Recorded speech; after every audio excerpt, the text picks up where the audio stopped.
Good afternoon, everyone. I'm going to call the regular meeting of the Washoe County School District Board of Trustees to order, and we will begin. I'm going to ask everyone if you would please take your seats. Thank you, and thank you for observing the social distancing. And again, I may make this reminder a couple of times throughout our day. We just want to make sure that we're mindful. According to the governor's directives, it is still required for face coverings to be worn by everyone, and certainly inside of all of our Washoe County School District buildings, and they should be worn correctly, meaning they cover both your nose and your mouth. I would appreciate it, we would appreciate it as we continue to adhere to those guidelines. Thank you very much. I'll now turn it over to our Madam Clerk for the roll call. Thank you, Madam President. President Taylor. I'm here. Vice President Cottle. I am here. Trustee Calvert. Thank you. Trustee Church. Here. Trustee Nicolette. Present. Trustee Thigpen. Here. Student Trustee Victoria Gomez. Here. We have a quorum. Thank you very much, Madam Clerk. And now we'll have our Pledge of Allegiance. And I'm going to ask our new Chief of Communications and Community Engagement, Ms. Michelle Anderson, if she would lead us in the pledge. And again, please excuse my seat as I continue to recover from knee surgery.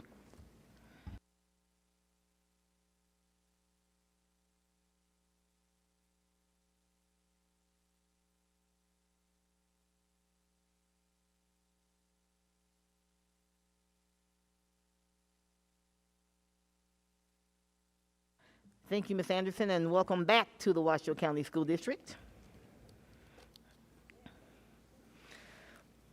I'm going to take a bit of privilege here as we do a couple of things, several really important things have happened since last we met.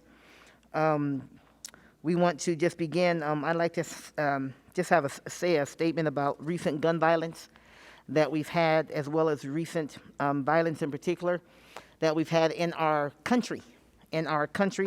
I'll start with the policies that we're going to be reviewing on our agenda tonight. Two of them in particular, Policy 1310 and Policy 4500, really strives to make sure that our schools, our buildings become and remain a safe and brave space for all of our students, regardless of background, all of our students.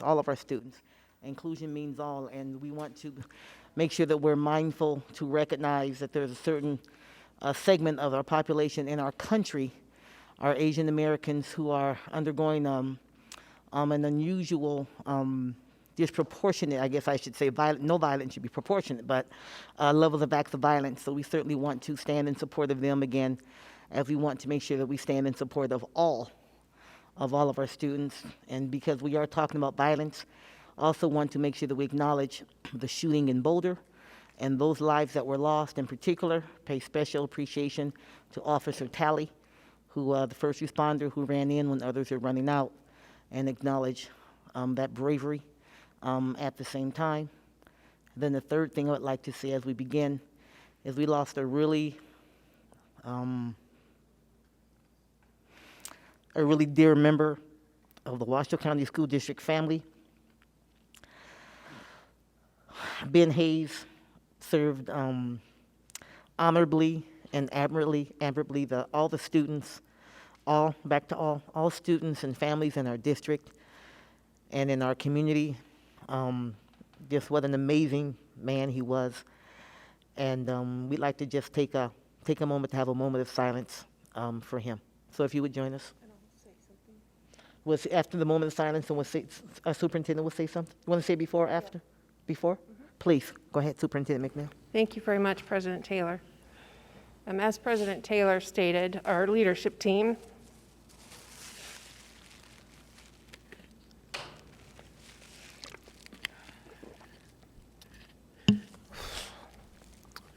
would like to honor our friend and colleague, Mr. Ben Hayes, with a moment of silence. As you all know who knew Ben, he was a fierce and dedicated champion for students and advocated for our students in his capacity as our Chief Accountability Officer. He never would talk about data or points just as numbers or percentages, but rather as each individual student and what that data meant as each individual student. He took this responsibility extremely seriously throughout his career. However, Ben had a shining light inside of him that came out whenever he spoke of his beautiful wife and his 3 beautiful children. They will continue to be in our hearts throughout this difficult time. To our Student Advisory Council students, some of who are here today, please know that Ben loved each and every one of you and wanted nothing but for each of you to shine as well in wherever life's journey is going to take you. And it's going to take you far. And we will miss our friend. And so now, a moment of silence, please.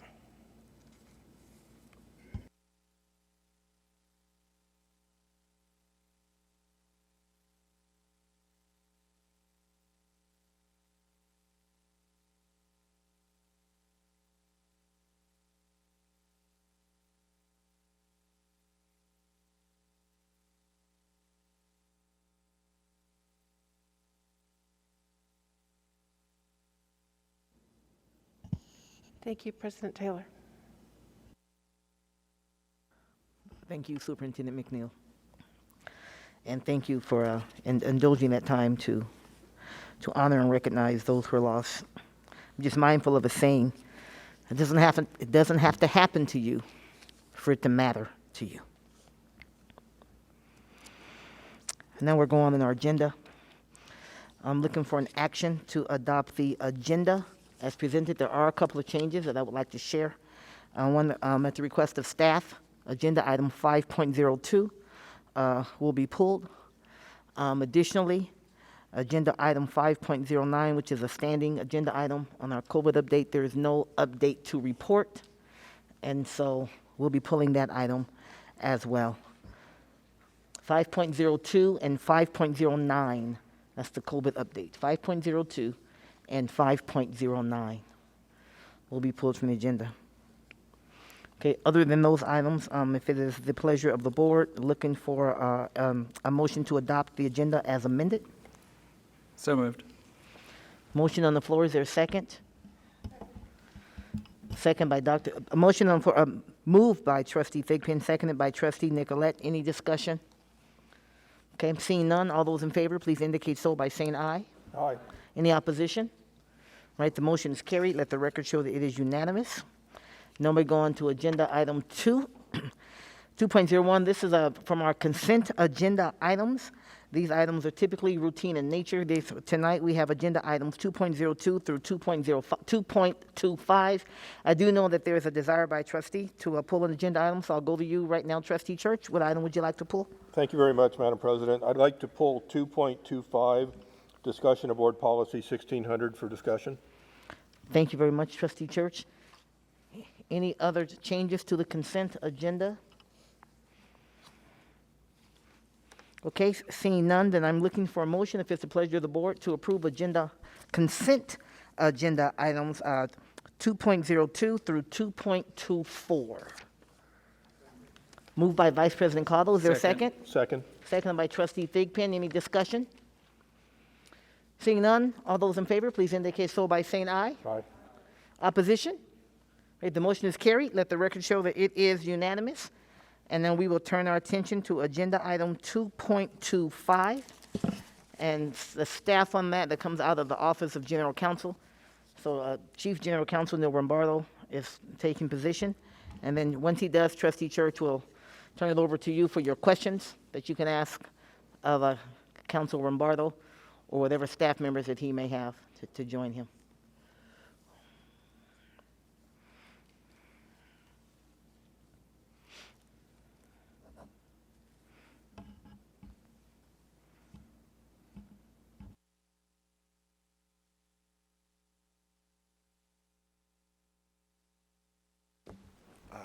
Good afternoon, President Taylor, Superintendent McNeil, trustees. I've asked Ms. Batchelder to put up the proposed policy on the screen. She's going to get to it. So if we could just have a minute. No problem. While we're waiting, several more public comments have come in since we began our work earlier today. So while we're waiting, I'll just draw those to the attention of my colleagues just to continue to review public comments as we go along. Thank you, JJ. So pursuant to our standard review process, we have, I believe this is for final review tonight, if I recall correctly. This is preliminary. Oh, is it preliminary? Good. Oh, this is final? Sorry, this is Okay. for final. I'm sorry, Yeah, thank you so much. I believe this one is final, so that means Okay. you've already voted on it twice as it sits today. And I believe both votes were unanimous. You voted on it at the Board Policy Committee meeting and also at your last meeting for preliminary approval. This is, again, part of our standard 2-year review. As you know, you adopted a calendar, and basically we just went in number order. 1600 was up near the beginning, and so that's why this one was redone. So I'd be happy to take any questions. Trustee Church? Thank you very much. This is an extremely important policy for the audience. It's the procedure to file a complaint against a school district employee. And I did vote consistent with the others, but two things have come up in discussions and review and talking to constituents. Number one is item, I believe it's 2D, confidentiality. All public complaints will be kept confidential to the extent possible and in compliance with the policies of the district and all state and federal laws. To me, that's the opposite of what I intended or what I support. I want all public complaints to be as transparent and open to the public, whether it's against one of our fine police officers, teachers, staff, etc. But to the maximum degree possible, they should be transparent, not confidential. And then this is a perfect question for council on this one. What happens if there's a complaint that's confidential, including against the superintendent or any staff member? Since it's confidential, to what degree can even the Board of Trustees be made aware?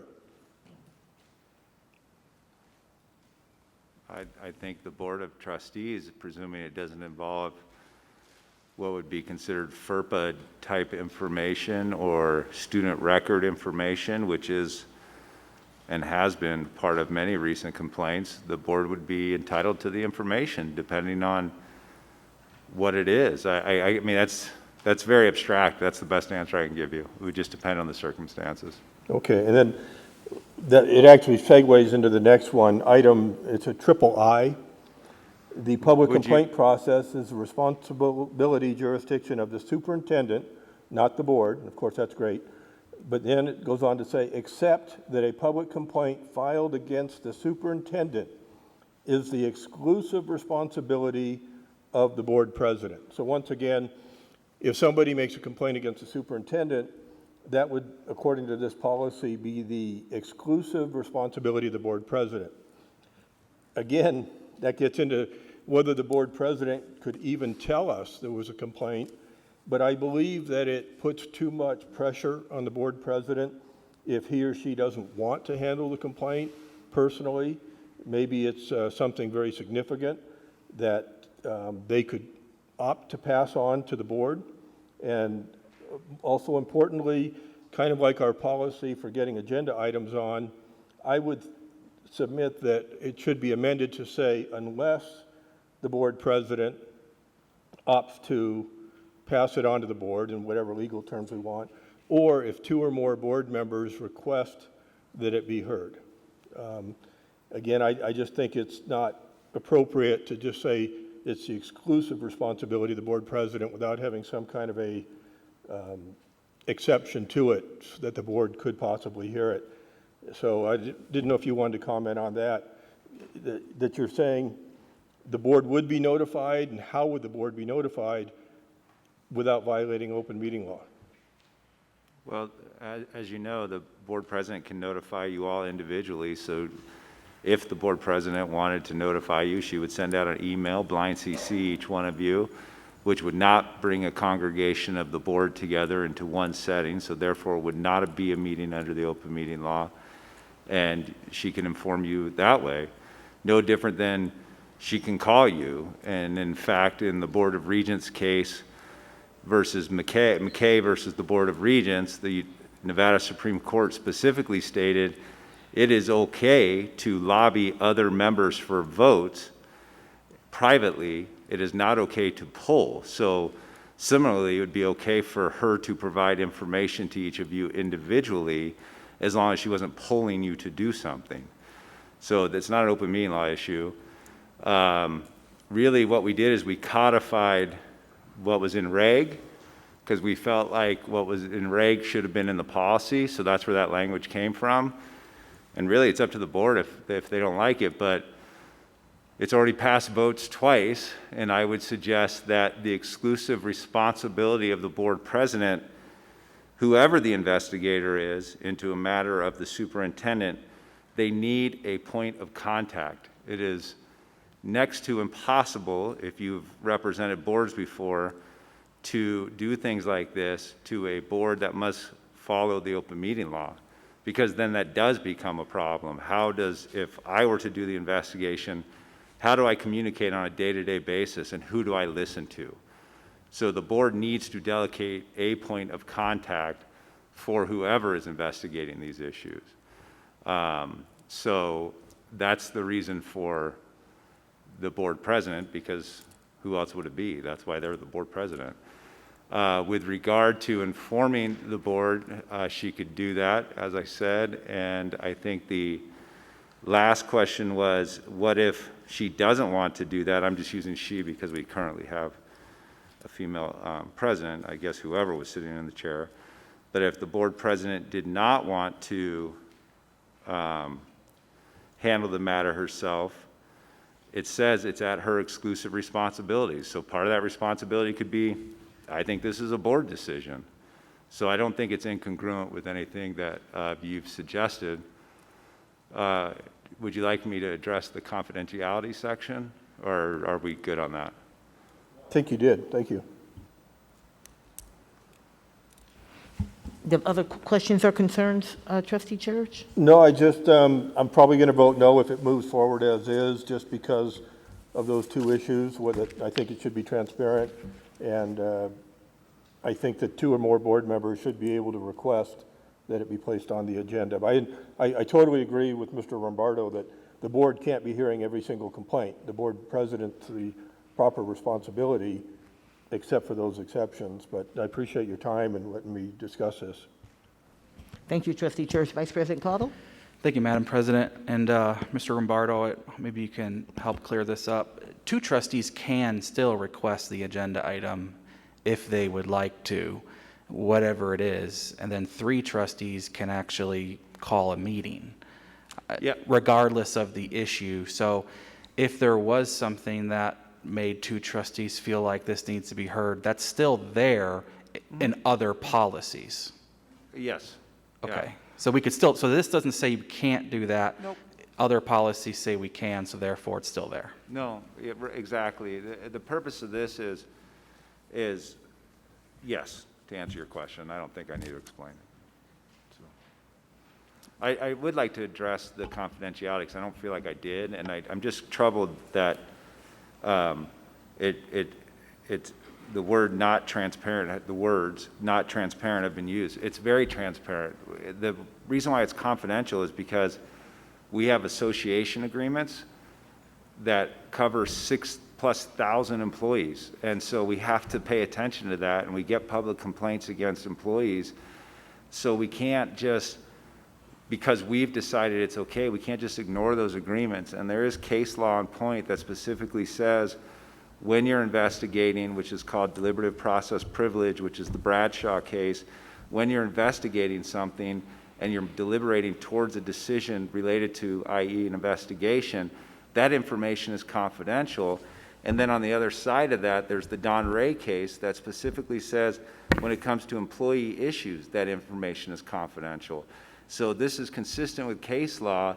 It is not, and those are both open meeting law cases and public record cases under, actually both of those cases are public records cases under 239, and they reference the open meeting law. So we are following the rules that are prescribed to us by the Nevada Supreme Court. Thank you, Mr. Rombardo. Trustee Church? Yeah, just, and again, my recommendation or suggestion is not inconsistent with that, because what it would say, just change the word, all public complaints shall be, whatever word we want to use, transparent to the extent possible and in compliance with the policies of the district and all state and federal laws. So what I'm proposing is not that we would violate any of those. It's consistent with policies of the district, state, and federal laws to be transparent. And one of the issues that came up in the discussion, and again, this is my screw up for not doing this sooner, but for example, you get a complaint against a bus driver alleging that he or she has a revoked license, and then the union or his representative, his lawyer says, oh, you can't tell the DMV because your policy says it's confidential. And we need to, you know, I think we would have an obligation. That's just one example, whether it's against a police officer or a teacher over their credentials being accurate, whether it's against a bus driver. But again, that's my purpose for wanting things to, and just the public right to know, to make it transparent, consistent with policies, contracts, state and federal law. Thank you. Thank you, Trustee Church. Other comments? Okay, hearing none, what's the pleasure of the board? Should board policy 1600 be approved, this is the final review process, and then this would be a part of policies, and again, come up for review at probably 2 years from now, because we're on the 2-year cycle for review. So I'm looking to my colleagues, if someone would like to make a motion at this time, or making a motion for an amendment at this time. Trustee Thigpen? Thank you, Madam President. I'd like to motion that the Board of Trustees approve Board Policy 1600 as is. Thank you very much. There's a motion on the floor. Is there a second? Second? Trustee Thigpen has made a motion. Dr. Nicolette has seconded. Any further discussion? I'm looking to you, JJ. No public comment on this? Not on this item. Okay, thank you very much. Trustee Nicolette? I do want to say that I understand my colleague, Trustee Church. I understand where he's coming from, and thank you, General Counsel, for making some clarification. I believe that this is very clear and doable. And to me, when I look at policies, I look at for clarity, and I look at the ability to make it happen. And I believe that this is clear and doable, and so thank you. Thank you, Trustee Nicolette. Any further discussion? Okay, seeing none, all those in favor of approving policy 1600 as submitted, please indicate so by saying aye. Aye. Any opposition? Nay. Okay, the motion is carried. Let the record show it is 6-1. Thank you, Trustee Church, and thank you, Chief General Counsel. We'll move on now to agenda item 3.0. This is a public comment period. And again, I'll remind our trustees, and thank you, JJ, for holding public comments while we're in the middle of the meeting, but certainly if you have not had a chance to take a look at those that came in since before we started our work session, please do so. And then as those come up that are appropriate, they get released to us. We have received also public comment that may be of a general nature that JJ will read the names of those comments so that, to make sure people know that those comments are a part of the record for the meeting. That being said, we have some general public comment. Again, this is a general public comment period that is specifically for items that are not otherwise placed on the agenda. Those that are specific to an agenda item, we like to hear those when we're deliberating on those agenda items, so we can have your comments right then. However, if you cannot wait until then certainly that's okay, but just recognize that it doesn't mean you get 2 bites at the apple, right? It means that you get a chance to comment on an item one time and one time only, should you choose to do that now or later. Okay, so just a reminder, no new rules. Don't be emailing me. All right? Elise Weatherly. Right The there. board also received emails from Bruce Foster, Hang on, let me think about this. Dr. Amber Hayes, Kelly Okay, I'll Stokes, get it. and Tanner B. Thank you very much. It is required that. How do we know that's going to work? So then I get this pop of YouTube from Elon Musk, right? And he's totally against it. And I go, well, who should I listen to and who should I believe? You've got completely opposite direction here. Well, I thought, well, who's successful in business? Well, Elon Musk is. So I think I'm going to go in that direction, that I don't think vaccinations is going to bring us back to normal, because everybody knows there's no such thing as normal anymore. Going with the flow. What I will say is this Left Behind series for the kids, it groups everybody together as if they didn't have unique DNA, right? They're individual people. They're not a group of people that we have to take these up here and we have to take these down here and group them all together. No, they've got DNA. They're individualized. They should be treated as such. Oh, dang it, my time's almost up. Also, what I will say is confidentiality. I had this interesting situation with Highland Ranch Homeowners Association where I got onto the board only because nobody else ran. I was elected as treasurer. Okay, I'm an accountant. I like to look at the books. The next thing you know is I'm being squeezed out, and they're not following the laws, they're not following the rules, they're not doing what's right to squeeze me out. So finally I just went, okay, fine, I give up because you guys are spending money on an attorney that you shouldn't be because he won't take me to court. Okay, fair enough, we're saving some money. But the thing is about confidentiality is that I had the audacity to want to take a look at a lawsuit that had been brought against that community, and they almost put me in quarantine. You can't tell anybody about this. You can't take notes. You can't take pictures. Come to find out, that was a lie. So what about data? Do I think that everything should be open? And no, I don't. I think some things should be confidential. However, what I would like to do is make sure that the data that's going into people's hands are people that you can trust. And guess what? People actually lie. Well, there's a few churches I could talk to you about that, but they actually lie. And then you know what they do? They make you the bad guy for questioning it. So all I'm saying is that we have to do what we have to do to keep this state in better condition for students, but we also don't want to treat them all like they're just nothing. And by the way, I did have to spend a lot of gas to get up here. I will get a Tesla at some point only when Elon Musk gives me my $62 that he owes me. Thank you. Thank you, Ms. Weatherly. And thank you for wearing your mask. We appreciate it. James Bentham. The board also received emails from Don Bernard, R. Crump, Natasha Bernard, Nicole Lumbra, Carrie Oletti, Barbara Schofield, Dr. Rhonda Tyser, Kelly Knutson, and Doug Flattery. Thank you, JJ. Welcome, Mr. Benson. You have 3 minutes, sir. Let's get your, I'm not sure if your microphone is on. Let's make sure of that so we can hear you. Do that. Thank you. Thank you. James M. Bentham for the record. Today I'm bringing a letter, a notice from Joey Gilbert, lawyer here in Reno, Nevada, concerning violations of Nevada law and denial of public rights by Washoe County and the school district. I've asked for every trustee to get a copy of this. In the copy, I have a list of people that have signed supporting this, approximately 20.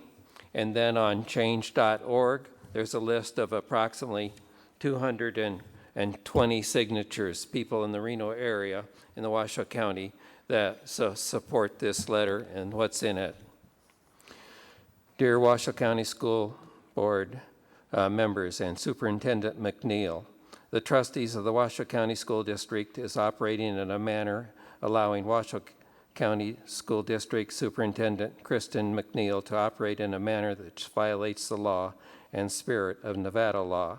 The school board has ignored and circumvented the Nevada open law meeting by purposely holding meetings in a manner and under procedures which severely restrict public input, even going so far as to disallow the people's elected representatives from bringing up matters of public concern in board meetings. Further, WCSD is failing to investigate matters of serious public concern by ignoring complaints against Superintendent Kristen McNeil, including allowing serious allegations to be investigated by a subordinate employee and disregarding the conflict of interest present in Superintendent McNeil's fiancé holding the position of budget director. Against the background of these impriorities, the WCSD is failing its students, their families, and the public by holding its two failed procedures, which are resulted in undereducated students being denied a fair education and getting pushed out of school without having received competent education. It is unacceptable for Washoe County's elected school board to fail in its mission so horrendously while simultaneously restricting public. No, you still have time. Okay.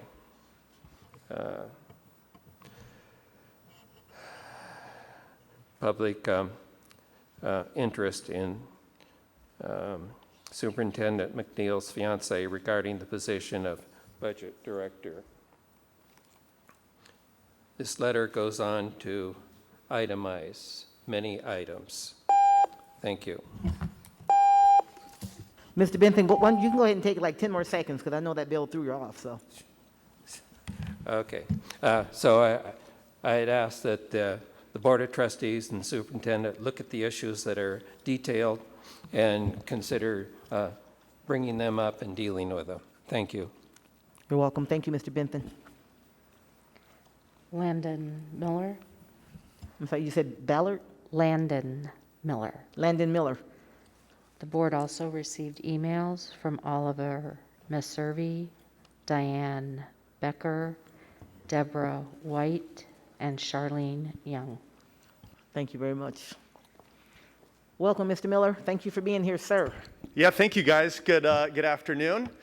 I'm here today because I just want to bring some good news to the Washoe County School District. Sometimes things can. Yay! Yeah, exactly. A little bit of good news. For those of you who don't know, I am on the Education Alliance Board. I'm a board member there, and I just want to quickly give a shout out to the hard work that the Education Alliance does here in Washoe County. Quickly, I want to tell you why I am part of the board. I am a product of the Washoe County School District. I grew up here in Northern Nevada. I went to Wooster High School. I hear you're from Wooster. IB? IB. Excellent. And I joined the Education Alliance because I really wanted to give back to the community. I wanted to give back to the community, and that's what we have been doing. I've been part of the board now for about 2 years, and boy, the last year was quite a year. I'm sure all of y'all are aware of that. But I'm extremely proud of the work that Kendall, Brittany, and everybody was able to do last year, specifically with our laptop donation drive. We were able to collect thousands of laptops for students in the Washoe County School District, students who did not have access to computers at home. I remember one event that when they were distributing the computers, I was talking to some of the students there, and this kid pulls out a cell phone, right? He pulls out a cell phone, and he showed me that he was writing an essay for his English class. This is right after COVID went down, on his phone. Like, can you believe it? Just like trying to write the whole 10-page essay on his phone. But the reason why I'm telling you that story is because the work that the Education Alliance does and continues to do really has a real, strong, profound impact on our students here in Washoe County. And I'm very stoked and honored to be part of it, and I'm thrilled to be part of the board with Kendall, with Brittany, with Eric, and everybody else. And I know I didn't fill the 3 minutes. We'll keep it short and sweet. We'll keep the meeting going along here, but that is my public comment. And technically I say, like, I yield the rest of my time, or no? All right, I'm finished. Thank you. Thank you, Mr. Miller, and thank you for your service on the Ed Alliance Board. We appreciate it. Bruce Parks. Mr. Parks, welcome, sir.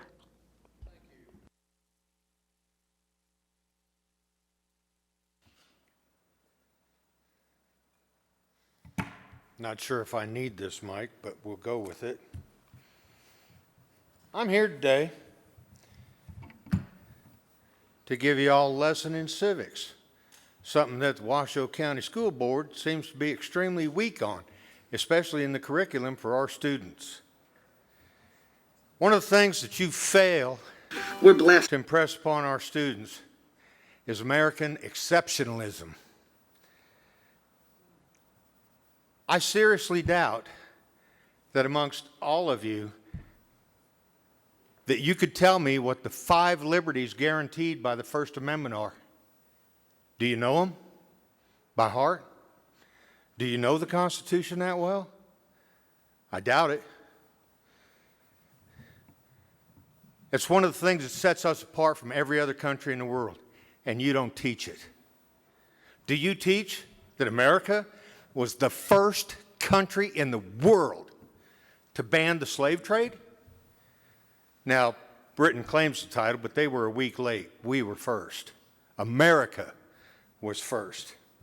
In the last century, we fought 3 wars against fascism, socialism, communism, and other oppressive ideologies.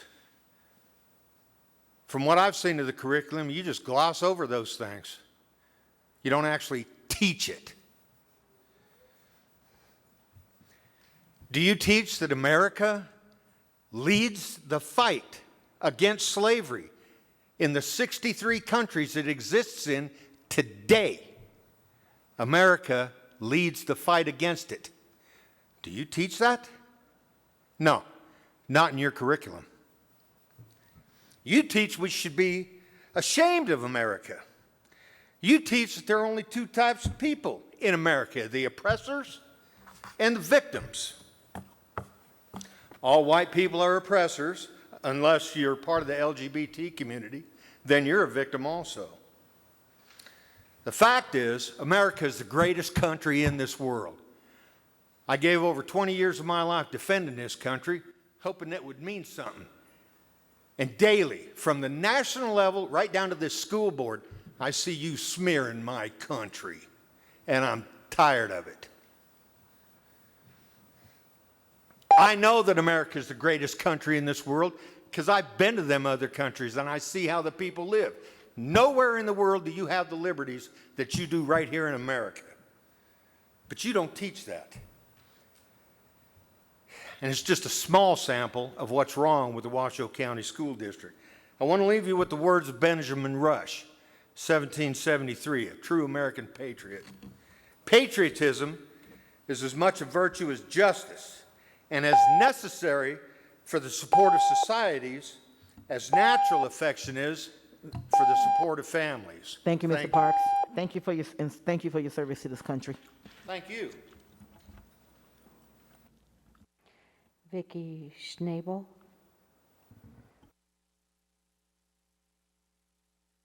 Thank you, Ms. Snagel. Can you also call who's next, JJ, so we can be prepared? We have long meetings, so. Kathy Reyes. Okay. Welcome, Ms. Snagel. The pronunciation is schnabbles don't wobble. Snobble. If you're familiar with the Weeble Wobbles. Snobble, gotcha. I'm going to continue with this letter from that Jim was referring to. So I'll just go off with, against the backdrop of these improprieties, WCSD is failing students, their families, and the public by holding a failed procedures which are resulting in uneducated students being denied a fair education and getting pushed out of school without having received a competent education. It is unacceptable for Washoe County's elected school board to fail in its mission so horrendously while simultaneously restricting the public and even minority board members' input into the matters critical to the improvement of our district. The WSCD board's violations of law include, but not limited to, scheduling board meetings in facilities whose acoustics and or poor quality sound reproduction prevent attendees in the community from fully hearing the business being transacted by the board and refusing to either fix the acoustics or cancel and reschedule the meetings. Number 2, scheduling board meetings too infrequently, resulting in overly long weekday meetings frequently lasting 6 to 8 hours and past midnight, thus preventing community members from being able to observe the entire meetings and the business being transacted. Number 3, seating the board at excessive distances of up to 100 feet or more from meeting attendees, thus excluding the community from fully observing the businesses being transacted by the board. The excessive distancing has never required or was never required or recommended by COVID protocols, allowing Board President Angela Taylor to unilaterally implement arbitrary and capricious practices that prevent individual board members from adding items to meeting agendas and deleting the traditional items, board comments, and future agenda items from the agenda. This has resulted to a de facto gagging of individual board members, thus denying representation to tens of thousands of voters who elected the individual board members. Taylor's practices have specifically targeted board member Jeff Church, who has expressed opinions opposed to Taylor's, refusing to enforce existing board policies and resolutions that are violated by the WCSD superintendent and board, for example, and recently investigating a complaint against superintendent regarding her violation of board policies.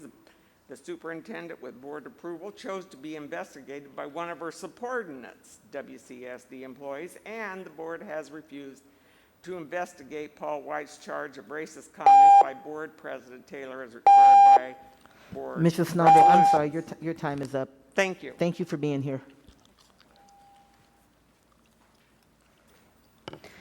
Kathy Reyes, then Doug Jalen. Welcome, Ms. Reyes. Please give her an opportunity to, yeah.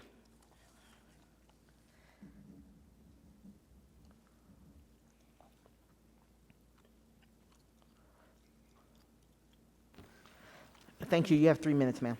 Thank you. To the men and women in blue, we appreciate you and we support you. And hopefully it doesn't happen in Nevada, what's going on in New York. So you're appreciated. Thank you. And to the board members, I support Trustee Jeff Church, and I support the gentleman that just left, Mr. Parks. And I was going to read this letter from Joey Gilbert, because I agree with it as well. The acoustics were horrible at the last meeting that I was able to attend, but I couldn't stay till after 1 in the morning. So that's disappointing. But the other thing is I wanted to bring up, I'm planning on running in 2022, and I'm a conservative, and I believe in capitalism, and I have kids in the Washoe public school system, and we are 50th. Can you believe that, 50th? So we're number 1 first place losers. So we have got to get more people motivated to get these yahoos that aren't doing us, our kids, any favors. And we don't believe in the critical race theory. Okay, so if you don't believe in the critical race theory and you're tired of condemning this greatest country out there, and if it was so horrible, why are thousands and thousands coming across that border? So I'm planning on running in 2022, and we need some more people that has some gumption to get off the couch and really make a difference and get some of these yahoos that don't want to do their job and help our kids. You know what? One of the things, if my kids don't stand up and say the Pledge of Allegiance, they have to walk around with my 6.5 in their backside. Okay? This is the greatest country, and some of you people don't appreciate it. And I'm tired of my kids coming home and struggling because they're not even coming home struggling. They're at home struggling because you're not opening the school system. CDC says 3 feet apart. And off of what science are you keeping the schools closed? Out of what science aren't they going back Monday through Friday because the teachers don't want to go back to school? Shucks, I work at home, and I love it. I can't blame them. But you know what? Who suffers is our kids. So if you want to keep playing this game and wear these little face diapers, then guess what? Keep voting the same people in. Thank you. Thank you, Ms. Reyes.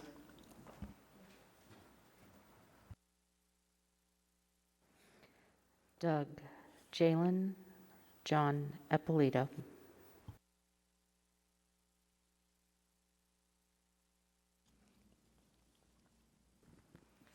Welcome, Mr. Jalen. Thank you. Our schools are failing, and yet this board has failed to hold anyone accountable. Goals are meaningless if there is no accountability. The superintendent and all the other administrators need to know they must produce improvements on the national standardized test or be replaced. Our students deserve no less. Thank you. Thank you, Mr. Jalen. John Eppolito, Margaret Martini.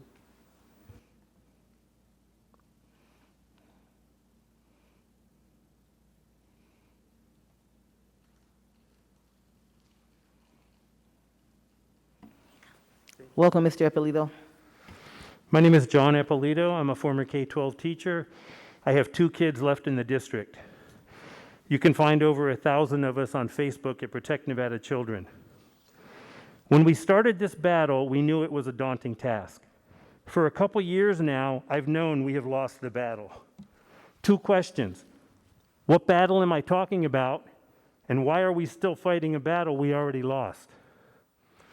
The battle I'm talking about is the unprecedented amount of student data the district and the state of Nevada collect, store, and share about our children by both official entities like Infinite Campus and others, and unofficial entities like the free education vendors. And more importantly, how will having all this data out there affect the future of our children? The reason we keep fighting this battle is because the future of 64,000 students depends on it. And unfortunately, the school board is not helping us. We don't believe they're attempting to protect the future of our children. We already know about a dozen students in the country who have had their admissions to Harvard rescinded because of something they posted online. If some of the brightest 18-year-olds in the country don't know what's okay to post and what isn't, how do we expect children as young as kindergarten to know? Back in 2014, experts on the left and right started writing about the student profiles free education vendors are creating, storing, and selling on our children, and how these profiles will negatively affect their future. I have a handout for you. These kids are in a world where everything they do online for their quote unquote education, starting in kindergarten, will likely live forever. And even though no one really knows all the ramifications of this, we keep putting devices in their hands and asking them to share personal data and schoolwork with numerous free vendors. In addition, most research shows that for young children, screens do not improve student performance. Actually, screens in the classroom lower test scores and diminish student retention. Many dot-com executives, including Gates and Jobs, severely limit their own children's use of technology and screens. For years, Protect Nevada Children has wanted the district to educate parents and let them decide when their children start using screens for education. Unfortunately, the district has fought us every step of the way. The district won. Protect Nevada Children and the students lost. Today, if a parent does not want their kids to spend a lot of time in front of a screen for their education, they have to remove them from Washoe County schools. You can find over 1,000 of us on our private Facebook page, Protect Nevada Children. Thank you, Mr. Eppolito. You're welcome. Margaret Martini, Shannon Coley.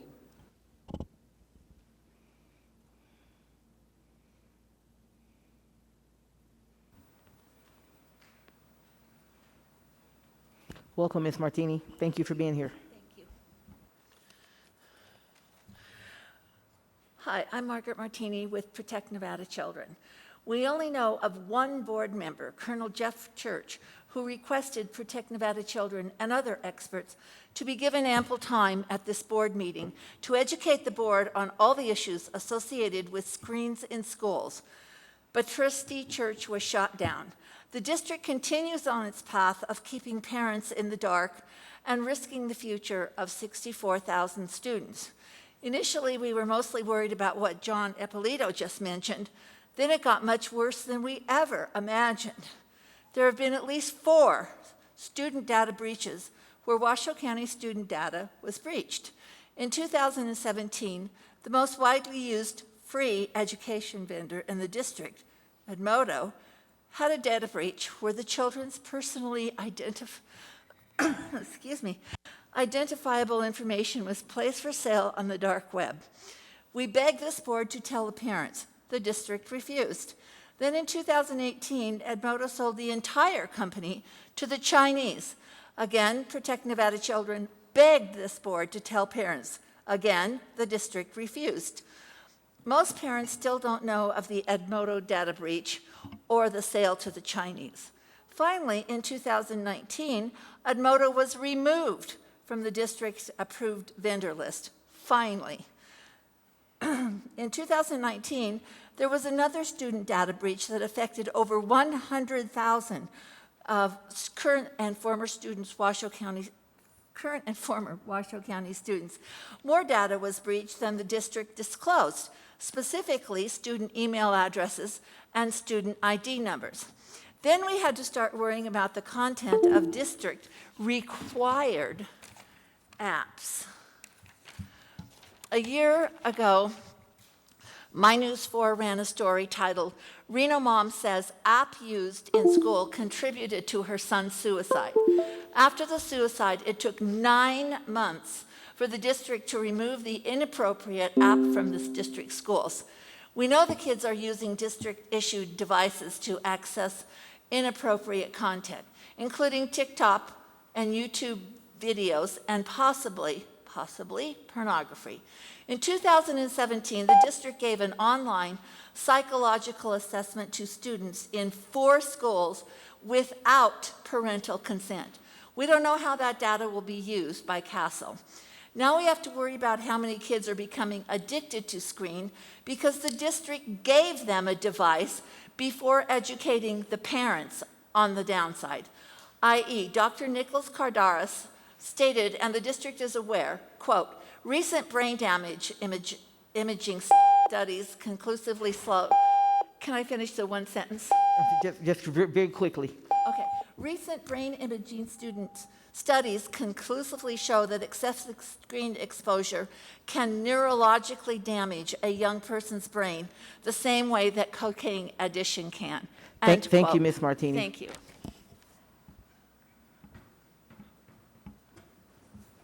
Shannon Cooley, Vicki Carlson.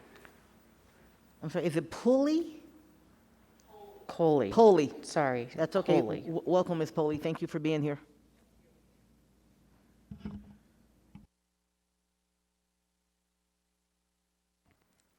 Let's try this again.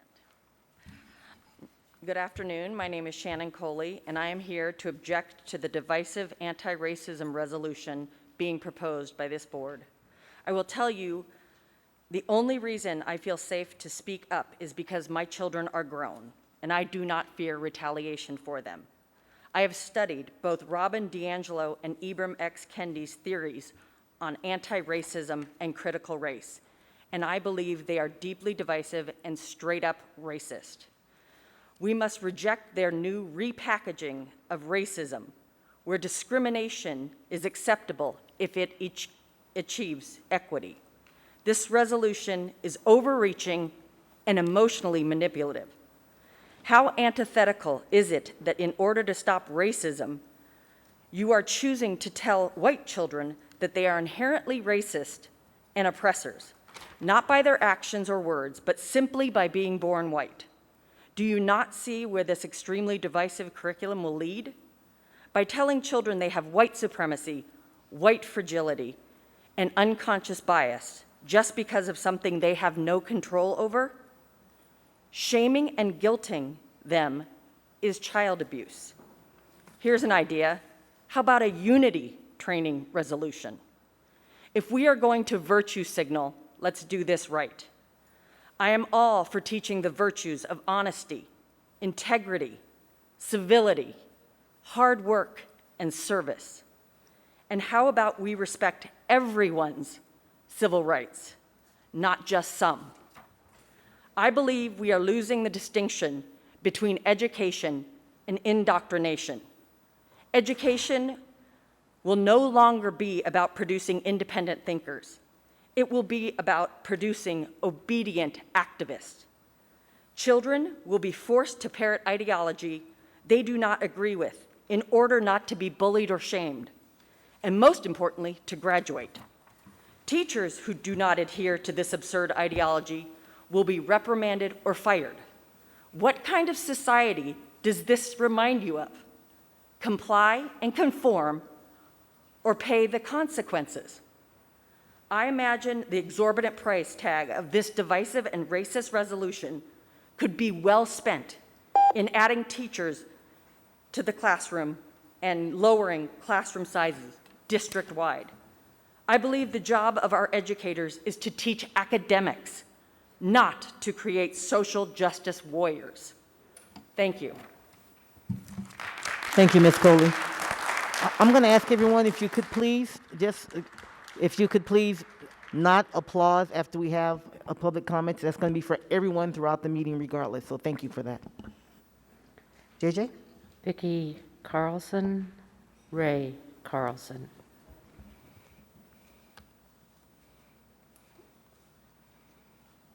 Ms. Carlson, welcome. Thank you for being here. Oh, thank you. I'm a grandmother, and I have 2 little boys who I am hoping will be able to start school here. I'm also kind of new to Nevada. I'm from California. I don't tell too many people that. We consider ourselves California escapees. It's my understanding that you have a budget of $1 billion. I heard today that you have 64,000 students. And I want to know why you're 50th in the nation. I want to know what you're doing about it, how long you've been 50th in the nation, and what are your specific plans to move the Nevada education system up the ladder? How do I get that information?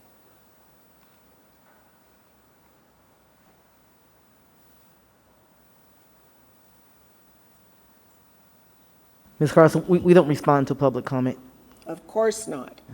How do I get that information?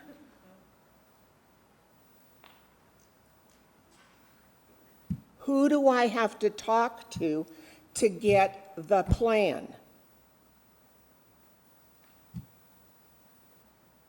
I think it would be the superintendent. From the audience, the superintendent. Okay. Thank you, Ms. Carlson. Ray Carlson, Claudia Fisher.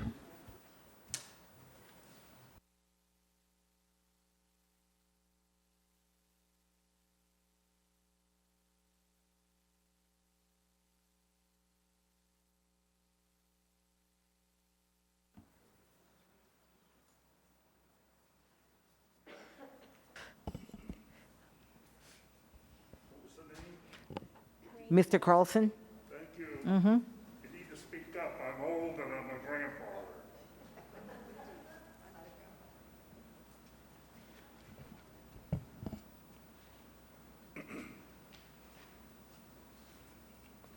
grandfather. Please keep your mask on when you speak, sir, if you would. We appreciate I it. have to keep the mask on? Yes, you do, please, sir. Okay. Well, for those that Thank you. can't read it, it says this mask is as useless as Joe Biden. So anyway.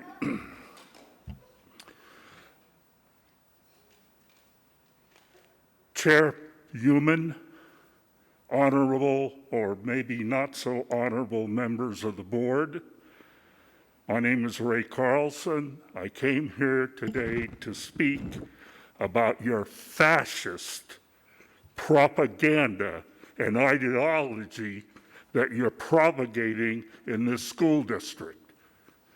This is a nation built on freedom of speech. I was part of that movement at Cal, where freedom of speech is important.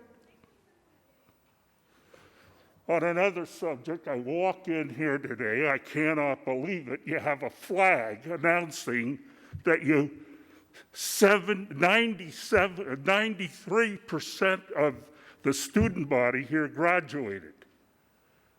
Let's reverse that number. I wasn't a math major, but that's almost 1 in 10 that didn't graduate. My wife asked, what's the plan to fix it? Where do we find that plan? Do you have a strategic plan to turn this district around? If you don't, get the hell out of here and put people in that'll kick the superintendent's ass. Thank you. Thank you, Mr. Carlson. Claudia Fisher, Jonah Acoin.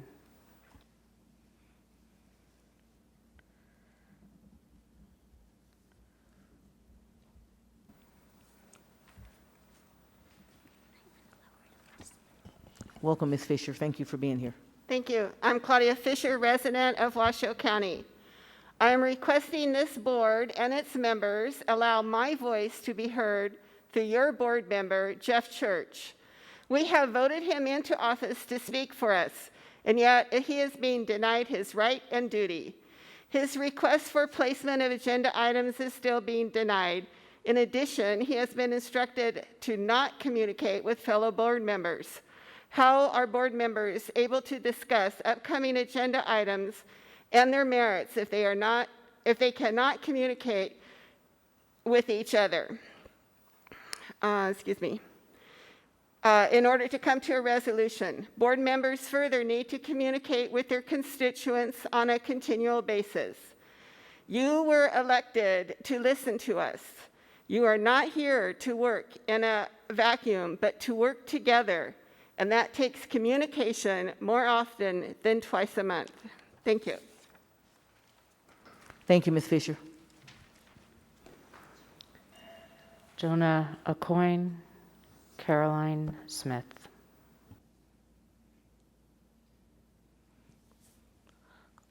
Welcome, Ms. Acoin. All right, I'm just going to go off script for a second because I'm a principal in the district, and you can find that information. And there was also a study done by Ed Alliance about 4 years ago that if you made 51 states and you put Washoe in there and you just looked at our test scores, we were 21. The first part of the equation that puts us at 50th is per pupil funding. So you want to see our scores go up, you want to see us go higher, fund education. Good afternoon. Superintendent McNeil, President Taylor, and trustees. For those of you who don't know me, my name is Jonah Acoin, and I am the proud principal of Greenbrae Elementary School. I have spent 23 years as a district employee, and 18 of them as a district administrator. It is an honor to be a part of our district, as I am witness to the magic that takes place multiple times a day. In my 23 years, I've worked for 6 superintendents and many terms of trustees. During these 2 decades, I have both agreed and disagreed with policies. I have questioned and I have supported decisions. I have felt confident and I have felt uncertain about our direction. But what has always remained and never wavered was that I knew, regardless of our differences, I knew without a doubt that we were all here to do what was best for students, that our intentions were the same. That changed 3 weeks ago. On March 9th, Trustee Church, I observed you verbally and non-verbally disrespecting your team, your outward distrust of our superintendent and her leadership team, And worst of all, your condescending questioning of our students. In your bio, it states that you are a longstanding community advocate and your focus as a team member is building on the improvement of student success. It states that you are passionate about addressing the needs for at-risk children. Trustee Church, I have contacted my colleagues in your area and you have yet to visit a school. Therefore, I question how you can advocate for children you are not involved with, and how you represent my district without learning about my district. I tell my students that when they are out in the community, not only do they represent their family, they represent our school, they represent me.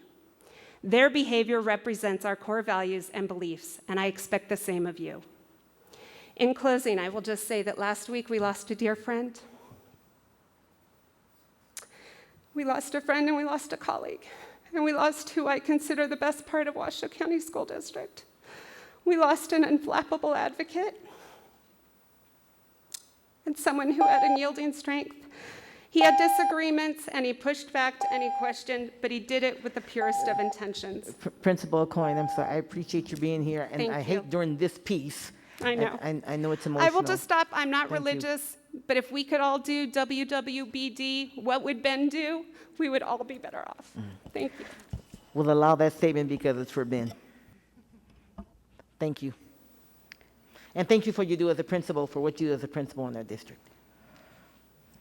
Caroline Smith, Linda Park. Ms. Smith? Is Ms. Smith here?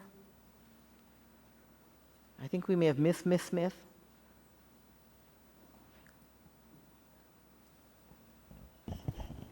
Linda Park. Who's after Ms. Park? Those are the last two cards I have. Okay, Ms. Park? Is there Ms. Park here? Ms. Park? I don't see anyone moving, so. Let's call Ms. Smith, Ms. Park.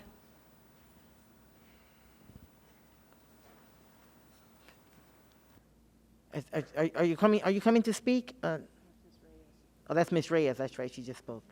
Okay, I don't think Ms. Smith or Ms. Park are available. No, that's not allowable. That's not allowable. Thank you, though. Okay, we'll go ahead. That will close our public comment period. That will at least pause it for now. Public comment, I'll come back to it again at 4 p.m. Or around 4 p.m. based upon where we are for the agenda for those who may not have been able to come at 2 p.m. So we will reopen it again right around 4 p.m. for those we may have missed. But that doesn't mean you can come back again. Remember, one bite at the apple. Okay. We'll go ahead on to, I don't think Ms. Anderson is here yet. She's still doing her legislative business in Carson City. So we'll move on the agenda to agenda item 5.01. This is for our Ed Alliance. This is an update and presentation on the Ed Alliance of Washoe County, accomplishments and student involvement and impact. We heard about them actually twice earlier, and to have their team here before us to make a presentation as led by our Executive Director, Ms. Kendall Inskip, and team.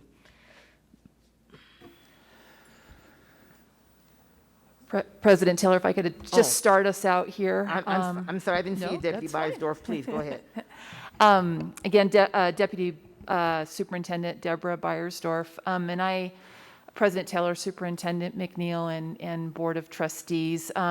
Gives me great pleasure. We've been making it a habit to come in front of you once a year to provide an update on the amazing work of the Education Alliance under the leadership of Kendall Inskip, who is our Executive Director, our President, Eric Sheets. Thank you, Eric, for being here today, and our Collaborative Coordinator, Brittany Haggerty. It's been, you heard a little bit earlier, it's been quite a year for Education Alliance, and their work this year is truly, truly appreciated. And Kendall, I want to say in public, thank you very much for everything you do. So without further ado, I'm going to turn it over to Kendall to provide an update. Thanks, Kendall. Thank you so much. For the record, Kendall Inskip, Executive Director of the Education Alliance. President Taylor, Superintendent McNeil, and Board of Trustees, Thank you for the opportunity to update you on the activities which we make sure are laser focused on supporting teachers, principals, students, schools, and our district's departments. Education Alliance is so fortunate to have a hardworking board of directors led by our president, Eric Sheets, and a small but mighty team, including Brittany Haggerty, our brilliant collaborative coordinator, both with me today. I'd like to also recognize Education Alliance board members in the audience. Landon Miller, who you heard from earlier, he's the chair of our marketing team, and Dave Bianchi, past president and treasurer, and his lovely educator wife, Lois.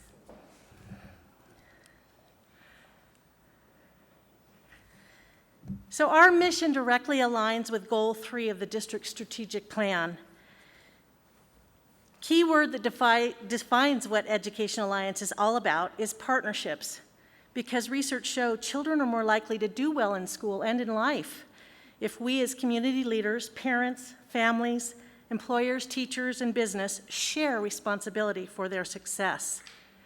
We are currently updating our strategic plan to be in alignment with the district's plan, staying in touch with the needs of the district during this unusual time. Education Alliance is the only nonprofit organization that supports all schools, all principals, all educators of the Washoe County School District. And today we'll outline how we embrace this concept of shared responsibility, strong relationships, and collaboration in support of our students. Whoops. There we go. Someone else is in control here, I think. Education Alliance's flagship program is the Partners in Education program with Washoe County School District since 1988, 30 plus years. Our goal is to serve as the active hub and bridge for business, industry, and our community to bring resources into the district in a very focused and streamlined manner. And of course, at the center of everything that we do are students and educators. We help stakeholders become partners, connecting them to better serve our students. Our website, funded with privately raised monies, targets two audiences. First, serving our educators with information like finding a partner and shopping at our teacher's warehouse, even local virtual lessons and offerings for teachers. And second, as a tool to attract community and business resources, many of them with financial results for our district. We developed an extensive database of partners a few years ago to make communication smooth and resources more accessible, and to track the many great school and business partnerships. And we celebrate these partnerships and these relationships with the Partner in Education PI Champion Award. More on this in a minute. Awesome.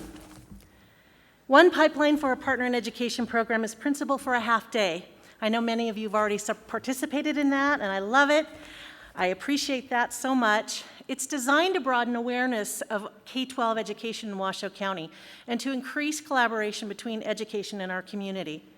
We introduce district principals and leaders to potential partners in education, and many principals also use this opportunity to strengthen existing PI relationships. We have great support from the Reno Sparks Chamber of Commerce and Renown Health on this event. Meet your match the night before. It's at the chamber. They host it. It's an opportunity for principals and executives and leaders to mingle in a kind of a casual atmosphere before the day of shadowing. The next morning, spent in schools, and then we wrap it up in a day in review at Renown Health, where they host lunch. I really can't wait to host this event again in February 2022, and I invite each one of you to be matched with community leaders, to be advocates for the district, and maybe even help us secure some district-wide partnerships. We consider anyone who supports Education Alliance programs or district departments or schools a partner in education, because partnerships can look really different in many, many ways. Great example of a partnership outside of the classic school business description and showing how we can react quickly to support students district-wide is with the big Reno Coat Drive. Last October, our district communications office called regarding a press conference about winter season information, including that buses would have windows and hatches and air vents wide open to mitigate COVID, meaning it would be icy cold. Could we get the word out, find a partner about the need for coats for our students? After about a minute, we found another organization, Big Reno Coat Drive, that had been collecting new coats and donations for coats since 2005. Perfect. So we contacted them, invited their partnership, connected them with our intervention CIT departments, and they joined us at the press conference. In 30 days, these were the results for students in need, and we formed a lifelong partnership to keep students warm and dry. Which brings us to this past year. In the midst of what was a trying year for everyone, we were grateful to be part of the solution and rally the community around something that brings everyone joy, helping students. We weren't able to do our normal programs, but we adjusted and focused on the immediate need for technology, launching the Distance Learning Laptop Drive in April last year. And our community really stepped up to help students without technology at home. In 9 months, we raised $650,000 for student laptops. 165 donors gave gifts ranging from $5 to $145,000, including one anonymous gift of $100,000. The $5 one means just as much. More than 90% are first-time donors to the Education Alliance. New partners in education, we're jazzed. And because of this resounding response, this year's Partner in Education Pi Champion Award is all about adaptability, adjusting quickly, changing up to best support our children. A bit about the Pi Champion Award. In 2018, with a grant from Washoe County, we developed this award to celebrate partnerships, to not only recognize those in our community who support education, but also the school principals and champions in our buildings that really embrace and sustain the relationships that bring financial and in-kind donations, as well as volunteers to help their schools. We like to have a little bit of fun, so the award looks like a slice of pie. And of course, in education, we love acronyms. Because making sure students had technology to continue their learning really resonated with folks in a big way, this year's Pi Champion Awards are focused around those who come together in support of the Distance Learning Laptop Drive, which was hugely successful in impacting the technology gap. And now for some more good news. So a big part of our success with the Distance Learning Laptop Drive was all the attention that we garnered in the local media. We were actually featured on channels 2, 4, and 8, 16 times on TV, and about 12 times in print in publications like Northern Nevada Business Weekly, and Kendall was even interviewed on the radio on station KOH. So thanks to the visibility, the community responded, made our students a priority, allowing us to raise more than $650,000 in just 9 months to purchase laptops for students in need. We feel really fortunate to have these media partners like KTVN 2 News, CBS. We're really excited to announce, as Kendall mentioned, they'll be airing a 30-minute television special this Saturday at 10:30 a.m. to celebrate the work of Education Alliance and announce the 2021 Pi Champions. We're honored to have this opportunity to highlight our work, and today we get to share a short preview of the television special that features our principals, educators, and leaders. I also want to give a shout out to the talented WCSD videographer Jeff Foss for helping produce the special. And now for an insider preview kicked off by our wonderful board president, Dr. Angie Taylor.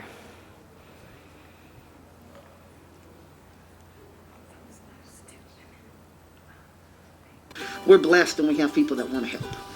Let's make room for them. And yes, sometimes you have to be a little more organized because now somebody from the outside is coming in and I have to make sure and have it lined up.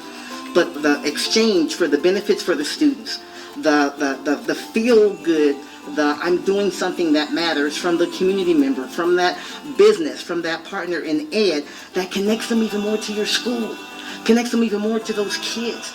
I think one of the important things for any sort of partnership of that magnitude is it helps to broaden my students' sense of community and who's available as a resource. And I think that's really powerful for my students, for all students, to see that It's not just their families and their teachers and the staff at the school who care. It's the whole community, the whole neighborhood.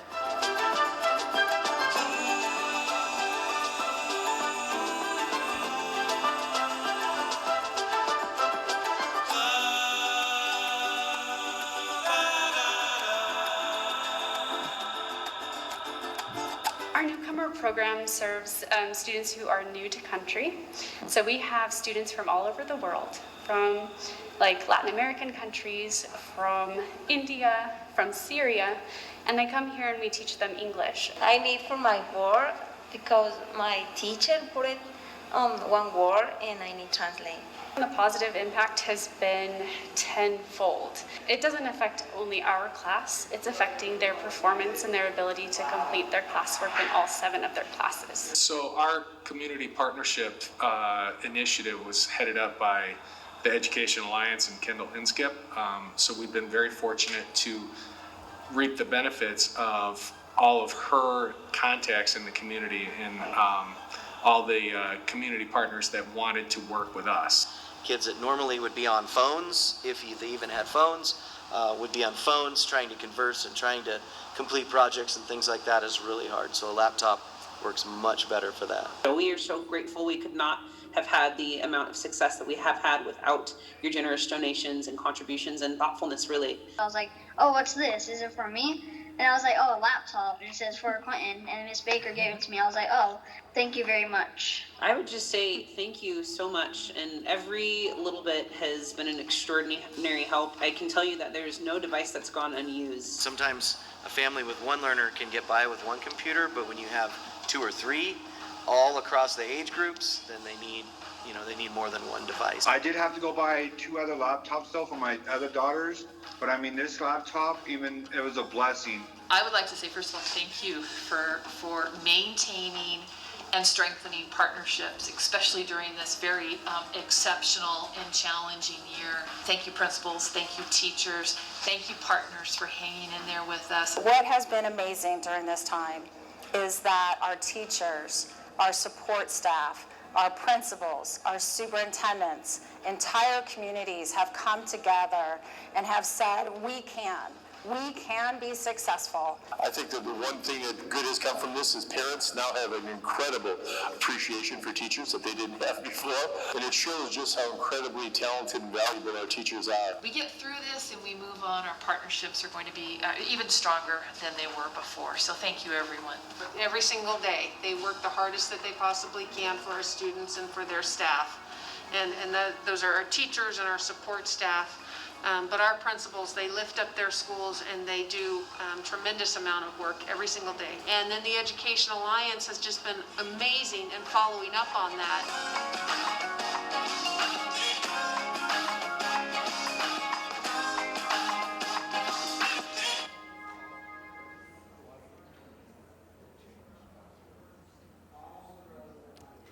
All right, well, please be sure to tune in this Saturday morning at 10:30 on Channel 2. We got a great slot right before the Final Four games kick off.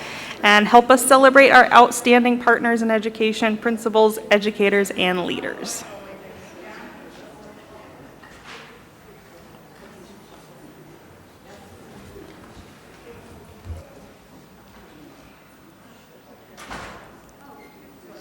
There's more, right? I mean, there's.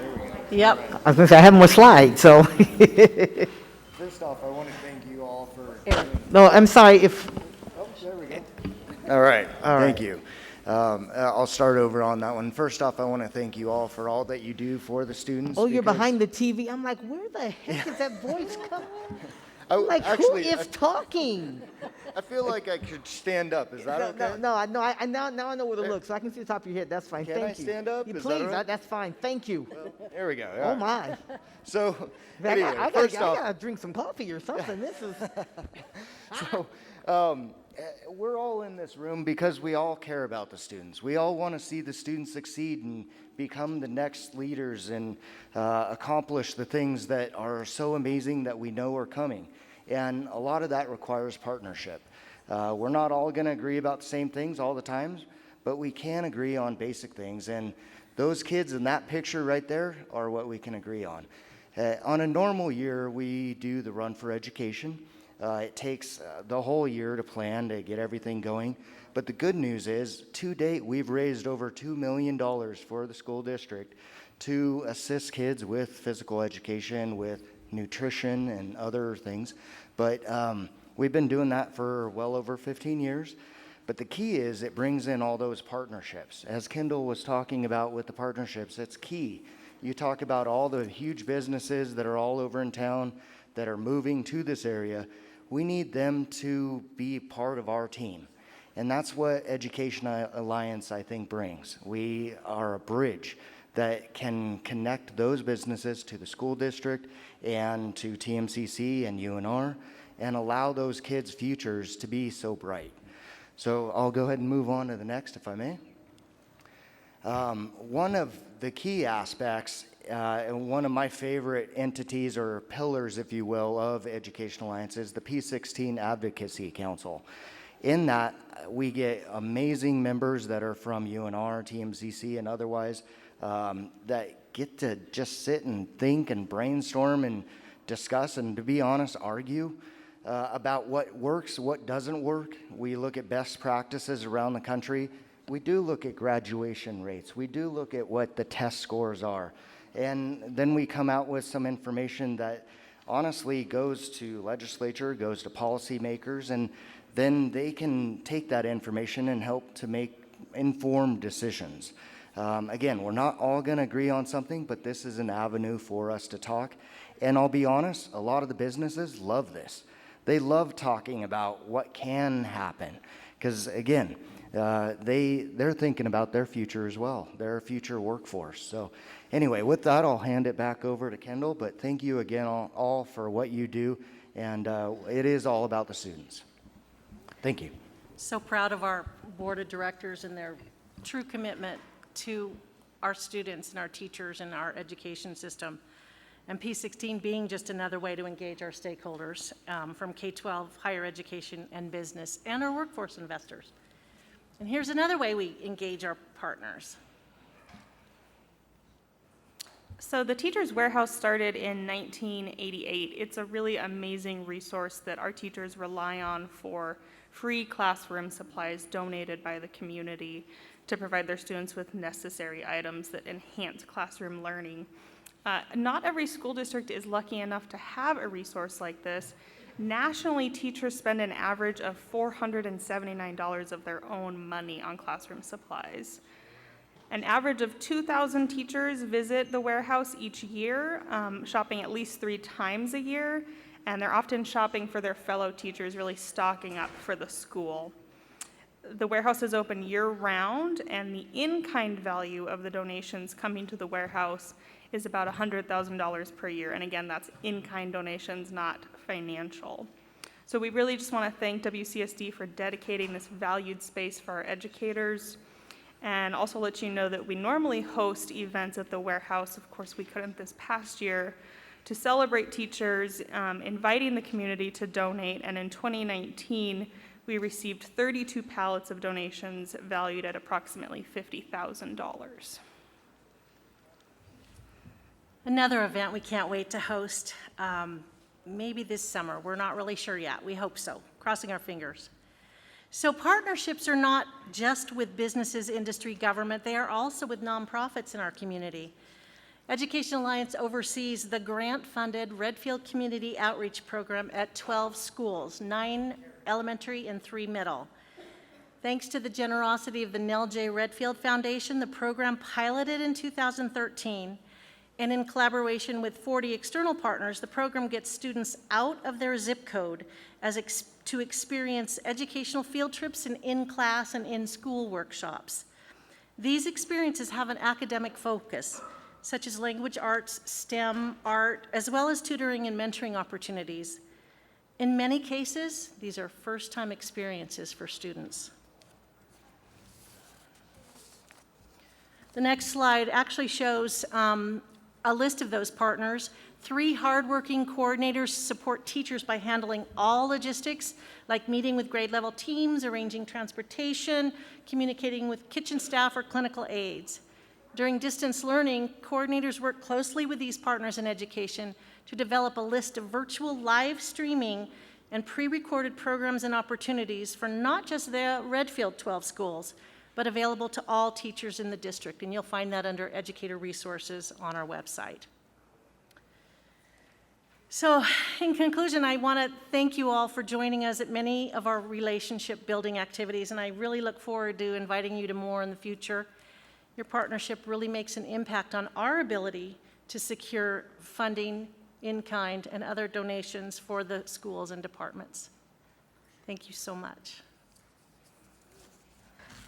Is there any questions? I was just going to say thank you to Brittany and Kendall and Eric, to you and the board, and really Kendall and the team. What an amazing year, and talk about a pivot and a shift, but it was so necessary.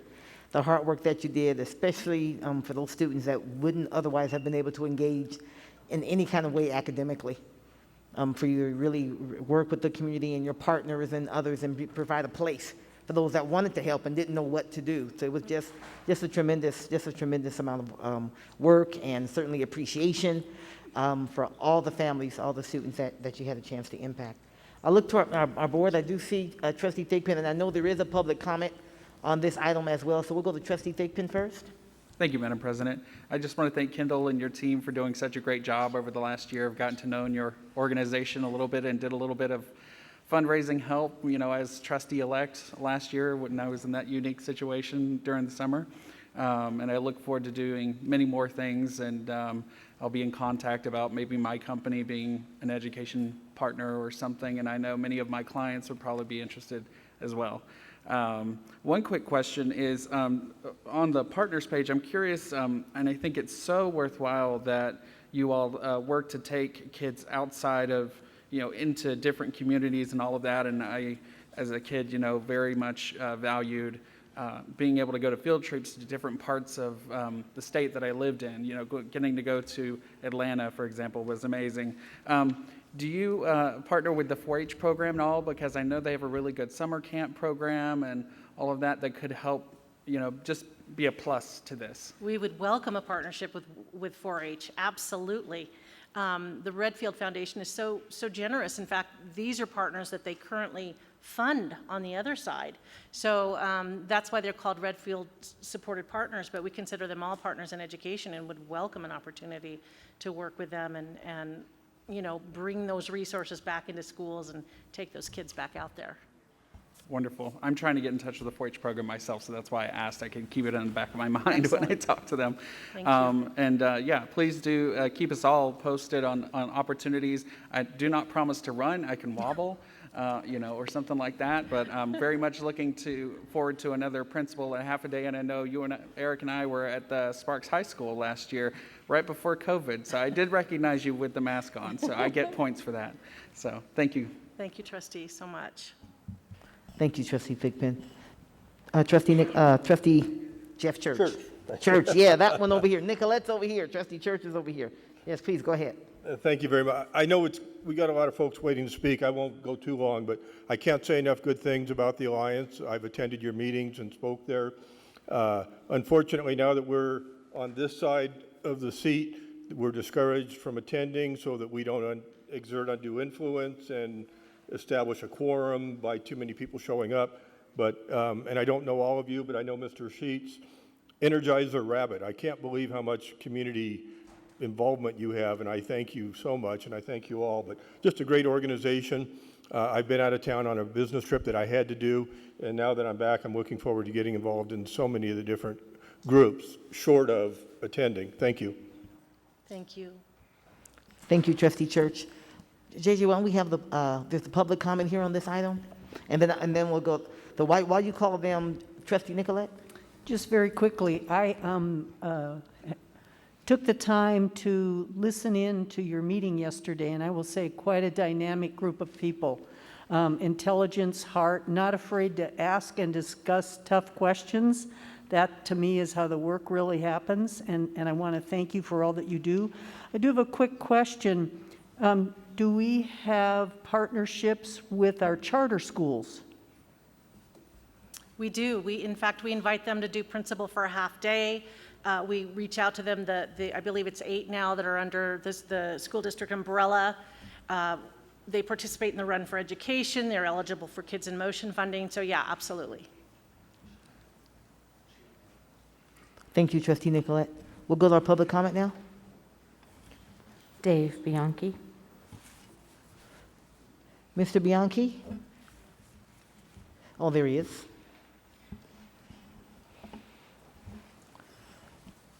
Welcome, Mr. Bianchi. Thank you for being here.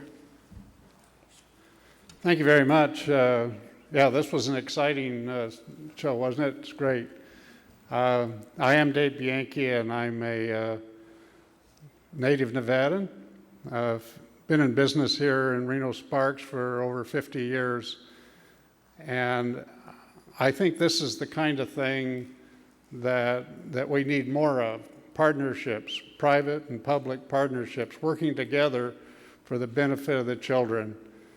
And so I'm just here to support the Education Alliance, support you all. I think you all are doing a great job under difficult circumstances.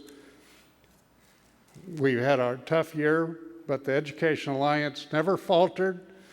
They continued to work, they continue to provide for our students throughout our district.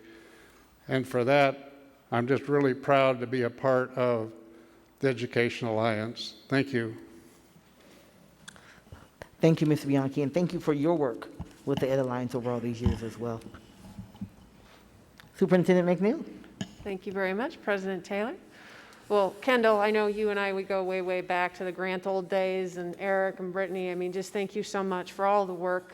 You know, when we went into closure, I can remember I looked at Dr. Turner at that point in time, who was pretty much a newbie here at the school district, and I said, I know one person that you need to call. And we called that one person, and $650,000 later, you all have helped so many children. And so I'm looking forward, again, to the Run for Education. As you know, that I love to do that. I probably won't be the first in that, but I just love to spend time doing that, and then also looking forward as well as for Principal Half a Day. So again, just thank you so much to the entire team, the entire board of the Education Alliance, and to the outstanding executive director. Thank you so much. Thank you, Dr. McNeil. Okay, well, thank you again for the report. Thank you for the update, and most importantly, thank you for the work in general, but especially this past year under such difficult circumstances. You did a great job. Don't forget, everyone, tune in this weekend, right? It's Saturday? 10:30, half an hour before. 10:30 on 10:30? Yes. 10:30, Channel 2, KTVN, Channel 2, tune in to watch the special on the Education Alliance and the PI Awards. Thank you. Okay, we'll move on. No Lindsay quite yet? Okay, our Director of Governmental Affairs isn't quite here yet, so we'll move on into our agenda. Agenda item 5.02 was pulled at staff request. We'll move on to agenda item 5.03. This is approval of the GMP, or the Guaranteed Maximum Price 2, from Core Construction Services of Nevada, otherwise known as CORE, as a construction manager at risk CMAR for the William O'Brien Middle School Replacement School Project. Huge project out there, very exciting. This CMAR number 20-33-C-11-AS, and the amount of $68,967,467. Approval of an owner's contingency in the amount of $2,220,215 for a total project of $71,187,682, and approval of Washoe County School District's owner CMAR construction agreement.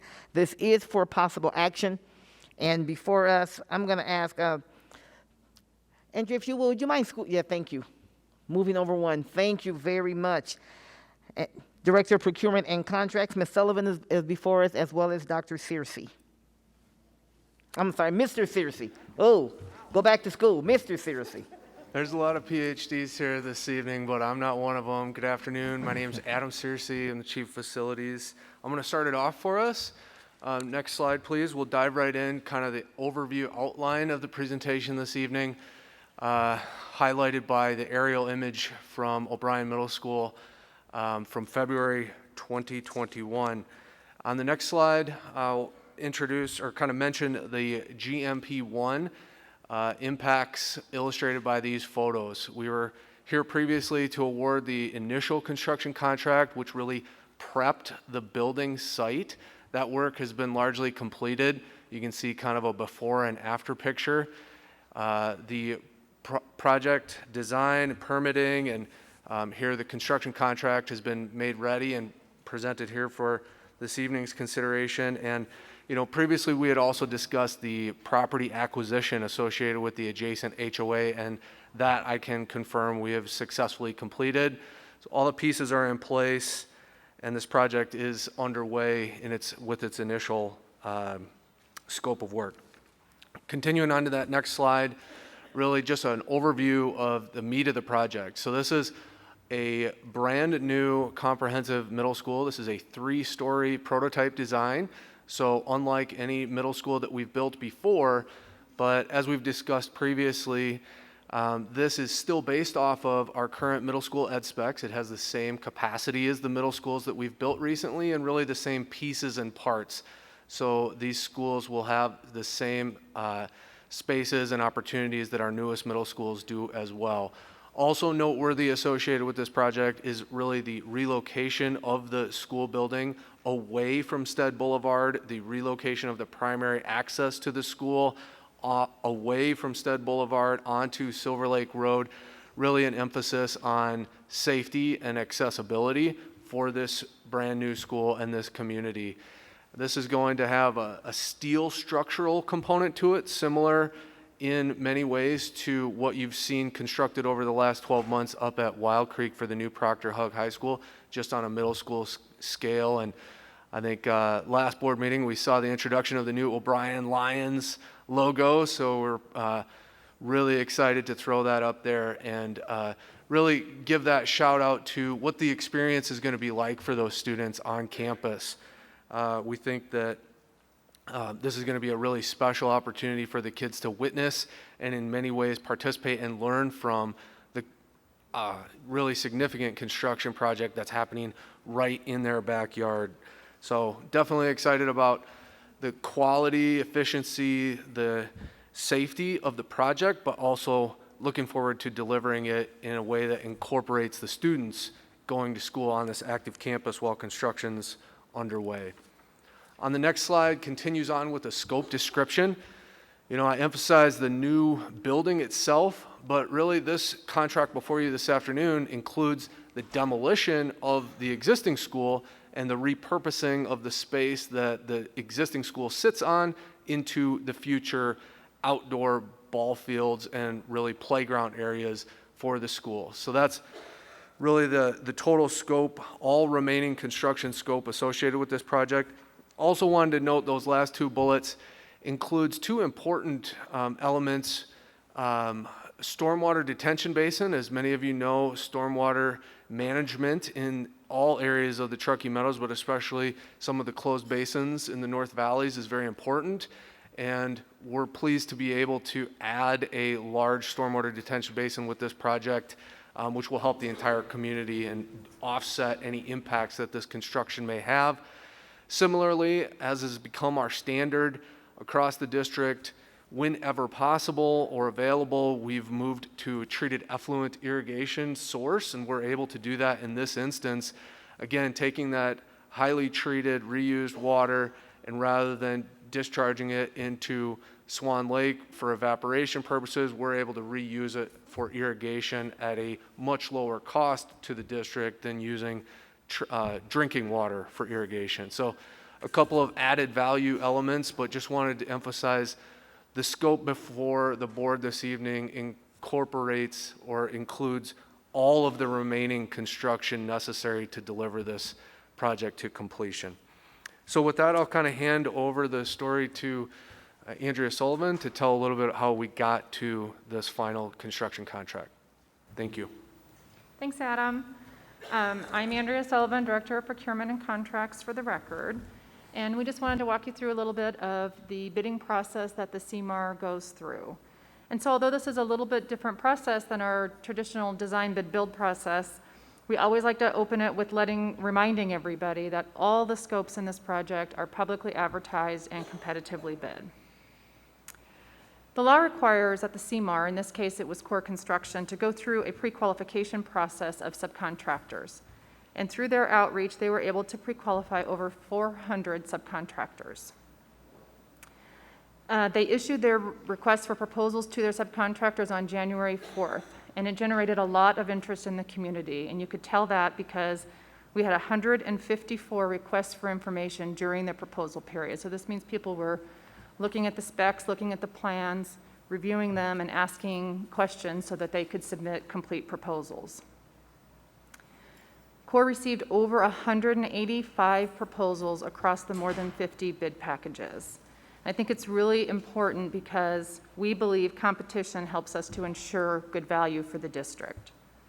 And they got good coverage across all trades. In fact, some of the larger trades got exceptionally good coverage.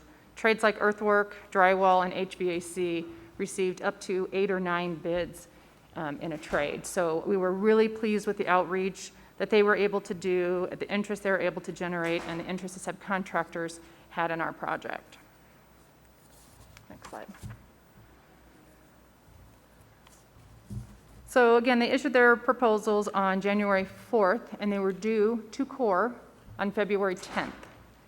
And as is the normal process, Core went through each and every proposal and evaluated those proposals, and then they began to schedule interviews with subcontractors. And the purpose of these interviews is to ensure that those subcontractors read the plans and specs correctly, they have full coverage of the scope in their bids, and that they have the resources to get the job done on time. And during that process, the Washoe County School District Purchasing Department and Facilities Department is there. They're present throughout the process to ensure that Washoe County School District policies are followed and that the law is followed. After that's done, as also is required by law, Core has to present to the district their 1% subcontractor list. So after all of those meetings, they go through and select their subcontractors and give us a complete list. After which we enter into final negotiations between Core and the school district. And once those were complete in February and early March, then Core presented Washoe County School District with a final GMP. Next slide. So here's what the GMP contract consists of so that you kind of know what is involved in what we're asking you to approve tonight. Obviously, it's the cost of all the subcontractor trades. So like we said, there were 50 bid packages that went out, so it's the cost of all 50 of those bid packages. Then we have what's called the contractor general conditions, and this is for things like Core staff to manage and oversee the project. It's also for things like the equipment rental they need on property, trash removal, construction trailers, temporary power, things like that.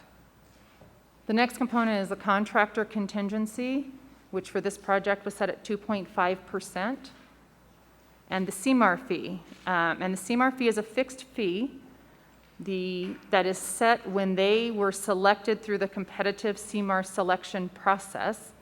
One of the criteria in that was their cost, and cost was 20% of the weight of all the criteria. And so that fee was set early on. And then separate but related, not in the GMP itself, is the owner's contingency. So we'll be asking you to approve tonight the GMP contract as well as the owner's contingency. Okay, next slide. So some of the highlights that we thought would be of interest to you and the public. About 83% of this contract will be awarded to locally based subcontractors. So we'll have our local subcontractors and companies and all of their workers on this job, which is really exciting for our community. Also of interest was that the contracted price per square foot for this middle school is actually over 10% less than the average of the 3 previous middle schools. And the recommended GMP is more than 3% under the allocated budget. And I think these 2 bullet points are important. Arguably, it's exactly how the CMAR process is supposed to work. This is a prototype school that's never been built before, and they have regular design meetings that include the architect and their subconsultants. Those meetings include the owner, which is the school district, as well as the CMAR core construction. And through those design meetings, budgets are presented and refined and revised and represented. And there's a lot of value engineering that goes on during that process. There's a lot of efficiencies that are gained. Couple that with the fact that CORE had such good coverage in the subcontractor world, and we had multiple bids for almost all, if not all, trades, we feel like we're getting a really good value here with this project. Next slide. So a little oversight of the construction schedule. The major vertical construction will begin in July. There's work that will be done leading up to that, but the major construction of the actual building itself will start in July. That building will be topped out, we hope, in the fall.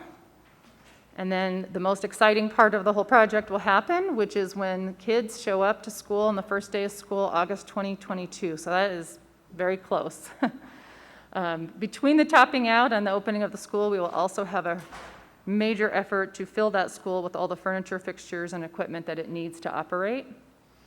In fall of 2022, then after school starts, that's when we will demolish the existing O'Brien building. And then from that point through the spring, we will be building all of the fields and completing all of the finishes and the landscaping through a tricky time of year, weather permitting, of course, until we have substantial completion of everything in spring of 2023. So our recommendation, we are asking for approval of the guaranteed maximum price 2 with Core Construction Services of Nevada in the amount of $68,967,467, plus an owner's contingency of $2,220,215 for a total cost of $71,187,682. And with that, we are happy to answer any questions you have. Thank you to you both, Andrea, as well as to Adam. I see Trustee Church, you have a question or a comment? Sure, thank you very much. A few questions and comments. Number one, those that know me, I'm a fiscal watchdog, and school cost building's been at the top of my agenda. So I thank you for cutting those costs down as much as you can. I recognize many of those costs are out of our control, the booming economy, prevailing wage, state law, et cetera, et cetera. So I do appreciate all your hard work.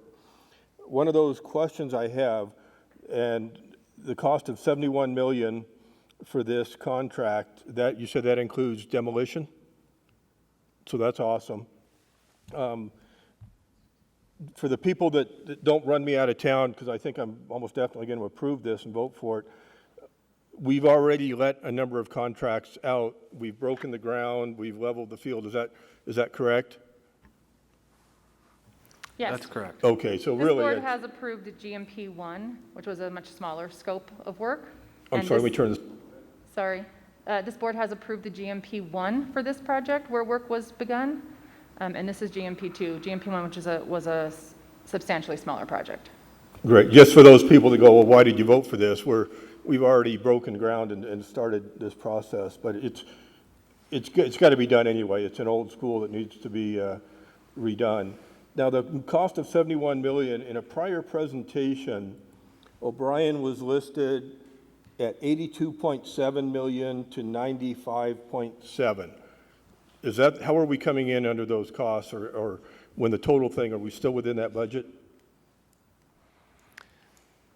Yes, we are. As was mentioned earlier in this presentation, that figure compared specifically to the previously approved budget for the same scope is approximately 3% under budget. The numbers that you just mentioned, without knowing your specific reference point, are likely the approved budget for the entire project, including design fees and all of the expenses other than just the construction, likely also the furniture, fixtures, and equipment that Andrea mentioned, and other professional services necessary to complete the totality of this project. We are below budget on those items of work as well as this construction contract. Incredible. Thank you. Thank you very much. And then there was a discussion at the previous meeting, and I might not be using the right legal term, but a right-of-way that we were going to purchase from an HOA.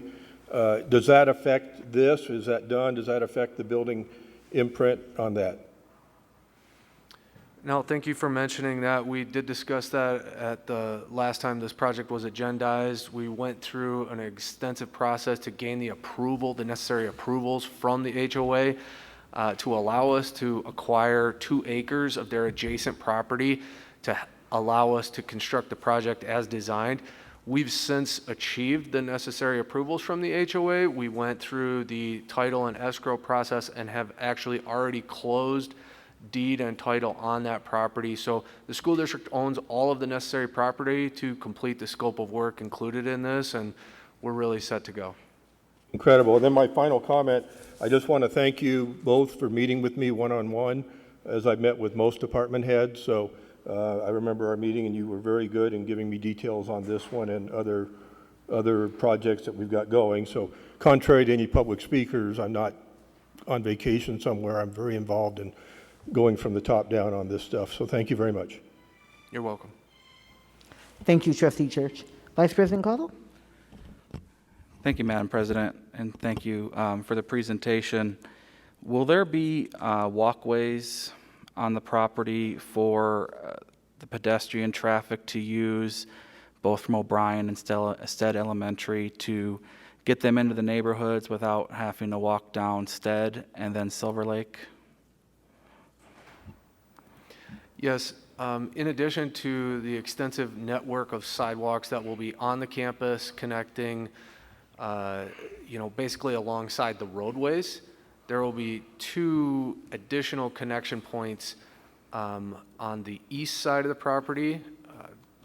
The bearings always kind of, the north is confusing to some degree. So on these images, sort of on the left-hand side of the slide, is to the east. So there will be a sidewalk that connects to that community kind of on the left-hand side of the image, about where that cursor is, and then also one on the south, which is sort of right behind the largest building there. That's a new community that's actually not really well connected to the adjacent community.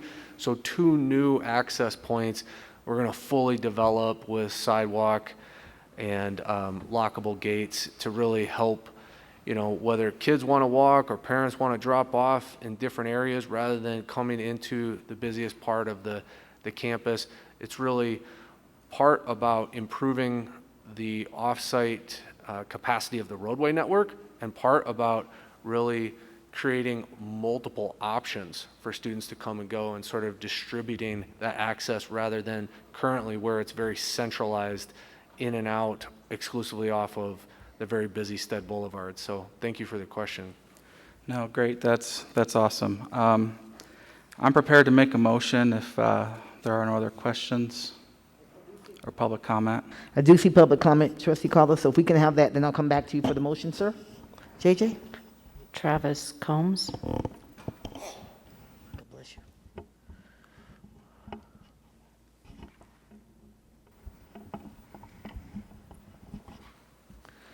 Welcome, Mr. Combs. Thank you for being here. Thank you. Good afternoon, Superintendent McNeil, President Taylor, and trustees. My name is Travis Coombs. I'm with Core Construction. Just wanted to take just a few seconds of your time today to thank you for trusting us with this project, and also thank Adam and Andrea and their supporting cast down at the Brown Center for the tremendous level of collaboration and teamwork that we've shared with their team over the last just about 12 months. When we were very early on in the process, we had a meeting with Adam and with Kevin Kemner from TSK, and we just had a discussion about how the uniqueness of the project, and the general consensus was that the expectations for this project were going to be through the roof. We hadn't done anything like this before, and so we all kind of put our agendas to the side and really worked together to develop what I feel is a tremendously creative and efficient project for the students at O'Brien and the community here and Washoe County School District. It's a privilege for us to be a part of it, and we are looking forward to getting in the game, if you will. So thank you very much. Thank you so much, Travis, for being here. We've enjoyed a good relationship with CORE, so we appreciate looking forward to more great school buildings. Okay. That being said, we'll go to Vice President Cottle for a motion. Thank you, Madam President. We've been talking about this project for over 2 years. This one's near and dear to me. It's the first major project since WC1 in the North Valley. So, Principal Baker, the students and staff at O'Brien, and the community of North Valleys, this project is for you. I move the Board of Trustees approves the guaranteed maximum price to GMP2 from Core Construction Services of Nevada Incorporated as a construction manager at risk, CMAR, for the William O'Brien Middle School Replacement School Project, CMAR number 20-33-C-11-AS, in the amount of $68,967,467. Approves the owner's contingency in the amount of $2,220,215 for the total of $71,187,682. $71,187,682, and approves of Washoe County School District's owner CMAR construction agreement. Second. That was a very long motion, and Clerk Manetto just beat you to it, Trustee Church, but we'll take it. I know, dang, you gotta be ready. She's quiet, but you gotta watch her. But we have a motion on the floor from Vice President Caldwell, which has been seconded by Trust Manetto, by Clerk Manetto. Any further discussion from anyone? Okay, seeing none, all those in favor, please indicate so by saying aye. Aye. Any opposition? All right, the motion is carried. We have another brand new school getting pretty close to being there. Thank you so much. Let the record show, by the way, it's unanimous. Thank you, Ms. Sullivan, Mr. Searcy, for your hard work and for bringing a fantastic project to fruition for the communities in North Valleys. Thank you very much. Okay, before we go to our next agenda item, why don't we take a break? We'll take just a recess, say 10-minute recess. We'll come back, and when we come back, we will get to we'll reopen public comment for those that could not be here when the meeting started at 2 o'clock. We'll give those who did not make public comment before an opportunity to now make public comment at 4 p.m. when we come back. So we're in recess for about 10 minutes. Thank you.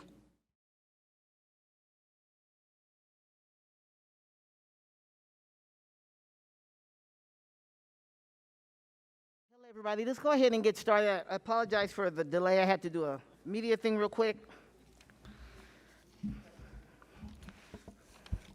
So I ask everyone, if you would, please take your seat, and then we can continue on with our meeting.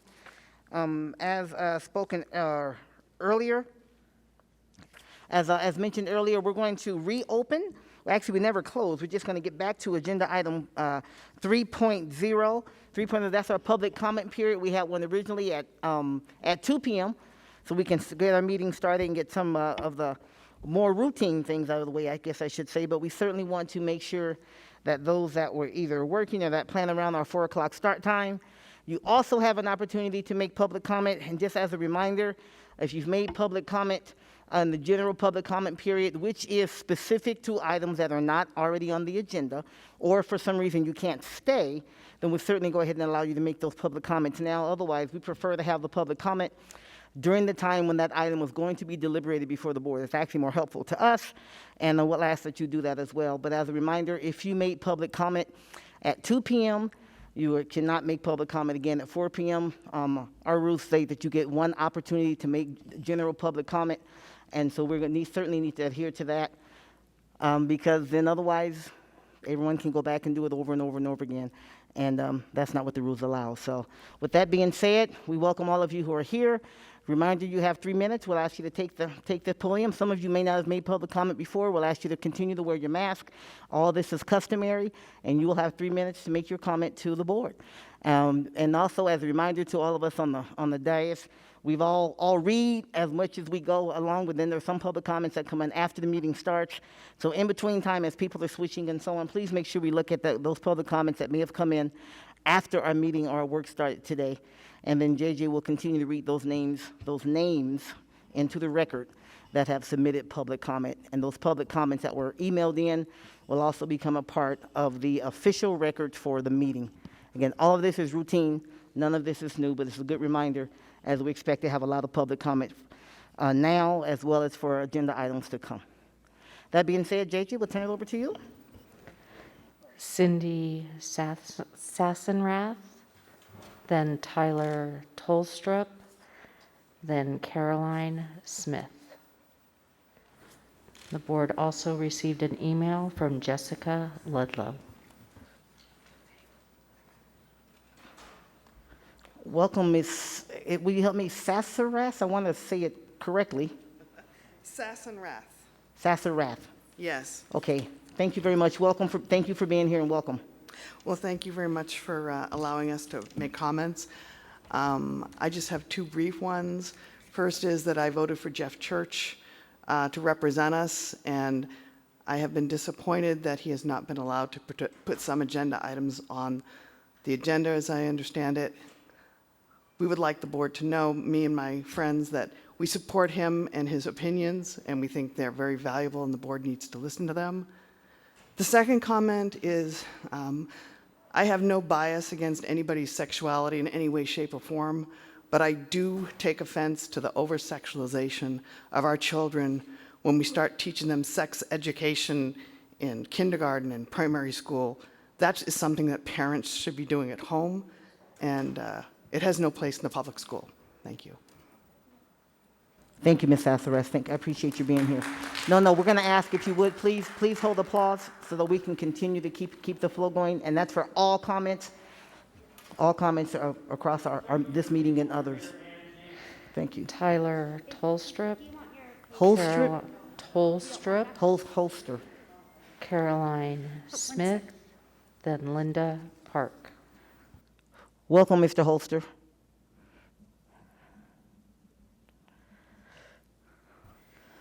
Thank you for being here, sir.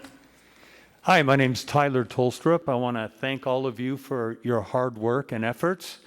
I'm here just as a concerned citizen, as a father, as a grandfather. Both my parents were lifetime educators. I myself have a doctorate in healthcare, so I firmly believe in education. I voted for Jeff Church. I'm an old guy, so I'm used to democratic rules and free speech, and I feel like we have seen a de facto gagging of Jeff Church, and I would ask, please, to have reinstated board comments and future agenda items. Again, I think recently in this country in general, we've seen a slow degradation of our free speech rights, and I would love the board to consider that. Thank you very much. Thank you, Dr. Tolstrup. Caroline Smith, then Linda Park, then Paul White.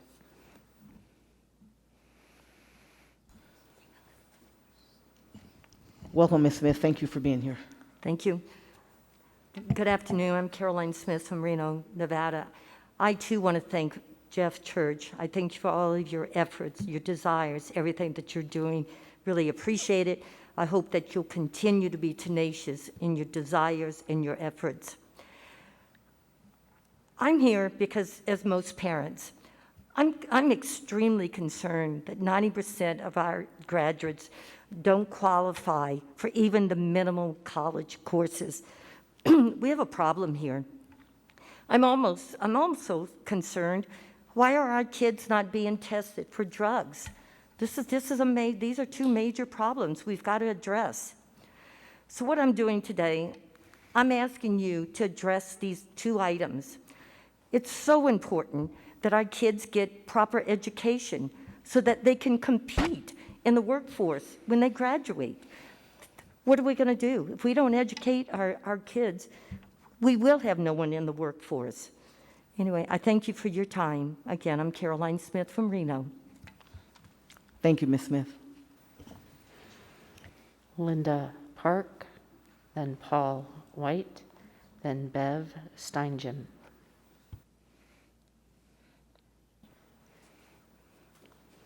Welcome, Ms. Park.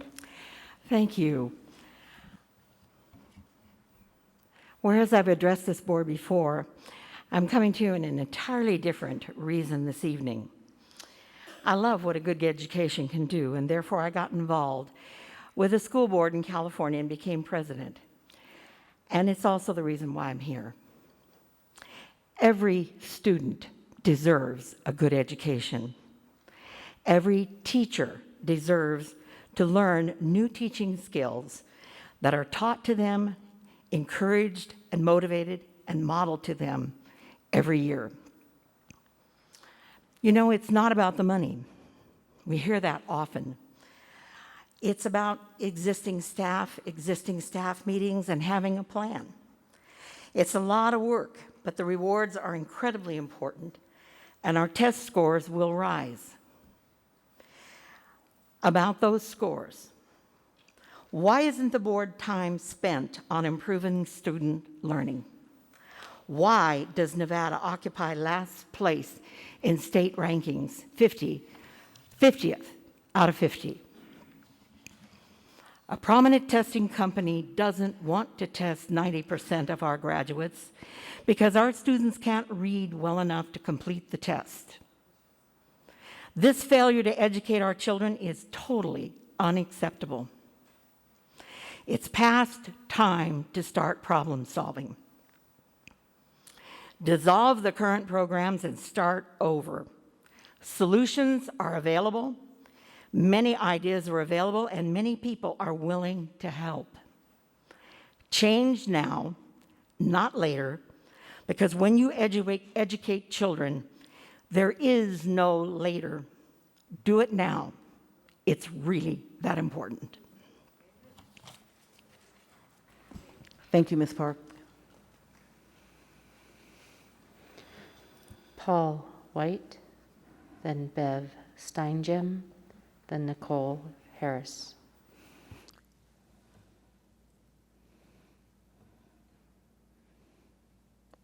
Welcome, Mr. White. I walked in the room and I thought I was hearing things. I hear this presentation on this alliance where you're going to line up and give them snacks, movies, field trips, backpacks, lanyards. I hear all the adults congratulating each other about how great it is, and the board expressing how much they all want to get involved. I'll tell you what, you didn't get elected to put together 18 million Boys and Girls Club type activities in the community. You got elected to give our kids enough literacy skills that they can get a job, and they don't have it. And none of you on the board, not one of you on this stage has ever spent 1 minute running a secondary school, turning a budget around, turning around drug problems, turning around race problems. So why would it be surprising that you don't have a clue what to speak to? Or this school thing, if you'd use some of the $70 million, if you'd use half the ideas that are out there for creative ideas for building new schools, you'd knock 30 to 40% off of that. And you're congratulating yourselves about it? Which brings me to the fact that we're kind of serially presenting a letter you'll be receiving from the law offices of Joey Gilbert. Enough is enough. You're violating open meeting laws repeatedly. Changing these times around today is just ludicrous. But yeah, dropping things off the agenda when you want. We've got a superintendent who's running $1 billion budget who lists on your website that her fiance is the budget director. Well, let me see, the superintendent needs some money. Is her fiance going to tell her no? Where on earth is the board that they didn't even know this is going on?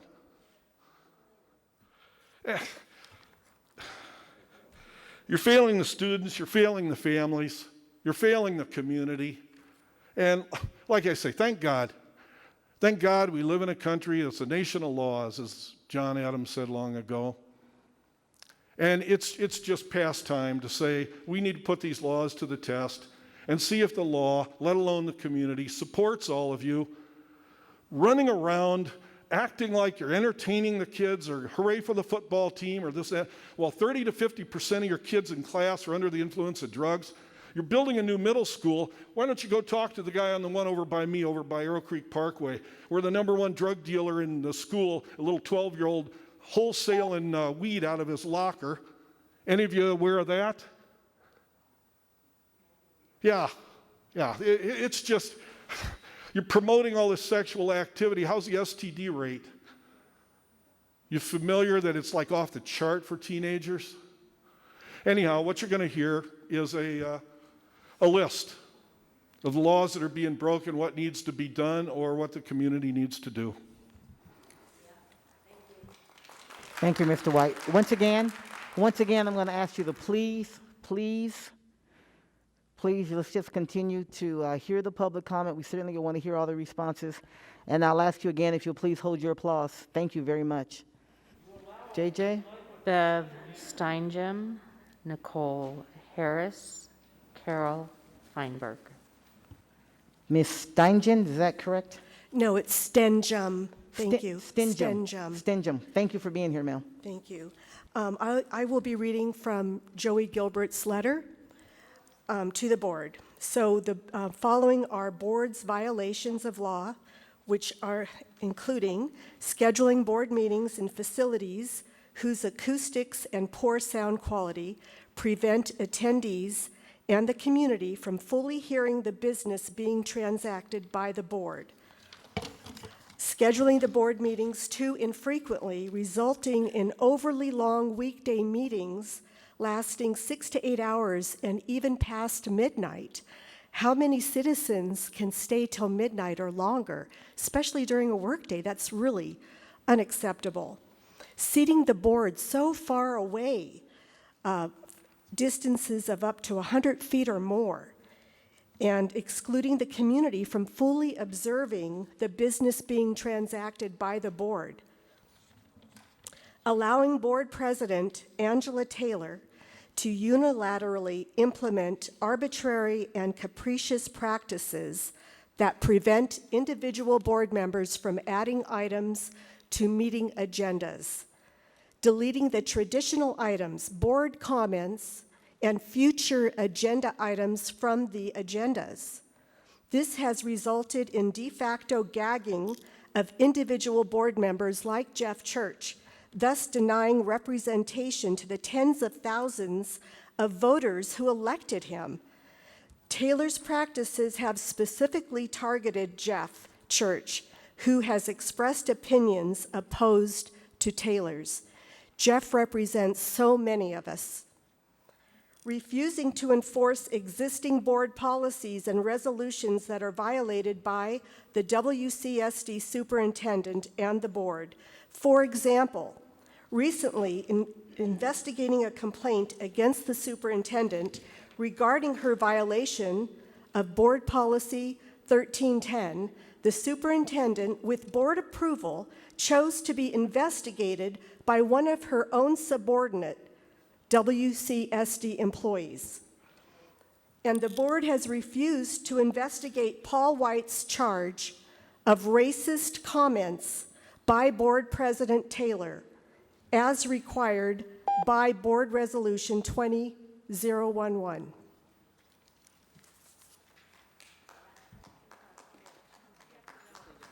Thank you, Ms. Stenjum.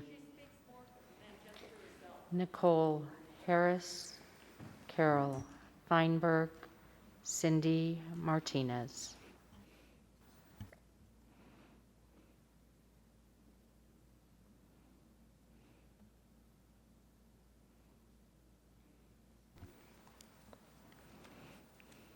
Good afternoon, Nicole. Welcome, Ms. Harris. Hi, this is my first time here, and I welcome the opportunity to speak to all of you. This will not be my last time before the board. Continuing on with this letter, we would like to address Board President Taylor. She reputedly and falsely state, both in public statements and in writing, that her personal opinions on WCSD issues are supported by the entire board. Previously, Taylor publicly apologized for one such action, but since then has continued the practice, quote, on behalf of the board. Next, allowing Superintendent McNeil to deny transparent public access to school sites. This is very important. This includes denying unannounced classroom visits by board members or parents and community members with a vested interest, thus preventing the community from having any realistic idea of the current state of our schools. McNeil's comprehensive restriction of public access to the school sites was in place long before any COVID protocols were implemented. It is a blatant violation of all of the board's well-publicized goals, including goal number 4, which is establishing a system that is transparent and accountable. Goal number 3, engaging family and the community in strong partnerships. And goal number 5, ensuring that our schools are supportive and welcoming environments. Allowing the illegal conflict of interest created by the following personnel situation. Superintendent McNeil states on her WCSD website profile that she is, quote, engaged to Mr. Mike Schroeder, end of quote. Mike Schroeder is listed on the WCSD organizational chart as, quote, budget director and Office of Financial Management, end of quote. As a top-ranking WCSD administrator, Superintendent McNeil has ultimately control over the budget of almost $1 billion and would have made many decisions with her fiance's support. This is serious conflict of interest, according to NRS Statute 281A.420. The relationship between Superintendent McNeil and Budget Director Mike Schroeder creates a conflict of interest in any matter the two must collaborate on, and this must be investigated. Thank you, Ms. Harris. Carol Feinberg, Cindy Martinez, Joey Gilbert.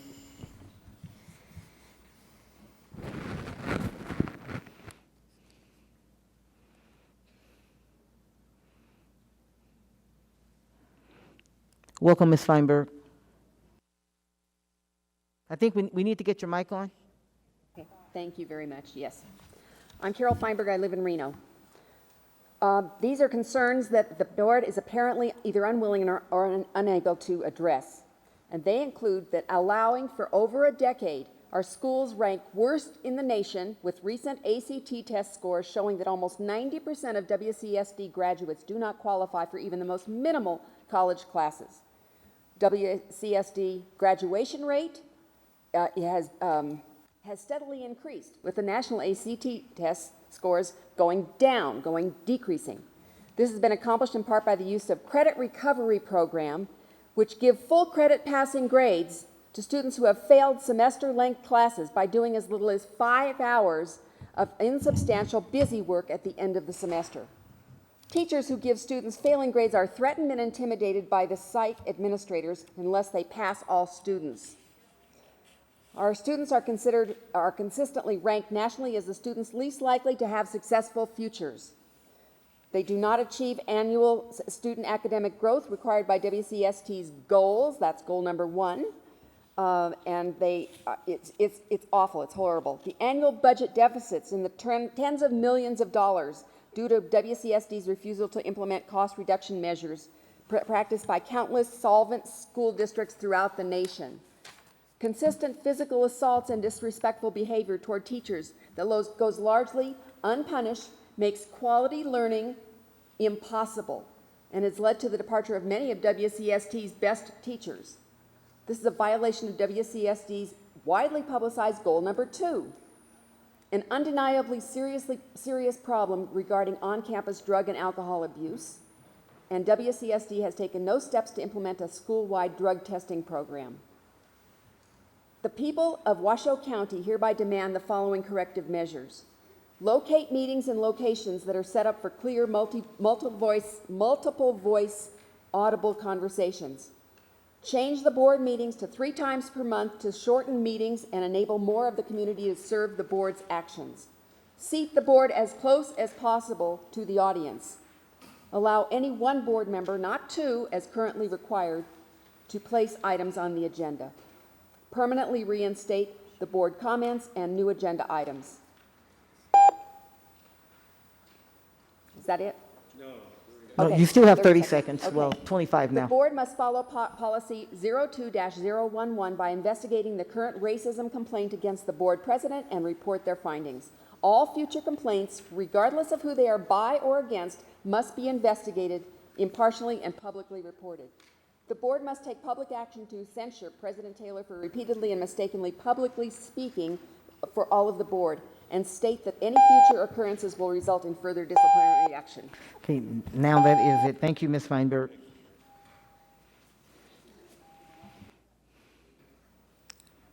Cindy Martinez, then Joey Gilbert, then Charles Elliott.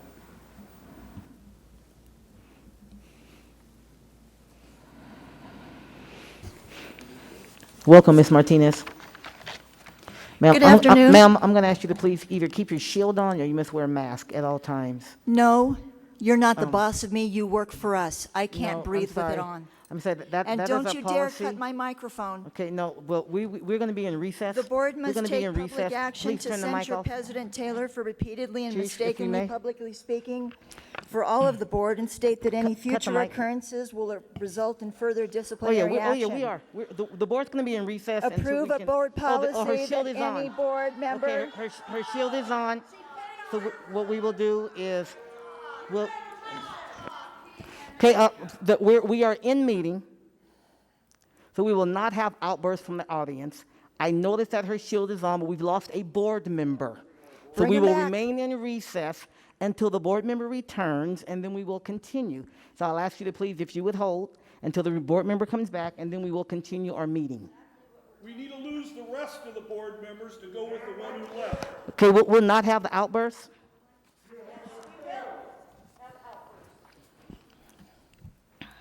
We're in recess until we get our full board back, and then we'll continue on. Then you can begin again. And you'll have a fresh 3 minutes.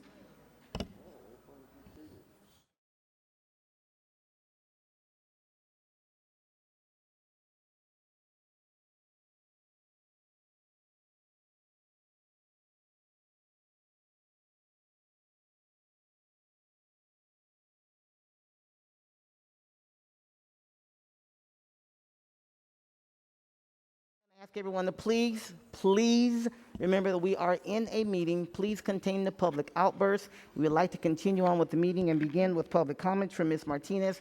Ms. Martinez, again, thank you for replacing your face shield. I appreciate it. You're going to have a fresh 3 minutes, and you can begin your comments.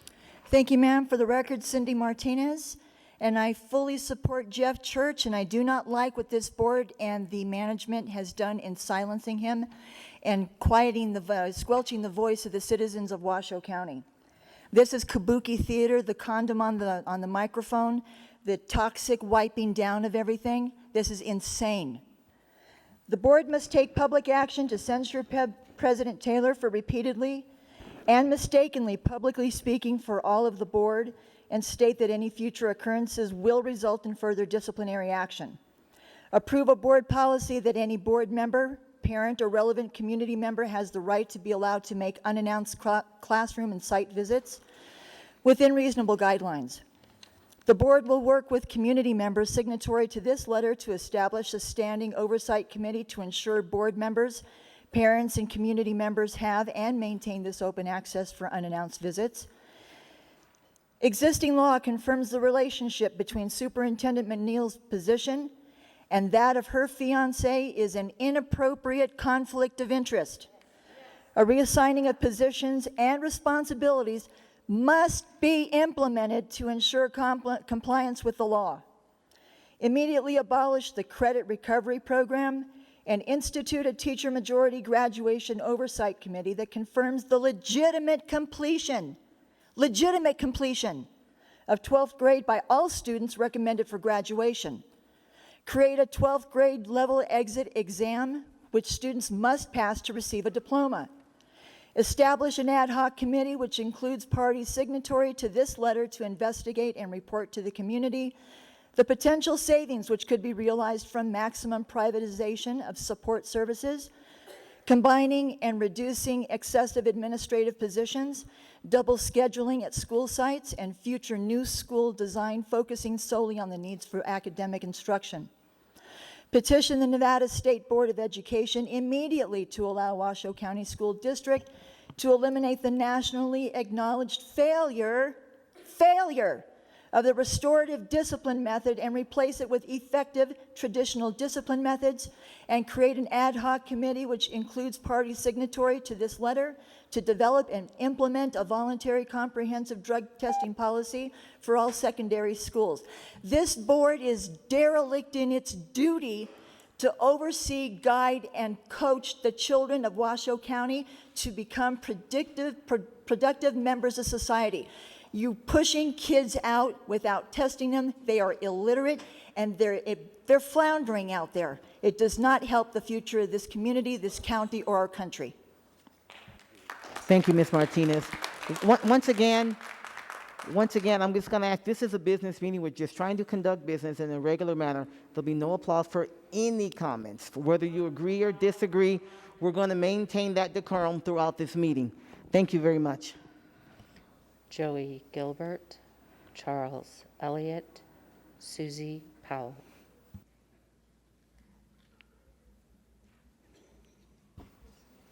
Welcome, Mr. Gilbert. Thank you, ma'am. Joey Gilbert for the record. The Nevada Open Meeting Law states, in conducting meetings, one always should remember the message in NRS 241.010. In enacting this chapter, the legislature finds and declares that all public bodies exist to aid in the conduct of the people's business. It is the intent of the law that their actions be taken openly and that their deliberations be conducted openly, subsection 7.01. In ignoring the provisions of Nevada Open Meetings Law and ignoring the mandates of the law and policy of its conduct, the Washoe County School District Board and its Superintendent McNeil have stolen from the people of Washoe County their right to be not only informed, but also a part of the deliberations of local government.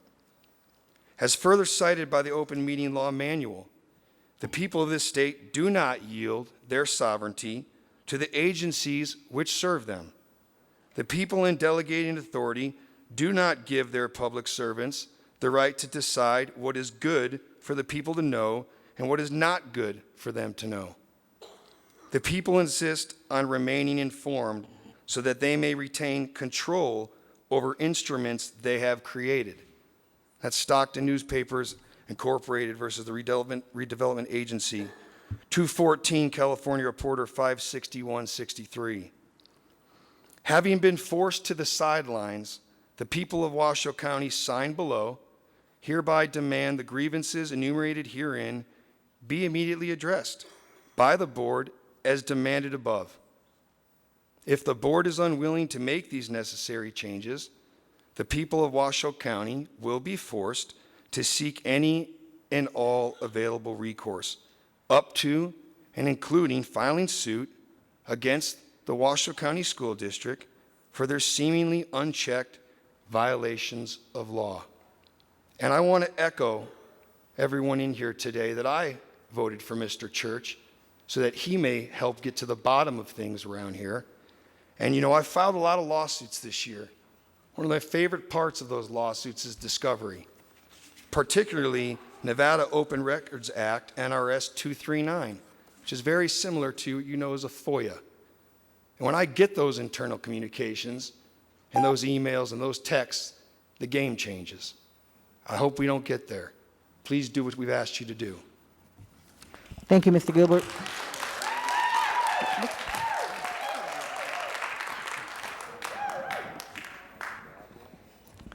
Who's next, JJ? Charles Elliott, Susie Powell, Lori Agnew.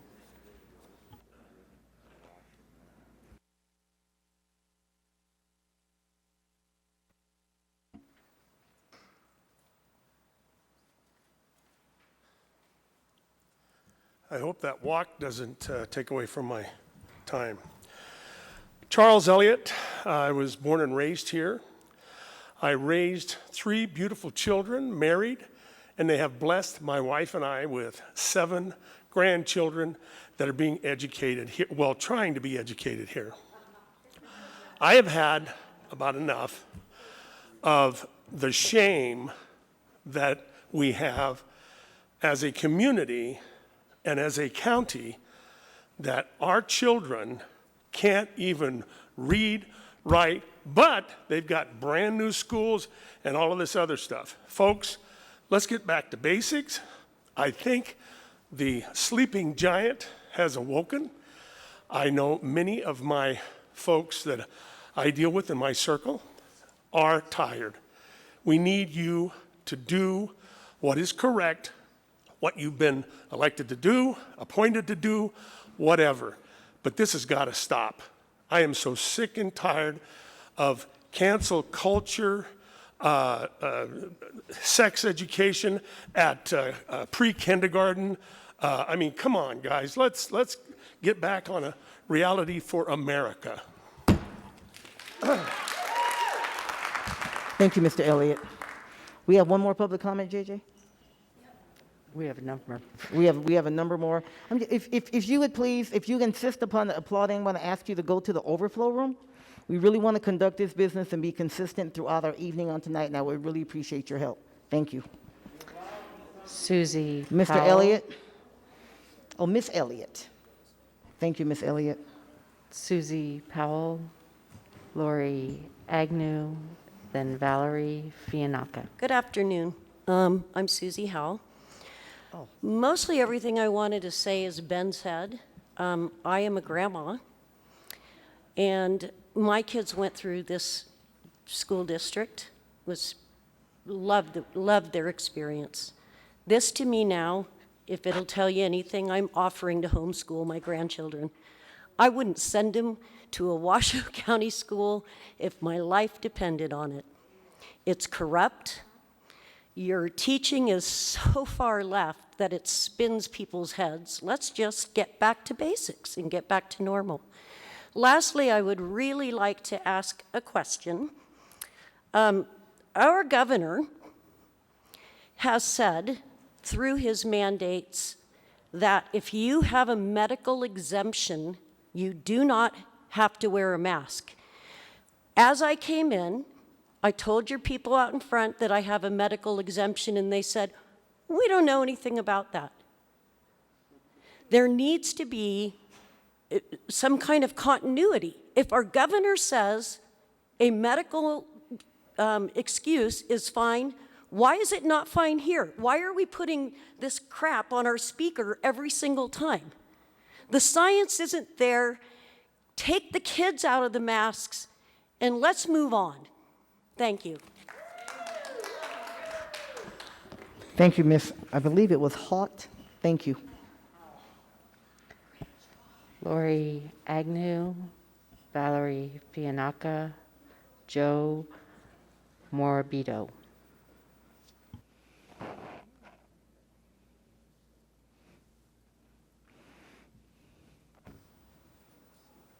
Welcome, Miss Agnew. Thank you. Thank you for allowing me to address you today, and a special thank you to Jeff Church for all you have done and for your fight for our children. It is well known that the academic performance of the WCSD is less than stellar with room for improvement. In that vein, more time should be spent on the basic fundamentals as opposed to political rhetoric, which has no place in our classrooms. While we all oppose racism and anti-LGBT sentiment, especially in our schools, current political rhetoric should not be a part of this curriculum. Certainly, it is your job to provide a safe and inclusive atmosphere for all our children, but focus on the basic fundamentals. Leave your politics out of the classrooms. The decision to change policy of the Washoe County School District should not be made by just one person, Ms. Taylor. You are a part of the board, and as such, you must work with the board and the parents of the children in the district. Their voices and votes should carry equal weight in all matters, not be drowned out by your personal opinions. I would also like to address the teachers and their right to free speech. Teachers do not lose their rights when they enter the classroom or the school grounds. If the Washoe County School District wants to recruit and retain quality educators, then you cannot trample on their rights, especially in this area. By doing so, you are inviting lawsuits, which will cost money that should be spent on our children's education. We are also asking the board to put future agenda requests and board reports back on the agenda. Thank you for your time. Thank you, Ms. Agnew. Valerie Fianacca, Joe Morabito, Din Cossart.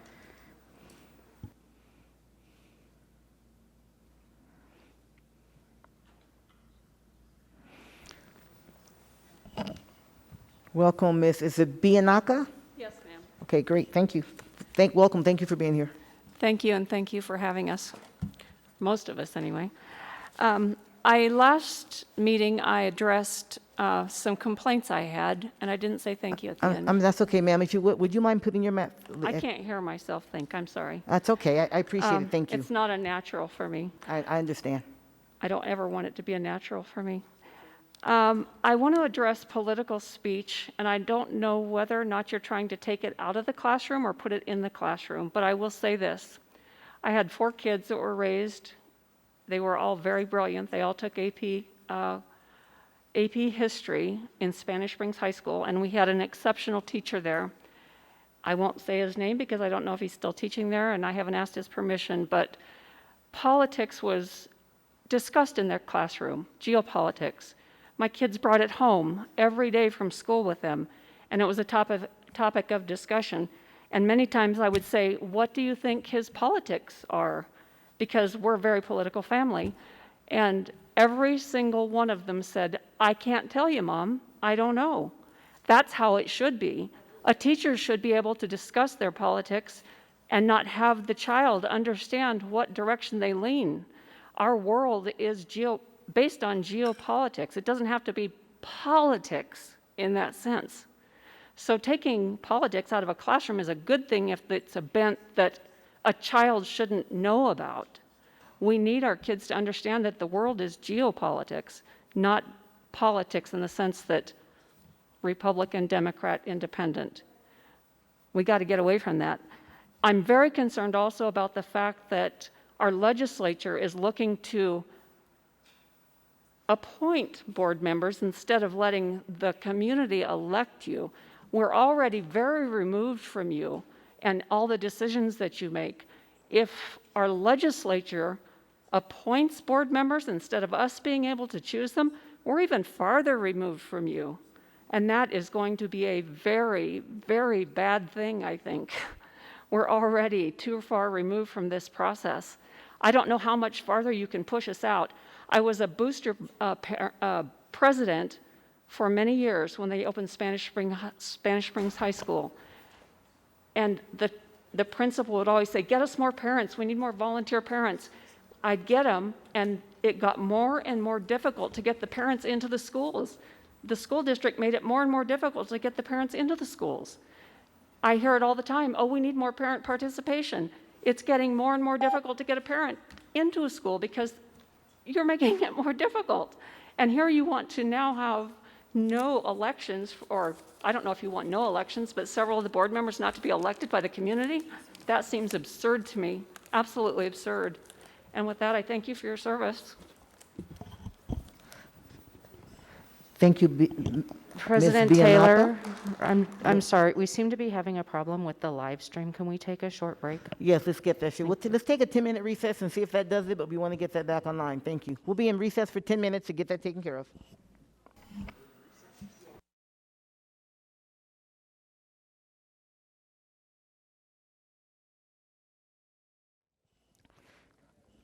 Okay, everyone, we will call our meeting back to order, come out of recess. Thank you for your patience.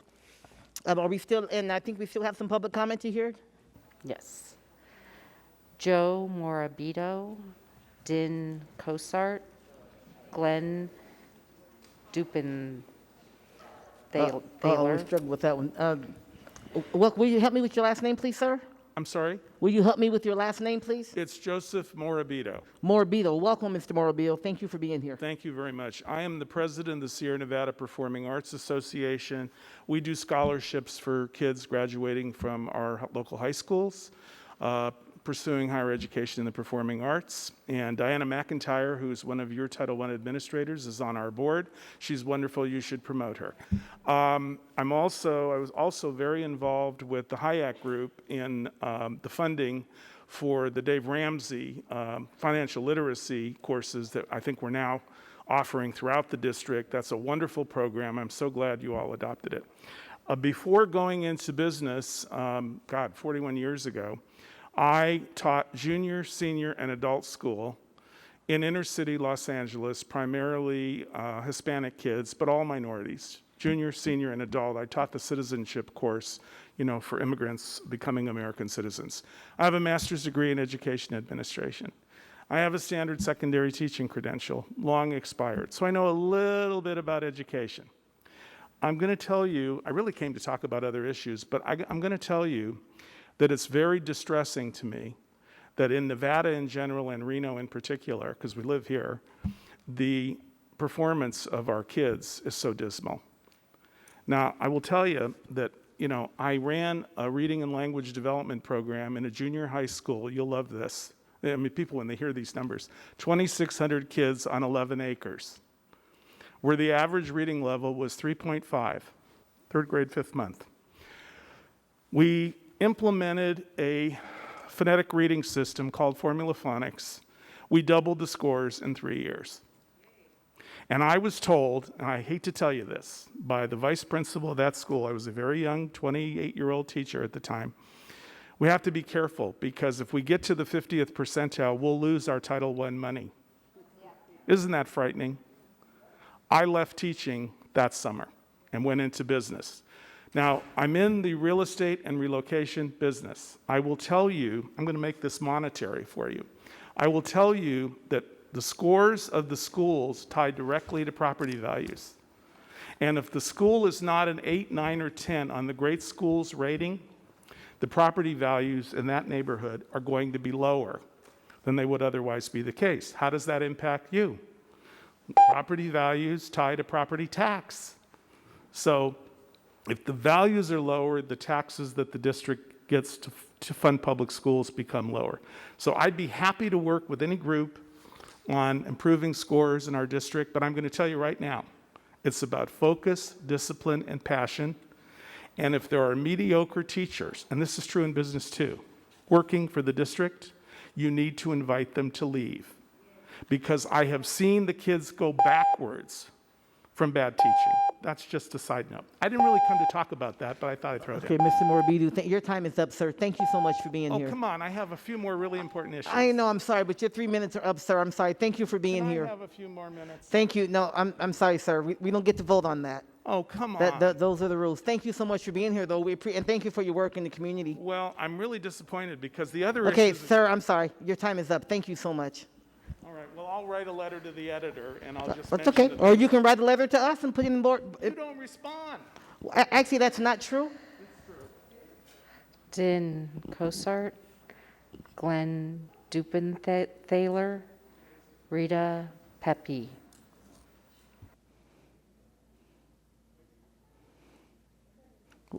Will you give me her last name, please, again? JJ, will you please give me her last name? Din Cosart. Will you please help me? Will you please help me with your last name? Pardon me? Will you please help me with your last name? Sure, sure. It's Swiss German and it's Dupenthaler. Dupenthaler. Dupenthaler. Yes. Dupenthaler. Yep. Okay, well, welcome, Ms. Dupenthaler. Thank you for being here. Well, thank you for letting me speak. I don't have a prepared speech. But what I do want to say is, first of all, Charles, thank you very much, or Jeff, thank you very, very much for all your support. I know a lot of parents appreciate it. The main thing I'd like to say is getting back to basics. In fact, Charles Elliott spoke a little earlier, and he actually expressed it perfectly. And what we need to do is get back to the 3 R's. Nothing more. Leave all the politics, leave all the other issues for the parents.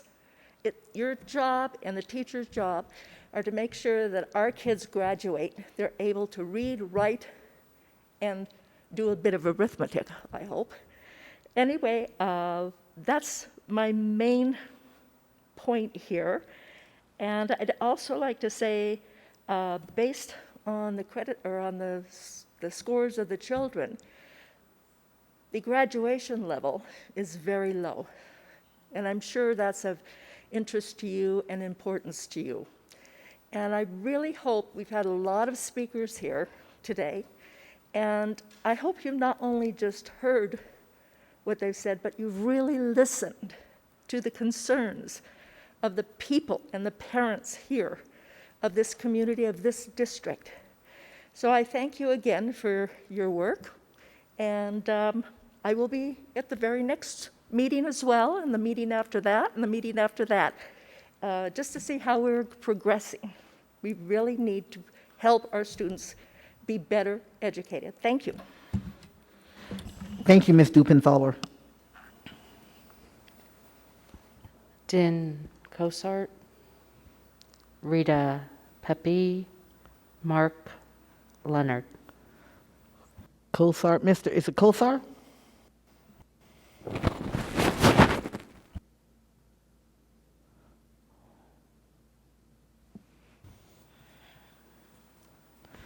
Is it Mr. Kosar? Is that it, Kosar? I said it right? Yes. Okay, thank you. Welcome. Thank you for being here. Sorry, let's get your mic on. Okay. My name is Din Kosart, and I'm a resident of 45 years in Reno. My children went to school here from about 1984 to 2002, and both of them received excellent educations. And what I'm seeing now and hearing from parents and hearing my own children tell me about the education their children, my grandchildren, are getting is absolutely deplorable under these circumstances. You've heard from people today much more eloquent than I, much more knowledgeable, much more sophisticated in ways of speaking than I am. You've heard what needs to be changed. You've heard what's wrong. And you've heard about your own failures. And I just say, amen. Isn't it time to listen and make the changes that you're being asked to make for the sake of the children in our county? That's all I have to say. Thank you, Mr. Kosar. Rita Pepe, Mark Leonard, Lorraine Doherty.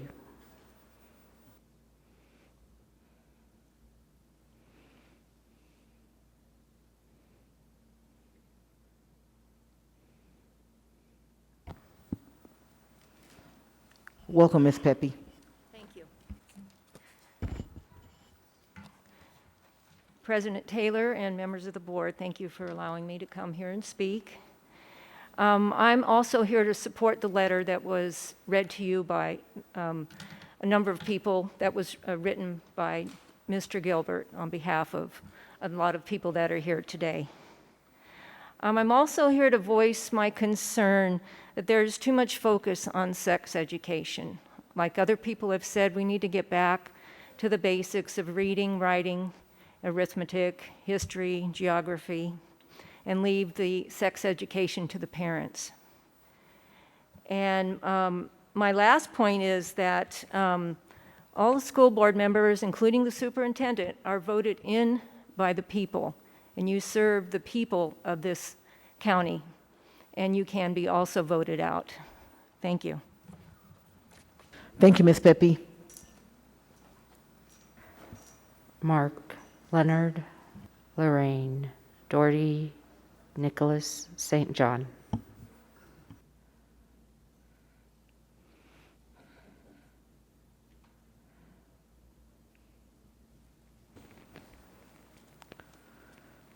Welcome, Mr. Leonard.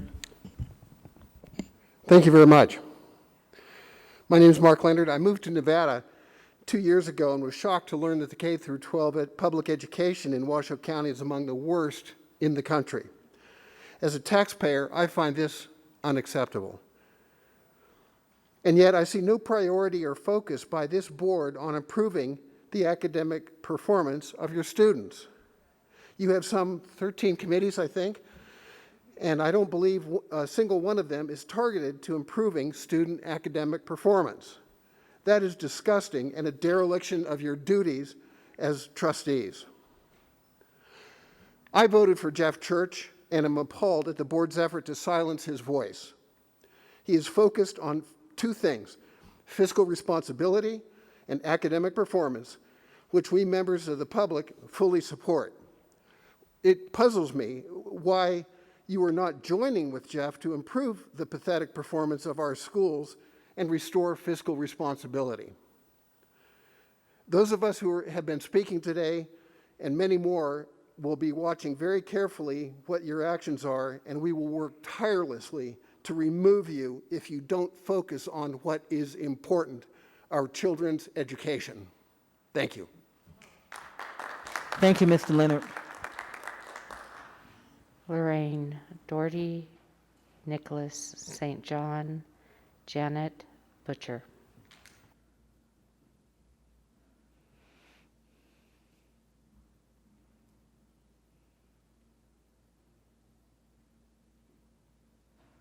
Welcome, Ms. Doherty. I'm not sure your mic is on, ma'am. No. Thank you. Okay, thank you. I just want to say that I also support the resolution presented by Mr. Gilbert. And I also found it very interesting to read about the many maintenance and capital projects that were on the agenda. But I have to tell you, as a parent, that is not our number one priority. It's the education of our children.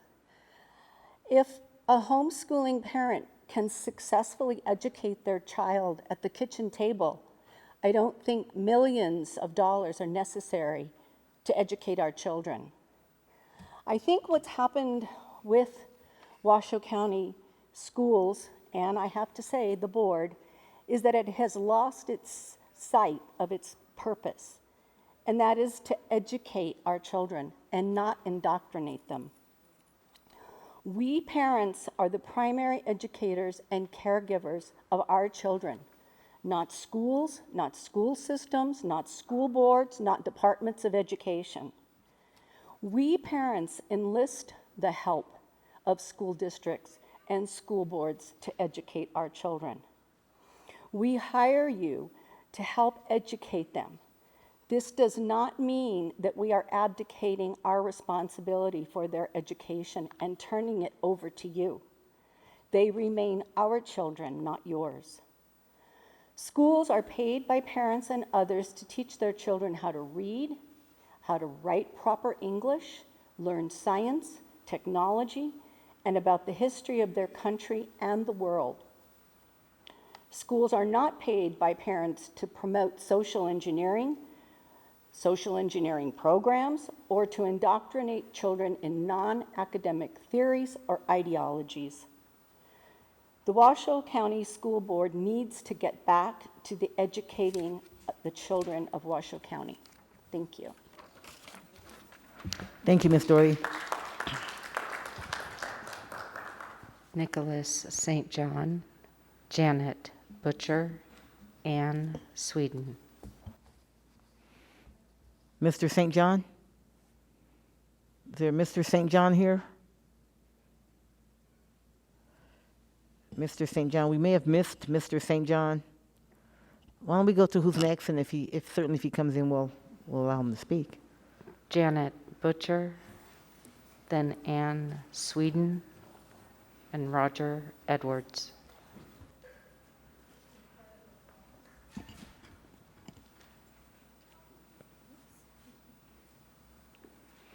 Welcome, Ms. Butcher.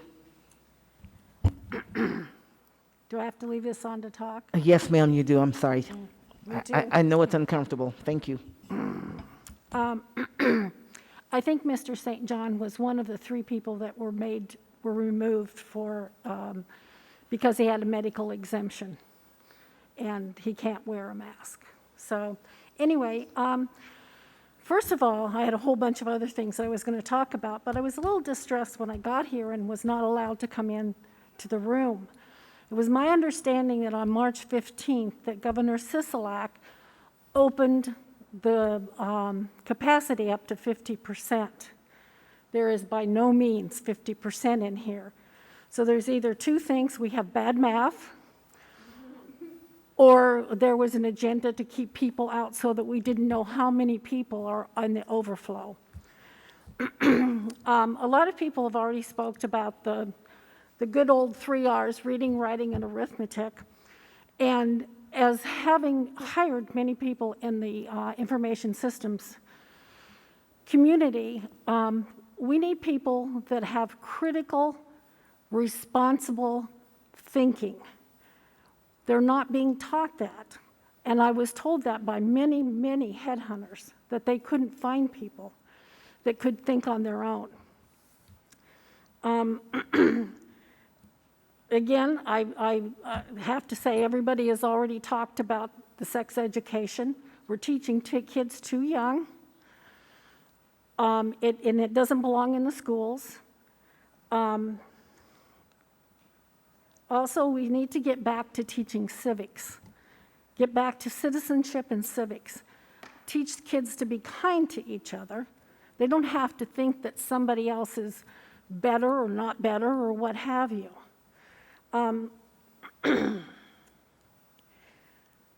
That pretty much covers all of it, except that I do want to thank Jeff Church for all he is doing in order to help get our community schools back into graduating and teaching kids what they need to learn. Thank you. Thank you, Ms. Butcher.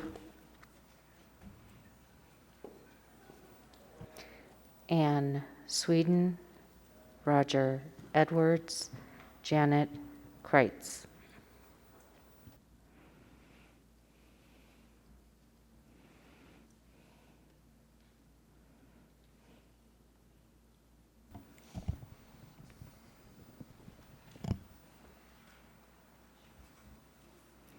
Welcome, Ms. Sweden. Oh, thank you. It's time for the parents and citizens of Washoe County and the school board to push back against the ridiculous attacks on our school kids, who are the future of this great country. Cancel culture, really? Why is there a small minority of folks who decide whether we read Dr. Seuss books, watch the Disney movie Dumbo, or if the statue is made by a racist? How far did they have to dig for that? This actually instills hate and racism in our schools, community, and divides our country.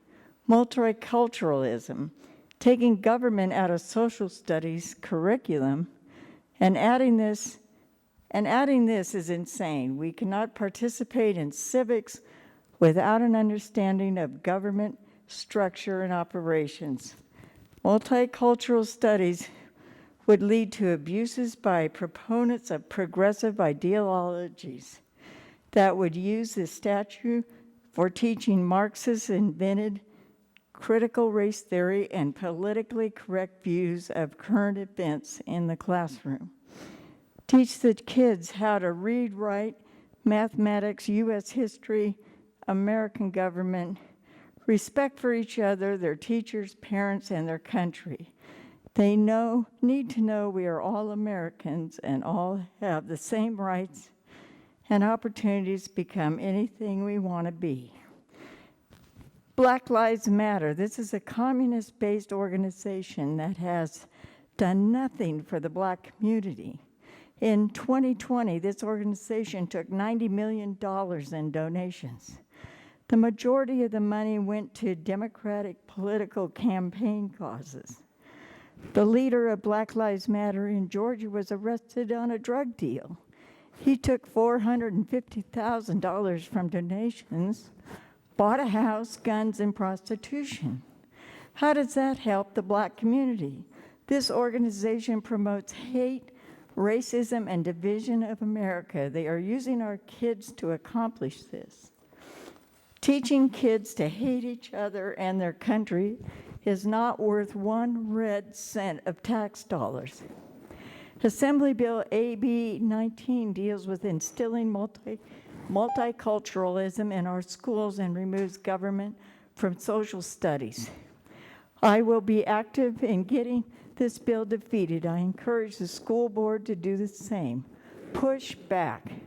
Racism, hate, no discipline, passing students who have not met the grade, and lowering the standards to achieve the graduation percentage. Our schools need to be held to a higher standard. Schools need to be achieving the goals of our students deserve to accomplish. Being almost last in the country in education. I'm sorry, Ms. Sweeten, I'm sorry, your time is up, ma'am. Okay, thank you. Thank you so much. I want you to help push back. Thank you for being here. Who's next, JJ? Roger Edwards, Janet Kreitz, Gina Stores.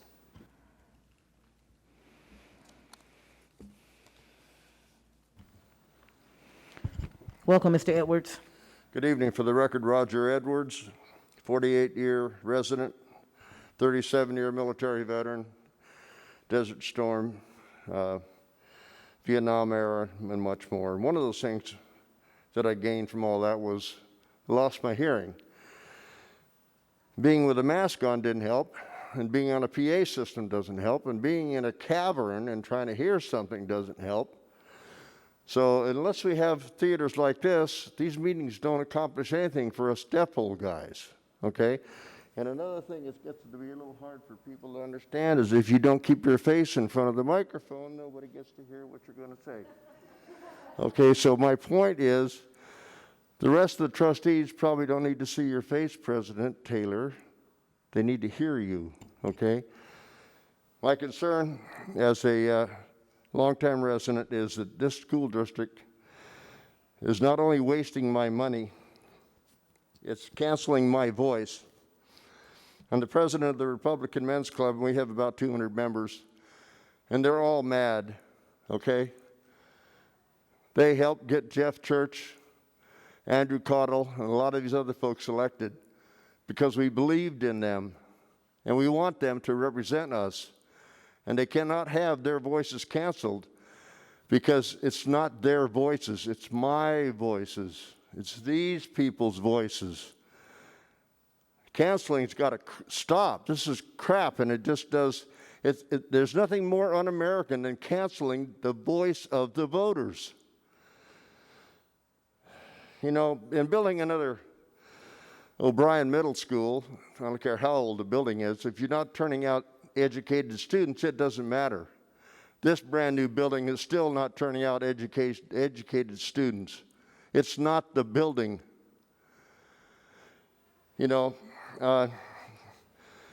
my 200 members are really motivated, like the people that spoke before you tonight. And you guys need to make substantial change. And once again, on the agenda, like some of the people have mentioned, there's nothing here that talks about holding any educators responsible for what they're doing. Your job is to be sure that the educators do their job. You can't do that without reviewing what they're doing. Okay? Like I say every time I come before you guys, it's about focus. I don't want to hear about critical race theory until you can show me somebody that can do basic math. I don't want to hear about gender whatever until you can tell me how to teach people what civics means, for crying out loud. Focus, people, please, focus. Thank you, Mr. Edwards, and thank you for your service to our country. Janet Kreitz, Gina Stores, Raymond Lopez. Ms. Kreitz? Oh, right here, okay. You're up next, Ms. Kreitz. Mm-hmm. Welcome, ma'am. Thank you for being here. Hello. I want to thank the board for letting Mr. Kelly go. Jeff Church replaced him, and we voted for him because of the stuff that Kelly had done outside of the school district. We also support Andy Caudell. Did you guys know that Minogue High School is open? I believe it's a private school, and they're wide open. I'm a mother of an 8th grader who was a straight A student for years. And with this COVID close down, she's gotten C's and D's and 120 absences, and this is really affecting the kids.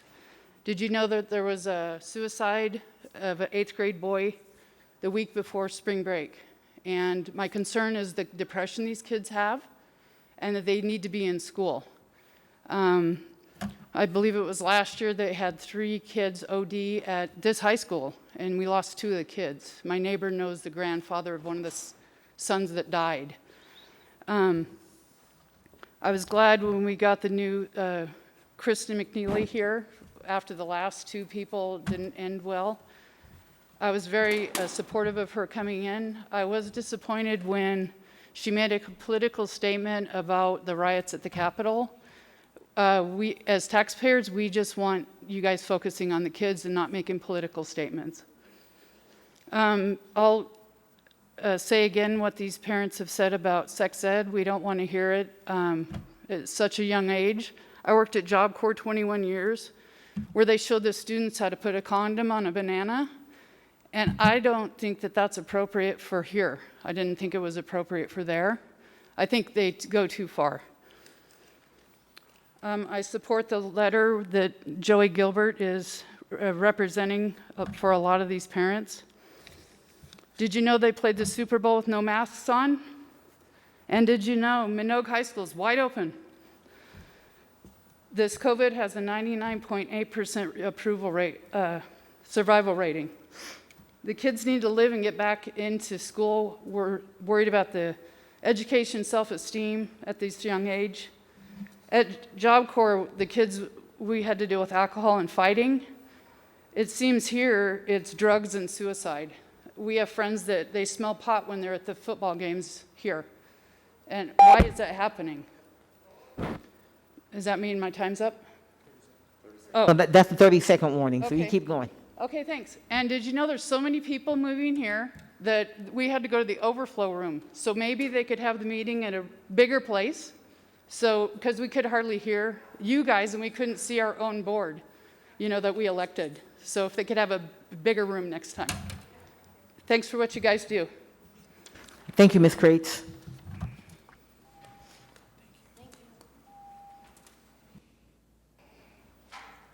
Gina Storrs, Raymond Lopez, Kaylin Evans.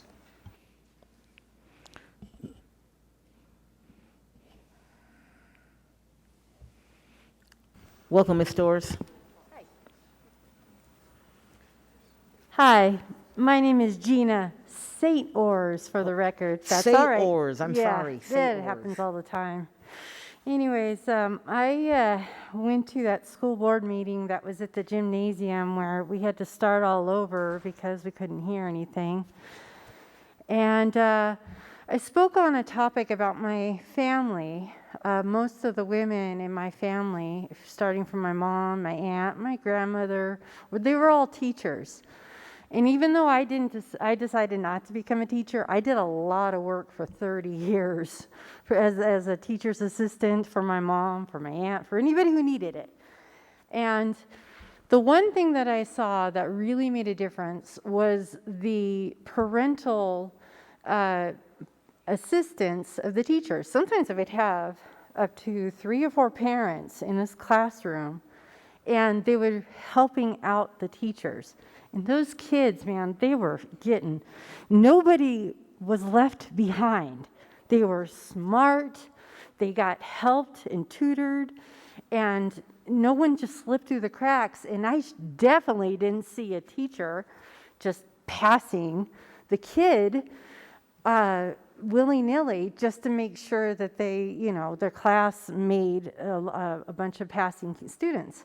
No, those kids were taught and retaught and tutored and whatever they needed to learn. But I'm seeing that that's not happening here when I'm going to stores, that this one young lady was bragging about how she graduated high school, and she didn't have a register in front of her. They had to make change the old-fashioned way. And she had to pull out her calculator on her phone to learn how to make change, and she's bragging that she's a high school graduate. I was shocked. I knew that in the first grade. Are you kidding me? Is this what you guys are bragging about that you're producing? Is this the next series of doctors and construction people and board members I'm going to get? People that have to pull out calculators to figure out change from $1? You kidding? And I'm looking at this guy over here on his laptop, and I'm wondering, is he paying any attention to any of us? I am really tired of you guys ignoring the problem and being so prideful that you think you know what's better than the actual people that have to live with the consequences of your actions. And that includes you. Thank you. Thank you, Ms. Sayers. Raymond Lopez, Kaylin Evans, Beth Martin. Mr. Lopez? Mr. Lopez? We may have missed Mr. Lopez. Let's go on to whoever's next. Kaylin Evans, Beth Martin, Kathy Kite. Mr. Evans, welcome, sir. How are we doing today? My name is Kaylin Evans, and I'm a parent of children in Washoe County, an educator in this district, and a staunch advocate of public education in our community. I started writing out my public comment multiple times earlier and kept having to stop and erase it because I found myself wanting to argue with many of the people making public comment. There's a lot of misinformation and slander being thrown around, and a lot of misdirected anger. But a public comment forum isn't the right time to address these issues because we're not having a conversation. We're just speaking at each other. I've heard many people come up here and passionately convey their anger about the failing of our public education system. But why is our public education system failing? Is it failing because our educators in our community are lazy? Is it failing because the superintendent is engaged into a particular person? Is it failing because there was an audio troubles at a particular meeting? Or is it failing because education in Nevada is one of the lowest funded and under-resourced education systems in the entire country? Is it failing because we have the largest class sizes in the country, which drastically impacts both learning and working conditions? Is it failing because for decades we've allowed lawmakers to supplant billions of dollars from public education? Is it failing because as a community we have failed to hold our elected legislators accountable for their continued lack of support for public education? We rank 44th in per pupil funding. Every person in this building has a right to be upset about our public education system, but it's not because of this board, the educators in our community, the employees of the Washoe County School District, or our current superintendent that we find ourselves in this situation. It's because we have failed to support our public education system. Education is a system. Like any other system, when we don't support it, it will fail. And people are up here arguing and angry about the failures of our school district when that anger is being misdirected. We're still in the midst of a pandemic, facing massive budget cuts to education, and we're spending all this time focused on this? How much of what was brought up in these comments is actually relevant to our current education system? Like, how much of the people up here saying these things have spent any time in a classroom? The anger, frustration, and energy being put into making these public comments right now is unfortunate because it's being wasted. Imagine if all these people came together to fight so that we have an education system that's adequately funded and supported. Imagine if our focus was truly on what is best for all students in our community, not just an opportunity for a few to boost their profile. We're all here thinking that we're doing what is right, but when in fact this type of divisive rhetoric is hurting our school district. Thank you. Thank you, Mr. Evans, and thank you for your service in the district. Beth Martin, Kathy Kite, Melanie Sutton.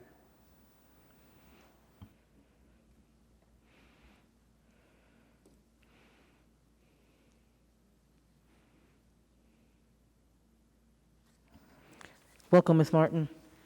Good evening. Thank you for allowing the time for me to speak today. Beth Martin for the record. My intention for attending today was to talk about the importance of class size reduction and the fact that we're in the middle of a very important legislative session where funding is key to recovery and future success. I've had to push that aside because, quite honestly, I'm speechless. Speechless for the amount of negativity that has come into this meeting and the questioning of the job that I do for these children that go to school every day. I work my butt off to service every child because I believe every child has the ability to learn. I also have children of my own, none of which are being failed by this school district. So I think that there's just a lot of misunderstanding of how this system works. And as Kaylin said before me, I feel like a lot of the problem is at the state level, and that's where our energy should be focused. I thank my superintendent and I thank my school board for advocating for me and my students every day. So I don't have much else to say, but these teachers are working their butts off every day. Thank you. Thank you, Ms. Martin, and thank you for what you do in the classroom every day. Kathy Kite, Melanie Sutton, Kristen DeHaan.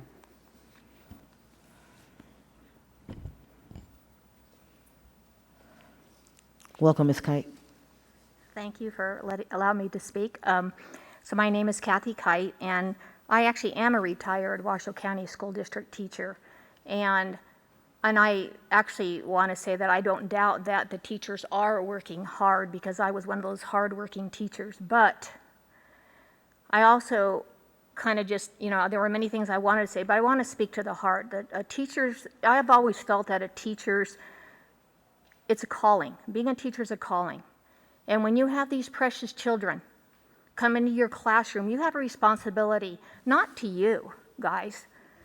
I have a responsibility to their parents. And when they are looking to me to make sure that their child can read and write and know the right things to do, I would go home at night, and if there was any infraction that I would have done, I would have said, hey, I'm sorry, and I would have been back the next day. But those precious children should be treated with respect and not being treated the way they're being treated. And I just wanted to say that I do agree that there are a lot of problems, and it's not just at the state level. There is a lot of problems here, because I watched, I was here when you brought on Superintendent Morrison, and oh boy, did I watch the changes. The changes did not go from good. They went to worse.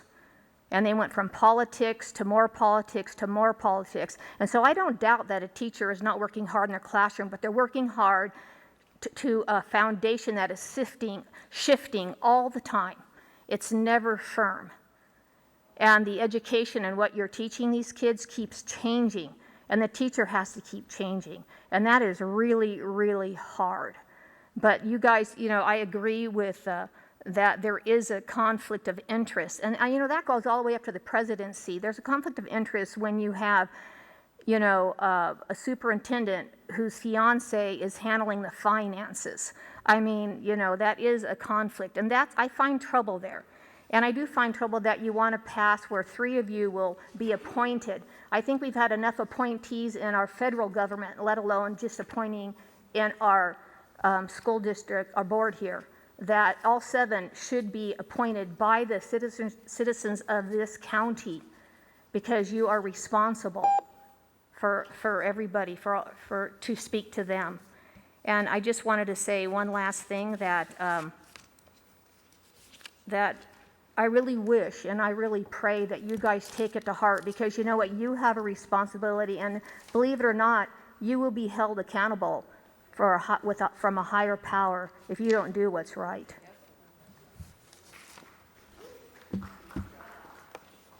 Thank you, Ms. Kite. Melody Sutton, Kristen DeHaan. We have one more that is being filled out. Okay.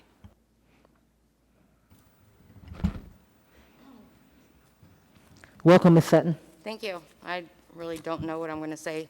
There was a lot there. The prior person, prior to the last young lady that spoke, which I agree with her. Prior to that, the person that spoke. Ms. Sutton, may I have you keep that over your... Do you realize the CDC said it's only 2% Right. effective? I understand, but that's the rules of the state and of the organization. So if you keep that over your, I'd appreciate it. I know it's uncomfortable. I'm trying. I appreciate But it. just so you know, it's only 2% effective, and also that the survival rate is 99.97%. We're using your time. I don't want you to do that. So. No, I just want to say I agree with Joey Gilbert and thank you. Paul White and everybody else most of everybody else that has spoke here. I pulled my children out of this school district because of what you all are doing. You guys are failing our children. You're failing our country. You're failing our children's future for what you're doing. And also, so my husband wasn't able to speak, so he asked me to enter himself into the record. If Washoe County School District is going to attempt to take over the role of the parent to flood our children with our sexuality, my children will never return to the Washoe County School District. And yeah, that's it. So what you guys are doing, and then also with you guys bringing in race so much, that is dividing our country. That is dividing our children. What do you think that's going to do to our future and the future of our children? Do any of you have children? Because I feel sorry for the country they're going to be growing up in the school that they're going to be growing up in. I thought it was we need to unite as a country. We don't need to say you're black, you're white, you're whatever ethnicity. Like, we are all Americans. When the census comes to my house, they ask me what nationality I am. I'm American. And every single one of you are Americans. Period. Yeah. We're not born racist. We're taught it. And what's going on right now, you guys think you're woke? No. Woke is destroying our country. We're Americans, and we need to work together. All colors. That doesn't freaking matter to me. I love my next door neighbor. I don't care what they look like. I don't look at what they look like. I care about America. I care about my future. I care about my children's future. And I care about my freaking grandchildren's future that I don't have yet. And yes, I'm homeschooling my 3 children, took them out of school because of this bull crap. And I wish more parents would take their freaking kids out of the school district so these people do not freaking get the money for what our children are not in there. Except for Jeff Church. Yeah, thank you, Jeff Church. We support you. And he needs to have his voice back, and I think that's it. Thank you so much. Thank you, Ms. Sutton.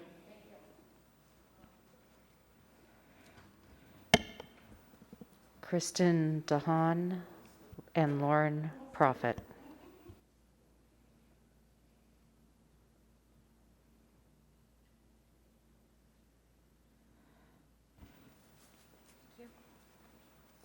Welcome, Ms. DeHaan. Hi, thanks.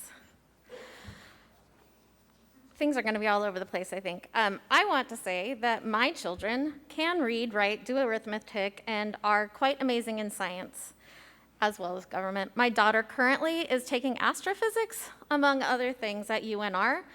And my son is in all sorts of AP classes and is a senior right now.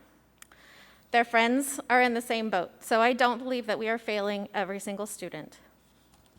Also, I believe that the appointing of board members is at the state level, at the legislation. It is not something that is here at the board level, so I know you guys can't do anything about it, and I know that you guys want us to be able to have you be our voices. I've been going to board meetings since before the pandemic. Once the pandemic hit, there was no possibility of having people at the board meetings, but the community could then, as they can now, send in public comment and watch on YouTube. Once the governor opened things up a bit, the board did its best, not only to have meetings in public, but to move meetings to all the different high schools in Washoe County. This is equity. It is not easy for all of the community members to get to board meetings when they are at the greenhouse or when they're at a specific high school. But when you move to different high schools, more people are able to access them. The acoustics are not always awesome. This is the reality of public schools all over our nation, not just in Washoe County. Hug High School has poor acoustics. I was at the meeting there. I was able to hear members of the community shouting they couldn't hear even after adjustments were made. I was sitting in the back of the room and I was able to hear just fine. I didn't feel the board was too far away, and I didn't feel like I couldn't hear. I was very surprised when a board member shouted at a speaker that they couldn't hear them. Not everyone is used to using microphones, so that person likely didn't know that they should have been closer to the mic. I feel the board does their very best that they can in the most trying of situations. Even before COVID, board meetings lasted an extraordinarily long time. I believe the first board meeting that I attended lasted until 10 o'clock. I don't feel that having more meetings is going to help that situation. Some agenda items just take a long time. There's often a presentation, public comment, and discussion. I have watched the board struggle over some decisions that it has had to make, and the discussion was absolutely necessary. It made for some very long nights for public commenters, board members, and staff alike. I don't remember a time that the board was 100 feet away from the public. Even when things aren't required by COVID protocols, it doesn't mean that they can't be done that way. I don't blame them for being far away, seeing as many people in attendance either wear their masks below their noses or not at all. I have not witnessed any gagging of Mr. Church or other members of the board by Dr. Taylor. Mr. Church is very vocal and has had a chance to speak. He represents one part of Washoe County School District, not the entire district. Thank you, Mr. Hahn. Lauren And thank you for your service to the district as well. I'm sorry. Lauren Prophet. Ms. Prophet, I see you coming. Thank you.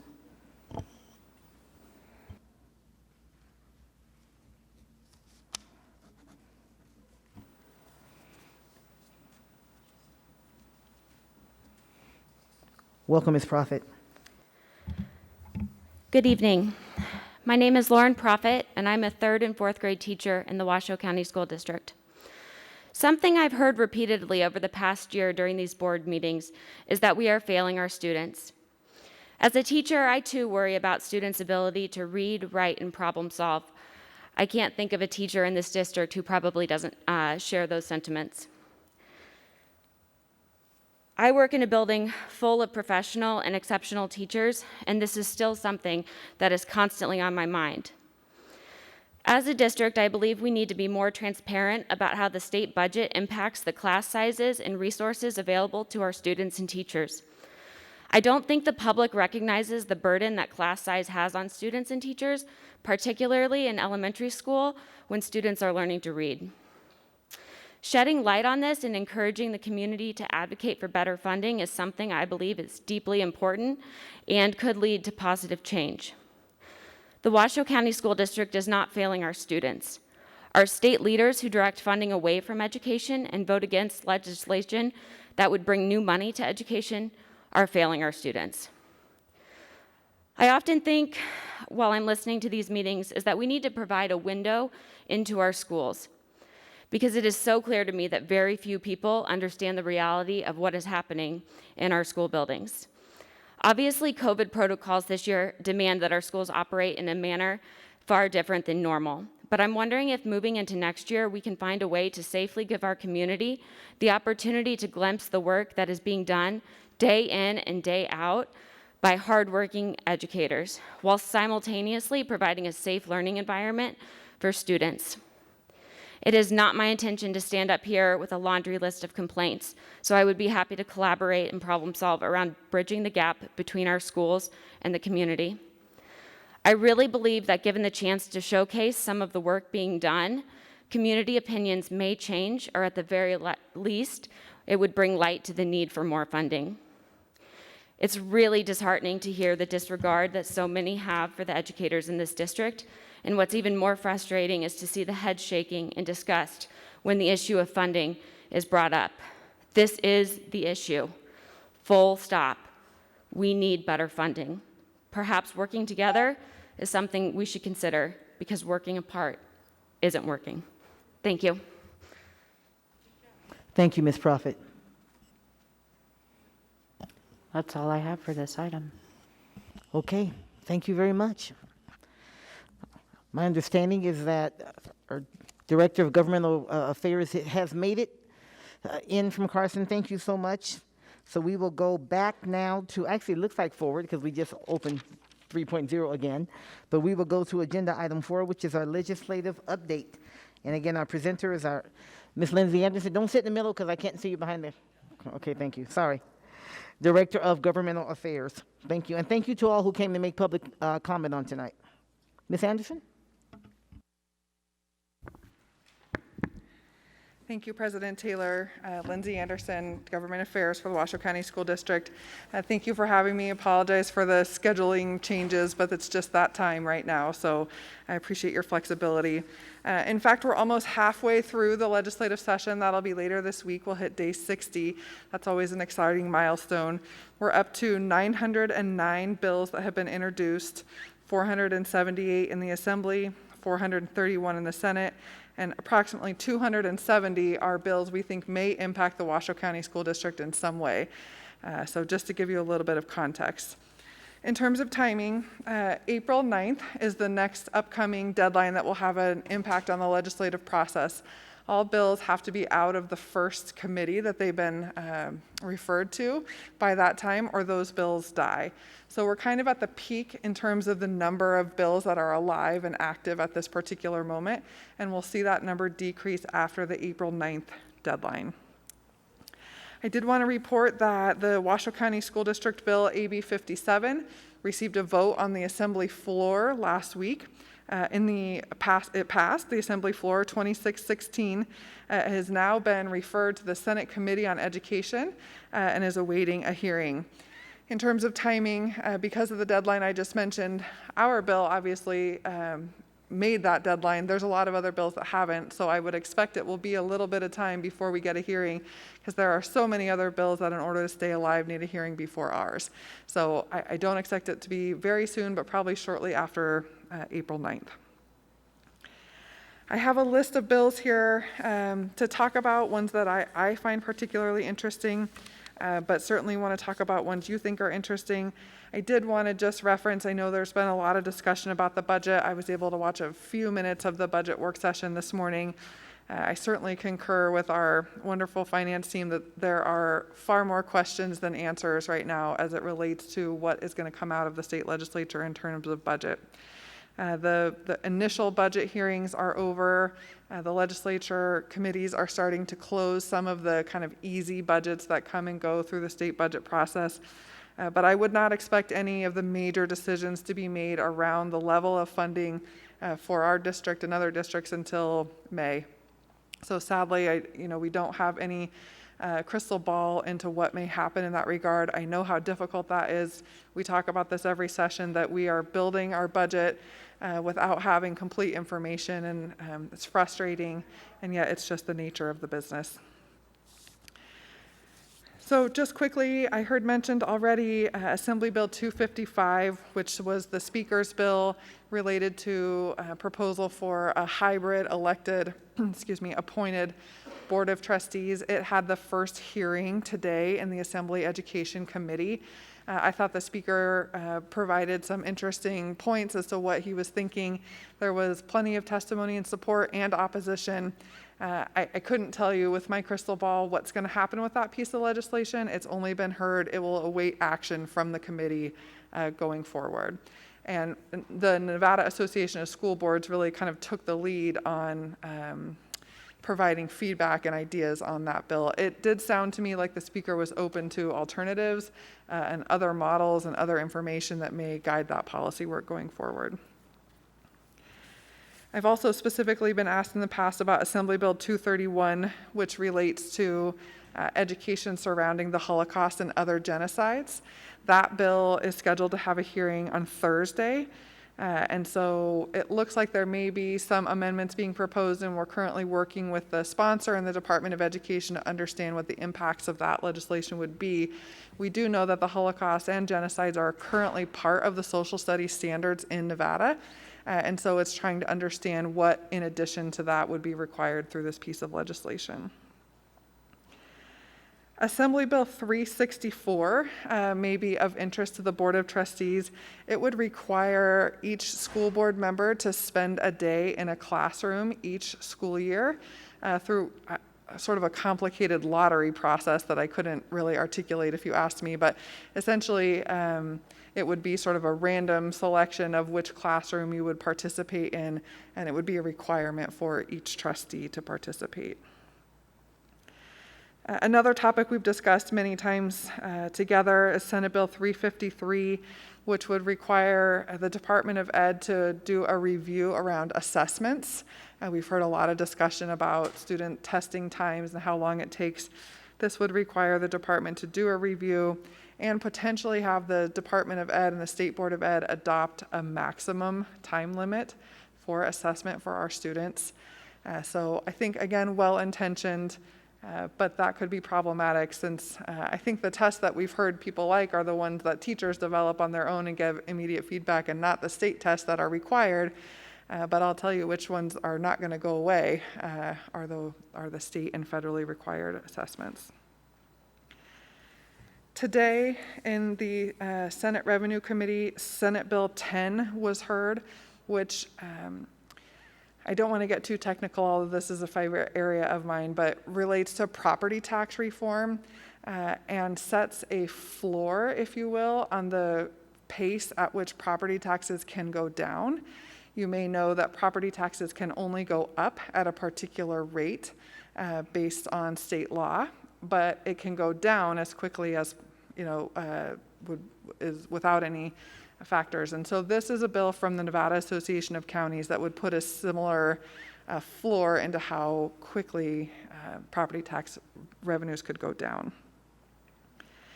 We've talked a little bit also about SJR 8 in terms of property tax. That is the continuation of SJR 14 from last session, which would go to a ballot question, a constitutional change regarding depreciation as it relates to property tax.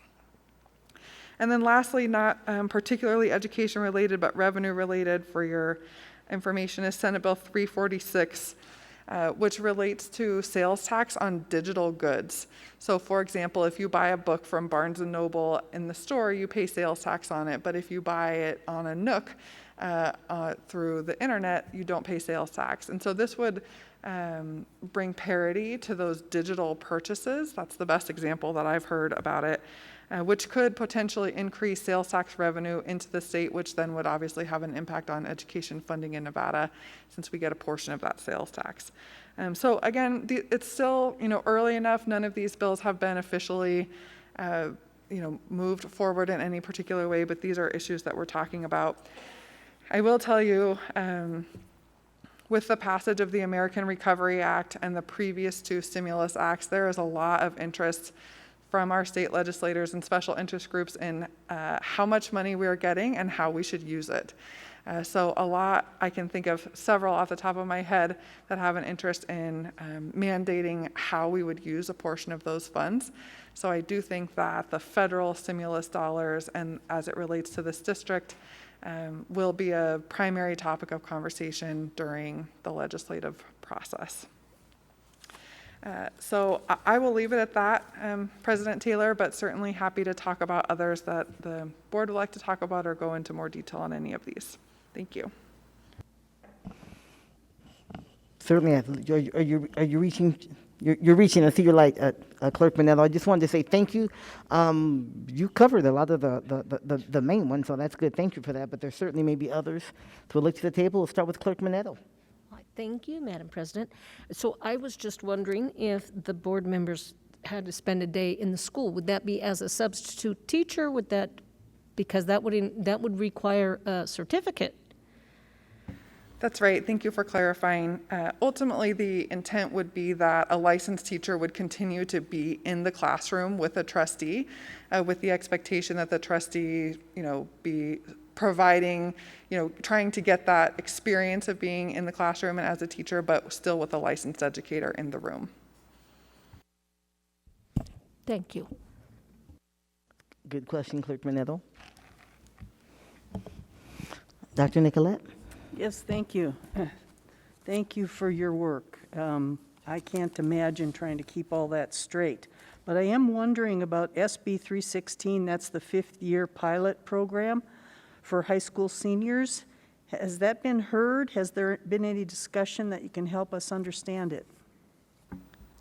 Thank you, Trustee Nicolette. I don't know if you're looking at something. I think I know what that is. Can you tell me who the bill sponsor is? Is it Senator Kekeffer and Senator Ganser? No, I'm sorry.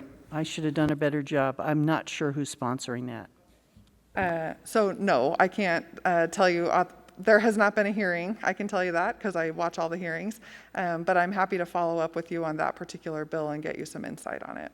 Thank you. Thank you, Ms. Anderson. Anything else? Nothing from the table other than Superintendent McNeil? Thank you very much, President Taylor. Lindsay, would you mind just giving a brief update on SB 173, the summer school? Sure. Senate Bill 173 is from Senator Dondero Loop. That's the one that would have a state level framework for providing summer school. So that bill was heard, and a couple of amendments were suggested. It was what we call, it went through a work session, so the committee voted it successfully out of committee with 2 amendments in the conceptual form. One would be that the bill would expire by limitation at the December 31st of 2021, so it would basically only be in place for this current year. And the second was removing some language from the bill that was confusing regarding reversion of dollars that were unused. When the clarification was made that these were expected to be dollars already received by the district, the language that would have reverted those monies back to the state wasn't applicable anymore, and so that language was deleted. But ultimately that bill moved forward. It will await a vote on the Senate floor shortly and then likely head to the Assembly. Thank you. That's a very good question. If I may follow up on that, do you anticipate any adjustments or adaptations or maybe amendments to the bill based upon what districts already have in place to do? Because part of the concern I have in that is districts, I know ours in particular, were already planning a very robust summer school program, and as we know, and so on, and that was before the bill came up. Before the bill was introduced, before anyone knew anything about it.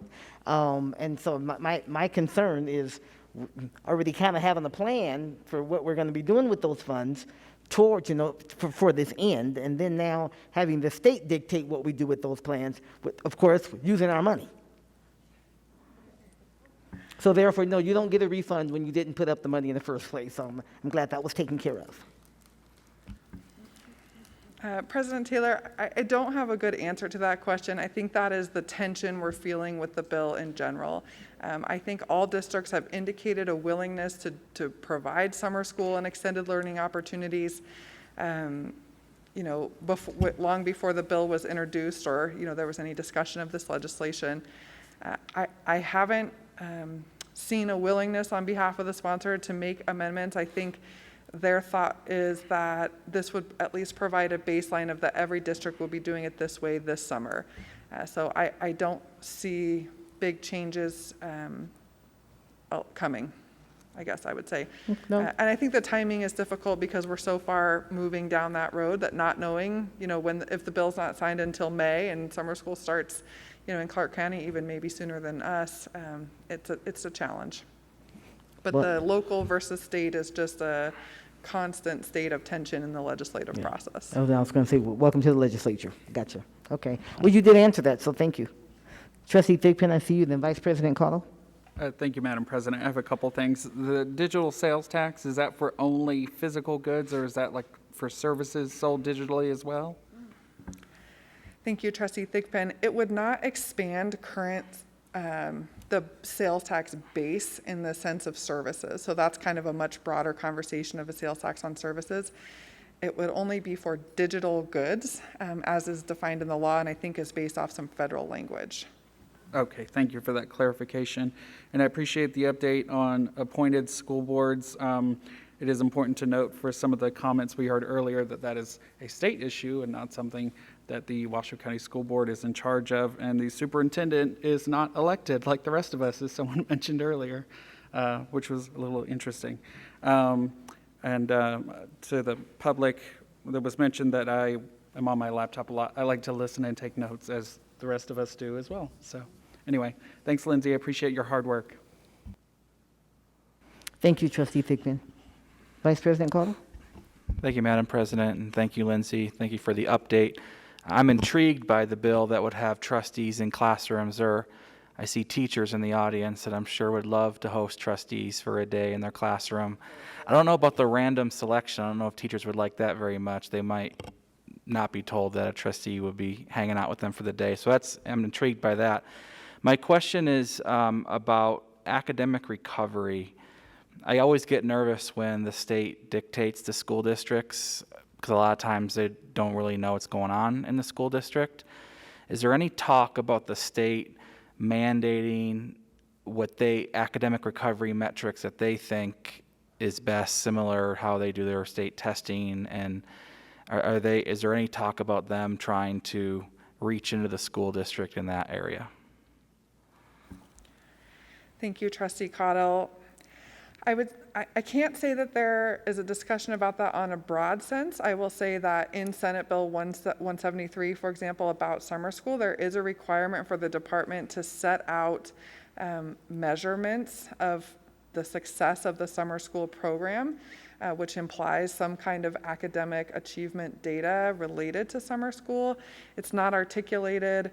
I think the districts have expressed some hesitation on a widespread sort of testing program as part of summer school. I think the Department of Ed is willing to work with us, but they will need suggestions, or they've asked for suggestions on what types of metrics we would like them to use to measure the success of our summer school initiative. So I think that is probably a little foreshadowing into maybe other issues that come up, but I can't say that that's happening in another bill or budget conversation specifically. No, I appreciate that, and I do think that's something that as a school district we should engage in, especially with our staff and families. I'm not sure that there would be a whole lot of excitement around a summer school program that they feel like they're being tested all summer. And unfortunately, when you over-test, you don't really get necessarily the results that you want. It's almost like a shotgun approach. Just throw stuff at the wall, see what sticks. That's not going to work. So I think it's something we need to watch, because that's going to impact us, especially if they are determining what metrics to use, when a lot of times when that happens, there's head scratching on why are they picking that. It's not going to tell us anything. So I think that's something that we just need to keep an eye on. Thank you. Yeah, and if I could just add one last thought, one of the things that we've talked about is simply measuring attendance, because in summer school, for example, it's not mandatory. So having kids in school when they don't have to be is a win in general. So if we're getting middle schoolers attending summer school, that is success because they're engaged in school like they haven't been before. So I do think that there is an opportunity for us to provide feedback into what we think makes sense. And the time for that is probably very soon.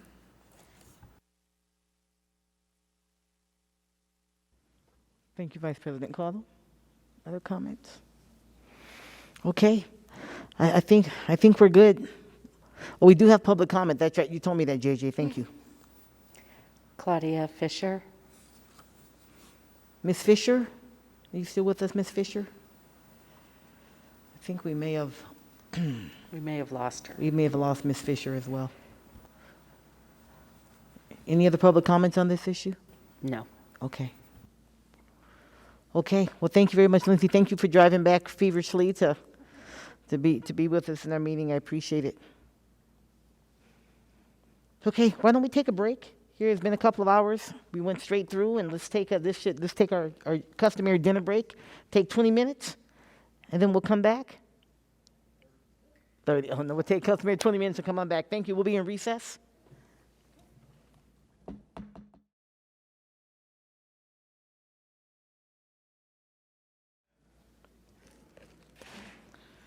And we can get back to our agenda.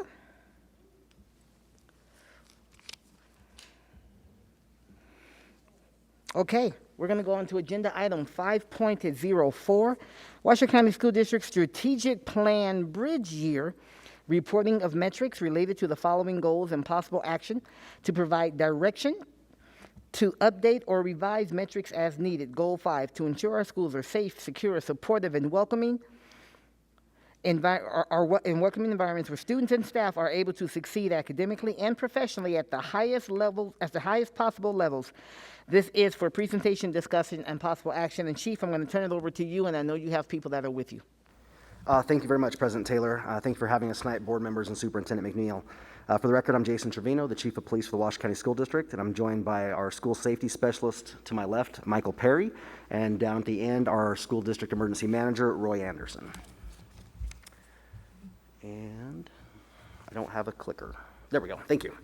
All right, so Goal 5, Safe and Welcoming Schools, under the objective 5.2.1, provide and continuously implement the district-wide comprehensive plan for school safety and crisis response, including training, facilities improvements, and the engagement of the community's schools, families, and students. And our metrics there are to maintain or exceed compliance with all state requirements for school safety and implement 100% of the comprehensive emergency operations plan annually. So when we look at this, the next slide, our areas of success under 5.2.1. We currently meet all state requirements. We have successfully navigated our way through the various obstacles that the pandemic has presented in order to meet those state requirements. And our previous emergency planning and experience was invaluable during the pandemic and allowed us to quickly adapt to the changing environment we were presented with. So I've said this many times, fortunately and unfortunately, in Washoe County School District, we've had to deal with a lot of emergencies over the years that I've been involved with the school district, police department, and emergency management. And every single time we tackle one of those emergencies, we learn from it, we gain valuable insight, and then we put that in our toolbox for the next one that comes up. And obviously none of us were quite prepared for a global pandemic, but yet here we are. And the gentleman to my left were invaluable during this process, and we put all those things to work and definitely navigated waters we weren't used to being in, but we successfully made that happen for the school district. And one of the things I'd really like to point out that we did was, we have to follow these state laws, which is one of our metrics, and state laws require school safety drills, which we 100% support. But those school safety drills were directly in violation of governor's directives for social distancing. So, the work of these gentlemen here quickly put together a plan and got permission from the fire marshals throughout the county and worked with the state to get variances on that so we could still conduct drills in a safe manner and not be in violation of Nevada revised statutes while still maintaining the directives of the governor. So little things like that came up that we still have to make sure we're in compliance with. We can't just ignore because we're in the middle of a pandemic. And then on the right side there, it says barriers, but we've talked about this a lot, and we don't really consider it a barrier. It's more of a, for lack of better terms, it's just something that we've had to work through. And we're currently working with legislation to clarify some portions of existing Nevada revised statutes that surround school safety. And just one of the examples, I know we've talked about this several times, we've talked about the Safe and Healthy Schools Commission as well, is in the last legislative session when they came up with the school safety specialist position requirement, one of those job duties was to provide tours of our school facilities for our first responders in the community, which is fantastic and we support that. However, it didn't outline how those were supposed to be done. It was very vague. So that's one of the areas that we're trying to address this legislative session, is to clarify exactly what those look like and what those requirements are so that we can make sure that we're within those requirements and guidelines. The second part of this is 5.2.2, which is the implementation of 100% of the Comprehensive Emergency Operations Plan annually, and we are currently meeting that state requirement. We actually conducted a very thorough evaluation of the existing EOP and made updates as needed based upon current best practices and experience. And the members of that committee are dictated by NRS that reviewed that and went through that, and we quite a lot of folks throughout the community that had to be a part of that process, and we're thankful for their help on that as well. And as such, very proud of the fact that our EOP has been used as a guidance tool statewide to assist other districts, including charter schools, to help build their own EOPs and best practices throughout the state. And no barriers or anything to note there. We continue to move along with that, and we'll continue to update that EOP yearly as required. So kind of short and sweet, but we are happy to take questions or answer anything that you might have. That was indeed pretty short and sweet. Anybody? On agenda item 5. Actually, it's not the agenda item. It's our bridge strategic plan 5.2.2 or 5.2. Just 5.2 really, 0.1 or 0.2. Just an amazing amount of challenges, as you said, unexpectedly this year, and you guys really responded really, really responded. So it's really good. Really gave me a sense of comfort, just knowing that we can count on you to just figure it out. Even so we aren't in violation of state law, just get it figured out. So, Superintendent McNeil. Thank you very much, Dr. Taylor. I just want to thank Chief Trevino and Roy Anderson and Perry for all of your work. This has been a yeoman's job, you know, and everything that you all did as well too, which I know isn't particular within this goal, but also the vaccinations. And you all stood up our vaccination pods. I know that we have the pod commanders, but you all just did a spectacular job organizing that with Student Health Services, and I really appreciate Chief and all of his support for making sure that you all had whatever you needed to make sure that we had our staff vaccinated very, very quickly. So just thank you so much for everything that you do. Okay. I think, do we need a motion on this to receive this? We need a motion to, accept the report on the bridge strategic plan, the metrics, sets the metrics and the reporting progress of bridge strategic plan for this reporting period. So moved. Motion on the floor from Trustee Thigpen. I got a hand from Clerk Minetto. Watch her at an auction because she just did that real quick. Okay, any discussion? Seeing none. All those in favor, please indicate so by saying aye. Aye. Any opposition? Okay, the motion is carried. Let the record show it is unanimous. Thank you again so much for all your work, all your help, for getting us through such a crazy year. Absolutely. Thank you very much. Yep, we appreciate Have a it. good night. All right, moving on our agenda. Moving on our agenda to agenda item 5.05. This is presentation and discussion on planned upgrades to the Washoe County School District website and school site websites. This is for just presentation and discussion, but this is very, very exciting. And this is our first time in this meeting setting that we get to meet our new Chief Communications and Community Engagement Officer, Michelle Anderson. Welcome her back to the school district.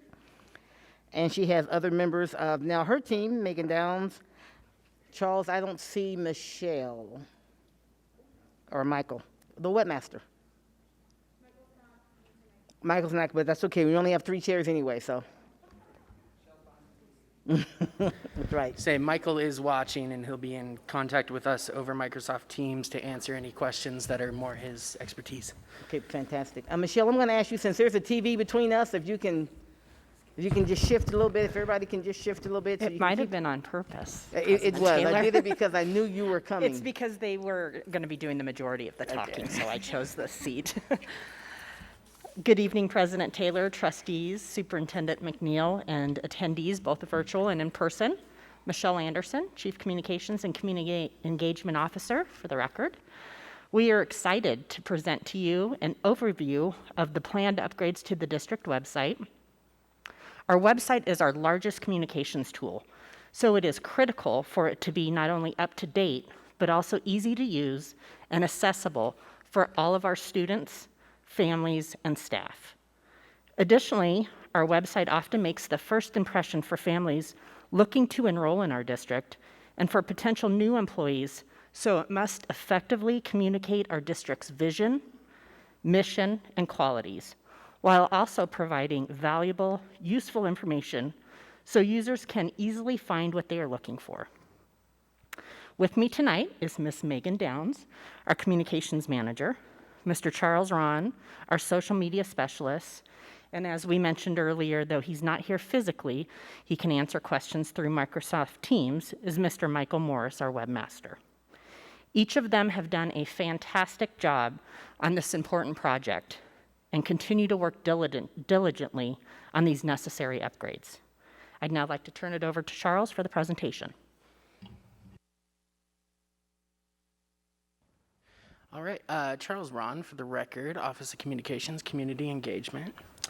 So we're excited today to talk to you about some of the work that we're doing to provide some, in some cases, long overdue upgrades to washoeschools.net.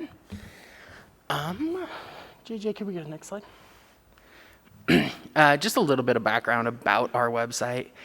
Work on our current website began in 2010, which at that point in time, the internet was a very, very different place. Our website actually represents some of the excellent cutting edge designs of 2010, but it's not where we are these days. We use a service called SchoolWires, which is a product provided by Blackboard, a large education software service.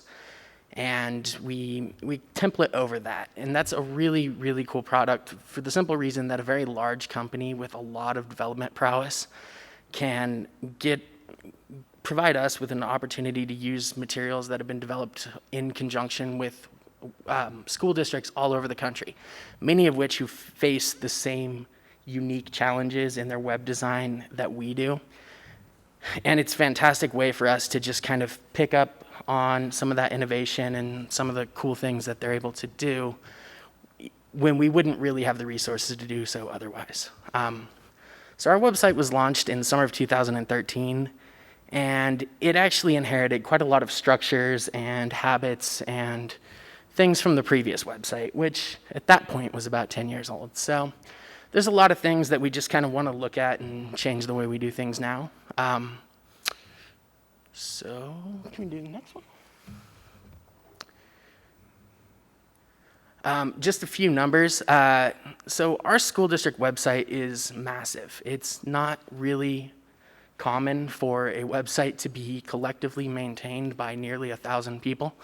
But we have 975 individual staff members who have been trained to manage content on our website. So this is people from nearly every department, people at every school. In our department, it's everybody because we're all updating information all the time. Last year, we had about 3.7 million targeted visits, which is kind of our way of saying visits that appeared to be of substance. They likely weren't bots. They likely weren't people accidentally directed to it, but it's about 5.8 million if you actually look at the totals. It's an extremely large website. If you look at the number of unique URLs indexed for washoschools.net by Google, it actually is a lot larger than many Fortune 500 companies. We're substantially larger than ExxonMobil. Many times larger than Pepsi. Just kind of crazy to look at, but it is a huge repository for information. So we want to just explain that it is a lot more complex than a lot of websites that you see for organizations where it's effectively just a small advertising tool. It's a lot more than just a poster. It's a large ecosystem. It's a large part of how we conduct business. We want to talk about accessibility as a really, really big priority for us. Making sure that the information that we're putting online is going to be equitable and that we're continuously looking at making it something that is going to be useful for all people.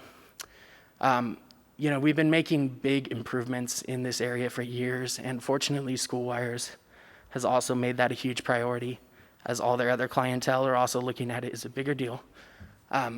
We have a responsibility to make sure that we are taking care of people with different ability levels. So also want to point out that accessibility is a continuous process. There's no such thing as a perfectly accessible website.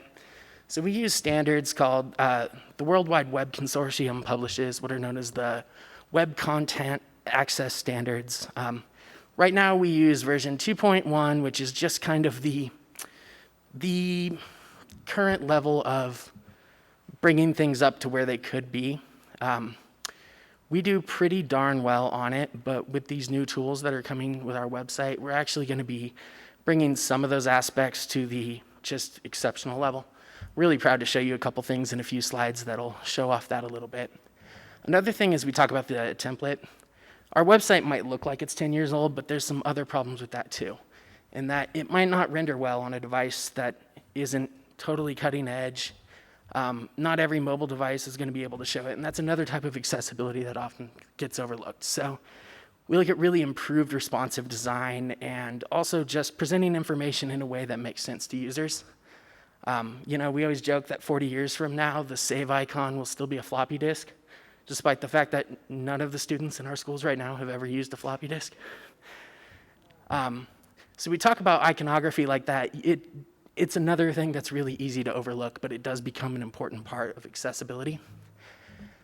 And the other thing is the Ally system, which is just a really, really slick tool that allows us to do all kinds of things that otherwise would have been prohibited by the amount of labor it would take. And go to the next slide, please. So one cool thing about it is it's highly automated. So it scans our website, it looks for potential issues around accessibility and notifies us when things happen. It actually, while you're creating content, it spots potential errors you might be making or things you might do that might become accessibility issues and just flags them so that we can spot it. Another really neat thing is it uses artificial intelligence to identify potentially problematic content and converts it to a format that's going to help you. So if you look on the screen, I have a screenshot from the Ally system over here to the right that just shows there's a portable document that has been posted on the website. And just in case that's going to be difficult for a particular user to read, this system will automatically convert it to a more simple web page, to a page that could be read on an e-reader, it can actually convert the content so that it can be read by an electronic braille machine. And it can even generate an audio file based on that content, which is really neat. You just click on it, you give it a minute, and then it spits out an MP3 where it actually reads what's in that document to you, which is a pretty slick little tool. I think it's really cool, and it's just it would not even be remotely feasible for us to provide this kind of service if it had to be done manually. So it's one of the things we really like to show off on these updates. JJ? So when we talk about the mission critical function of the new design, so we need improved mobile performance. More and more people don't have a desktop or even a laptop. Your mobile device and your phone becomes the only way you access information, the internet, and oftentimes it's your entire connection to your school. And so we want to be very, very cognizant of that when we're building our content and as we're looking to make our upgrades. We talked about iconography a little bit already. And another thing is we have 975 staff who had to be trained on this, and we really don't want to have to retrain 975 staff. So the cool thing is we will be looking at a substantial upgrade to our system, but it's going to require little or no training for the majority of people. Their content will automatically just kind of come through this new system and be present. We'll have a few weeks of testing and where we'll be going through and making sure that everything looks right once we go live, but we're actually doing months of pre-testing ahead of time to make sure that we can kind of anticipate where those pinch points are and head those off before we go live. We're not anticipating a lot of them, and actually we are one of several school districts to use this template. It's been slightly modified for our colors and our looks and stuff, but the great news is we're not the guinea pigs. We're not doing the beta testing. This is a tried and true product. And we have fantastic support from our vendor at Blackboard. And then, all right. So unfortunately, we just got this turned onto our website. We haven't had an opportunity to really pump it full of our content and show you guys too much of it. But I wanted to show you just some examples of what the template looks like. We thought it was really well suited for our mission critical functions when we were looking at what do we need in the update. We really love the excellent multimedia support, and one of the things that we are just quite good at the Washoe County School District is our multimedia production. We've put together a lot of really excellent video content, and we wanted a tool that's going to help us put that front and center because it's one of the ways that we reach people with factual information. We can actually provide some emotional kind of guidance in it. You can see here that the video is playing on this homepage. And we just thought the information organization was fantastic. So as you can see, it's kind of scrolling down here, and we have calendars, and we have articles and multimedia. And we just thought that it was fantastic, kind of tabbed content to help you get into things, find what you need in fewer pages. Which is another big one that we want to look at, is organization of your information is huge, and there's no shortcuts in doing that. A lot of our current organization is inherited from that website built in 2005 or so. And we know we can do a lot better. If you organize everything like a library, it won't always make sense. If you put tomatoes in the fruit section in your grocery store, you're going to confuse some people. So we want to be more cognizant of that. We want to make sure that we're looking at things from a user level where we're going to be associating things in more appropriate ways, trying to cut back on jargon and large acronyms and stuff like that. So we really like this template. We think it's going to be a good tool for that. And then we just have a few more examples of what stuff looks like. This one is actually being fed live data from our current website. It's just an example of kind of what calendar would look like on the front of our page.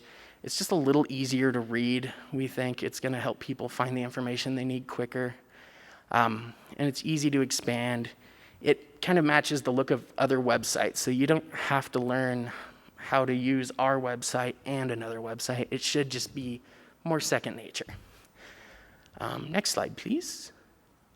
The multimedia gallery is another one, we just wanted to point out. It's just a really neat way for us to kind of build in some opportunities to show off multimedia that we have with little comments and descriptions. And it's another way for us to just get critical information to people quickly. We think it's going to be a really good tool, and we're excited to see what we're going to have our educators and departments using this tool for themselves. Especially, in the years of the pandemic, rich media has become dramatically more important. We are using video in ways we hadn't before.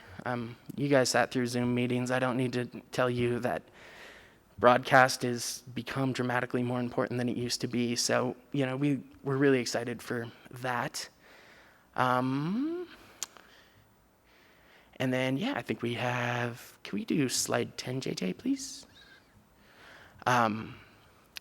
Wanted to show off just some of the additional accessibility things that are kind of cool. So this is an example site still, but on the right is it's set in high contrast mode, which can be extremely helpful if you have eyesight issues and you're just trying to identify where the buttons and controls and menus and all of these things are on the website. And we like that that's just something that can be toggled. You'll also notice a feature that, while it is currently on our website, it's also going to be included on this website where it can be automatically translated using Google Translate. Well, we do try to provide a lot of information that's critical in multiple languages whenever possible. This is just one more tool that's going to help people kind of get a little bit closer. There's a lot of languages, Google knows them all, and we don't have to learn them all and create a whole lot of new pages. So it's just another cool thing that we like to keep on using and show off. Talk about organization. Here's another example of a calendar. Over on the right, I'd like to show off just like the tabbed content area. I actually picture this one for board meetings on our homepage.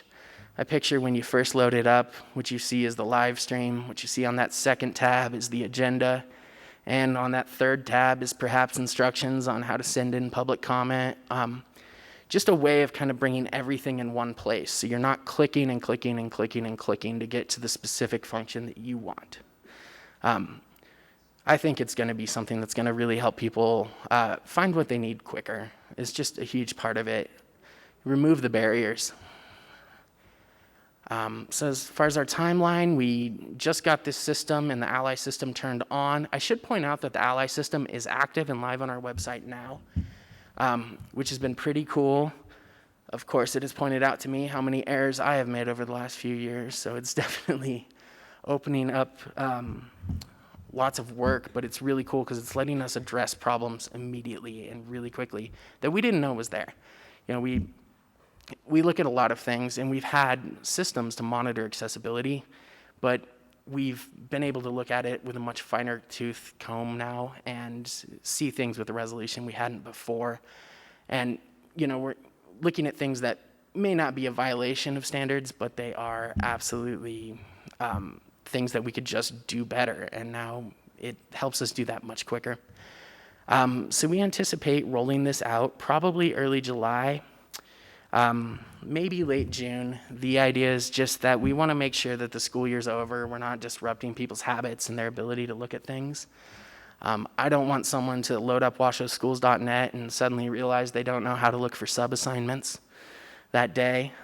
We want to make sure that we're just not disturbing school operations in the middle of the year. And it gives us time to really roll out a lot of advance warning to our families, to our staff, saying, hey, some things will look different, some things might not be where you see them before. Just as a way of making sure we're not surprising people. Surprises are not fun for a new website. So once the new website has gone live, we'll be kind of turning to doing some development of improved staff intranet resources, just kind of a website that puts all the things that staff need in one place, which is another one of our largest audiences, and sometimes we overlook the importance of making sure that information is well organized and is placed where they can find it and where they can find what they need. That's our timeline, and that's about it.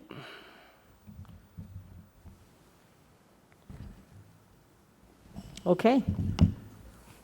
We will be happy to answer any questions that you have. I will tell you, even though I'm returning to the district, I was extremely excited when I did my research to learn that we were moving to this new website, coming from most recently in Phoenix, Arizona, where you have a large number of unified school districts.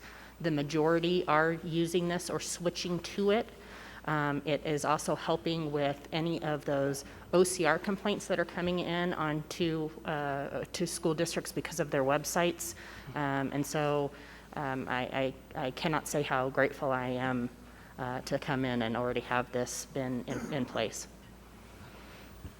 Well, thank you very much. Appreciate that. First, I saw Trustee Thigpen, and then we'll go to Vice President Caudill. Thank you, Madam President.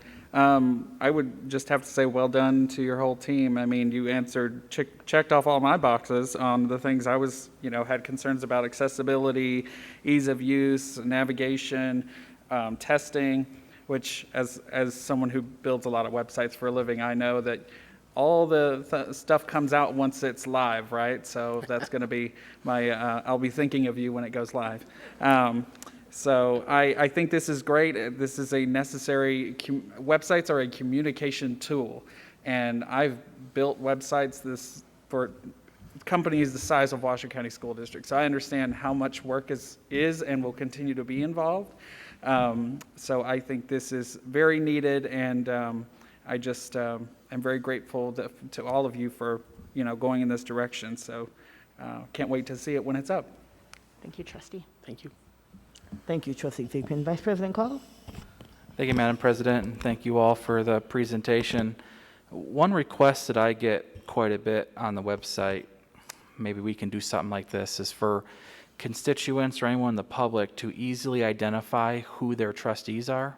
Mm-hmm. And it may be too challenging to do it by address, but if a community member clicked on a school, it popped up the two trustees. It may not be exact because our school boundaries don't necessarily line up with trustee boundaries, but at least it gives them an idea of who at least visits those schools, for example.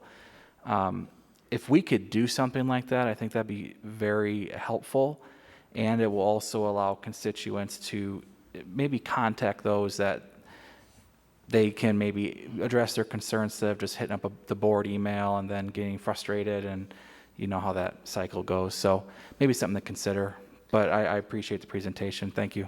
Thank you, Trustee. We will definitely look into how we can go about doing that. Actually, if I could expand a little bit, Trustee Caudill, I've had discussions on this exact thing with our GIS experts, who are typically a little more focused around capital projects work, but also working with our business intelligence folks in IT, just kind of two groups of programmers that the school district has access to who have looked at that. And we've played with it a little bit, and we're looking at what can be done to integrate it into websites. We kind of do have that expertise already, because if you're looking up your school zoning, you type it in by address, and we think we likely will be able to pull that functionality into that system. So we're looking at it, and we think it's very viable. Yeah, that's awesome, and it could be something that we integrate as our district lines get redrawn this year because of the census, that maybe when that's done, this can get maybe launched. I think that'd be tremendous if it was by address, because then that's the individuals, I guess, is on their ballot, and that's who their representative is, and I think it'd be helpful for them. Thank you. Just to piggyback on that, and then I'll go to you, Trustee Church, is I've had people also look at the map.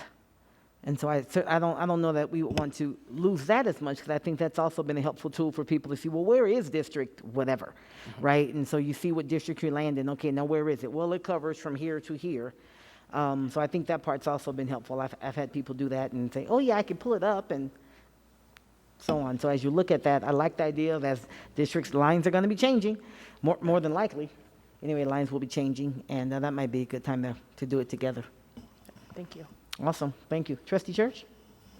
Thank you, Madam President. Just a couple quick comments. To me, the most important thing on there is the search bar, because it's so complex, and I like it the way it is, because I've used it many times.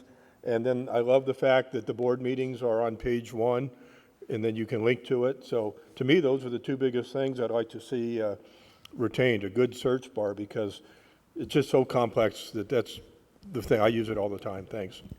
I'd agree. I use the search bar constantly myself.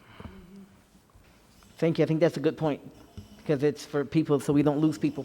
Absolutely. If it's if it continues to be user-friendly. Absolutely. Right. Trustee Thigpen? Yes, thank you. One thing I forgot to mention is, and I actually had this question from a constituent was to how to stay up to date on our meetings, and I knew how to find the link, but it's not very intuitive for someone to come across that on their own to subscribe to our board e-news, and I'm sure there's other ways of subscribing to other newsletters from the district. So if that could be looked at as well, that would be great. Absolutely, and I just want to point out that the Board Services Department, in cooperation with the Communications Department, has actually already been, even this week, been making some changes to those systems and looking at how they can be improved. I even found, you'll love this, that I found a table structure in the trustees page that actually came over from the old website. And it was just like, wow, that's pretty surprising. So it's definitely one of the things that we think will be, using some of the new apps and things that we have available to us now, we think we're going to be able to really punch that up.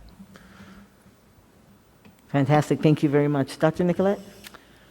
Thank you. Andrew, you made me think about, I really like the idea, because it is complicated for a person to figure out who is my school board member. And I'm not good at this. It's just a thought I have. It could be a really bad one.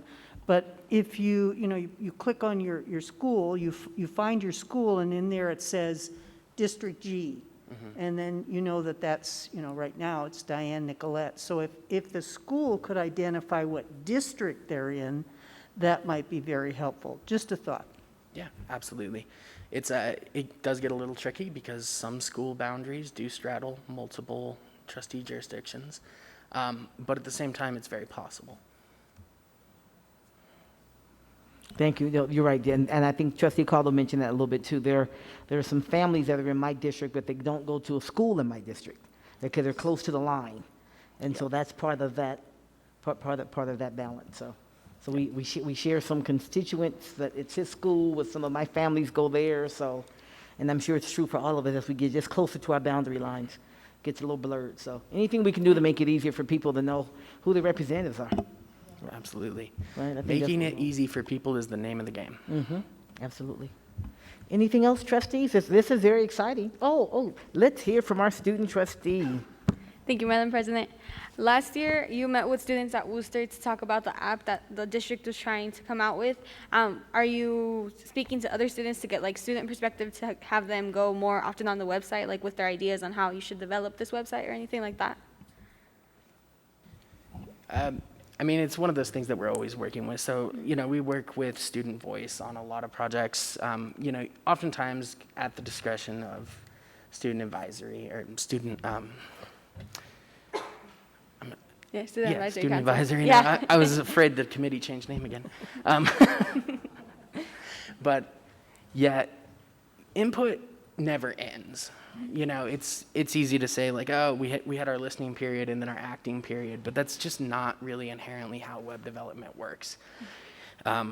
There will be a new issue with it every day, or a new idea or a new initiative. So I would say that I don't have a specific plan for outreach at this point in time, but outreach is heavily embedded in our everyday work. Oh, thank you. I was just wondering for like students that are interested for multimedia on like the experience they can get with like developing the website throughout the district and stuff like that. Yeah, there's a lot that can be done, and there's some teachers doing fantastic work teaching students all about building websites. There's students graduating from the Washoe County School District who are far better at building websites than I am, which is a little scary, but I think you bring up an excellent point as we start to develop our comprehensive communication plan for launching it and having that stakeholder involvement. Our students, obviously, it's in everything that we do, and we will make sure that you guys are involved in that. So thank you. Thank you.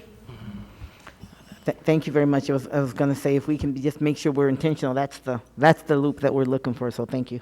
Thank you very much. Vice President Caldwell?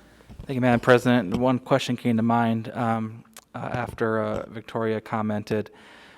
I believe right before COVID, we talked about the app, and the app launched, and then COVID happened, and then we never got back around to talking about that. So is the app going? Is it going well? And how does that get impacted by a new website? So the app actually operates entirely separately from the website. It shares a lot of content. The last time I checked, I think we were looking at around 200 downloads for the app, which is not a huge number. Again, it was not the most convenient time to be launching the application, but the mobile app is actually part of another communication tool that the school district uses now, or that the school district is preparing to roll out. That's actually a replacement for our Connect Ed system, which is when you get emails, text messages, and phone calls from your school or from the school district. We, in the madness of COVID, did not have the rollout of that we hoped to do last year. So that mobile app is part of actually another larger initiative. And we've been speaking with IT, with Mary Martini, just talking about like what do we need to be doing right now to get start rolling that out again, because the Connect Ed system is beginning to show its age, and we do want to see improvements made to those tools as well. Thank you very much. I love the comprehensive look. It's this, technology moves so fast, right? So fast. And so to take this opportunity to really take a look at all of it, the app and what it might look like again, since we didn't really get, it's almost like, okay, just playing, just kidding. Now we're going to really do, right? And then looking at the other tools. I think that's fantastic. It's a great time to do it. Yeah, I think we have a great opportunity when we do this launch, not only just to be talking about how this new website looks, but how are the ways that our families, our students, our community, how can they engage with the district? And how can they get easy to find information, kind of where they want and how they want it? Yep. And so that is definitely going to be our approach.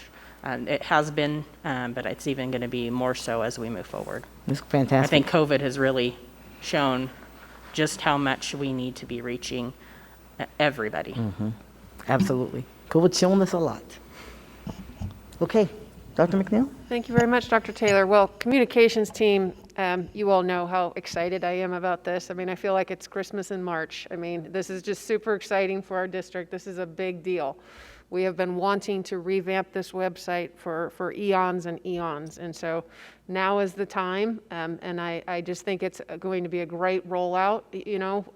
We've got the strategic plan coming on. And I just think this is going to be such a big deal for our school district. And so thank you, Charles.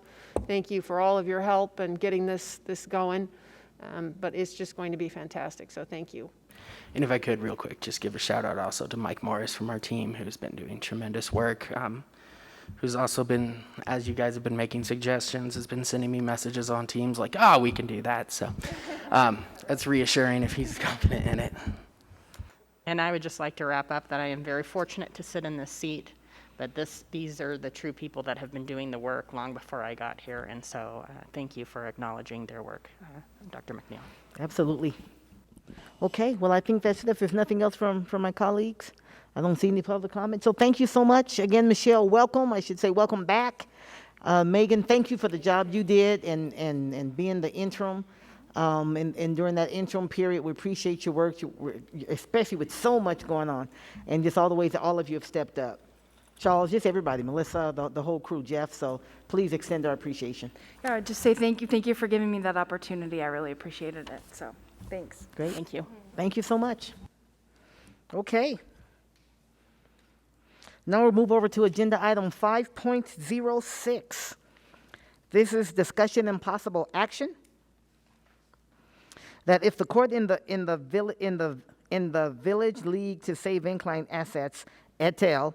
Versus the State of Nevada et al. Case number CV03-06922, if it denies the Washoe County School District's motion to intervene, the Board of Trustees authorizes the superintendent and/or chief general counsel to bring any legal action deemed appropriate against Washoe County.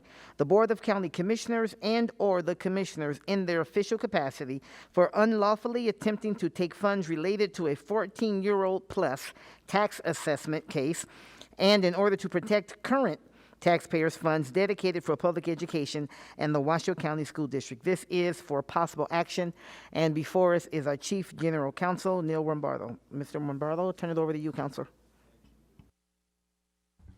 Thank you, President Taylor, Superintendent McNeil, members of the board, good evening. So I sent you all an email. I was hoping to be able to show you the document that's currently on the board, but apparently you can't really see it. So I'm hoping that you can all go to your email and open up the second one I sent. I actually accidentally inverted the highlights. So if you could take a moment to do that. Which one? It's the one called 2021? It should say NRS 354.220 to NRS 354.250, highlighted 2. Oh, got it. It's in board docs. Oh, did it get up in board docs? Yes, it's in board docs. So if we can look in. I did not know that. Great. Yes, it's okay. in board docs. Well, thank you so much, JJ. JJ's amazing. Yes, she is. Okay, well, so let's get going then. So as you know, there's been a long time battle between the Incline Village. I'm gonna pause you just a minute. Can you get the mic a little bit closer to you? It's a little light, and I want to make sure that all of our trustees can hear well. Trustee Church, are you? Okay. So as you all are aware, is that better? That Incline Village taxpayers of Incline Village have been battling with Washoe County regarding refunds of property taxes. Recently, about a year ago in September, the Incline Village taxpayers prevailed against Washoe County. Washoe County then took it upon themselves to charge the Washoe County School District, or send a letter to us saying that they were going to take $20 million of public education dollars from the school district. It's important to know, and it's important for the community to know, and I hope the press picks up on this, that these are two different funds. This is not the county versus the district. This is the state has assessed taxes from our taxpayers to pay for public education. And the county now believes that they should be able to come and take that money from us to pay for their negligence. So hopefully everyone's understanding what's going on. This is, they overassessed the taxpayers of Incline Village, they being Washoe County. They charged them too much money. They then litigated the case for 14 years. They lost the case. They then came to us and said, you owe $10 million in principal because we overassessed and you received that 14 years ago. And because we litigated this, there's a legal interest bill of another $10 million. So not only are we going to take the 10 that you got, we're going to double it and take another 10. And that's what they're trying to do. And I believe, and I stand by this, obviously, or I wouldn't be here. I don't know why I said that. But I believe that they don't have the legal authority to do it. And I'm going to walk the community through this because I think it's important for the community to see it. I know I briefed all of you individually. and actually in a litigation meeting. But we are looking for a motion to allow us to pursue legal action against the county. So let's go through these statutes.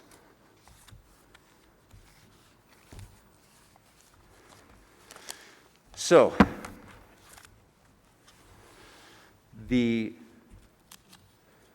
Washoe County Commission on February 23rd of 2021 took action to adopt a resolution, and we have to really pay attention to the numbers here, and I'm sorry, I'm going to give you, as I shared with some colleagues in the hallway during dinner break, we're going to do a statutory construction law class in about 10 minutes. So bear with me. I'm going to do the best I can to make this as simple as I can. But watch the numbers. I'm going to move this mouse around for the community, and then I'll tell you where I'm at for all of you, because I know you can't see the mouse. Does that work for everyone? Okay. So in February 23rd of 2021, Washoe County passed a resolution.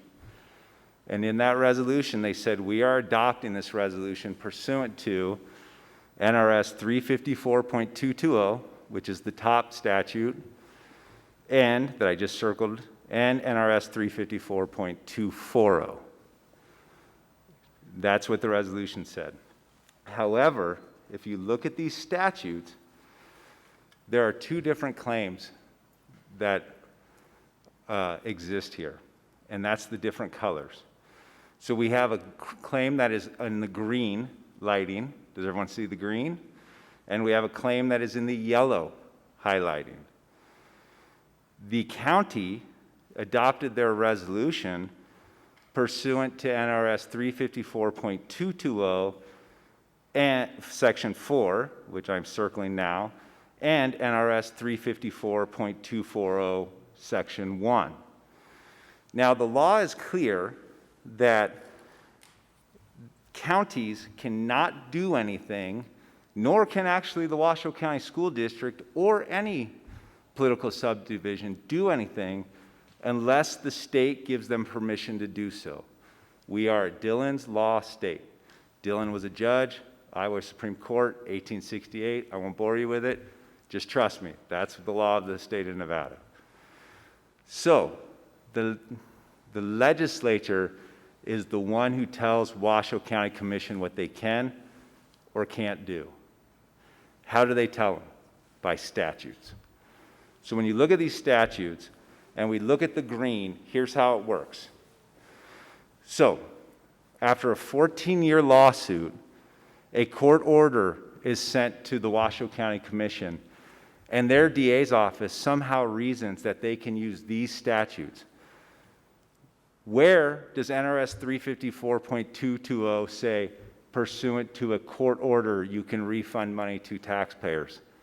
It doesn't. I'll save you the time. What it does say is that there has to be an application for a refund of money. Now, I went back and found an Attorney General opinion from 1976, I believe was the year, that specifically said that these refunds are for minor errors, for de minimis mistakes.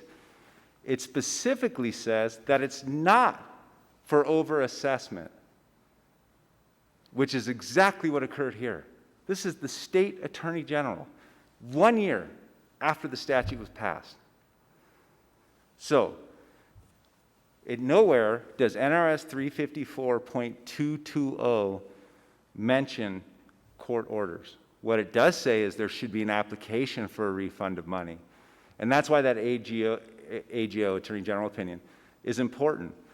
Because if you overpay, then you send an application in, you go in front of the county commission, and these statutes then apply. They don't apply to court orders. There's no way you can read it that way. We have no application. So let's move down to 354.2401. These statutes are not done in consecutive order. What NRS 354.2401 says is that if you have a claim pursuant to 354.220. So you have to start here under 1, and then you go up to 4, or these, excuse me, up to .220, these 4. 1, 2, 3, 4. Now, how do I know that NRS 354.240 number 1 is different than NRS 354.2402? If you look at the language of number 2, what you'll see missing is there's no reference to NRS 354.220. Do you see how it reads, in the case of a claim for a refund of property tax? It does not say, in the case of a claim for any of the circumstances mentioned in 354.220. So what does that mean to you? And what does that mean under the law? What that means is that when we're looking at a claim made under paragraph 1 of .240, we would then follow the rules that are in .220. Does that make sense? I'm sure it's as clear as mud, but just follow me through this with the green. So if we start with a claim under paragraph 1, then we move up to paragraph 1 of .240. We then move up to .220. Now again, we have no application for refund, but let's look at them. What could possibly apply? Well, I looked at them, number 4. And what number 4 says is that in the opinion of the Board of County Commissioners. Well, now here's the interesting thing. The county commissioners not only don't have an application, but if they had an opinion, they used it to litigate this case for 14 years. They can't now come back and say, well, we lost. We're going to take your money. And we'll get to why that doesn't apply in a second. But the next part about it is, looking at the second sentence of paragraph 4, where it says, the applicant for refund. Again, I highlight that to point out, who's the applicant for a refund? A court order? A court tells you what to do. They don't say to you, hey, in your opinion, should we pay this back? It's absurd that they even think this applies, but let's move forward. Looking at the next statute, 354.230.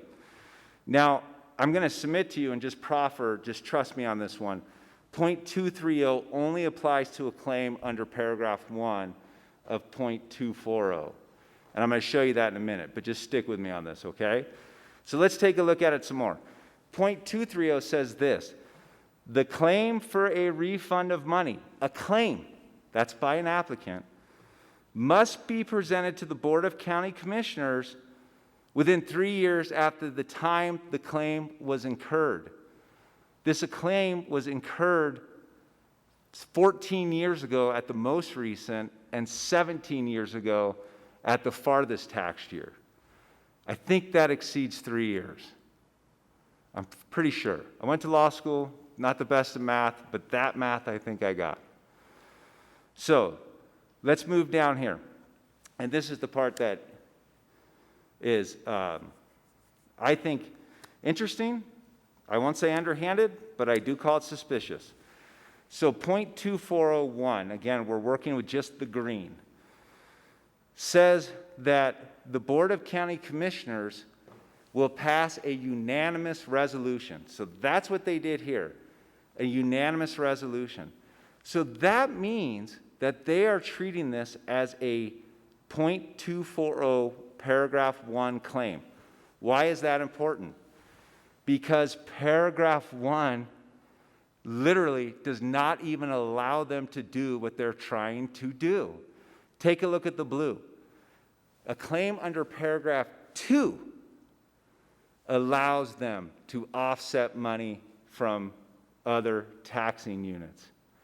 A claim under paragraph 1 does not allow them to offset money from other taxing units. And the Nevada Supreme Court has held on multiple occasions, it's a Latin term, exclusio unius, inclusio alterius. Basically what it says is, if you included it, you know, and then you excluded it, you intended to exclude it. So, What the court says is if the legislature understands, or the legislature knows how to write in the law that you can offset this money, which it does in paragraph 2, then it would have done so in paragraph 1. But they didn't. So the county didn't even use the right statute. However, I feel that they probably did that on purpose, because what they're going to argue is that under .230, the claim was incurred when the court issued its order. I don't think that argument flies. And I think, why? Why don't I think that argument flies? Because the law is clear, more statutory construction, that if a statute is clear on its face, and the words must be given their plain meaning, you don't get to infer things, you don't get to make up things. This is not a claim. This is a court order. But let's take a look at why. Because I'm sure what they would say is, then fine, we'll take action under subparagraph 2, and you have to pay. Here's why they don't like paragraph 2. In the case of a claim for refund of property tax, so another statutory rule of statutory construction is that if there's a more specific statute, the general will not control. So we are dealing with the refund of property tax. So this is actually the proper statute to use, NRS 354.2402.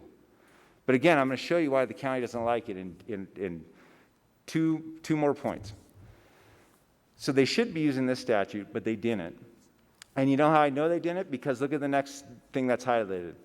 Board has unanimously found. The board didn't make a unanimous finding. The board passed a unanimous resolution. They followed paragraph 1. And again, there's no applicant. So the statute doesn't apply. Who's the applicant? But here's why the county doesn't want to apply this statute. Because the statute of limitations is even more clear. It specifically says that the Board of County Commission can direct the county treasurer to refund to the applicant the amount claimed if the claim is made within 3 years after the tax was due. The claim to the county commission was made 14 or 17 years after the time the tax was due. They know that. And now they're trying to rely on a case from the Nevada Supreme Court called the North Lake Tahoe Fire Protection District case to say that they can do this. But here's the thing that they're ignoring in that case, is Justice Cherry specifically wrote that although not on point, I guess we'll apply these statutes unless somebody can give us other legislative intent. And that's my point. This is the other legislative intent. And there's no way that they can lawfully take, I believe, the $20 million from the district. I think this is, you have taxpayers who have moved here. You have students that are sitting behind me. They were children just being born, and they are taking money from them. They are taking money from folks who have just moved to our area, who want our education system to continue to grow, to continue to be the excellent system that it is, despite the rancor that we heard tonight.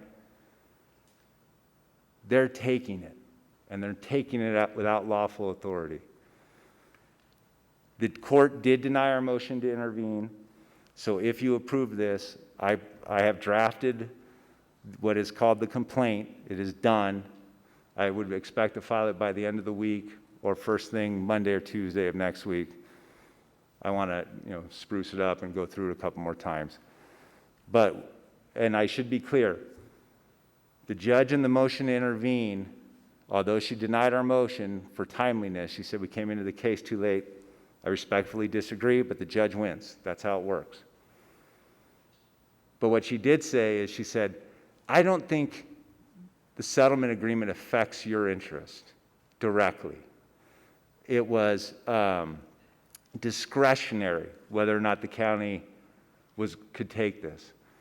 I think she's telling us in that sentence, she didn't need to write that. She's saying, you have your own case. Go get it.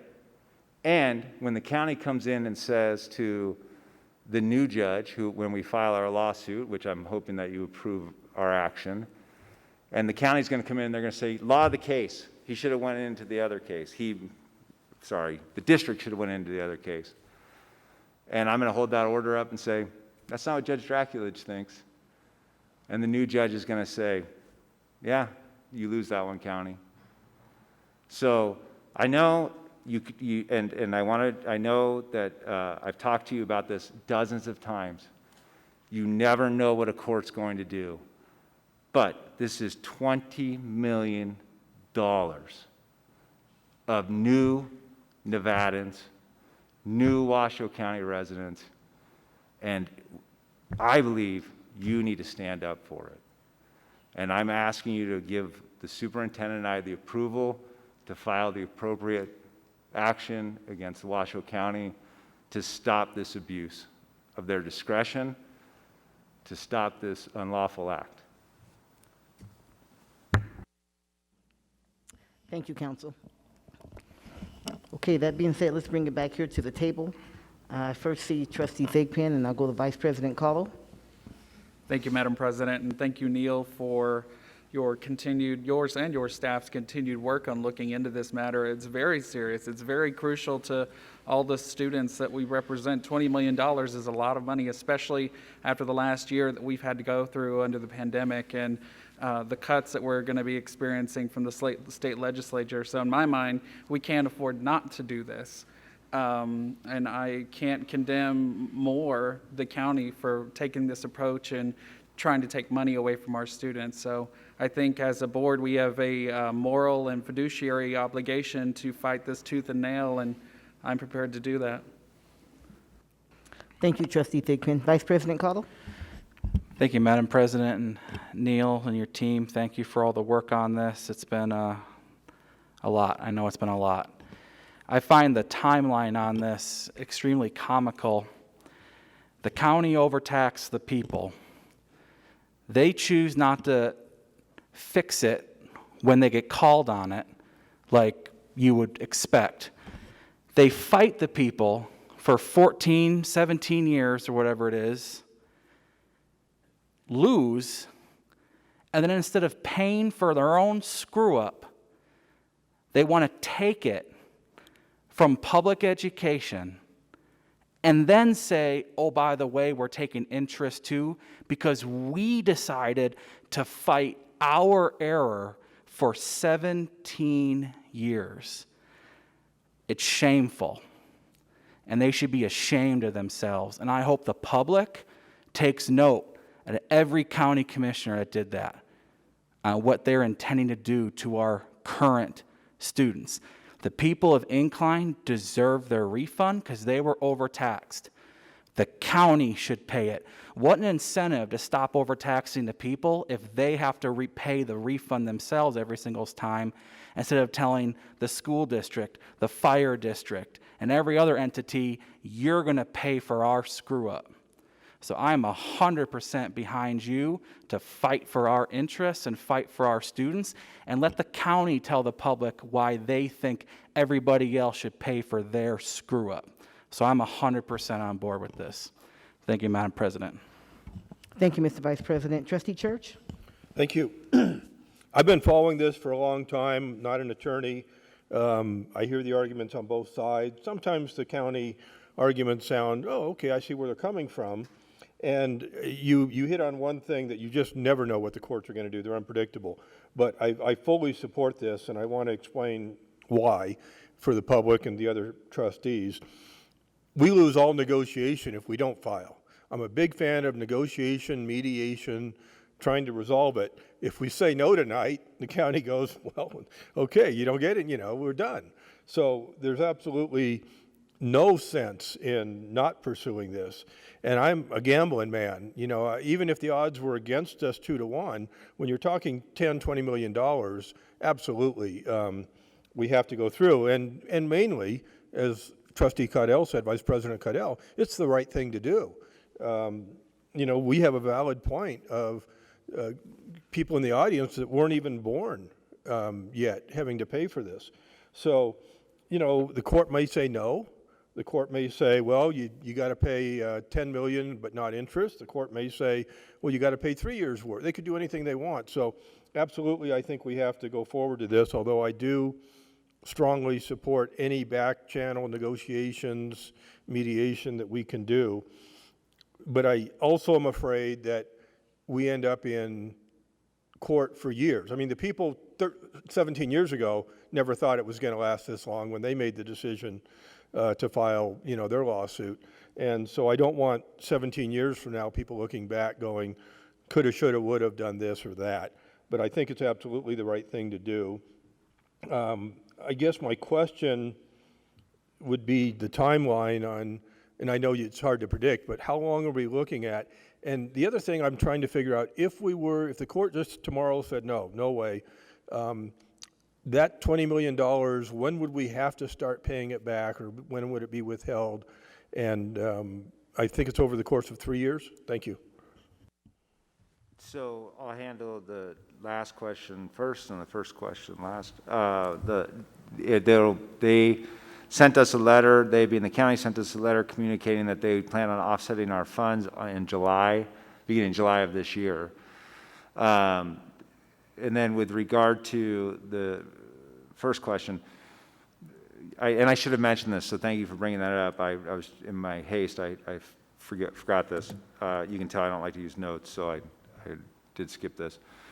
Is we would file what's called an extraordinary action, which is a writ, and we'd actually ask for an injunction, because I don't want them to take $1 until a court hears this.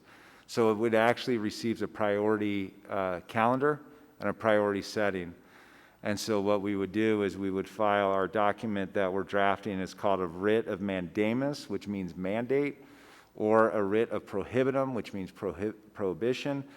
We are either going to mandate that the county follow the law and therefore they can't take our money, or prohibit them from taking our money if they follow the statute. We would file what's called a temporary, I haven't totally, these are a little complicated, so don't hold me to this in blood, but I probably am thinking something along the lines of a temporary protective order, moving quickly to a preliminary injunction, and then going for a full permanent injunction. It's kind of how those work. So it'd be something along those lines. That's a stepping stone, graduated process. Oh, and you mentioned one other thing on legal interest. That's the other thing. Even if I'm wrong on all of this, there are 2 words you will not find in any of these statutes: legal interest. So that's $10 million alone. And again, they can't do anything unless they're allowed to do it. They don't get to make things up. You got to follow the law. You got to read it and say, yeah.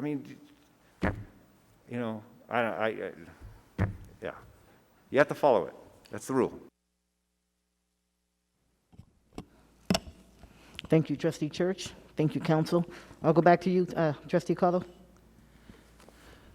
I'm happy to make a motion if we're good with that. Let's make a motion. We'll have a second. If so, then we'll see if there's more President discussion. Taylor, I do have public comment on this. We do have public comment, okay. Why don't we hold the motion until we have public comment then? Margaret Martini.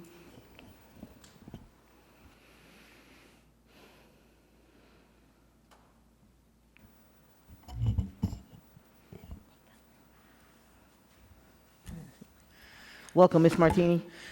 Thank you. Margaret Martini, Incline Village. I was part of the opening of the property tax revolt, and the county could have settled at that time for about $550,000. On the advice of their legal counsel, they decided that they weren't going to do that. So it has become a 17-year battle, and we aren't giving up because we were wrongfully taxed, and it's cost dearly. It has cost us dearly in legal fees, and I believe that if it were up to me, I would sue the lawyer and make him pay all of it. But I really think that this, not this board, but the boards under Mr. Liparelli's advice were ill-advised. The North Lake Tahoe Fire Department, because they were forward-thinking, put away a certain amount every year. They knew this was coming up, but also members of the school board, all through these 17 years, have known that this litigation is in process, and they did nothing. You just sat back, not you, but the school board just sat back and did no proactive, like, how is this going to affect us?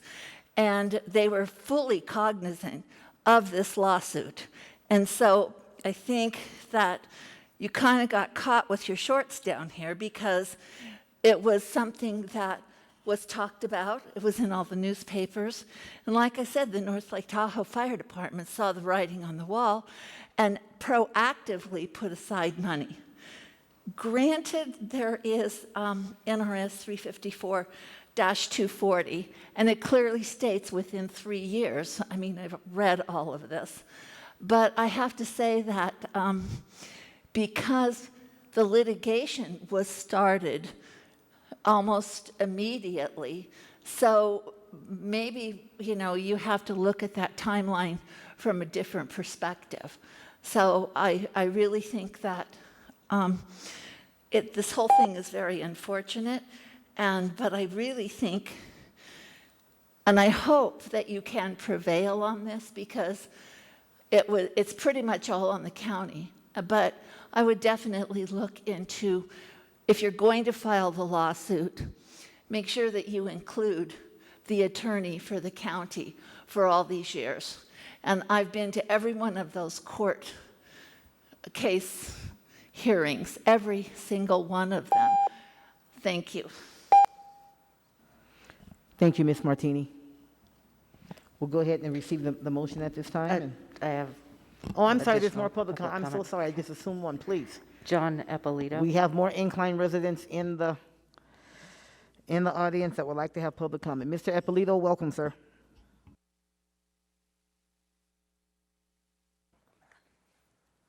John Eppolito, Incline Village. I'm just looking forward to getting money back after all this time. And I don't know how many people realize the lady that started this, probably the powerhouse behind it 17 or 18 years ago, whenever that was, Marianne Ingmanson, she passed away by the time this gets settled. And I remember her telling me the reason she started it, she had a nice property. She told me her taxes went up $38,000 in 1 year, and that was why she started it. So the only question I would have is for your attorney. I'm guessing he gets paid extra to do this. I don't think this is part of his thing. So he does have an incentive to bring this on. Thank you. I'm guessing, I'm not sure. I'm an employee of the Washoe County School District. I get paid no extra. If you don't do this, it just saves me work. Yeah, that was going to be a part of my comments anyway, so thank you. Thank you, Mr. Eppolito. Okay, on for, now, any other public comment, JJ?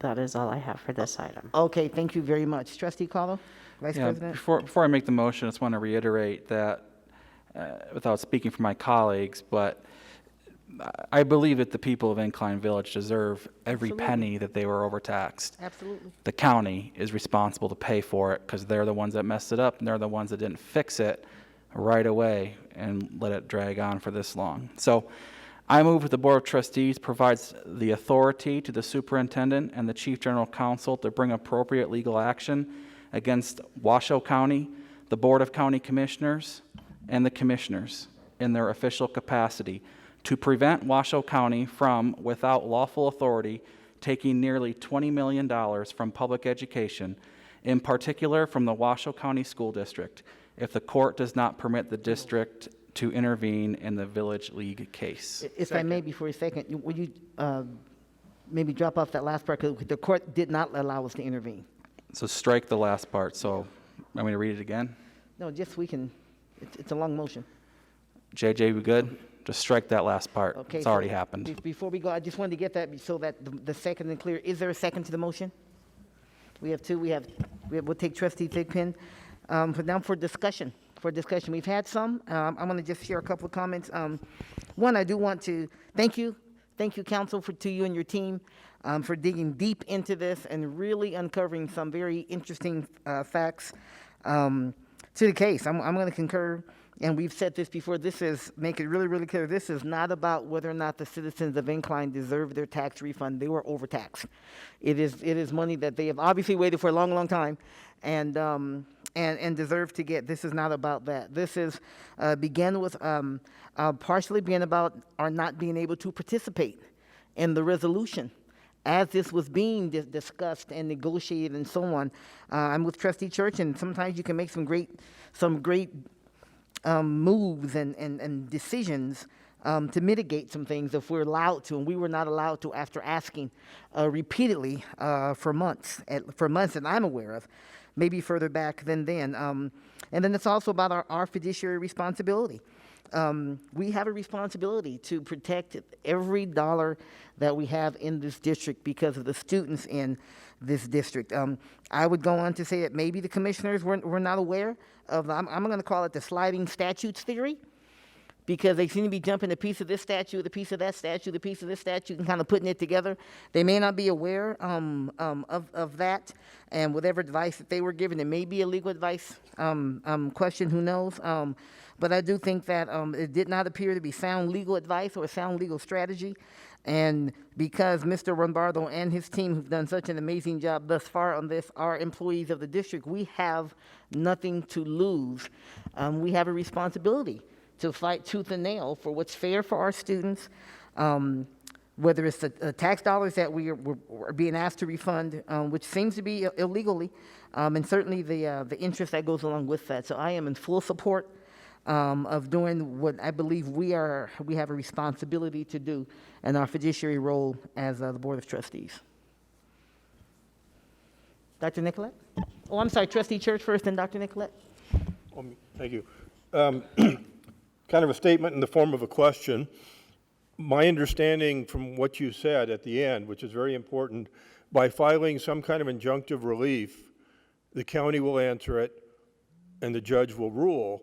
So probably within months, we will have a very good feel for the county's position, the county's defense if we're missing something, and the judge's direction at the injunctive stage. Would that be correct? Yeah, I think it's important to note, Mr. Apolito mentioned he's looking forward to getting his funds back. If we file an injunction, that just stops them from offsetting our funds. I believe Judge Draculage will continue to push the settlement agreement, and they'll just make the county pay. And so I just wanted to address that quickly. And yes, because it's an extraordinary cause of action, the timelines are very short. And in fact, oh man, I haven't done one of these in a while, but I think they have to respond to a TPO within, it's either 3 days or a week. It's quick. Now, but a response is just a denial. They'll just say, no, we did it right. But it gets it moving, to answer your question. So it'll be short, yes, much shorter. This will not go on 14 to 17 years. I'll be retired by then, guys. Sorry. Well, we don't want to leave this for the board or the students that come behind us at all. So thank you, Trustee Church. Dr. Nicolette? I just want to make it very clear that as a school board member, I totally recognize my fiduciary responsibility. And we're not just talking a few $100s. As a Washoe County taxpayer, I'm extremely disappointed that my Washoe County commissioners a long time ago did not rectify this, because I believe that on some level we were taking advantage of our Incline family, and that's just sad. And so I'm on board. Thank you, Trustee Nicolette. Seeing no further discussion, let's take this to a vote. There's a motion on the floor as read, that we basically give the superintendent and or the office of general counsel for the district to pursue our legal options as laid out in the presentation. The motion was moved by Vice President Carlos, seconded by Trustee Thigpen. We've had discussion. All those in favor, please signify so by saying aye. Aye. Any opposition? The motion is carried. Let the record show that it is unanimous. Again, council, thank you to you and your staff for the yeoman's work in digging through this information and making it easy enough for us to follow and to really understand and then to defend to our constituents out there, because people certainly deserve to know. Okay, thank you so much. We're going to move on. Move on down to agenda item 5.07. Discussion and possible action to provide preliminary approval of the proposed revisions of Board Policy 1310, Political Activity in Schools, and Board Policy 4500, Staff Freedom of Speech and Freedom of Expression, to clarify language and purpose related to political activity on district grounds and school campuses, as well as staff speech and district speech. And this would initiate the 13-day public comment period, which means it will go out for comments from the public and then for the board to consider it again should it get approved today. Okay, and we held this item until 4 p.m. And then our presenter, again, is Chief General Counsel Rombardo, and then I'll ask him to please take us through why these two are being considered together, because that was not that's not how we began this thing, but why it made sense for it to be presented in that way. Thank you, President Taylor, members of the board, Superintendent McNeil, and segue real quick. Thank you for your vote. I'm looking forward to defending us in that other case. So as you know, several months ago, we brought Board Policy 1310 before the board. We had a long discussion. We had a lot of community input. It was at times heated, but it was exciting to go through the First Amendment and really see it in action. And I know our team, the board directed our team to go out and create some clear definitions for Board Policy 1310 to find a way to support students. We came up with the Brave Space as well as our resolution and some other action items that are moving forward. We were also asked to look at what other districts did, specifically those mentioned in the meeting. Buffalo comes to mind, I don't know why, but there were several of them that we looked at, and we did reach out to all of them. We were able to communicate with all of them, except for one, and we did also take it upon ourselves to reach out to some extras, such as Clark County and other jurisdictions that we respected. Ohio actually had a great document that was very helpful. And then we were asked to create a policy, specifically 1310, that would discuss or be easy for teachers and principals to be able to read, understand, and carry out. What came abundantly clear to our team as we went through Board Policy 1310 is that there was a huge overlap between Board Policy 1310 and staff speech. And for whatever reason, things that were activities that would be considered staff speech were falling into the political activity policy. And the political activity policy is found in the 1000 series, which is our general kind of communications series of policies. So how we deal with volunteers and those types of, and volunteers and folks like that, and how we deal with the community. So clearly 1310 was really intended for political activity from the outside. It was a way to prevent leafleting in our schools. You know, we don't want candidates showing up and saying, hey, vote for me, right?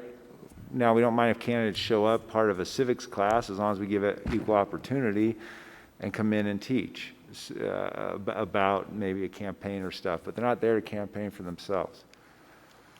But what we also quickly realized is some of the stuff that was in 1310, if you will, the paragraphs would be good to have in our staff speech policy. So we moved those over to Board Policy 4500, which is our human resource policy. So 1310 was a human resource policy misplaced. And so we thought we should clean that up, and that's why the two have been treated together ever since then.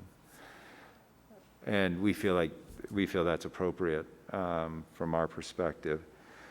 And so with that being said, I think that's how we've gotten to where we are today. I did want to mention one more thing before we go through the policies, is that with regard to Board Policy 4500, it's a big, I recognize it's a big task and it's difficult to understand. It is literally the First Amendment of the Constitution, and public education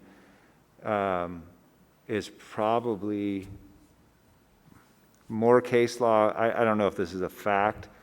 I'd venture a guess that a significant amount, if not most case law that surrounds the First Amendment, other than when it comes to faith, comes out of public education.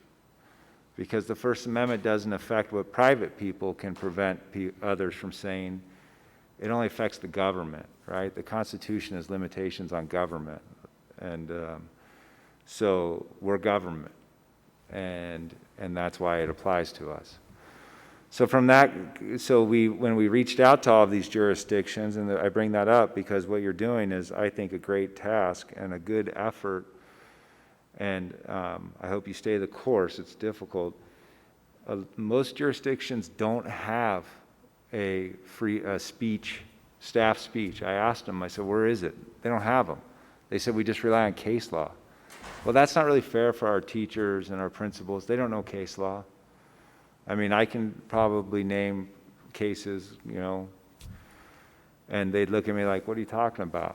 So a lot of what we've done in 4500 is based on that case law, and I think it's, I hope you like it. And I know we got it through board policy, so with that being said, let's get started. John, if you could help me, I think you want to start with 1310, Madam President? Yes, why don't we? It seems like that's a cleaner way to approach it. I'm sorry. There we go, yeah.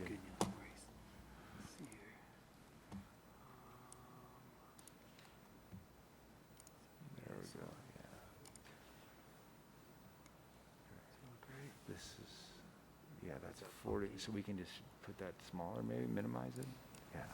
Oh, no, that's the wrong one. Sorry. There we go. I'll maximize this one. Okay. Here we go. I had this, it was really working well at my computer at the office, so you know how that goes. I was invited to speak at a conference in South Carolina, and I had it all set. I got there and none of it worked. It was horrible. So this worked a little bit better. All right, Board Policy 1310. So here we go.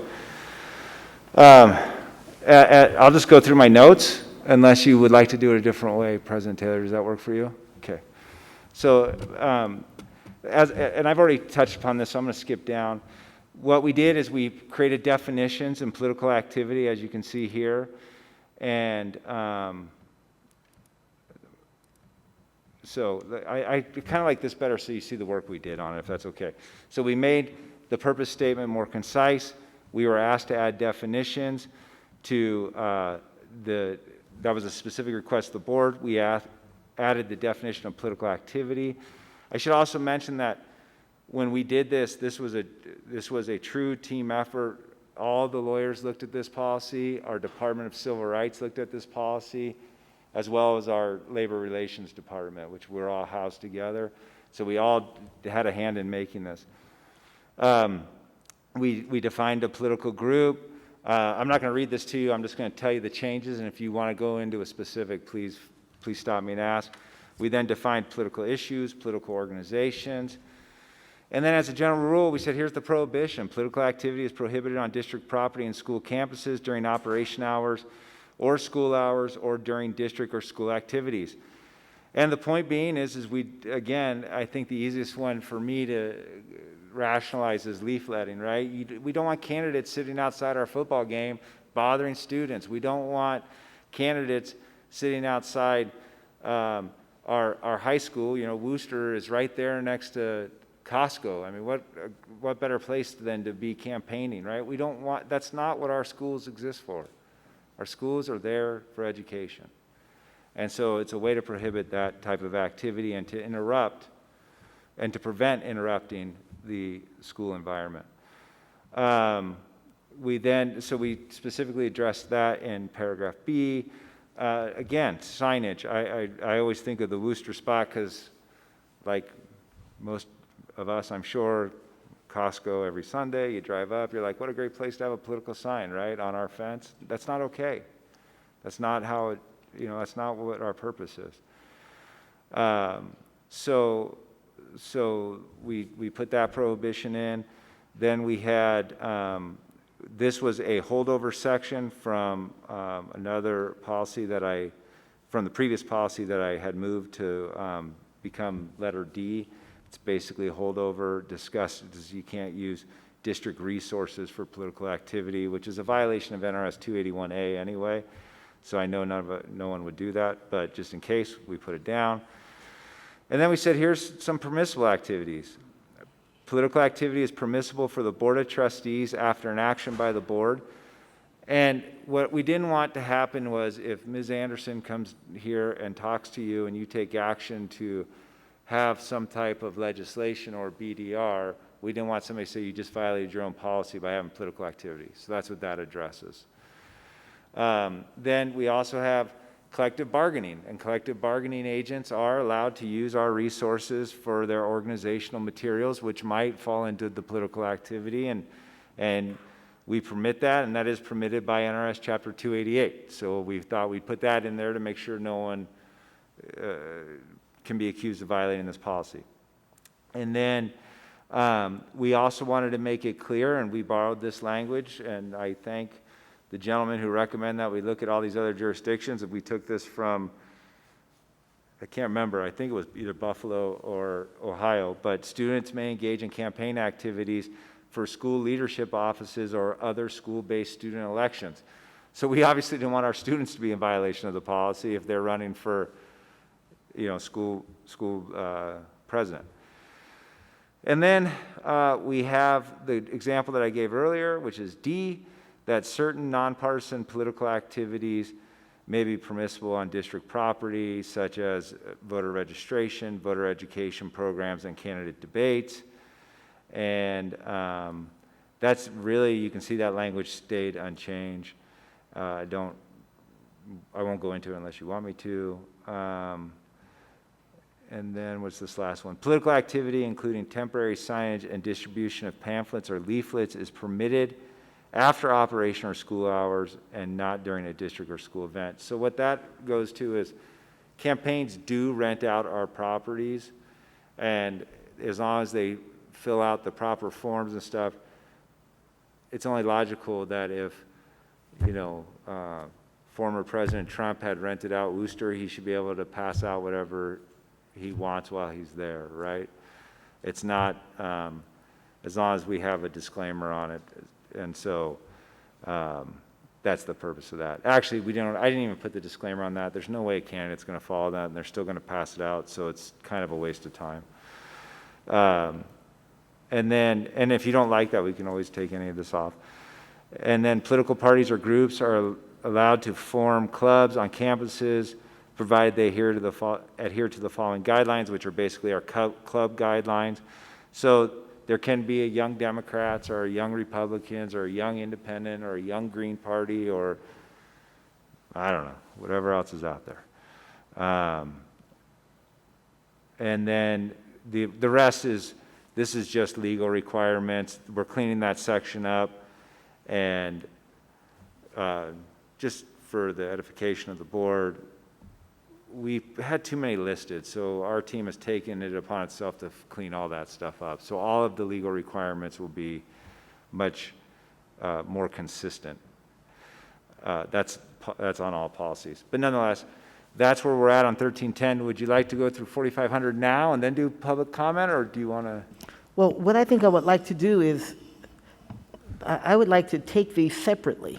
Okay. Now that they've been explained, to see if there's public comment on 1310. I don't know if we can separate them though, can we? So we should take all the public comment now then. Okay. And then I would like to have the board consider 1310, and then we have the presentation on 4500. So I think we should vote on them separately, but we don't know if public comments one way or the other, and we want to go ahead and receive that. So, JG, should we go on to public comment then? Is anybody on the board? Everybody good with that? Anybody? Okay. Good. Thank you, please, JJ. Lois Bianchi. Michael Carson. Okay. Monica Jane Reed. Let's see, we see Miss Bianchi. I think she left. She was sitting as her husband spoke earlier. Who was our second name? Our second name? Michael Carson. Carson? Yes. Mr. Carson, come on up here. Thank you for being here, sir. You have 3 minutes, and thank you for hanging in and waiting. You're welcome. Thank you for this opportunity to speak. This has definitely been a learning experience. My name is Michael Carson. I'm a concerned member of the community who is inspired to come here to speak up for these two policies in support of our LGBTQIA+ and BIPOC youth and students. By profession, I'm a sexuality and gender reclamation coach, and I work with adults who are going through gender questioning and identity discovery, as well as with their sexuality too. And so much of their trauma and their confusion and challenges through life started at school with them because they didn't have safe spaces to express themselves. And I think this might be more in alignment with the next policy that I'm speaking about now. So I wanted to just speak in support of creating space to speak about trans and queer and LGBTQIA+ rights at school, to have safe spaces to discuss why, as a country, that flag gives me more rights than a person who identifies as LGBTQIA+ in this country, and the sequence of events throughout history that led to this moment in time where we have to have a gay pride flag, we have to have a trans flag, we have to have all these other flags to represent different rights, because that gives me, a white cisgendered male, all the rights I want mostly. But it can be, I can see so much harm reduction in creating safe spaces to discuss that in school now, just more from a historical point of view of how we got to this place where we don't have equal rights for everyone. And the same goes for our BIPOC youth and students, creating space to discuss what happened in the course of history, in our American history, that led to the Black Lives Matter movement. Speaking to what points in history were more monumental than others, specifically when Thomas Jefferson was helping draft the Declaration of Independence and also writing his autobiography, where he was saying, speaking about how inferior Black people were, while also saying that all men are created equal, these major disconnections in how where we are at now in a country is looking at diversity as also meaning equality. And that's just not true. And I think that's where so much of the opposition came from for these policies today, was that they see diversity and they think equality. And that is, we're learning, and the reason that I'm here is just because that's not true, and I think it needs to be spoken to. Thank you, Mr. Carson. Thank you. Monica Jane Reed. Is it Reed?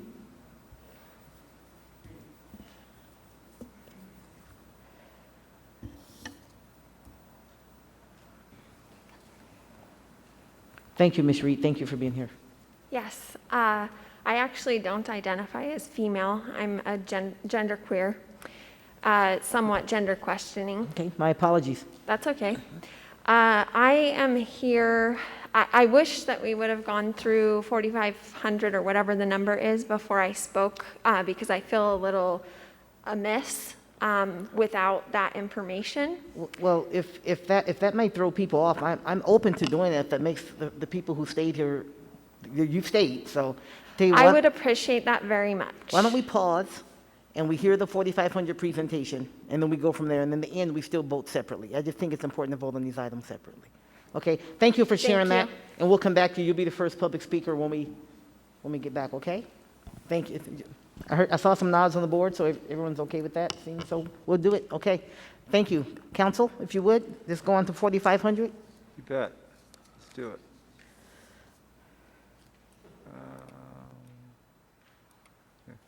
I hope everyone can see that okay.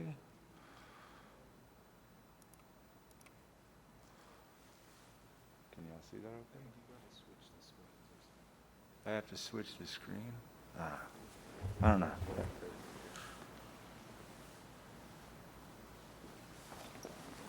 Sorry.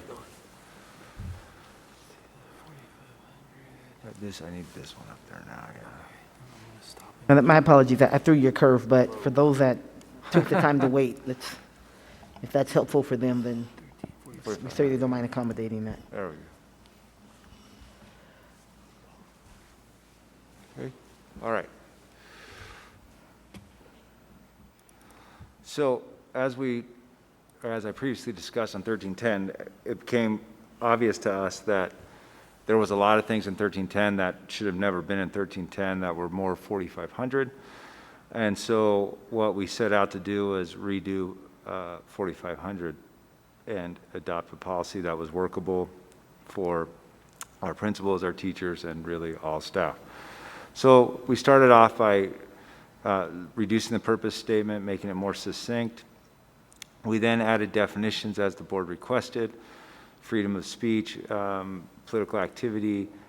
And then we added a term called district speech, which I'm excited about. It was a concept that we've come up with in working with other jurisdictions and reviewing an extensive amount of case law. And in particular, 2 cases out of California, Poway, and the other one escapes me now, but I'll think about it. It's all in here if we want to put that into the record. No, I'm just kidding. Religious clothing, and then controversial issues. So we defined all of that. And then what we did is as you can see, we took this kind of down to the ground and built it back up. You can see all the different changes. But generally, district employees are free to speak as private citizens regarding public concerns. So that's the Kohlmeyer case. And in that case, it was related to public education at the college level. And he was a professor who had his own radio show, and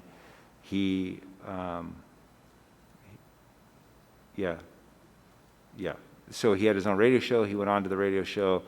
He decided to disparage his employer. He was not given tenure, and the court said that you couldn't do that to him. You couldn't punish him because it was public concern. But then the court went on and said, but this wasn't about public concern, so if you don't even give him tenure because of that issue, then you're fine. And then, of course, the school said, well, that's why we didn't give it to him, of course, right? Anyway, so kind of an interesting case. I won't do that on all of them, but that one came to mind. So we see a lot of this, and so we put it in here. We thought it was important to put it in the policy. Personal, social network, and social media accounts must be kept separate from work-related accounts and district identifiers to preserve the status of a private citizen.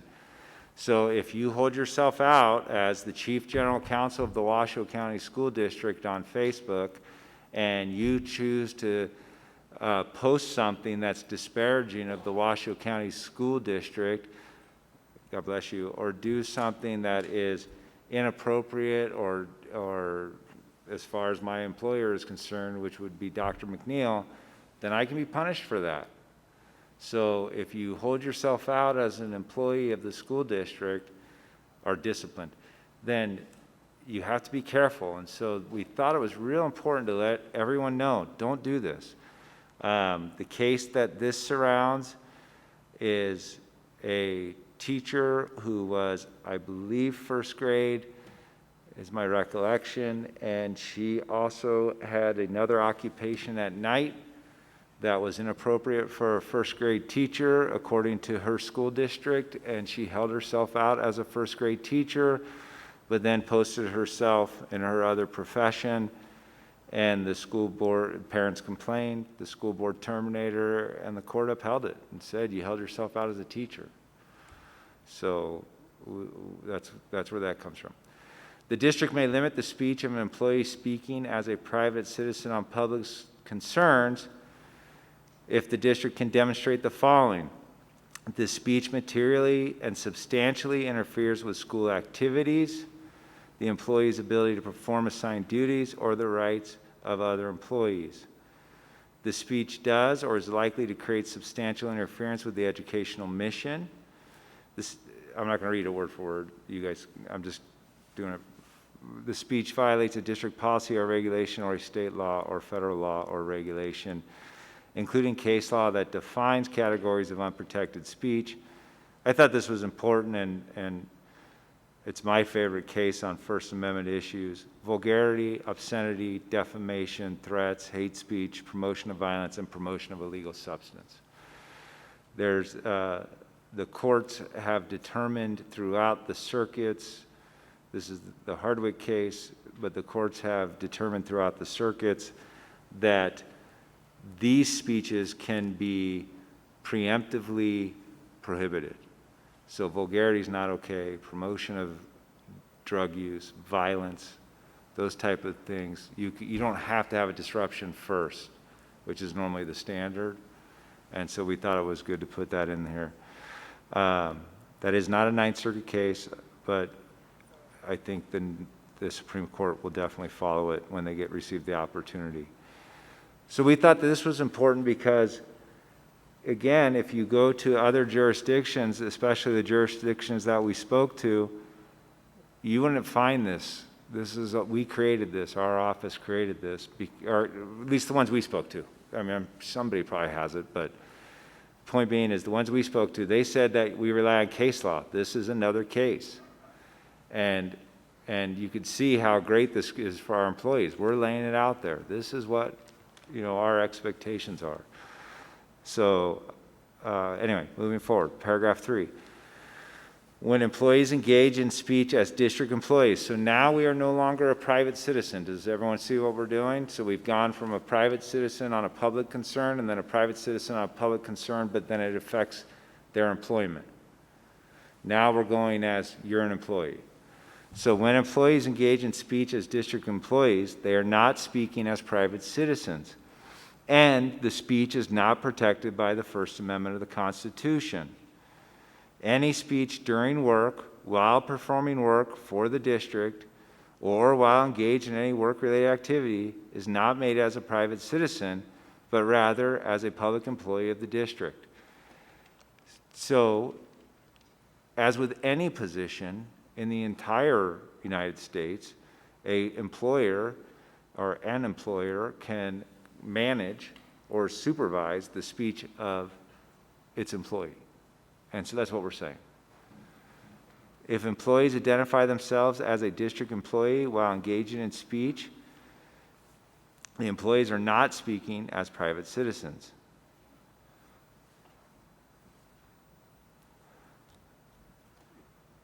Yeah. Okay, so then we move down here. This is kind of choppy, sorry about that, but we're on 4. When district employees speech directly relates to their job or duties, the speech is not protected speech. Therefore, specific issues, concerns, or grievances regarding district employees' work are not considered matters of public concern. So this is actually, I think this is Kohlmeyer as well. That might be wrong, but this is another case, and what happened is the employee said, I was disciplined inappropriately, went to the media and discussed this private issue. That's not a public concern, and you don't get to do that. And that's a violation of policy, and that's always been in there. We were recently asked about it. We made the language, I feel, a little bit better, but it's always been our policy, and that's the case. Freedom of speech is not a defense to harassment, sexual harassment, discrimination, or intimidation of another person. That type of speech is not protected by the constitutional right to freedom of speech and may subject the speaker to discipline as an employee.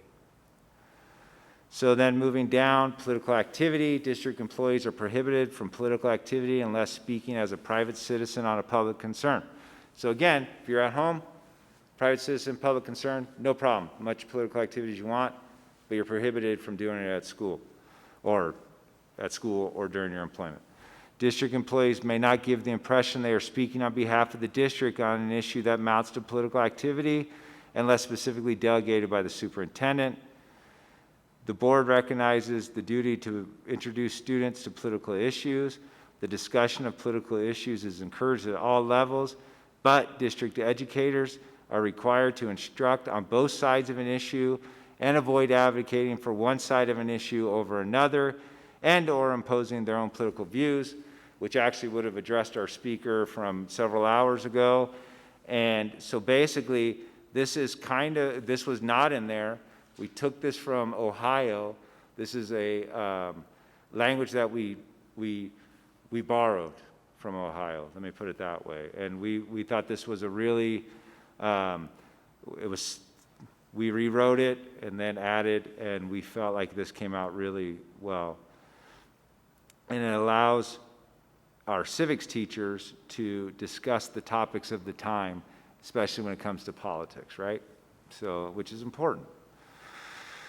Academic freedom. Educators may speak about a subject related to district-approved curriculum, raise questions related to the curriculum, and select approved materials and methods related to the curriculum. Educators should consider the age and maturity of the students when engaging in such topics. So the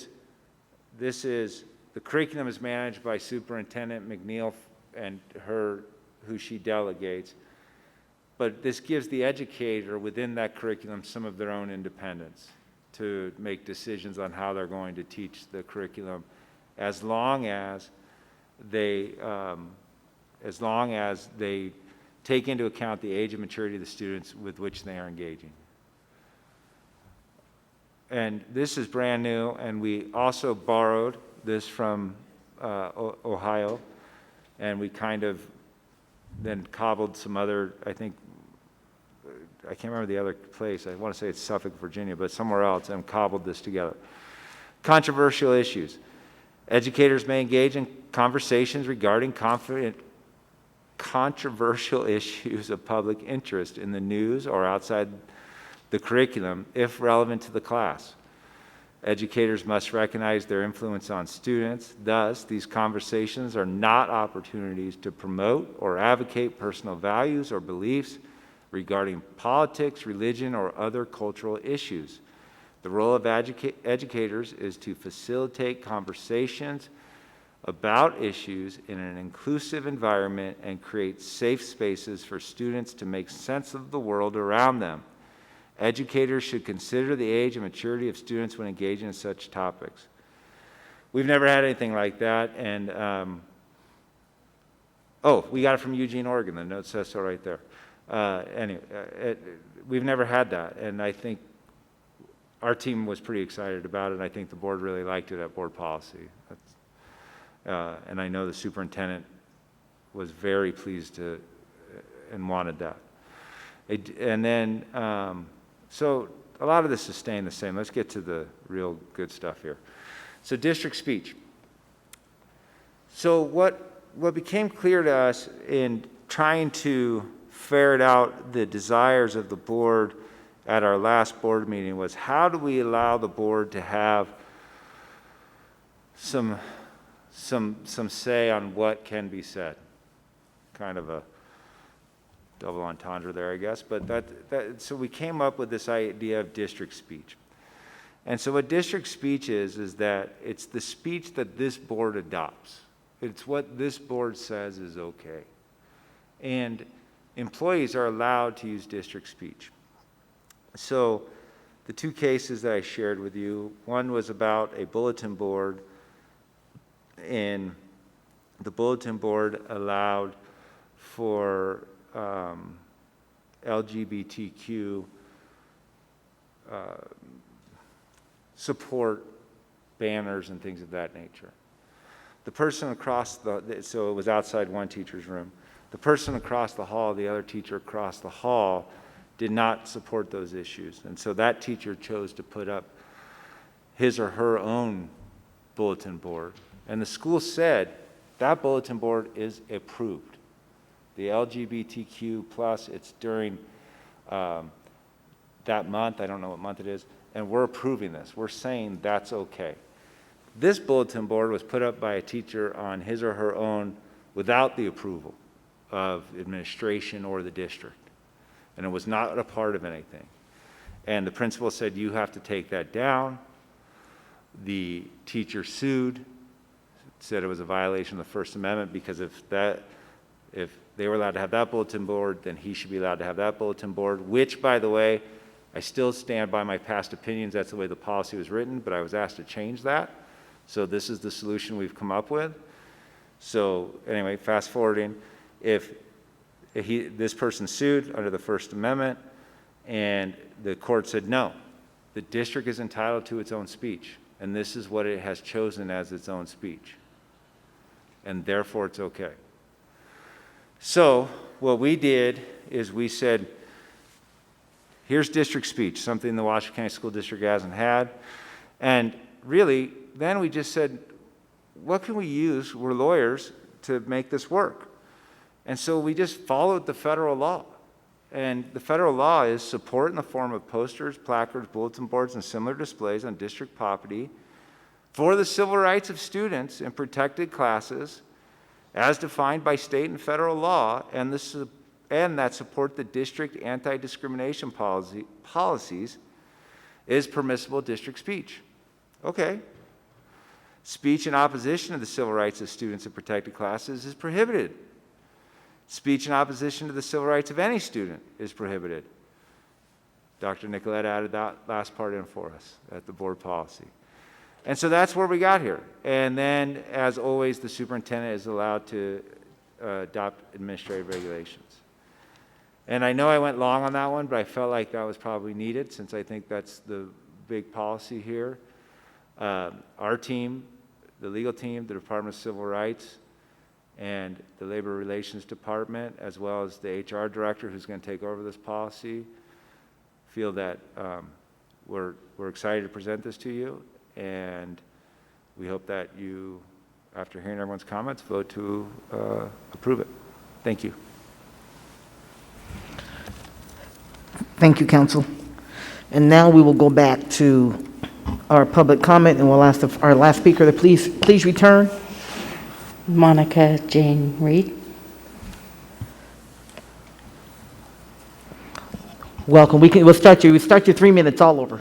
Okay, great. Thank you. Thank you. An alternative, if you don't know someone's gender, is to say mix. So mix read, like MX. Mix read. Yeah. Mix read. Well, thank you. I just learned that. Thank you. Mix Awesome. read. You have 3 minutes. Thank you so much. I am so glad that we went through that because it changes a lot for me and what I want to share here. Really, it's not just an address to all of you, it's an address to the world, and I get emotional about it. I've never understood why LGBTQIA+ and BIPOC rights are considered political concerns. It's not politics, it's human rights and civil rights. And so any of those clauses that say political issues can't be discussed, that was in the other numbered policy we looked at, I have fear that people will try to put human rights in the category of political issues. So there's some discrepancy there for me between the first policy we looked at and a paragraph that listed like political this, political that, and people defending being non-inclusive to people who deserve human rights, which is all of us, based on what they see in 1300 or whatever it was. So I just want to bring that forward as something to consider. And that might be everything, but since I have more time, I'm going to look at my notes and see. I think in this document it said political discussion at all levels are encouraged from all, and you have to speak about them from all sides if it's relevant to the class. And for me, we have human beings sitting in the seats, and what's relevant is their humanity, their identity, their emotions, and their feelings.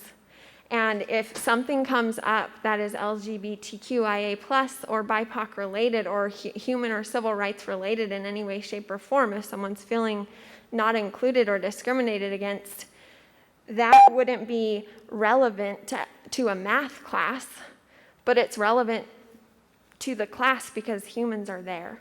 So there's a lot of space here for non-inclusive, discriminatory holes to be punched by people who don't believe in equal human rights for everyone.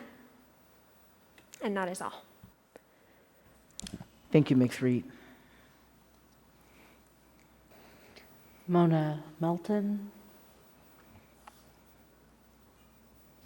The board also received emails from Zane Taylor, Aiden Oster, Zara Hankins, Amra DeFlores, Dee McNeely, Jenny Snazza.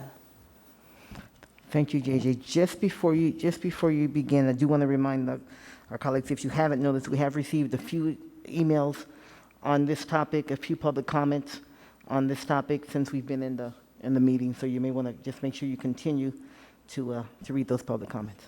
Please go right ahead. Thank you so much. Thank you and good evening. I have recently retired from 23 years with Washoe County School District. I loved my time with the district. Many times I agreed with decisions made that became school district policy. Sometimes I did not. Whether in agreement or not, I value Washoe County School District employees' rights to have a voice about policies. The free speech for employees provision has been in place for some time, and I feel it served us well.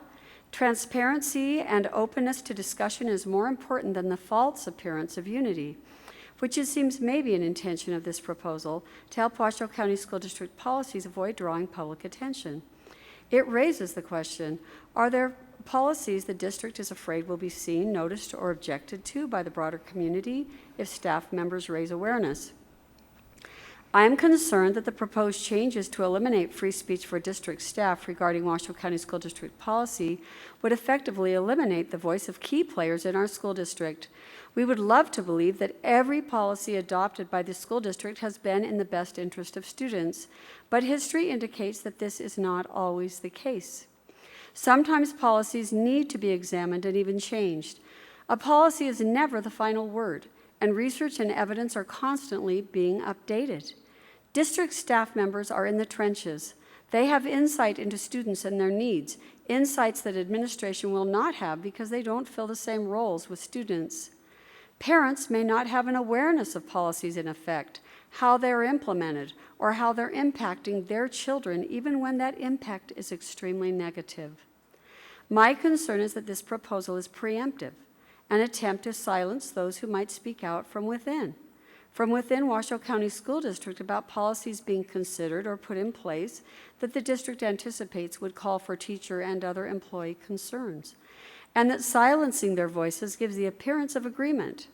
From reading the proposal changes, it seems that a lack of agreement voiced by an employee could bring disciplinary action, even to the point of being fired. Teachers and other employees deserve the right to free speech. That is in the best interest of this school district and of our students. I implore you to preserve it. Thank you. Thank you so much, and thank you for your years of service to the district. James Maservi. The board received emails from Michelle Laverty, Alyssa LaFountain, Heidi Swigion, Ashley Stout, Arvin Corpus, Chulan McKinley, Danielle Smith. Thank you, JJ. Will you help me with your last name? Maservi. Maservi. Thank you so much. Welcome, and thank you for being here. Thank you. Good evening, members of the... I think we lost your mic. Hang on just a moment. We want to... I see. Thank you. First, I should let you know that I was born and raised in Reno. I attended Washoe County schools throughout my childhood, and I loved my educational experience here. Now I teach in the district, teaching primarily low-income and minority students. I'm a strong advocate of my students because I believe every student, regardless of background, has the potential not only to succeed, but also to make a real difference in the world. Now let's talk about Policy 4500. The proposed changes to Policy 4500 represent a shocking suppression of the free speech of district employees, both at work and in their private lives. Make no mistake, the proposed changes do not protect free speech, they suppress it. They also fail to provide meaningful protection to students in the district because the suppression of free speech, wherever it occurs, ultimately results in the destruction of civil discourse and the loss of civil rights. Among the proposed changes, the most terrifying is the new concept of district speech introduced in item 10. I quote, "District speech is speech in alignment with current board policies and other board actions adopted by the board." When discussing controversial issues, teachers are generally encouraged to present multiple sides of an issue. However, the proposed changes state that district employees, this is a quote, "District employees are not permitted to provide an alternate point of view to district speech adopted by the board." Worst of all, the restrictions enacted in item 10 are not explicitly limited to speech in the workplace, meaning that as written, this policy prohibits any speech made by district employees, public or private, in opposition to the board's established doctrine. Item 10 also prohibits what it calls speech in opposition to the civil rights of any student. While this provision seems at first to be both innocuous and virtuous, as clearly we want our LGBTQIA+ students and colleagues to feel safe, the reality is more complex. This is because the board does not cite a specific list of civil rights, such as the Constitution and Bill of Rights. Who decides then what is a civil right and what is not? In practice, there is and always has been substantial disagreement regarding which freedoms are civil rights and which are not. By giving the district the power to discipline speech that relates to civil rights, item 10 effectively prevents district employees from engaging in the ongoing local and national discussions relating to civil rights. Unless, of course, those employees' opinions happen to exactly coincide with the board's subjective doctrine regarding what those rights are. While I am and ever will be a champion of the civil rights of my students, I believe those rights are best defended through rigorous, constitutionally protected civil discourse, which the proposed changes could shut down.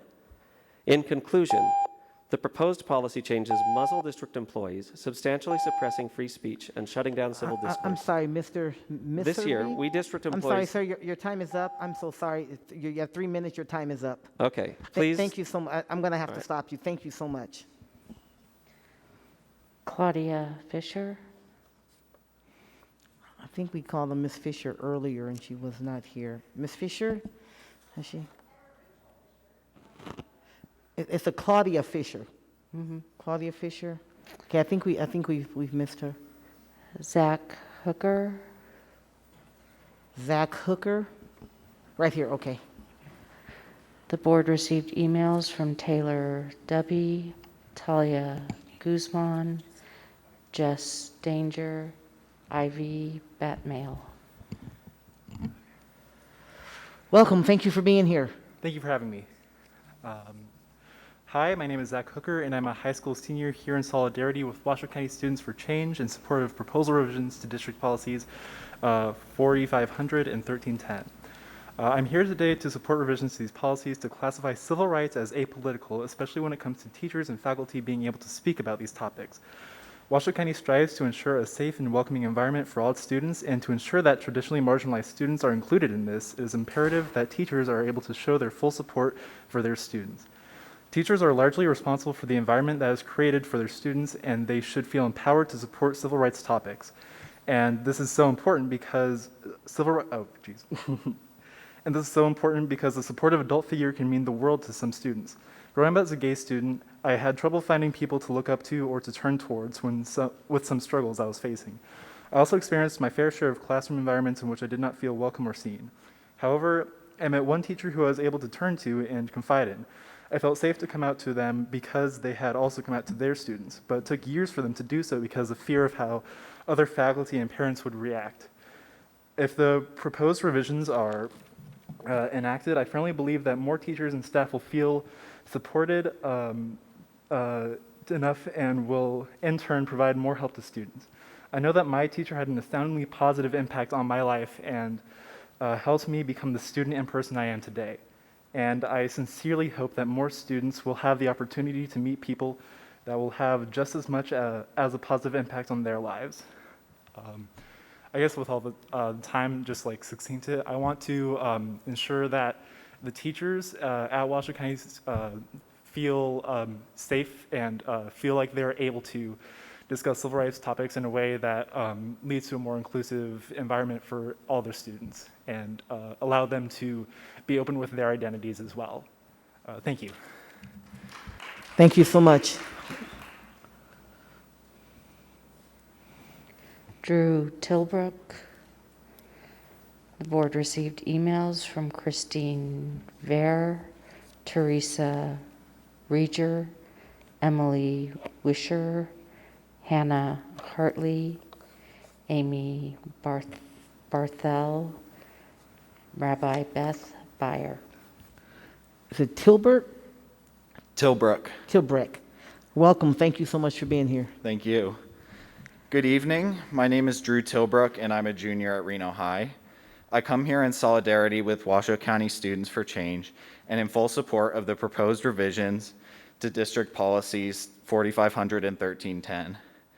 I come here today from a place of privilege and with the perspective of someone who's never been ostracized due to a lack of support for my human rights from teachers in the district, an ally to many students who didn't feel safe to speak.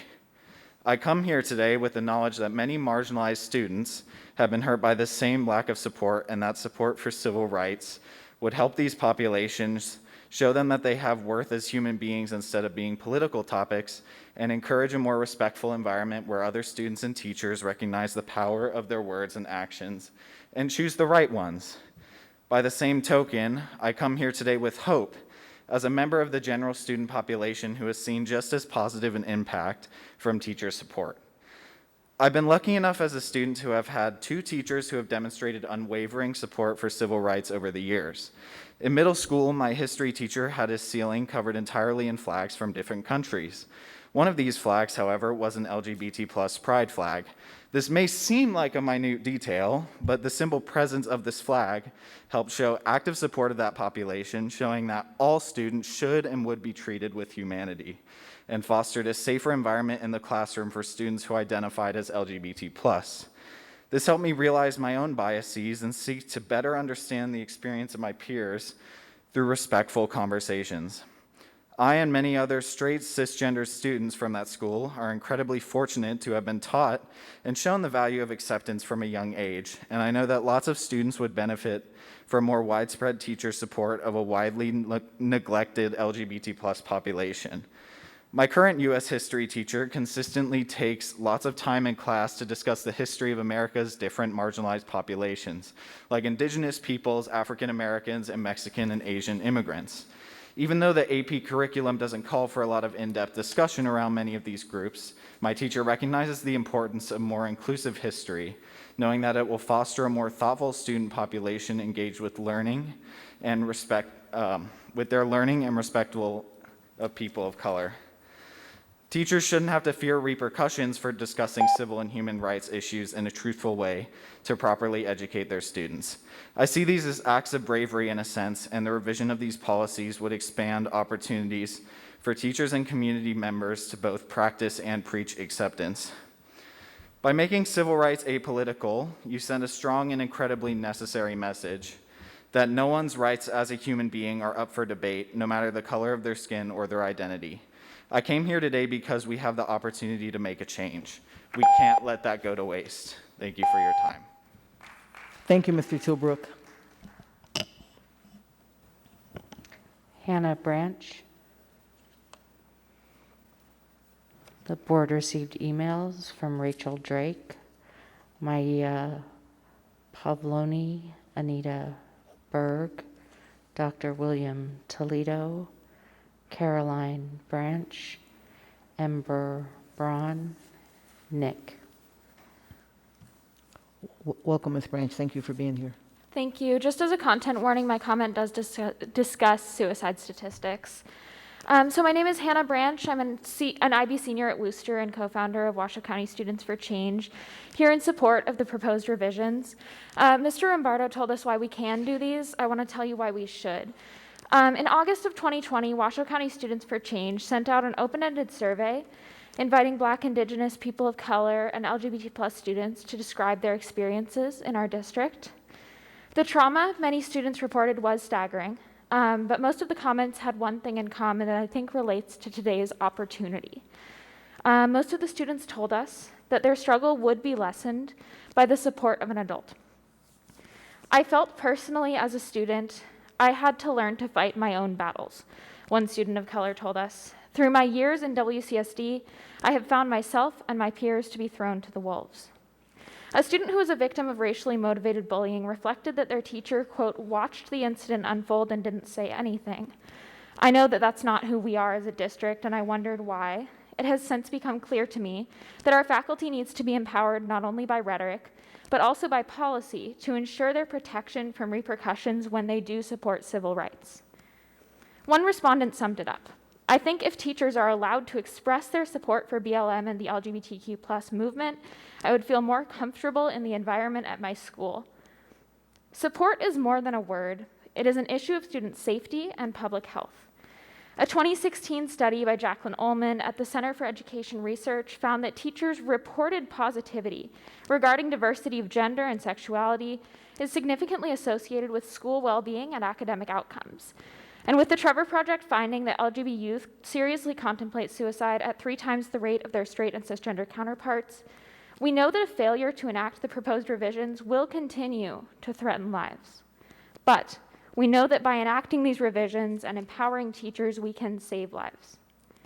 So today, I encourage you, when you're discussing issues that impact student wellness, to listen to the students who have been here for 6 hours on a school night, because these are our lives and our wellness that you're impacting with these decisions. Because this is representation when we give teachers the ability to support civil rights and recognize that there is a difference between the comparison of Democrat and Republican and the comparison of hate and support for student civil rights. This is legal, this is social, this is emotional, and this is academic, and that is support. So I encourage you today to vote in support of the proposed revisions. Thank you. Thank you, Ms. Branch. Philip Kaiser. The board received emails from Allison Lowenstein, Linnea Lowenstein, Bernadette Hinojos, Gabby Flores, Nicole Levy with the ACLU, Kyle Young, Reverend Chad Adamick. Thank you, JJ. Welcome, Mr. Kaiser. Thank you. Good evening, Superintendent McNeil, President Taylor, and members of the board. My name is Phil Kaiser. I'm a 20-year high school teacher and the president of the Washoe Education Association. While I appreciate many of the elements in these policies, I have some concerns regarding the proposed revisions to board policies regarding staff freedom of speech and political activity, which may need some clarification, because some may read the policy as one that implies that the district is trying to stifle speech. That may not be the intent, but that may be the effect and the impression. The district's approach must strike a balance between the interests of the teacher as a citizen in commenting on matters of public concern and the interest of the district as the employer in promoting the efficiency of the public service it performs. Thus, a district employee may speak out on a matter of public concern in contravention of what the district perceives to be its interests, when the importance of the employee's speech outweighs the district's interest in efficiency. In one section of Policy 4500, for example, the policy states that if employees identify themselves as district employees while engaging in speech, they're not speaking as private citizens, and therefore their speech is not protected. We believe this is too broad. If a teacher's speech regarding a public concern does not undermine the mission and operations of the district, it should not be prohibited. Let me give you an example. An English teacher could make a statement to the Washoe County Library Board that she is a teacher and believes the board should allocate more resources for summer reading. By identifying as a teacher, it gives the statement greater weight because of the teacher's experience and expertise. On the other hand, educators could state that a lack of resources impedes their abilities to help students learn. The point is that if the speech of educators is regarding a matter of public concern, and it does not significantly interfere with the operation of the schools, it should be allowed. I appreciate very much that the board recognizes the duty to introduce students to political issues. The discussion of political issues is encouraged, provided that there's no effort to impose political views and multiple sides are presented. As a high school social studies teacher, I've done that many times. I like that educators may engage in conversations regarding controversial issues and facilitate these conversations as appropriate for the age and maturity of the students. I like that support for students in protected classes can be demonstrated in posters, bulletin boards, and other ways. It just needs to be clear that the interest of a school administration in limiting teachers' opportunities to contribute to public debate should not be greater than limiting any member of the public, provided it doesn't impede the teacher's performance or interfere in the operation of the schools. To state that an educator is not permitted to provide an alternative point of view to district speech seems too broad, and we would certainly object if any action were taken against educators about that. Thank you. Thank you, Mr. Kaiser. Maya Baloo. The board received emails from Reverend Karen Foster, Yvonne Allen, Stephanie Olkamp, Sue Steff, Carol Sorensen, Ruby Barantios. Thank you, JJ. Thank you, Ms. Baloo. Yes, ma'am. Welcome. Thank you for being here. Thank you. Hi, my name is Maya Bollier, and I'm a junior in Reno High School's Red House Project. I'm here with Washoe County Students for Change in support of the proposed revisions to Policy 4500 and 1310. I believe that it's essential to the well-being of our students to deem civil rights apolitical. Washoe County School District has expressed on numerous occasions that creating a safe space at school for all students is a priority. Unless we describe the rights and equity of BIPOC and LGBTQ+ students as apolitical, this safe space is eliminated for many. I want to preface in what I'm about to share in saying that I'm in no way trying to put my voice above those students' voices. As a straight, white, cisgendered individual, I recognize that I have an incredible amount of privilege. My intention is to show that this issue impacts nearly every student in some way and to offer a perspective that may not have been considered. 3397. That number may not mean anything to you, but it does to me. The first time I remember hearing the phrase, "that's gay," used as an insult was in 2nd grade. My heart sank. I still remember the laughter of everyone around. I felt as if I had something to hide because my mom is gay. I didn't recognize until then that my family was different from all the other kids, and at times it was all I could think about. That number I shared represents the sperm donor that my mom got to be able to have me. Beginning on that day in 2nd grade, I felt scared for anyone to know where I came from. I know that the teachers who are allies would have been more able to support my family if they had a policy to protect their speech. If that was the case, it may not have affected me as much as it did and for as long as I did.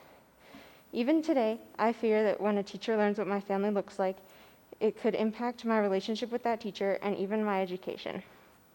On the first day of 7th grade, I remember walking into a classroom and seeing a rainbow flag.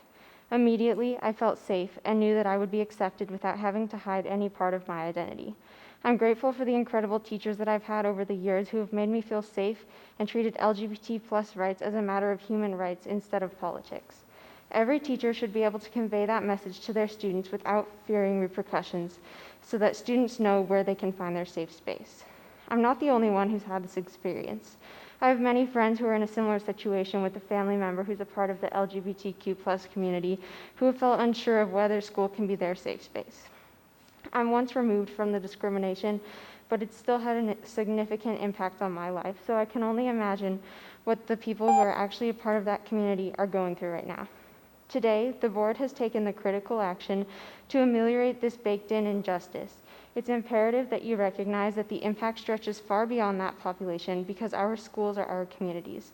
We need to work together to make sure every single student feels safe and accepted in those communities. So please vote yes for the revisions on policies 4500 and 1310. Thank you for your time. Thank you, Ms. Baloo. Elizabeth Cadigan. The board received emails from Colleen Crowley, Luca Lowenstein, Elizabeth Hutchinson, Anna Inuke, Jackie Riley, Rosalind Bedell, Jennifer Cullison, Dr. Barry Hansen. Welcome, Ms. Cadigan. Thank you. Board of Trustees and Superintendent Dr. McNeil, as you begin deciding on the revisions made to Board Policy 1310 and 4500, I would like to say thank you for taking on this task of revising these policies in the first place. You took the time to listen to our students, our staff, and our community, and I hope that you keep their views and needs in mind as you make your decisions tonight.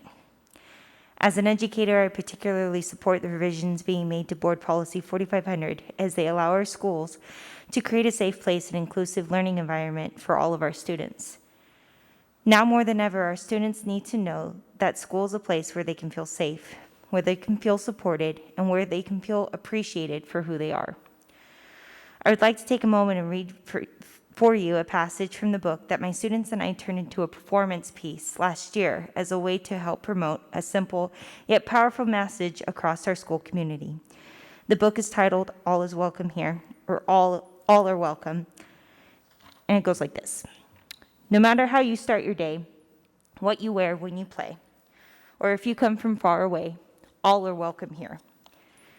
In our classroom, safe and sound, fears are lost and hope is found. Raise your hand. We'll all go around. All are welcome here. Gather now. Let's all take part. We'll play music. We'll make art. We'll share stories from the heart. All are welcome here. We're part of a community. Our strength is our diversity, a shelter from adversity. All are welcome here. I hope that each of you keep this message in mind as you make your decisions tonight. Thank you. Thank you, Ms. Cadigan. Rachel Fisher. The board received emails from Miguel Martinez, Carol Chenard, Adam Ontiveros, Belen Cervantes, Megan Evans, Nick Helmrich. Welcome, Ms. Fisher. Thank you. My name is Rachel Fisher, and I am a first grade teacher and a member of the Rainbow Educators of Nevada group. I am giving my public comment today to encourage the board to move forward in approval of the drafted changes to District Policy 1310 and 4500. I commend the board for listening to the community, district teachers and staff, and our students and families that clarification and updates to the district's political speech and schools policies are in desperate need. What I would like to specifically emphasize today is that the approval of the proposed changes around Policy 4500 are absolutely critical to the district's mission statement of do no harm. The mental health of our youth, which should always be a top priority, has been put under a magnifying glass and seen an even greater emphasis this past year. It is not new information that young people of this nation, the children of Washoe County School District included, who identify as LGBTQ+, and those who are students of color and members of other marginalized groups, are at the highest risk for anxiety, depression, and the devastating loss of youth suicide. I truly believe that all of you, as our Board of Trustees or Superintendent, want to ensure that harm does not come to any of our students. But in order to truly protect all of our students, that means we can no longer ignore the fact that the most vulnerable of our student population needs visible support that is protected and encouraged. One of the most impactful ways for our district to truly empower their educators and counseling staff with the ability to protect the mental and emotional well-being of our most vulnerable children and possibly save their young lives is by giving them the ability to visibly display and signal to students that they are a safe person to talk to and get support from. According to research done by the Trevor Project, LGBTQ youth are less likely to have access to the same mental health care available to their peers, in addition to being less trusting of their family and providing accurate health information. Unfortunately, for many of these students, betrayal from an adult whom they thought they could trust and turn to is nothing new. Our public schools provide critical care for both the physical and emotional welfare of the children in our community. And that includes our students knowing without a doubt that there is someone in their school who values them and cares about them and will help them when they have a problem and need guidance. The ability to display signage, flags, boards, and the like lets a student know as soon as they walk into that room that one specific adult figure does believe their life matters, which can and will be life-saving. As many educators have and will continue to do, we strive to ensure that in our classrooms, diversity and inclusion are embraced. But we cannot truly do so if the symbols representing that diversity and inclusion are banned and discouraged. By approving these changes tonight, you get the opportunity to send the message to the community, your staff, and most importantly, the students attending our public schools, that in Washoe County School District, we not only celebrate, we most importantly I'm protect sorry, Ms. Fisher, your the time civil is and up. human rights. Thank you so much for being here. Ava Beaupre. The board received emails from Midori Ishibashi Wall, Linda Doro, Brooke Consaldi, Melanie Scott, Suzanne Welcome, Adam Lee.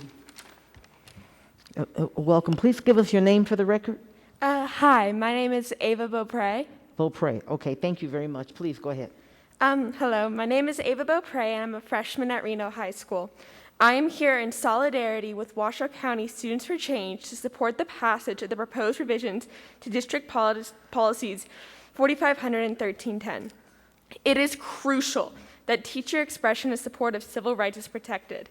The way these conversations can be introduced and handled in our learning environment don't just guide and inform students. It is critical to creating a safe and accepting environment for all. Teachers have a unique ability to impact not only the way their students view the world, but the environment which the students learn and thrive in.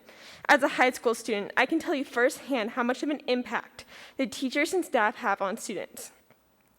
In my past nearly 10 years as a student in the Washoe County School District, the teaching styles and curriculum of my past and present teachers have left me with morals and wisdom that will carry me far beyond the grounds.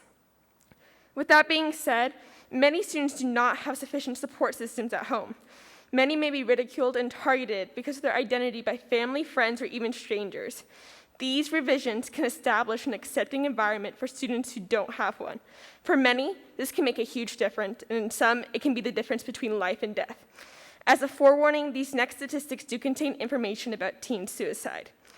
A study published in the last 5 years by LGBT Health reported that teens without families who support and affirm their sexual orientation and gender identity are 50% more likely to attempt suicide than teens who do have these support systems. Moral support from peers and teachers could save these lives. This said support cannot be done without protection of teacher expression of support of civil rights. Furthermore, by depoliticizing these topics, we're instilling in students that their rights are not a partisan issue, but a human rights issue. We're firmly establishing that they deserve equitable rights.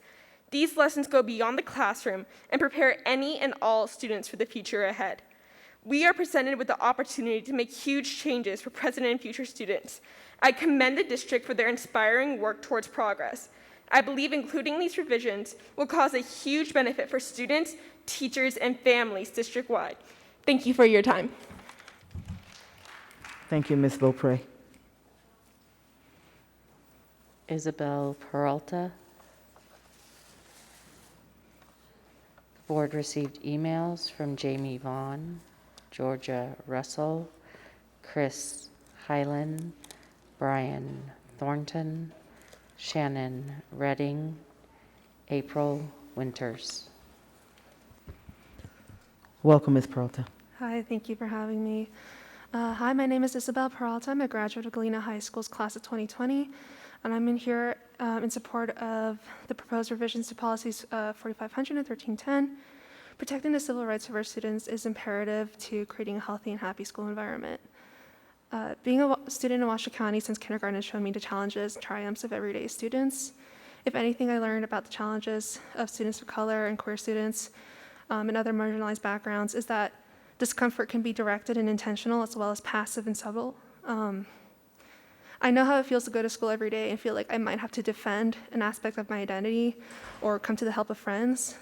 I know that this feeling gets worse when I let something unfold right in front of me because I have no reassurance that a teacher or classmates would understand the gravity of the situation.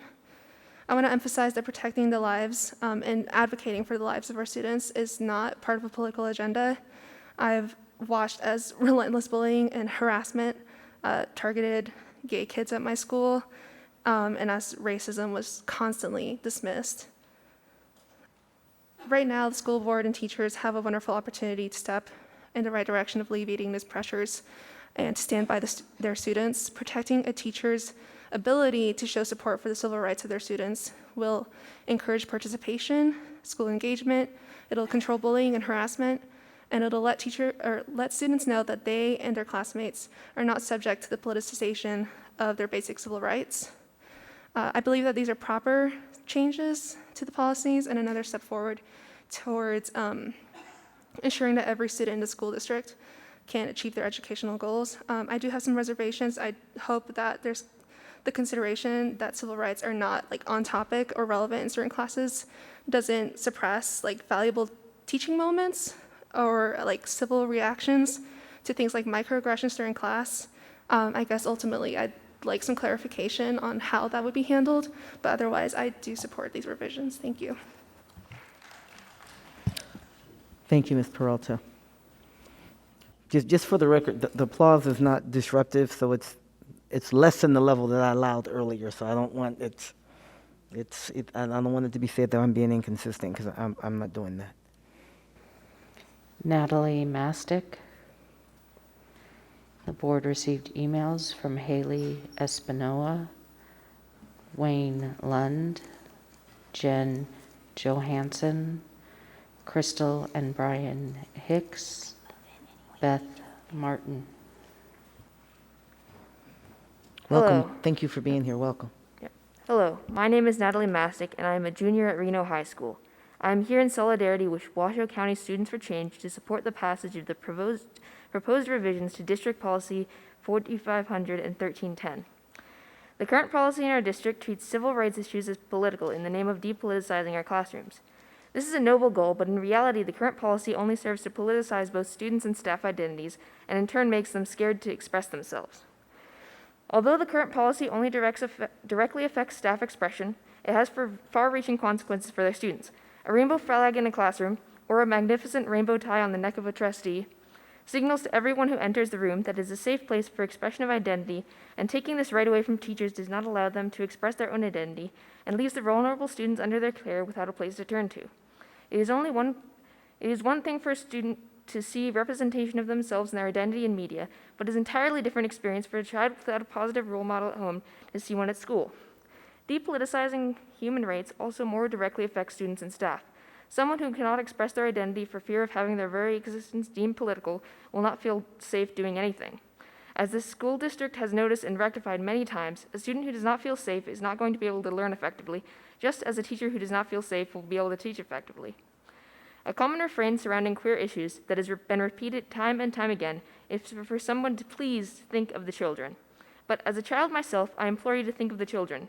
Think of the thousands of queer children across the district who will not be able to see themselves represented in their teachers without this motion passing.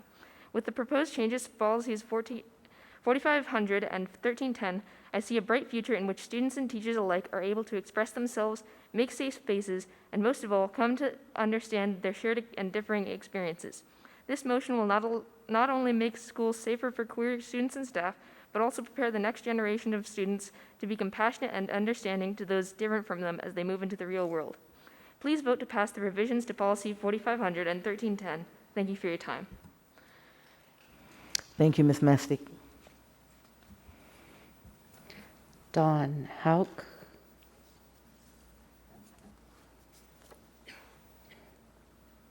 Ashley Wade.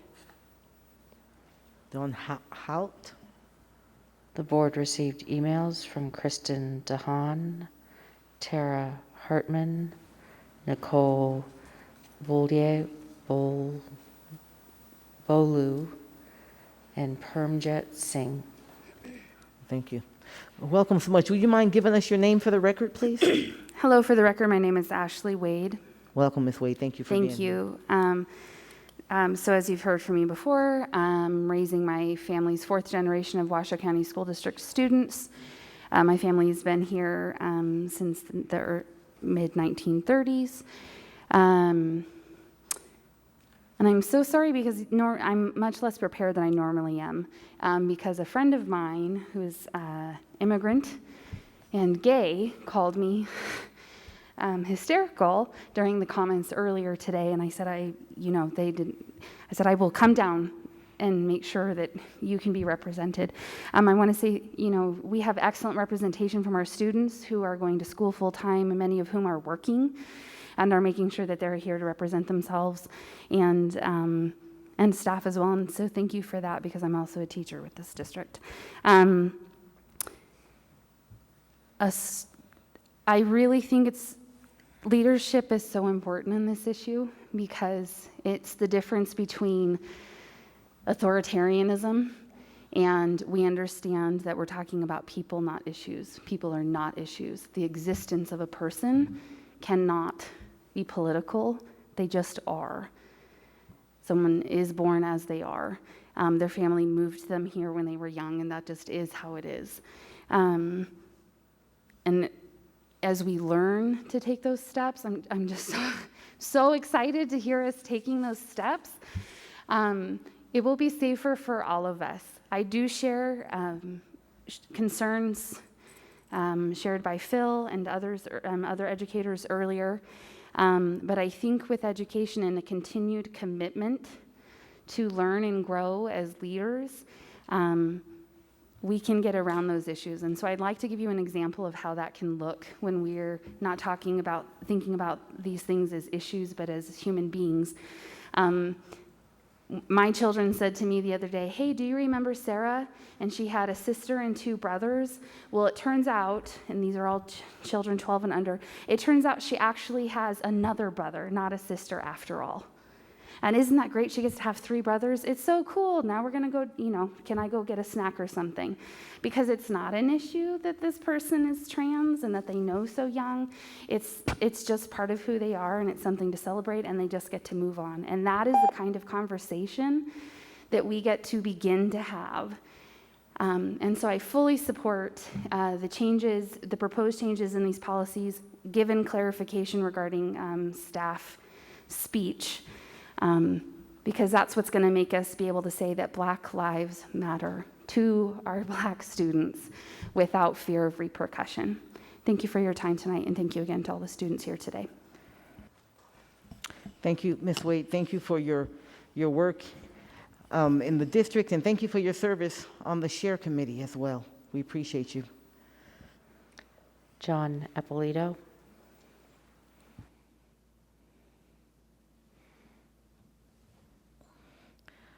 Welcome, Mr. Eppolito. My name is John Eppolito. I'm with Protect Nevada Children. I noticed the double standard here. President Taylor, earlier you told one of the speakers who you did not agree with, quote, "We don't respond to public comments," end quote. Not only did you just respond to public comments, you changed the agenda of this meeting because of a public comment for someone that you agreed with. This is wrong, and I hope most on the board see it. In addition, I noticed President Taylor did not attempt to silence the applause of people who supported the changes to BP 1310 and 4500. Well, a few hours ago, several times, she attempted to silence applause from people who were applauding for things she did not agree with. This is also wrong. I'm concerned that if these policies are changed, exactly what President Taylor did tonight will happen around the district. As long as you agree with the district and President Taylor, you can express your beliefs. However, if you don't agree with the district or Angie Taylor, keep quiet. There was a lot of discussion and public comment at a school board meeting a while back in Galena High School, maybe 8 months ago or so. As I recall, a big part of that issue, the meeting, was about teachers being able to work on LGBTQ and BLM issues during school hours and post their support for these issues in the classroom. As I recall, the attorney said, if you allow all of these issues, you have to allow everything. You can't pick and choose which issues are okay for teachers to work on and support and which ones aren't. It appears that was what was done. The super short version, at Incline High School, students are not allowed to show support for former President Trump. But teachers are allowed to show support for President Obama. I'm curious if this new policy will make things like this okay. What about students and/or teachers showing support for things like support of pro-life, rainbow flags, the swastika, BLM, photos of past political figures, George Washington, Ronald Reagan, Winston Churchill, Adolf Hitler? Does the district really want to be in the position to decide what's acceptable and what isn't? I agree with the first two teachers who spoke. Please don't adopt these changes. Thank you, Mr. Ippolito. That's all I have for this item. Okay, thank you, JJ, and thank you for all who stayed tonight to share your comments. Let's go to the table. I would like to still consider agenda item 1310. First, if we may, if we have any, this is specific to political activity on campus, and then we'll consider 4500. Yes. Madam President, can I just interrupt real quickly? I just want to make sure the record's clear. Okay. On two issues. One is I misspoke. I mentioned Kohlmeyer. The case was Doyle, actually. Kohlmeyer is Kohlmeyer versus Hazelwood, which is another First Amendment case not related to employees but to student speech. I just got my names confused, so I apologize. The second thing is with regard to the last comment, I do think it's important to make the record clear. The way the policy was written in the past, there was no way to allow one thing without allowing everything, which is the whole purpose of district speech. And although I respect our teachers who came and spoke, I cannot disagree with them more about their point of view. The point of district speech is to say, this is what we're going to allow. If we don't do district speech, then any of the concepts that I think the board wants to allow will go away. And also, let me just mention swastikas, the Confederate flag, and the Iron Star, our Iron Cross, those are all hate speech. And so they don't even fall into this, just to be clear. Thank you, Council. I guess I'll take the moment to do the same thing to make the record clear. The level of applause was the same when I did not interrupt it. I checked in with my colleagues along the way. I only disrupted the levels of applause when it was disruptive to the meeting. So let's come to the table. 1310, I'll start with you. Vice President Caldo, your light's on. Thank you, Madam President, and thank you, Neil. One concern I received on this, I just want to make sure I'm clear because 1310 seems pretty clear cut. On 1B and C, it was the concern was that it's written in both B and C that it is determined by the superintendent. Does that reference the superintendent's authority to write the regulations? Is that what that's referring to?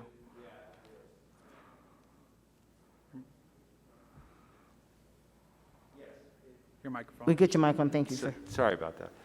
Yes, it is related. I'm trying to get it up on the screen so everyone can see, but it is related to the superintendent's ability to draft regulations. Okay, so what it's not referring to is the picking and choosing of what's okay and what's not. No, it's not. Okay, because that's what the concern was. Yeah, it's. Give me 1 second to get there. I apologize. I'm not very good at moving back and forth. It seems pretty clear cut. We're talking about like leaflets and Right. pamphlets and signage. Yeah, right. And Okay. so it's as determined by the superintendent with regard to the regulation. Got it. Her ability to draft regulations. Perfect. Yes. Thank you. Thank you, Vice President Cotto. Trustee Thigpen? Thank you, Madam President. Remember, this is only about policy 1310, then we'll go to 4500. Yep. Okay. Thank you. I'm prepared to make a motion. I think I agree with Vice President Cottle. I think 1310 is pretty cut and dry. I know we will likely have a lot more discussion on 4500, so I'm prepared to make a motion to approve if everyone's comfortable. Trustee Church? Well, hang on just before we have it. Trustee Church? I have a lot of discussion, if I could. On 1310? Yes. Okay, go right ahead. Let me try and start here. First of all, I want to say that public comment's my favorite part of this. This is what I look forward to at these meetings, especially with our students that come and speak so eloquently. I'm just so impressed. And for the couple that made comments about thank you for allowing me to speak, thank your teacher. And I saw some of you reading just so well, and they taught you so well how to speak so eloquently. So it's thank your teacher. And you have every right to speak, so you don't have to thank us. And if you thank anybody else, thank a veteran such as Mr. Benton there, but not us. But I so much appreciate all the public comment. I very much appreciate the comment by Mr. Eppolito, very well spoken. And I'm sorry that Mr. Kaiser left, because he always represents, he presents his things so eloquently and so well. And I want to refer to Mr. Kaiser's comments because he said that he was a 20-year teacher at the school district, and I believe he said he was president of the WEA, if I have that right, the teachers union. So when he said that, I thought, well, wait a minute. Under the policy, he just identified himself as a district employee, which under the Section A, he might have violated if we had enacted this.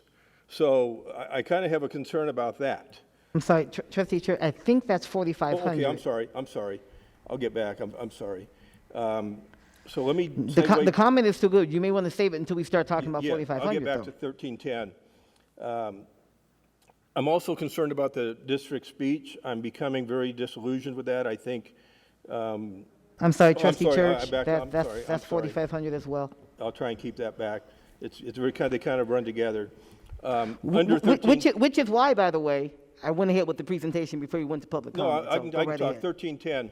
Getting back to what Vice President Cadell said, I definitely have some concerns over the comment about distribution of pamphlets, leaflets, as determined by the superintendent. We do have a letter from the ACLU. I hope everybody on the board read it, all parts of it. It's not very long, and they have some concerns about that as well. I definitely think that needs to be modified, perhaps to say as reflected in regulations, et cetera. And I also think it's important that if we're going to take away somebody's alleged political speech, that there be some appeal process. In other words, that if they disagree with it, they could petition the board, why they should be allowed to hand out the pamphlets or the signage or whatever. So I want to add that. I think that's very, very important. And let me see what else I have on 1310.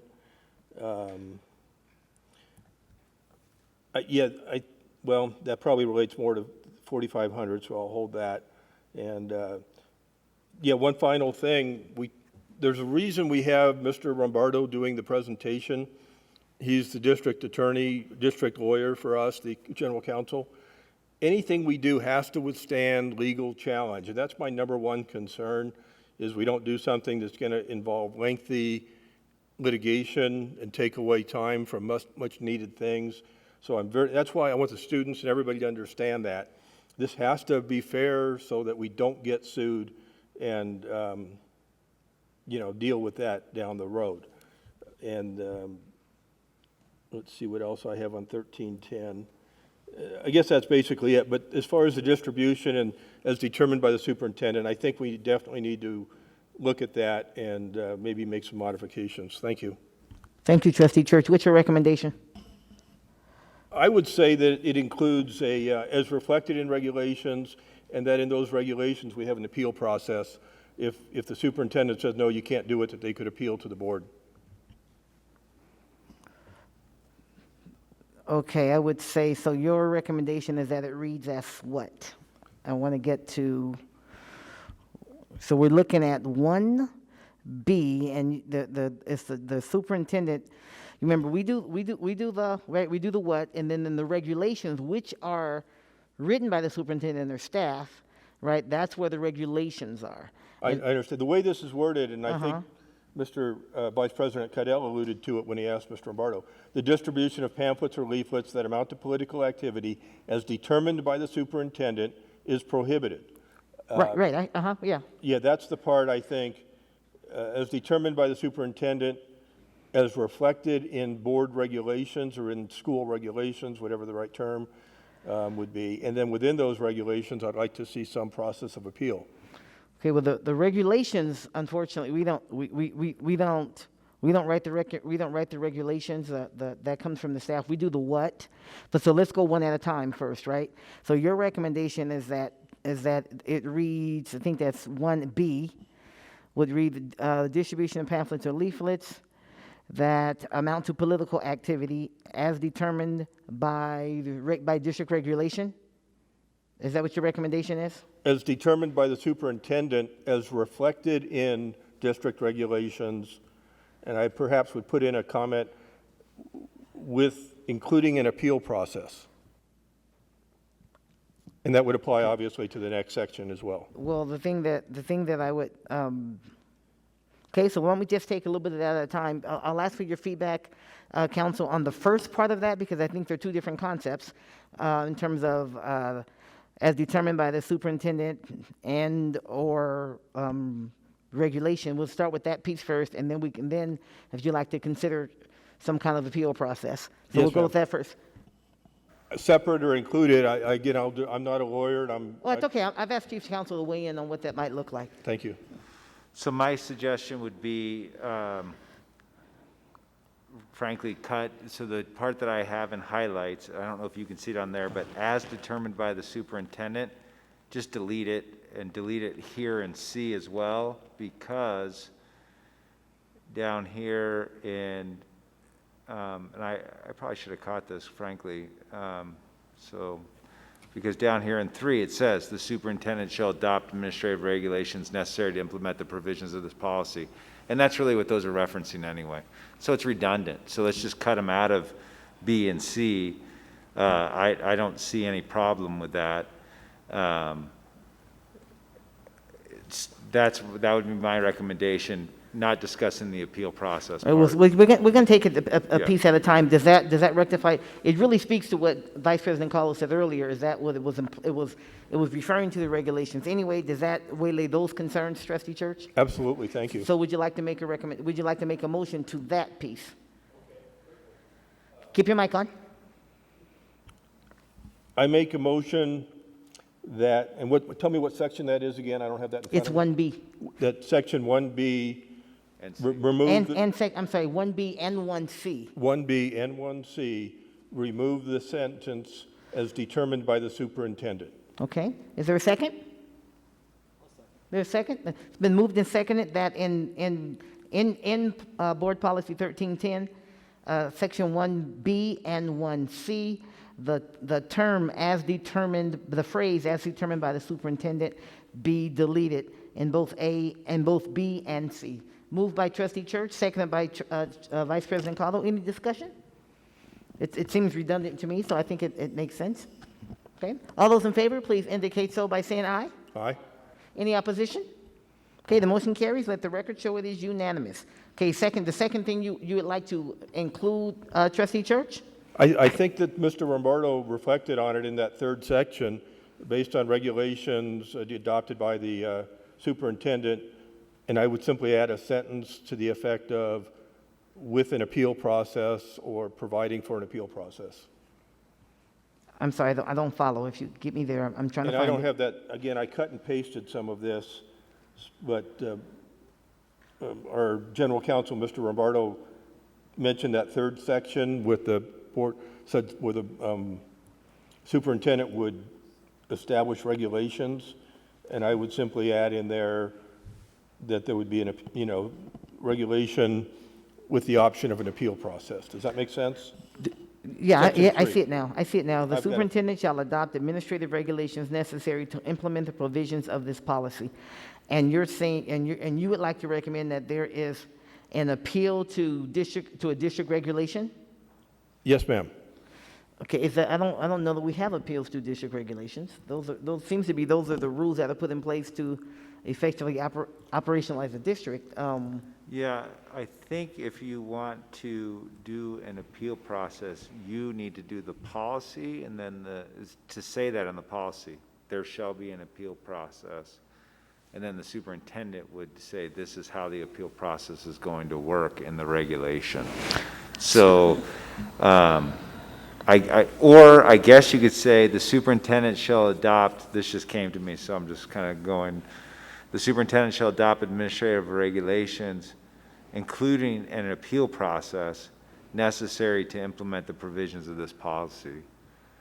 And then it would be up to her to adopt, well, we would help her obviously draft it, but we would have to come up with an appeal process. So then, okay, so thank you for that. So that's how that could fit. So now I'll need a little bit more. What is the rationale for an appeals process, Trustee Church? Great question. Again, if somebody comes on, they want to hand out a leaflet, and the superintendent determines it's not, rather than engage in expensive litigation, we give them an appeal process, because their next step otherwise is going to be to sue us. And I want to hear from my fellow trustees, because I value their input, but I see it as being fair and saying, if the superintendent says you can't, because of that we give them an option to explain why they should. Colleagues? I'll express some reservation, though, because that's the very essence of arbitrary and capriciousness, because you're saying here in this policy you can't do these things, but then we're going to allow a certain person to appeal and then say you can do them, and how are you going to decide between the two that is okay? And I think that actually exposes the board to more, this is my opinion, to more litigation, because anytime you're arbitrary and capricious around a constitutional amendment, you're going to have a problem. It's better to be, here's where we're at on this. Because you're the board saying you can't do this, and now you're saying you can do it? Under what grounds? So it's really our rule that's saying that it can't be done, not the superintendent's rule. And that rule is laid out right here in policy. Okay. All right, I hear that. Thank you. Trustee Thigpen, you had your microphone on? Yes, thank you, Madam President. I have similar reservations. I just worry that it could create something that could get out of hand and overwhelm our staff on something like that. I mean, I would like to think that somebody wouldn't pay a lawyer to sue us just because we wouldn't let them hand out pamphlets for whatever political party they're advocating for. I mean, I'm just thinking common sense wise. But yeah, I have similar reservations to council. So if Trustee Church has some more thoughts to help me get there, I would appreciate that. Again, it's just discussion. This isn't something I'm falling on my sword over. And I read the letter from the ACLU, and they had reservations about the wording. And so I was trying to, and obviously they are the type agency, that's their purpose in life, is litigation as it's needed for free speech. So that was my concern. This is more of a question, again, that I value the input of the other trustees more than, something I'm dead set on. Thank you. Thank you, Trustee Church. Vice President Caldwell? Thank you, Madam President. I think where my concern is, you have, election cycle every 2 years, boards change every 2 years. So one cycle, nothing's allowed. The next cycle, everything's allowed. And the third cycle, one party gets it and another party doesn't. And then all of a sudden, I think we're kind of where we started with picking and choosing. It's either all in or all out. And so, and I don't think we want leaflets and political signs hanging from fences, hanging from buildings. And so I think it's better to say no. I would think that we would face some type of litigation in the event that we chose not to support somebody. Because let's say the majority of the board is from a political affiliation where they like one candidate and don't like the other, and now all of a sudden the board at that time is playing the political game. So I'm good with where we are now with making it clear with taking out the reference to superintendent, and then we have 3 for regulations, and I think we should stop there. Okay, that being said, Trustee Church, your mic is still on. You're like, okay, I'm sorry. thanks, that's all right. I'll go to Dr. Nicolette and then Clerk Minetto, then we'll be looking for a motion. I think it's clean this way, and quite frankly, this is America. If somebody wants to complain about it, they can. If somebody wants to sue, they can. But I think this is clean and it's clear, and someone may not like it. That's their right, and they can complain about it. Thank you, Dr. Nicolette. Trustee Minetto? Thank you, Madam President. And Neil, can't we at any time say, but it's in our policy? I mean, here's our policy. You can sue us if you want, but here's our policy. So that's what we have to fall back on, right? That's right. Thank you. Thank you, Trustee Minetto.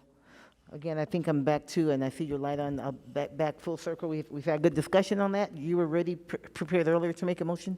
Yes, Madam Trustee President. I move that the Board of Trustees provides preliminary approval of the proposed revisions to Board Policy 1310, political activity in schools. As amended, remember we made one change. As amended, thank you. Okay, if there's a motion on the floor, is there a second? There's a motion moved by Trustee Thigpen and seconded by Clerk Minetto. Any further discussion? All those in favor, please indicate so by saying aye. Aye. Opposition? All right, the motion is carried. Let the record show it is united. Now, it is unanimous. Now we'll go on the Board Policy 4500. We got plenty of public comment on this as well and have had the presentation, so now it's time to bring it to the board. The TV facing us is off, so I don't know if that means the screen went off, but legal counsel may ask for help. I'm tied to it too, so my power's off. Okay. Okay, we'll let them get situated.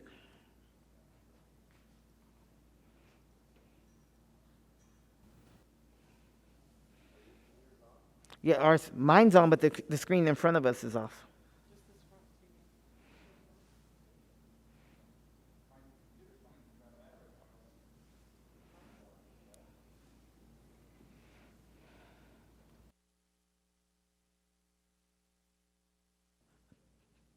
It's up there.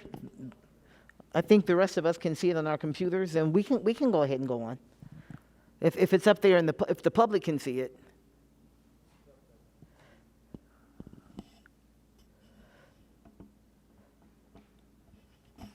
Okay, if so, then why don't we go ahead and bring the discussion about 4500 to the table.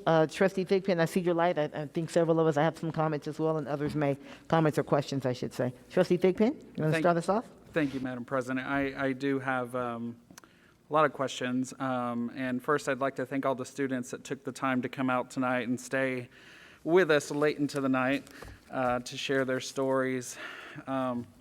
This is a policy that's very important to me as an openly gay person, and I share a lot of the experiences that our students have. So, and I have, received some hate mail for that from people, and that's fine. But, we're here for our students. So I do have the concerns around some things that teachers shared with us that I want to help get some clarity on, and if we have to make some improvements. And Neil, you and I chatted a little bit about this in the past. Let's see. So Neil, I'm curious, would Board Policy 4500 prevent teachers and staff from showing up to give public comment at board meetings, reach out to us using their district email address, or prevent them from speaking to the media about matters of public interest, advocating for matters such as, education funding, things like that? Well, I think what you're getting at is basically all of those are public concerns. If it's on this public agenda, then they can show up and speak about it because it's an issue of a public concern, and they would be here as a private citizen. Even if they said, I'm a teacher in your school, they're speaking out on a public concern, and I think we'd have a hard time, and nowhere does the policy say that they would be potentially disciplined for that. I guess arguably if they're during their work hours, that would be a little bit more difficult unless they took some time off. That's a little gray area, I guess, but for the most part, I think what you're getting at is of course they can speak on any public concern. And if it was on a library board, which was the example that was used, that was a public meeting, that's obviously a public concern. It has to be noticed, it's a public body, and so that would be protected speech. And I think the policy actually contemplates that. Thank you, Neil. And one thing I wanted to clarify, and I remember we discussed this in the committee meeting when, and someone brought this up, as what do we define as civil rights? Did we add a clause in here that says we've defined protected classes at least as those deemed as protected classes by state and federal government? I believe it does say state and federal law. I don't remember the specific provision related to protected classes. I know that I saved all the changes that we made. I'm on 1310, sorry. I found it. It's 10A, as defined by state and federal law. Right. I remember making that motion because I wanted it in there so that if it grows over time, that we don't have to come in and say, okay, let's spell everything out. It's written this way to be open-ended, right? Yep. I do remember discussing that now that you mention it. Yep. And so my interpretation of the updated policy in regards to staff is that it would only work against a staff member if they, come out and did something that would negatively affect or disrupt classroom instruction or go against Washoe County School District's core beliefs, the board's core beliefs, our culture here at Washoe County School District. Am I correct? Yes, you are correct. And I guess, yes, you're correct. And we should keep in mind that the only thing that you would be, somebody would be speaking out against district speech would be, I mean, in my mind, it'd be hate speech. You're saying these people aren't entitled to civil rights. So I don't, but I guess if we want to make everyone comfortable, we could add something, district employees are not permitted to provide an alternative point of view to district speech adopted by the board while at work. I mean, if that's, but I think it's, I don't. Where are you reading? Where's that's? I'm on 10, paragraph. Oh, still 10. on 10. Okay. I was just addressing the concern that you were. My thoughts on that, and I think Mr. Kaiser said something that really struck me, is that he said something to the effect of, as long as it does not undermine the mission of Washoe County School District or the process, or I added, or the process of instruction. I'm kind of comfortable with maybe adding that to allow folks to feel a bit better. I'm curious about my colleagues' thoughts on that. Where would you add it? Where is it under 10?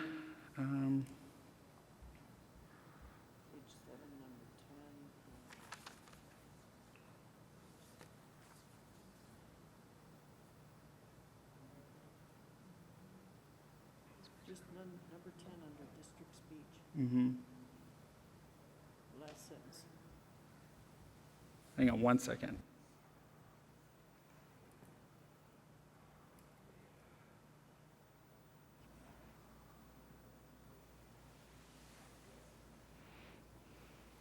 Thank you, Trustee Nicolette. Okay, so the part on 10 where it says district employees may use district speech at work, I think in between there, may use district speech as long as it does not undermine the mission of Washoe County School District or the process of instruction, something like that. Well, if I may jump in, I think Mr. Kaiser's point was not necessarily that they could use that district employees in terms of using district speech. I think he was speaking more to them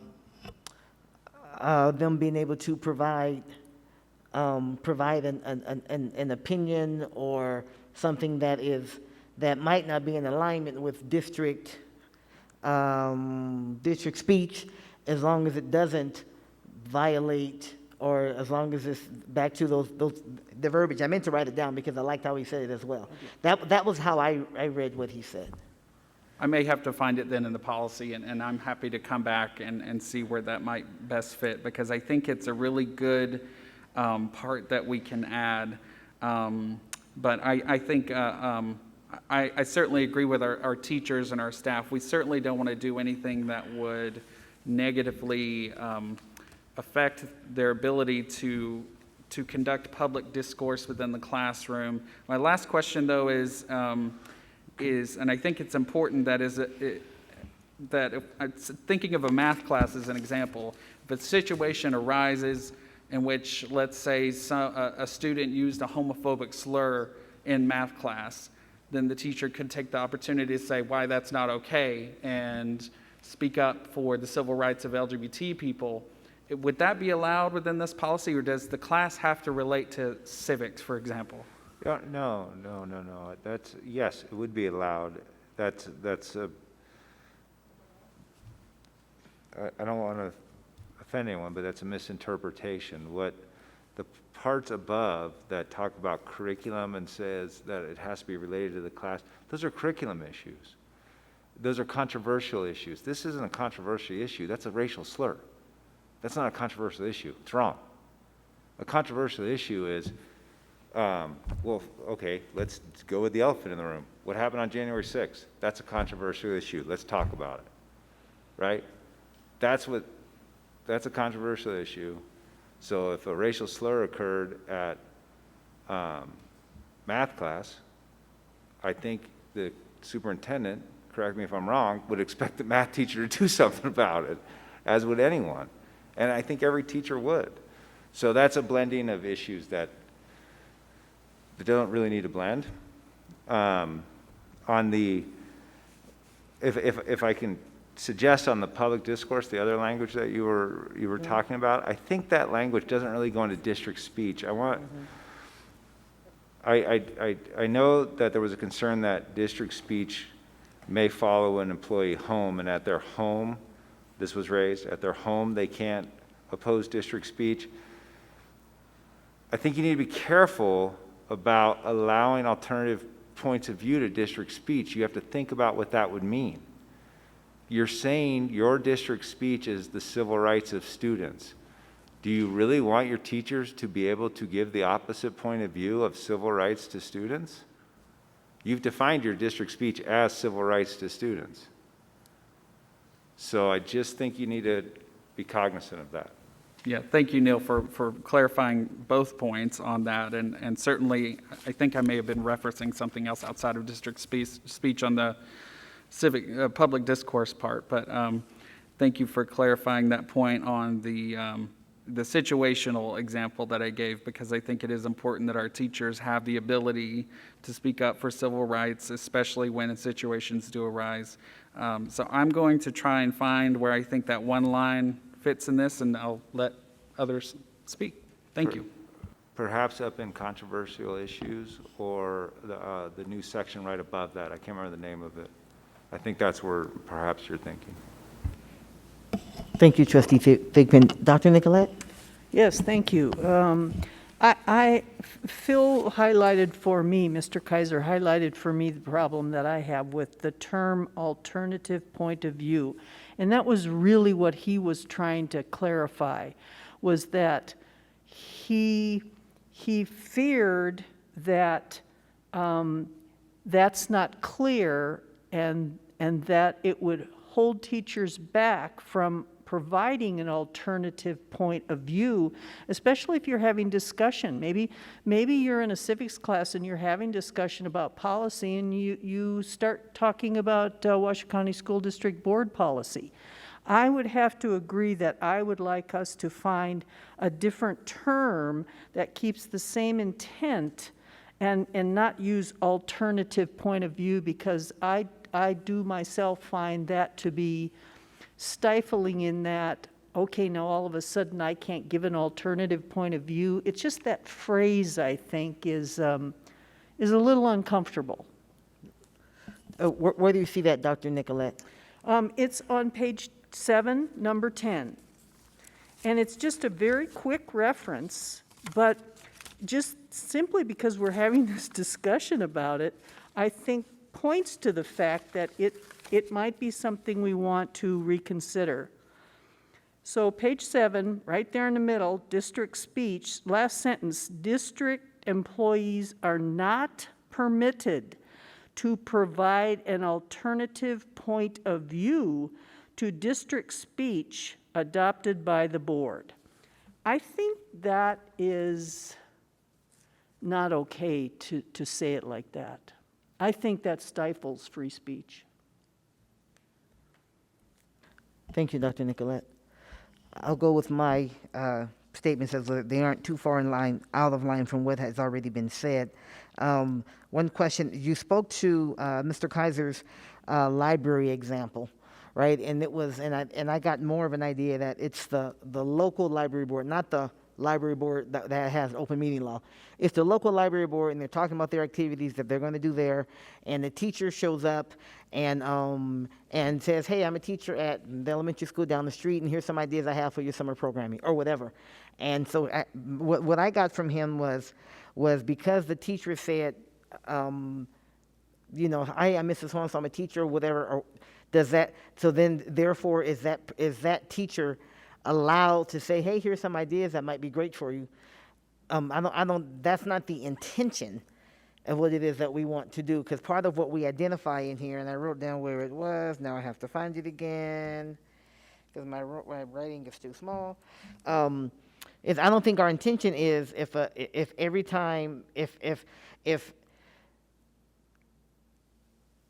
guess what I want to know, if the prohibitions we have, when we talk about when teachers have it, that's it. When we talk about when teachers, when teachers are when they identify, or employees, I should say, when the employees identify themselves as an employee of the district, that they can say, they can certainly say certain things, as long as, I gotta find it now. Gosh dang it.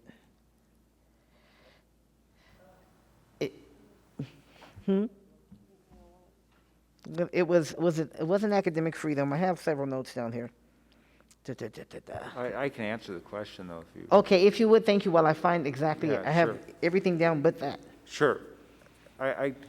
Here's how it works, and this would be the case if this policy didn't exist. So we're trying to adopt a policy so that teachers and principals have a clear, all employees, district employees, have a clear understanding of what they can and can't do. The example given by the speaker was one that the teacher was going to be positive. So the teacher would say, I am here as a teacher and you need more books related to math. Probably not the most exciting read, but nonetheless, we need more math books. But what if a teacher gets up and says, I'm a teacher and we need more books on Nazism? Are you going to be okay with that? They held themselves out as a Washoe County School District teacher. And not only Nazism, but pro-Nazism. And the part of Nazism that discusses how perhaps it wasn't real. We need books on that. Are you okay with that? I mean, you know, it's easy to look at the positive side. And unfortunately, probably been doing this way too long, I always see the negative. So it's great to get up and say to the library board, we need more math books, and I'm a math teacher. Is that going to result in discipline to the employee? Of course not. But if you get up and say, I'm a history teacher, and I think we need these other type of books that I just described, all these conspiracy theories, that's a problem. And you should be allowed to discipline that person because they're using your name. So I disagree respectfully with the contention that you can't do that. I think you can, but you need to be careful. And it's just like we're not saying you can't put that you're a Washoe County School District employee on your social media. What we're saying is if you do, be careful. I don't think that's unreasonable. I don't think that's an unreasonable expectation for an employer. So then as we're having this conversation, then in the example that Mr. Kaiser gave, is if that educator was up at this is a local, not a public meeting, right? This is the local library branch, right? And they're deciding on their summer curriculum or whatever. If that teacher gets up and if that person identifies themselves as an employee of the district, right? Then that speech has to meet certain criteria. Yes. Yes. Okay. Yes. All right, and I need to find again where that criteria is, but that's what I was in the middle of looking at. So as I look for this, I want to throw this one at you a little bit, because I was not clear enough on I don't want our teachers to feel like they're being stifled, right? I still want to make it okay for if a teacher wants to come to the board meeting and complain about a decision, or to say, hey, I think it's really important that we not go all the way back to school, or that we open everything up, or whatever the case may be, right? I want it to be okay for teachers to come to the board meeting and share a concern. Do we and I feel like this prohibits them from doing that. I would be happy to change it to make it any way they, obviously, anything you guys want, I'll do. Right. But I don't feel that it does, because if they are coming here and speaking on a public concern, then that's protected. So I think it's protected. So it doesn't prohibit them from doing that. Right, I don't think so. Because whatever is going on in their schools or whatever, that's of public concern. It's a public concern. And they can come forward and speak on public concerns. Right. Now, what's not okay is you don't get to come in and say, it's a violation of policy to come in and say, I was mistreated by my employer, and make your personal employment issue a public concern by coming to a public meeting. That is not okay. But if it's a public concern for the entire community, then teachers can come in here and speak, and they can say, I'm a teacher, but they would still be a private citizen as they spoke on that public concern. And I think that is protected. I don't see any way that we could do that. That goes back, sorry, I got something in my eye. That goes back as far as, that's the Pickering case, which is the original case that talks about public concerns. May I? Please. Thank you. This is very good conversation, and I'm glad that we're willing to go into Wednesday to make this right. So what you just mentioned, Neil, brings up a point. There's been several times when an employee has given a public comment, and they have referenced a situation that our superintendent said, maybe a deputy superintendent's going to talk to you about that. Because it was an employment issue. It was directly related. And so I want to make sure that that is still guarded, and yet administration has the right and the responsibility to follow up with what's going on. I mean, that to me is what's most important is that with this policy, we're protecting our students, and that we're keeping their young minds open to many options and not being indoctrinated, a word that was used so often earlier this evening. And I think that we do that. I think there's just a few little tweaks that we need to make our employees comfortable in doing their job, in being a teacher, and being a voice and a champion for the school district, even at times when the voice maybe is a little uncomfortable, as long as it's honest.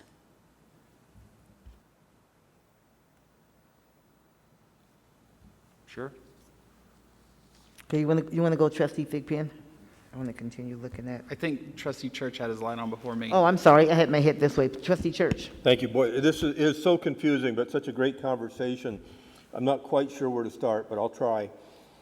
On my recent business trip, I drove by a business that had flags for sale, and they had dozens of these flags out. And I wish I'd taken a picture because I thought of Mr. Rombardo, and I go, this would give him nightmares. You know, which one's allowed, which one's not. One of them, the Alabama flag. What about the Washington flag? That's got George Washington, which was a slaveholder. So is that going to be offensive to somebody? I mean, my sympathies to our legal counsel because it is such a complicated issue. One of the examples that came to me from somebody was a Spanish teacher rather, and suppose they're teaching Spanish and they said, "Yo no me gusta el presidente Biden." You know, I don't like President Biden. Repeat after me. Well, you know, I don't think that's appropriate. On the other hand, one thing we haven't addressed is we all have those teachers that made differences in our life, as some of the speakers mentioned, one-on-one. So the Spanish class is over, and you value this teacher, and you go, "Hey, can I speak to you?" "Yeah. You know, what's your opinion on this? I know you're knowledgeable. I don't see a problem with that." And is that protected in here? And again, I wish Mr. Kaiser was here because, again, let me read a couple of the policy things I have a problem with, and I tried to follow my trustees. I'm beginning to be very uncomfortable with the entire thing of district speech, but I want to hear from my fellow trustees. But Section 2, the district may limit the speech of an employee speaking as a private citizen on public concerns if the district can demonstrate. Now, I'm not quite sure if that's what you were referencing before, Dr. Nicolette, but that really concerns me. We use the term public concerns, and we're going to limit them.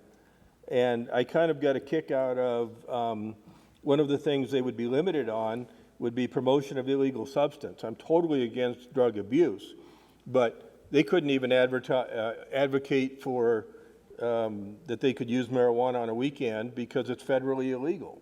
So they're promoting something they couldn't do it. We could discipline them for that. Then we have Section 6, which I basically like, which kind of contradicts the other one, that they can speak as a private citizen on matters of concern. And then we get down to Section A that talks about social and media accounts. And I think this is exactly what Dr. Nicolette also referenced, or maybe it was Mr. Thigpen. I don't see a problem with them identifying as a teacher or whatever they do for the district if they say, but the opinions expressed are mine. Because being a teacher, okay, we understand where you're coming from based on your opinion, but in other words, I don't think that's wrong for them to say that as long as they identify that the views are there. Does that make sense? As opposed to saying you can't do it.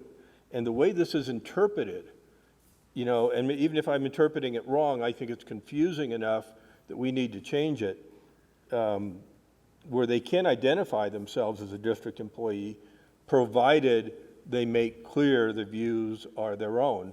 And I've actually spent a lot of time reading a lot of ethics opinions on this, and that's kind of what the Ethics Commission kind of hinges on, that that they identify that their views are their own. So again, my sympathies on this. It's very complicated, but those are my concerns. And I just want to sum up by saying that I recently was on a Zoom meeting, and a Jewish lawyer, and this important because he identified himself as Jewish, was representing a neo-Nazi. And he made clear to the neo-Nazi, his client, that he hated his guts. But what he hated more was any infringement on his right to speak, and on somebody saying, no, because we don't agree with you, you can't speak. So, I don't have the wisdom of Job to know exactly where we do this and don't, but I do think we need to clarify some of that language, as Mr. Kaiser alluded to. I agree with him. Thank you. Yes, counsel. Thank you, with- Trustee Church. With regard to the social media, and I take responsibility for this. I obviously didn't explain it well. What that says, 1A, is that if you put your identifier on your personal social network, then you are no longer preserving yourself as the status of a private citizen. So saying I am an employee of the Washoe County School District is not in and of itself prohibited, is not in and of itself actionable for discipline purposes. What it is saying is you are no longer holding yourself out as a private citizen, you are holding yourself out as an employee. And I appreciate the point of view of saying these opinions are my own. The specific case that related to this and where this comes from is it was a first grade, I believe, teacher who at night was also a stripper, and her kids had access to her social media, and the parents were very upset that she was holding herself out as the first grade teacher of such and such elementary school. I believe it was in Ohio, I don't remember. And the school board said, they asked her to take, as I recall the facts, they asked her to take her identifier down. She refused and they terminated her. And the court said that was appropriate. She's holding herself out as a teacher. And it's great to always think of the positive, but when it pops up, or you have the teacher who holds himself out as a neo-Nazi or holds herself out as a neo-Nazi, you're going to wish you had this opportunity. So take advantage of but nonetheless, if we want to strike that, it's up to you. We wrote this based on all of the cases, so we can pull it out. I know that people have their flags up, but can I comment real quick? Is it a follow-up to that? Yes. Yeah, okay, please, go ahead. I guess my question is, so how do we word that? I mean, I need help here. How do we word that so that the person on Facebook that says, hey, I'm proudly a teacher at the school district, and by the way, blah, blah, blah, so that they know that they can do that? How do we phrase this? Because I'm not happy the way it is. Well, I guess we'll have people. I wrote it, so I think I don't know what to. Well, so maybe play around, since it's your recommendation for a switch, play around with that a little bit, and if our colleagues have some ideas to jump in, certainly they will. Trustee Thigpen next, and then I see Vice President Cottle. Yes, thank you, Madam President. And one comment, and then I figured out my amendment. I think we want to keep opinions from teachers outside of the classroom. Opinions, even if they say it with a disclaimer, you've already said it. Everything a teacher says is absorbed by our students. If a teacher comes into a classroom and says, I believe gay people should be killed, then that's out there. It doesn't matter that they say it's their opinion. They should be fired, point blank. So I understand where you're coming from, Trustee Church, but I think it does create a slippery slope. The amendment I want to add is to 6A on page 6. Is it 6A? Yes. To the first sentence, and I'll add it to the end, but I'll read it all together So educators may engage in conversations regarding controversial issues of public interest in the news or outside the curriculum if relevant to their class, or as long as it doesn't undermine district speech or student instruction. You said that's 6A? Yes. Your mic. I don't know. Okay. And I can read it again. If you would, please. Okay. I'll just start from towards the end. So, conversations regarding controversial issues of public interest in the news or outside the curriculum, if relevant to their class, or as long as it doesn't undermine district speech or student instruction.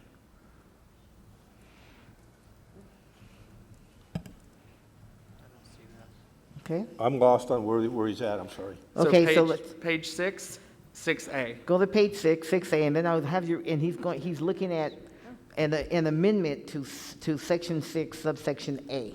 First sentence. Everybody there? And then I'll ask you to read it one more time, okay? Happy to. Wait, make sure everybody, Trustee Caller, you there? Trustee Church, you there? Okay. Thank you for the help, Student Trustee Victoria. I saw you help him, so thank you. All right, please, go right ahead. All right, so I'll read the whole sentence. Educators may engage in conversations regarding controversial issues of public interest in the news or outside the curriculum if relevant to their class, or as long as it doesn't undermine district speech or student instruction. District speech. Now, and then fill in again the objective. The reason you want to make that change is to... It's to allow our educators not to feel concerned about any sort of backlash on these discussions. This kind of coincides with what was brought up by Phil Kaiser earlier. Okay, so saying that if they can, basically it's... So they can talk about civil discourse and things like that Right. in the classroom without having to worry about, any sort of backlash. And that's not, you don't think that's there? It may be, that's okay. I know we're talking about making it even clearer for people, so I think that's my mission here. And if, please, anyone feel free to correct me. No, that's okay. I thought where Mr. Kaiser was coming from had more to do with number 4. Now I found where mine is too. It had more to do with number 4 and teachers not being able to voice when they have a specific concern or something about the district that they can't say something about it. I thought that's where his concern was. Yeah, I think. And maybe not. That's okay. That's just the note I have. Yeah, if the board doesn't feel it's a relevant amendment, I'm willing to accept that. It's all right. Okay, it's where the discussion is. I'm going to ask us to bring this thing around. We have another big presentation left, so we see how late it's getting. We're going to go Vice President Carlo. Thank you, Madam President. Just wanted to give 2 scenarios to our Chief General Counsel around social media. If a staff member does not have any indicators on their account regarding their status as a district employee, no reference at all, but their contacts know they're a district employee, and let's say we use your example. The stripper's a little bit extreme, but let's just use it. And then that was complained about. Would that then be okay? Or is it the act, not necessarily the identification?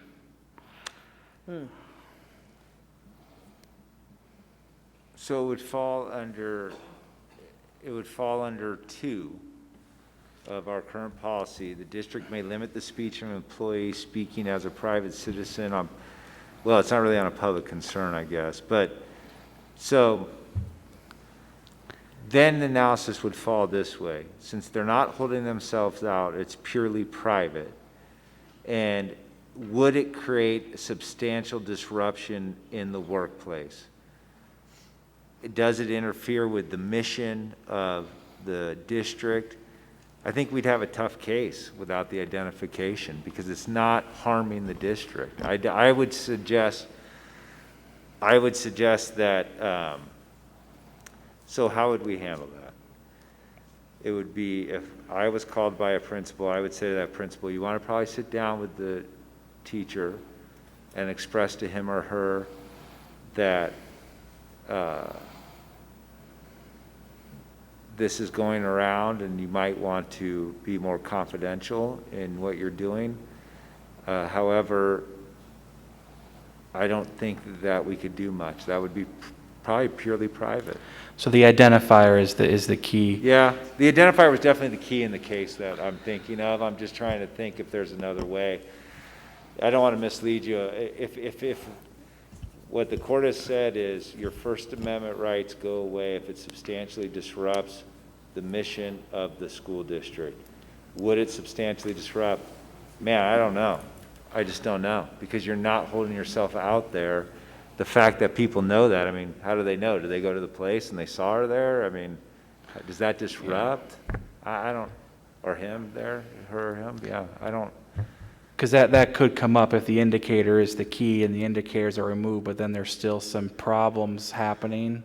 So that might just be something. And then the other scenario is any kind of social media group associations, to where it's maybe a school district group of teachers or staff. So everyone knows they're a staff member, because that's, to be a part of the group, you have to do that. And then let's say there's a whole bunch of stuff going on there, and then something gets shared, and so does 1A make it to where staff members have to be now cautious on how they communicate on those type of group platforms? I would be cautious of how they should, yes and no. The reason why it's a yes is we're clarifying that if you do this on your group platform and it's only related to your work, that you can be disciplined for it. That's the status of the law, whether we adopt this policy or not. So that's the no part of it. So we're not creating anything new here. This is the status of the law. Does that make sense? Yeah, it does. I just know that scenario I know is existing currently. Yeah. And so if it changes the game on that. And you know, the district is complaint driven. It's not the superintendent's goal. The superintendent doesn't say to the Office of General Counsel, go out and look at all this social media and go find this stuff. Yeah. That's just not how it works. We have plenty more to do. Yeah. I get that. I just wanted to Yeah. walk through those two scenarios to help me understand how 1A is applied, so thank you. Yeah, did I answer those okay? Yeah, you did, thanks. Okay, thank you, Vice President Carlo. Trustee Manetto, we haven't heard from you. Let's hear from you. I just, thank you. The district speech, it's adopted by the board, but our board changes every 2 years. Can people be calling it back up every 2 years saying, you know what, I don't like what that last board did? I kind of struggle with the district speech. I don't know if I know what it means, even though I kind of do. It's a difficult concept. It's a difficult concept. It's a difficult concept in the law. It's the best way I can describe it is it's you as the policymaker adopting the voice of the district and what you want the district to be able to say. And in this case, you're saying we want to support this. We want to support the civil rights of our students. And we thought that was a nice balance when we came up with that. So again, I'd be happy to modify any way the board desires. You guys own the policies. Well, if I may, maybe this might help you, Trustee Manetto, is the way I look at it is because we do change, right? We do change. And as policies come up, we make policies, we change policies, we submit resolutions. That's part of what we do. No matter what happens, that's going to continue to happen. That's going to happen all the time. And every time we do that, it has an impact on what happens in the district. So, I mean, certainly, like for an example, we did an anti-racism resolution. We've done resolutions for many things, right? Another board can come in and say, oh, we want to do a different resolution. That can always happen. But no matter what, whatever comes out of this board is going to impact the district and have the potential, of shifting one way or another. And so to me, district speech is no different than anything else. It's right now the board is saying these are the guardrails. We want to protect the civil rights of students. We want students to have a safe place. We want, that, right? And notwithstanding teachers, right? And we want to help principals and teachers understand where those guardrails are, right? Within that. That's always going to be the case. I don't think there's ever going to be any way around that. And another board can always come back in and say, hey, you know what? I think that should have been different. They either get a chance to do something different, or, well, hey, the decision was already made and you weren't hearing that, all of that. That's the way I look at that, because there's no way to get around the fact that the board shifts. Yes.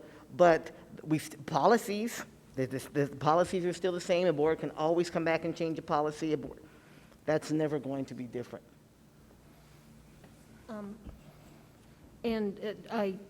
I get that. The thing I think of is, as a teacher, because I taught for a long time, it's really hard to be chasing after the policies sometimes.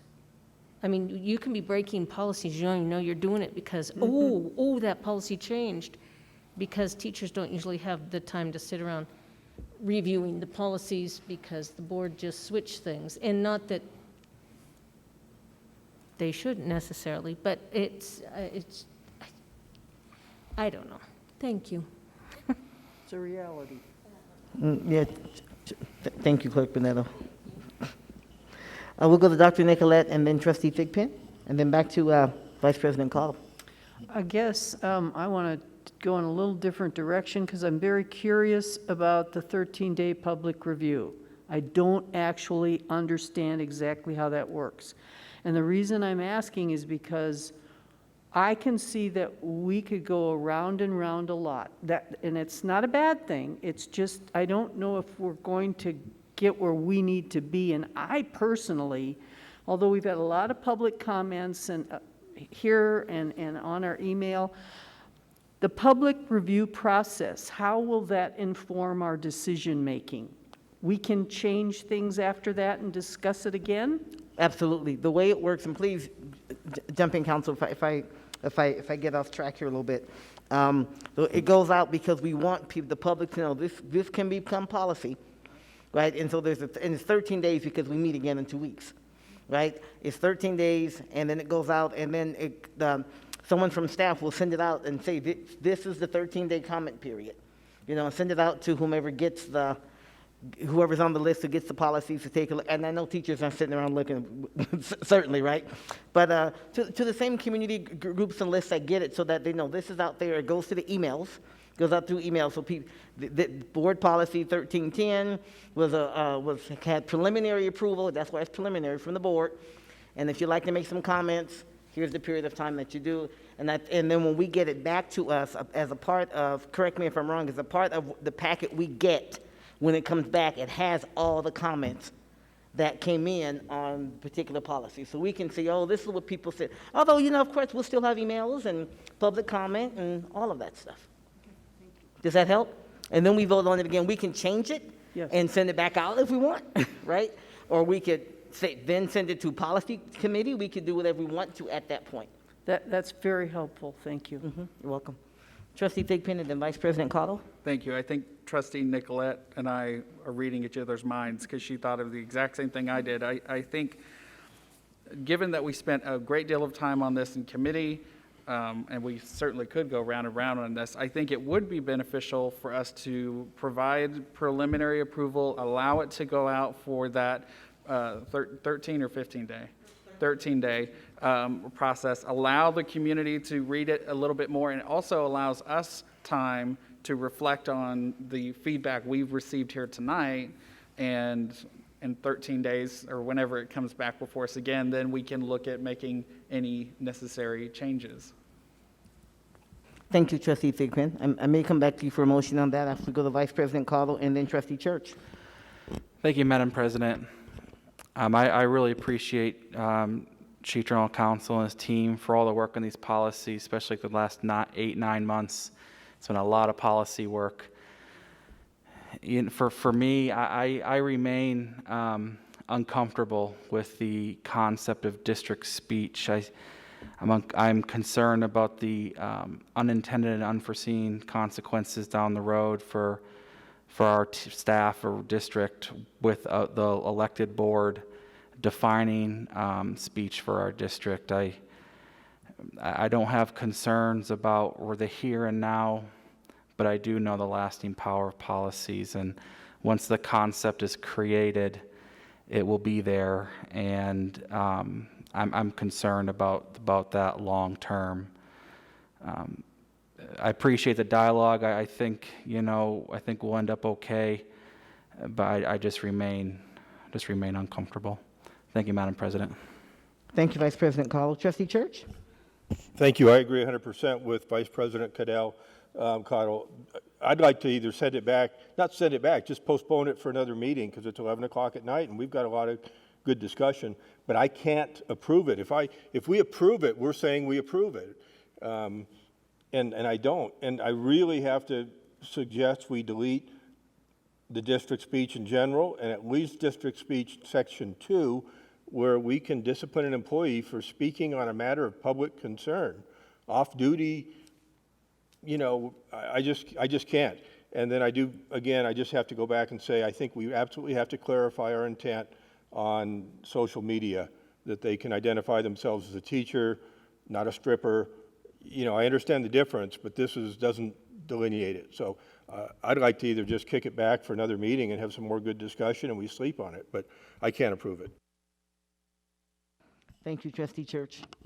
At this point, I do think it's time for us to make a motion one way or another, either for preliminary approval to go out for more public comment, or to send it back. Another recommendation was perhaps to send it back to the policy committee and dig a little bit deeper. It sounds like district speech is one level that people may not be comfortable with at this time, and so we have those options: either approve it and send it forward for 13 days, or we send it back to the policy committee so we can and hopefully make more progress, because we don't want to keep going around this circle over and over again, and which we've done at this point. So I am looking for a motion. What is the pleasure of the board? I'd look to Trustee Thigpen. Thank you, Madam President. And I'll say before I make my motion, not much has changed in this since our board committee meeting. So in my mind, if you could agree with it then, I would hope you could agree with it now in terms of folks standing from back then and now.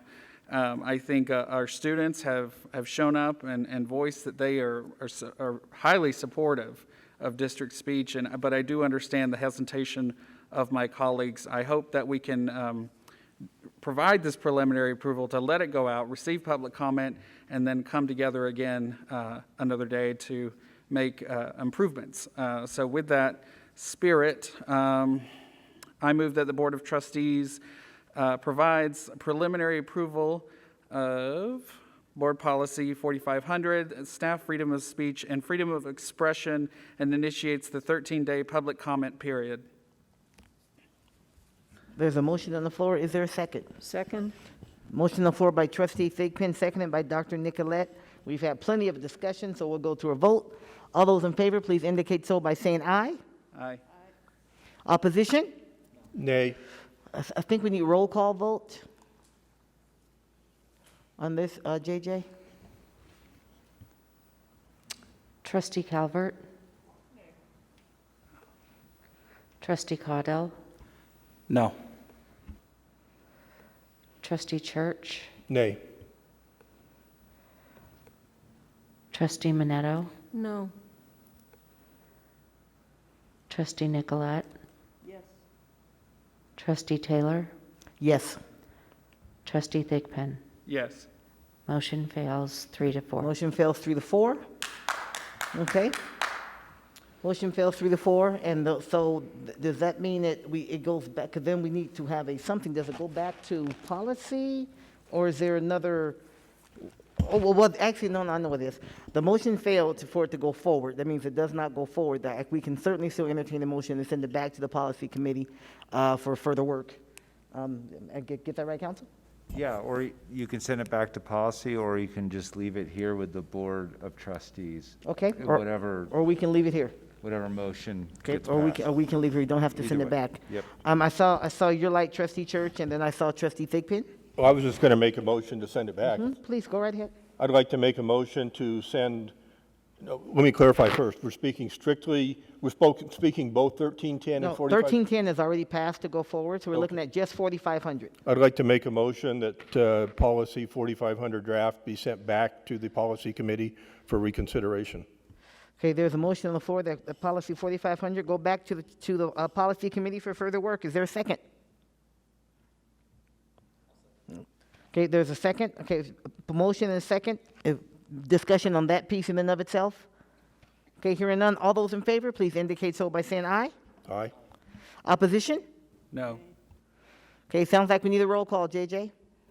Can I Thank also get who provided the second on that The second motion? was Trustee Caudill. Thank you. Mm-hmm. Trustee Calvert? Trustee Caudell? Aye. Trustee Church? Aye. Trustee Minetto? Aye.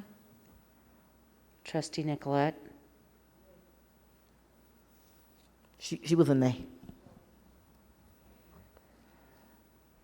Trustee Taylor? Aye, yes. And Trustee Thigpen? No. It Motion passes 5-2, so it will go back and be on an upcoming, hopefully soon, meeting of the Policy Committee, Washington County School District Policy Committee. Okay, robust discussion. Thank you, everybody. Really, really important item that we're gonna continue to work on it. We know it's important for our students, important for our staff. And please don't take the fact that it didn't go forward as it not being important to the trustees. I do believe it is. I think we just want to do a lot of work to get it right. And so we'll continue to work on it. Thank you to our students who came and stayed and all of that on a work night. Don't give up on us or give in. We're going to keep working. We're going to keep working until we get something right. So let's just I know it's 11 o'clock. Let's take a really quick personal break because we need to for 10 minutes, and then we will get started and we'll get to data security. For those of you from Incline, thank you. I know it's late. Thank you. Hold on. We'll just get this quick little break and then we'll bring this thing home. 10 minutes.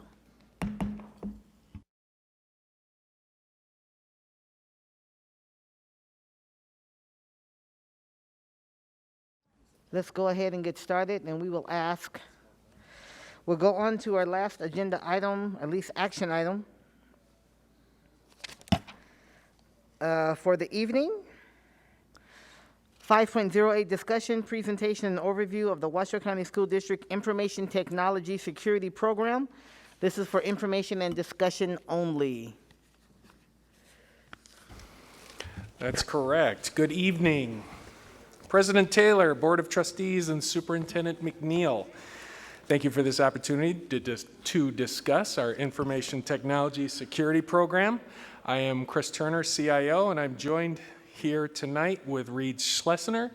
He's a security analyst. He's standing in for our brand new IT security officer, Austin Smith, he and his wife are having a baby today. So I got his permission to reveal that at the board meeting and explain his absence, and he gave me that permission. Tonight's presentation will cover our goals for IT security, how IT security fits into our overall information technology department structure, and we will be discussing 2 recent IT security events. Finally, we understand that tonight's topic can be highly technical, and we're attempting to make it as approachable as possible. But do get our attention if you have a question around what we're discussing, and there will be, of course, an opportunity to ask questions at the conclusion. So that's my piece for the introduction, and now I'd like to turn it over to Reed. Thanks, Chris. Thanks for the introduction. Good evening, everyone. Oh no, it's not quite morning yet. Almost there. Not quite. Reed, I'm sorry. I'm going to pause you for I'm going to do this just because I know it's been so late. I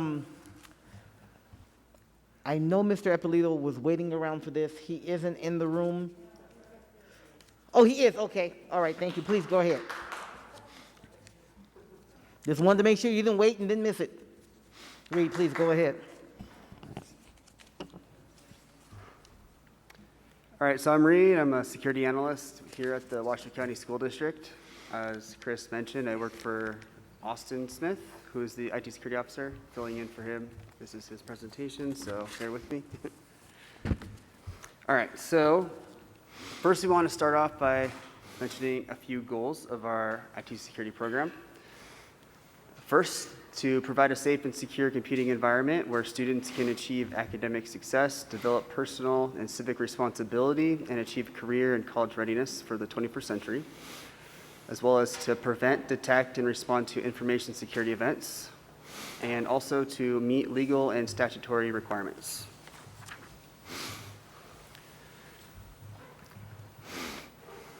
So right here we have the structure of the IT security team. If y'all can see the slide, there's a small little rectangle there, just the three of us. So the three of us report directly to Chris over here. And basically trying to protect the district for such a small team and the size that we have is no tall order, but we are up to the task. Good. And I'll jump in. It's important that we discuss this slide in just briefly, but pointed out that the security team was recently reorganized last summer and brought back from school police into the information technology department. And we've recently reorganized geographically and brought them back into our space so that the analysts and the ITSO we can all interact as a holistic department rather than segmented, housed over in Building B or living in school police. We feel like that makes us a lot more responsive to security needs, and it also helps us collaborate on idea sharing. Just having them nearby and having Austin across the hall from us makes them it's really well integrated, the team, so we're really happy for the reorganization.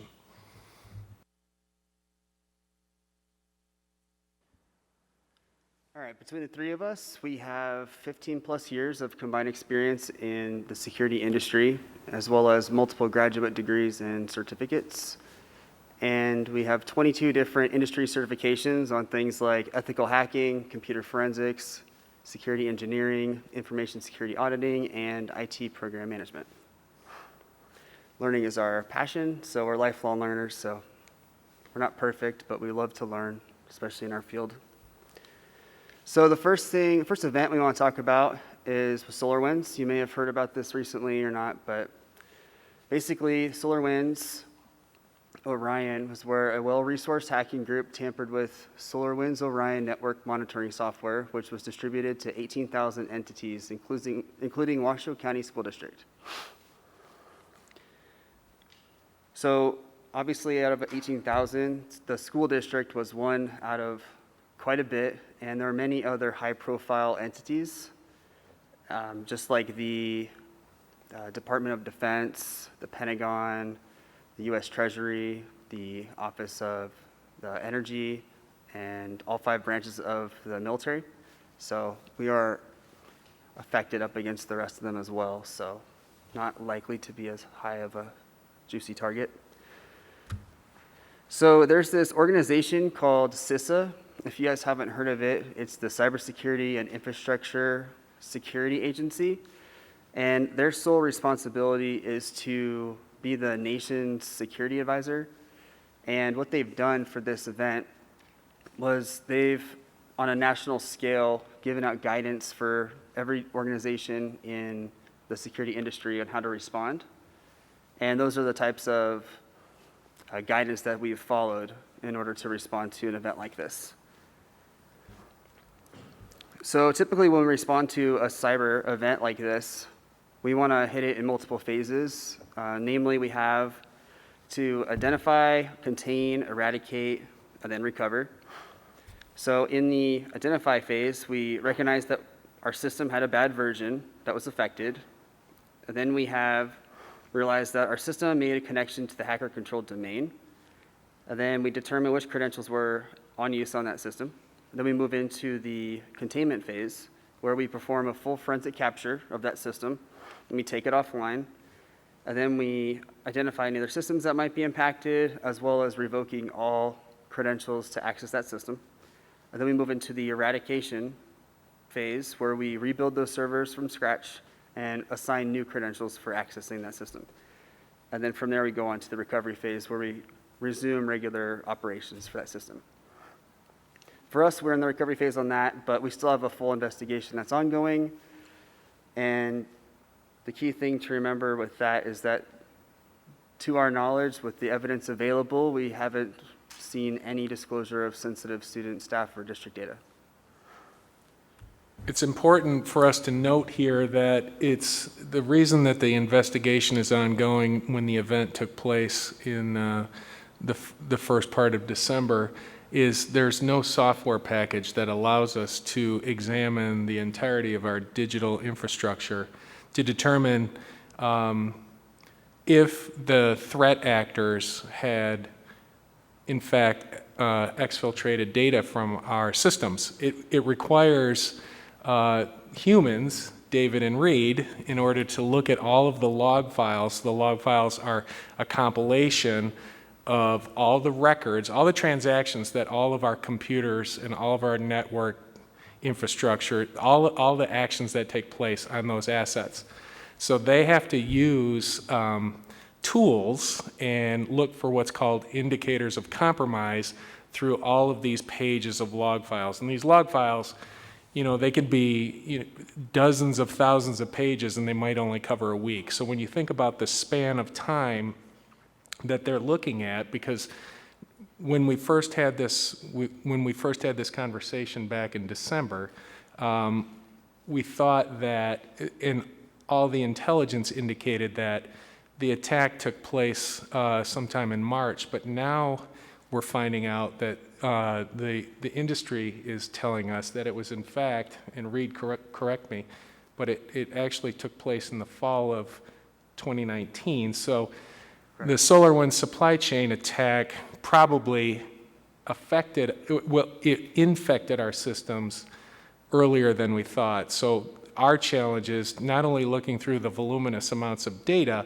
but also we don't even have log files that go back that far. We don't have storage capacity for that kind of log files. But we can use the tools that we have, look for indicators of compromise, and also look for exfiltration examples, and so far we've revealed nothing. There's been no examples of data being transported from our systems to the threat actors. Does that summarize it? Beautiful. I have to refer to my security people. All right, so that's yep, thanks. So the next event has to do with the cloud permission sharing. I have a quick question.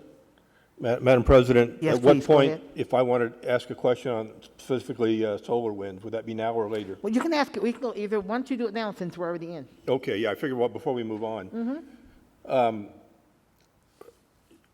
So what I've read on this, and I'm assuming we can discuss this, you say an investigation ongoing, but we're in a public forum, so I just want to be sure we're discussing what we can and be transparent. So what I've read is this is a nationwide hacking. Now you're saying back to 2019, which, OMG. I got to take a little bit of concern with or question here. I have a question. No disclosure of sensitive student, staff, or district data. Is it possible that there was a disclosure of that data? I'll take that. I think it's always possible that there was exposure of data, but all of the indications that we've had so far through our investigation have not revealed an exfiltration of data from Washoe County School District assets. Our student achievement data, all of our student performance data, is housed by Infinite Campus, and so that's a separate system that's housed in Minnesota, and they've assured us that no student data was compromised in this event.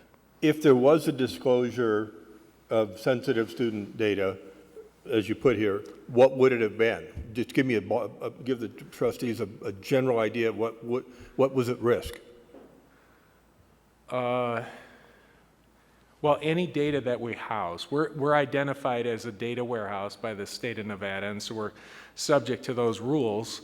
But we house data that includes personally identifiable information. We have HR and payroll systems that have addresses and sensitive data. But we've seen no indication that any of the data has been exfiltrated.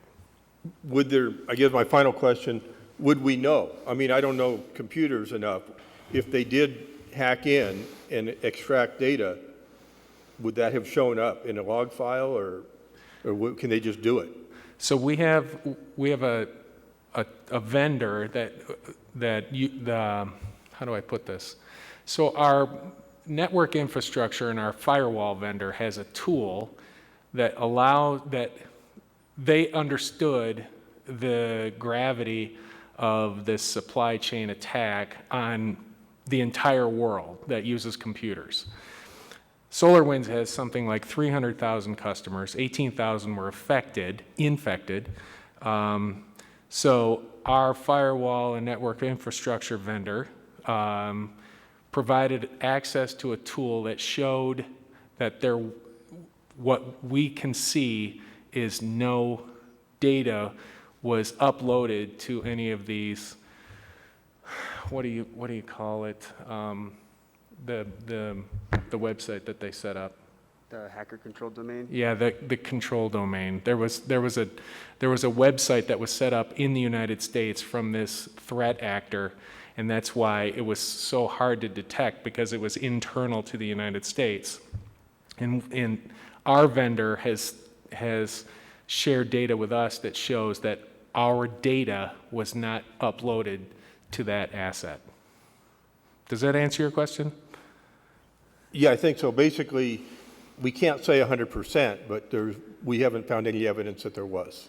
I think that's well summarized. There may be always a risk that some data was removed, but when we think about the context, when you think about the Office of the President, the Department of Defense, all branches of military, when you think about the nuclear agencies, all of those governmental entities, not to mention Microsoft itself, that there's larger, more attractive targets than Washoe County School District. So when you think about the threat actor trying to extract data from those organizations, they're probably going to devote the resources to those organizations rather than the Washoe County School District. You all set, Trustee Church? Okay, thank you. Please go ahead. Oh, I'm sorry, Trustee Thigpen? Just real quick. So from my understanding, you're using your industry standards to look for those indicators. You're following everything you normally would within your industry to check for these things, correct? Yes, the phrase is indicators of compromise. So there's these IOCs that we look for, that we use tools to specifically look for those indicators of compromise. And so far, our investigation has turned up nothing. Okay, thank you. Please go ahead, continue. Okay, cool. All right, so the next event we want to talk about has to do with the cloud permissions. So with this, the share functions of our cloud service, our cloud storage and collaboration solution enabled staff and students to share with all internal users. And these files were discovered by students using productivity and discovery tools. And challenges were related to supporting remote work while addressing security concerns on shared technology infrastructure. So for this event, we responded to it by identifying all the locations that had items shared with all users. We turned off the share feature that enabled users to discover those shared items. We tracked access to all those identified items. We put controls in place for all future locations that are created in an automated process. And then we implemented data classification and marking technology so we can better understand and filter what should and shouldn't be shared on that automated process. And for the low user impact here, to summarize the numbers, there were 118,417 locations examined, and out of those, there were only 10 that were affected. So that's the numbers on that. Next. All right, which brings us to security governance, or the fun stuff, as everyone might say. So for this, we want to basically show what the security team is doing proactively and why, which brings us to NRS 603A, which states a governmental agency shall, to the extent practicable, comply with the current version of the CIS controls as published by the Center for Internet Security. So what's that mean for us? So CIS is the Center for Internet Security, which is a community-driven nonprofit organization responsible for developing commonly accepted security standards and benchmarks. CIS basically has a philosophy based off of 5 core tenets, which number 1 is offense informs the defense. By understanding hacker techniques, defenders can better protect their networks. Number 2, metrics, where security processes should be objective and measurable. Number 3, continuous monitoring, where controls must evolve and meet the needs of the organization. Number 4, automation, where security processes should be machine automated and technically enforced. Number 5, prioritization, where the intent is to protect what matters most to the organization first. Some of the members in the industry are leaders across academia, local government, industry, and product vendors, and they all help work together to establish security benchmarks.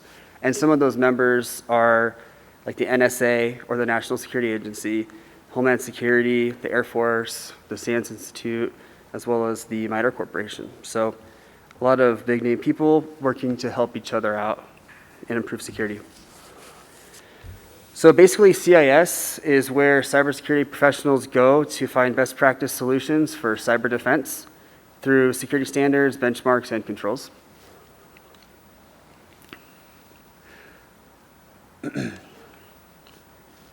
So CIS has put together 20 controls. It's like a framework, basically, that organizations can follow that's designed to improve computer security, basically. And while for us it's legally required now for us to follow them, it would still be a good idea had that not been the case, because it allows the district to better prevent and respond to security events. So right here, I don't know if you can see this slide, but these are the 20 controls that are outlined, just talked about. They're broken down into 3 phases, starting from left to right. It's the beginner, intermediate, and then advanced levels. This gives an organization who's new to security a framework or roadmap to start with and work towards to reach those advanced layers.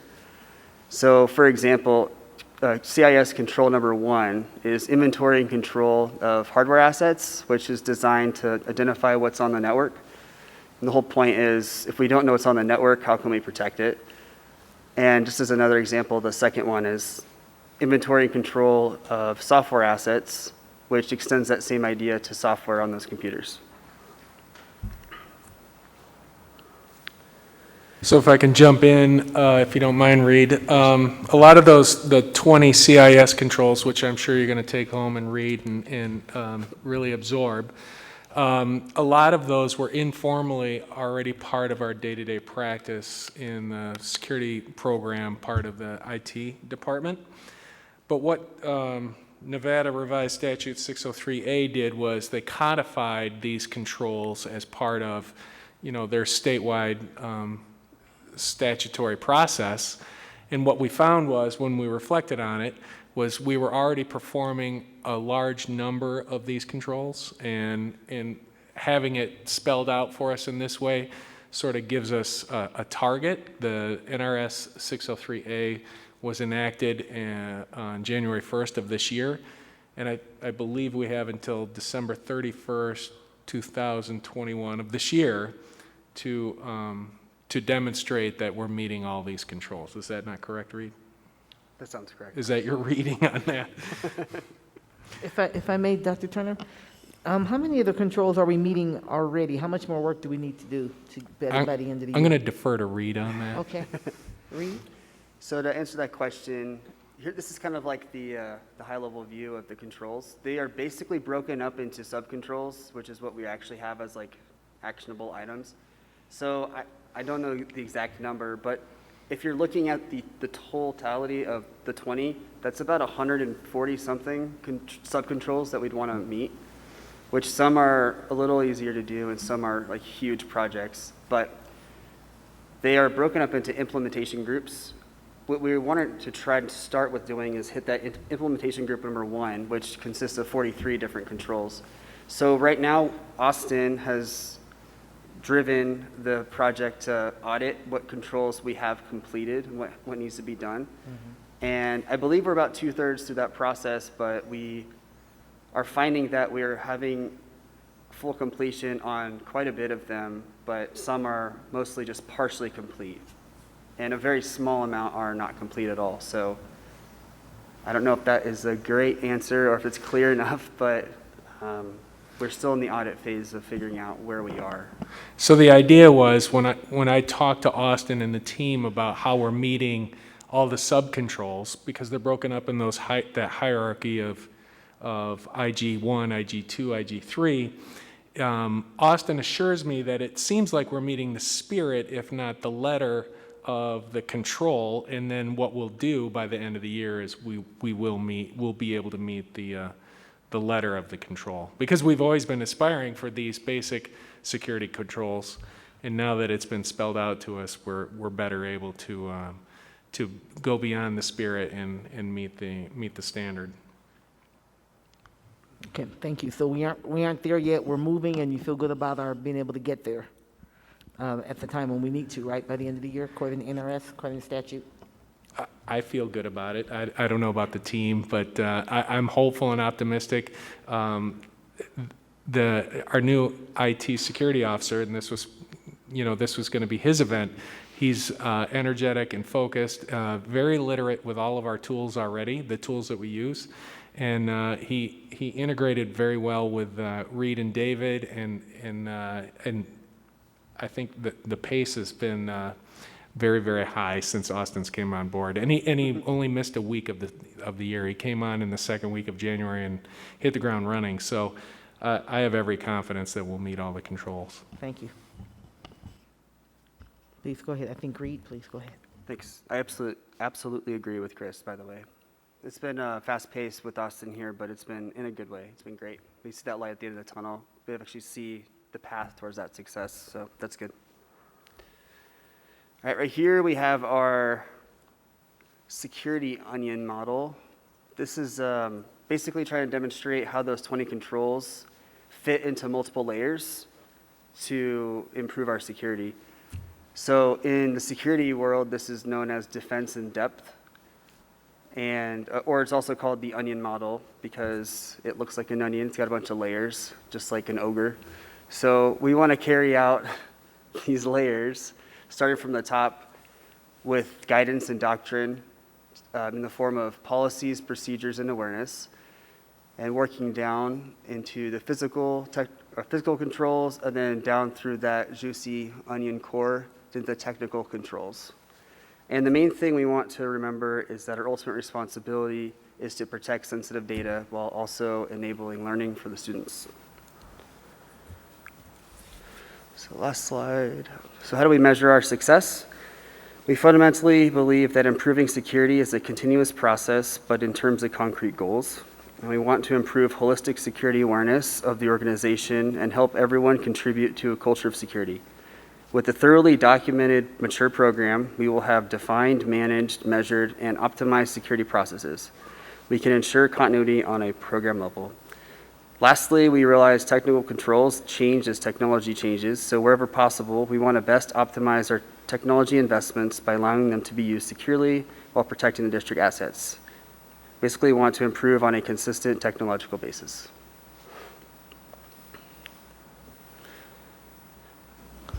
Okay. That concludes the program. It looks like that's it for the presentation on security. Thank you for the information on the two incidents, most recent incidents. Give us the information and kind of where we are with it. Vice President Caldwell? Thank you, Madam President. I know you can't go into detail on this, but I'm just curious on what we just the overarching aspect of offense to defense. I know some of that's probably classified, but how much time does the staff have to devote to that concept, if any, to where we are able to help protect our system by being offensive to see where maybe we have a possible issue? So that's an excellent question. you know, we have day-to-day jobs, right? We're trying to protect the integrity of all the data and our users here at Washoe County School District. And then when you introduce an event like the SolarWinds event, it's disruptive to the normal routines. It's 2 analysts and a security officer. And the nice part about bringing Austin on board is he's highly transactional and he's very, very learned and literate. And so he's essentially a third analyst working alongside Reed and David. And all of them are collaborating on the forensic examination of the attack. Having said that, I don't have a measure for how much of each day they devote to, you know, checking to see if somebody's logging in from Kazakhstan, or spam scan checking, all the day-to-day routines that they go through in addition to investigating the SolarWinds Orion attack. Reed, if you can articulate that, like what does that, how does the Orion forensics work into your day-to-day routine? All right, so the thing with the forensics is that it's really difficult whenever there's nothing wrong. It's really hard to specifically 100% say there's nothing wrong. It's usually easier when you find something. When something is wrong, you can find those breadcrumbs. You can say, this did happen. I can clearly state this happened. I can see it. But if there's no evidence of anything because nothing happened or because it was cleaned, it's hard for you to say nothing happened. So it's a very hard thing to say explicitly that we don't have anything wrong, but what we do have is we have entire forensic captures of all the systems that we have examined. We've been able to look at that stuff from the saved state that we saved it in. So we have all the indicators of compromise from CISA that we can look at as that information develops, so we can go back to the data and check for those things as they find more out over time. But in terms of active monitoring, we have some systems in place that can keep an eye out for weird logins, like somebody's logging in from a different country, or this system's never been logged into before, but now it is, or stuff like that. So we have weird types of anomaly checking that we have that would give us like a red flag to take a look at. Thank you. That's helpful. My last question. You had referenced a few times that there's 3 of you in the security department. Be honest, how many staff members do you think you need to add to that to get us to a place to where you feel like we're covering everything we need to cover? In conversations with the security team and with Austin specific and IT Director Joe Gallegos, we've thought that we could use another analyst that will just help us with the compliance pieces, ensuring that we're complying top to bottom in terms of what is allowed and disallowed with our content filter, because the security team works with the content filter too, along with the network team.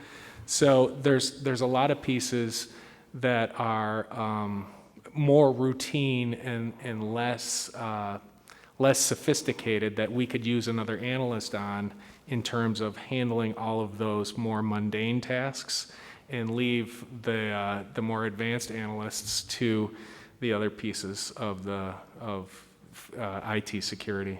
Does that summarize it, Reed? Yes.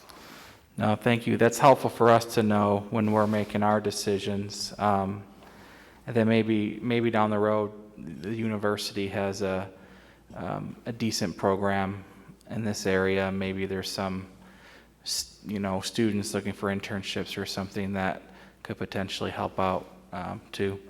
Thank you, Madam President. We would welcome that opportunity. Of course, that person would have to be, well vetted and background checked, because the security team has access to the entire domain, and so we'd be resistant to like a 1 day a week or I'm only going to do this a month, because there's a tremendous investment in the tools and the accesses that a person like that might supply. But on the other hand, we're always looking for extra help, and we've had those preliminary conversations, not specific to IT security, but in terms of supporting IT in general with UNR, and those negotiations or discussions sort of stalled, but we're always interested in that conversation. Thank you, Dr. Turner and Vice President Caldwell. Trustee Church? Thank you. We kind of talked about the hacking from, say, Russia or the 12-year-old in Toledo. And I'm just Googling here about like the school district ransomware in Clark County. We had the recent incident with Tesla that was averted. But essentially, if I understand as a layman just reading the newspaper, they offered some guy $1 gazillion to put a disk or what's the term I'm not thinking of, but into a computer. That was it. Here's a bunch of money. Is there any way to prevent that? I mean, if one of our employees is compromised, do we have any protection on that? I mean, there's probably nobody in this room that hasn't had their credit card compromised at some point and had to get a new one. And these are the big companies. I mean, it seems to me almost impossible to do anything 100%. But what about the internal issues? So I think the technical term you were looking for was flash drive, and we in IT abhor flash drives because they're riddled with viruses, and they are a threat to our network infrastructure. We understand that they're a necessary part of some people's technical lives, but we're highly resistant to the introduction of them to our systems. So what we do, if you page back to the sort of the onion graphic, and you think about how we protect the network and all of our digital assets, we do it with both policies and physical deterrence, and we can't be 100% certain that outside or inside threats can take place, but hopefully with these layers of security in place, we can mitigate or detect at an early stage, and then mitigate as necessary. There's just no way that we can be 100% certain, but with all the systems that we have in place, we try and ensure the safest computing environment possible.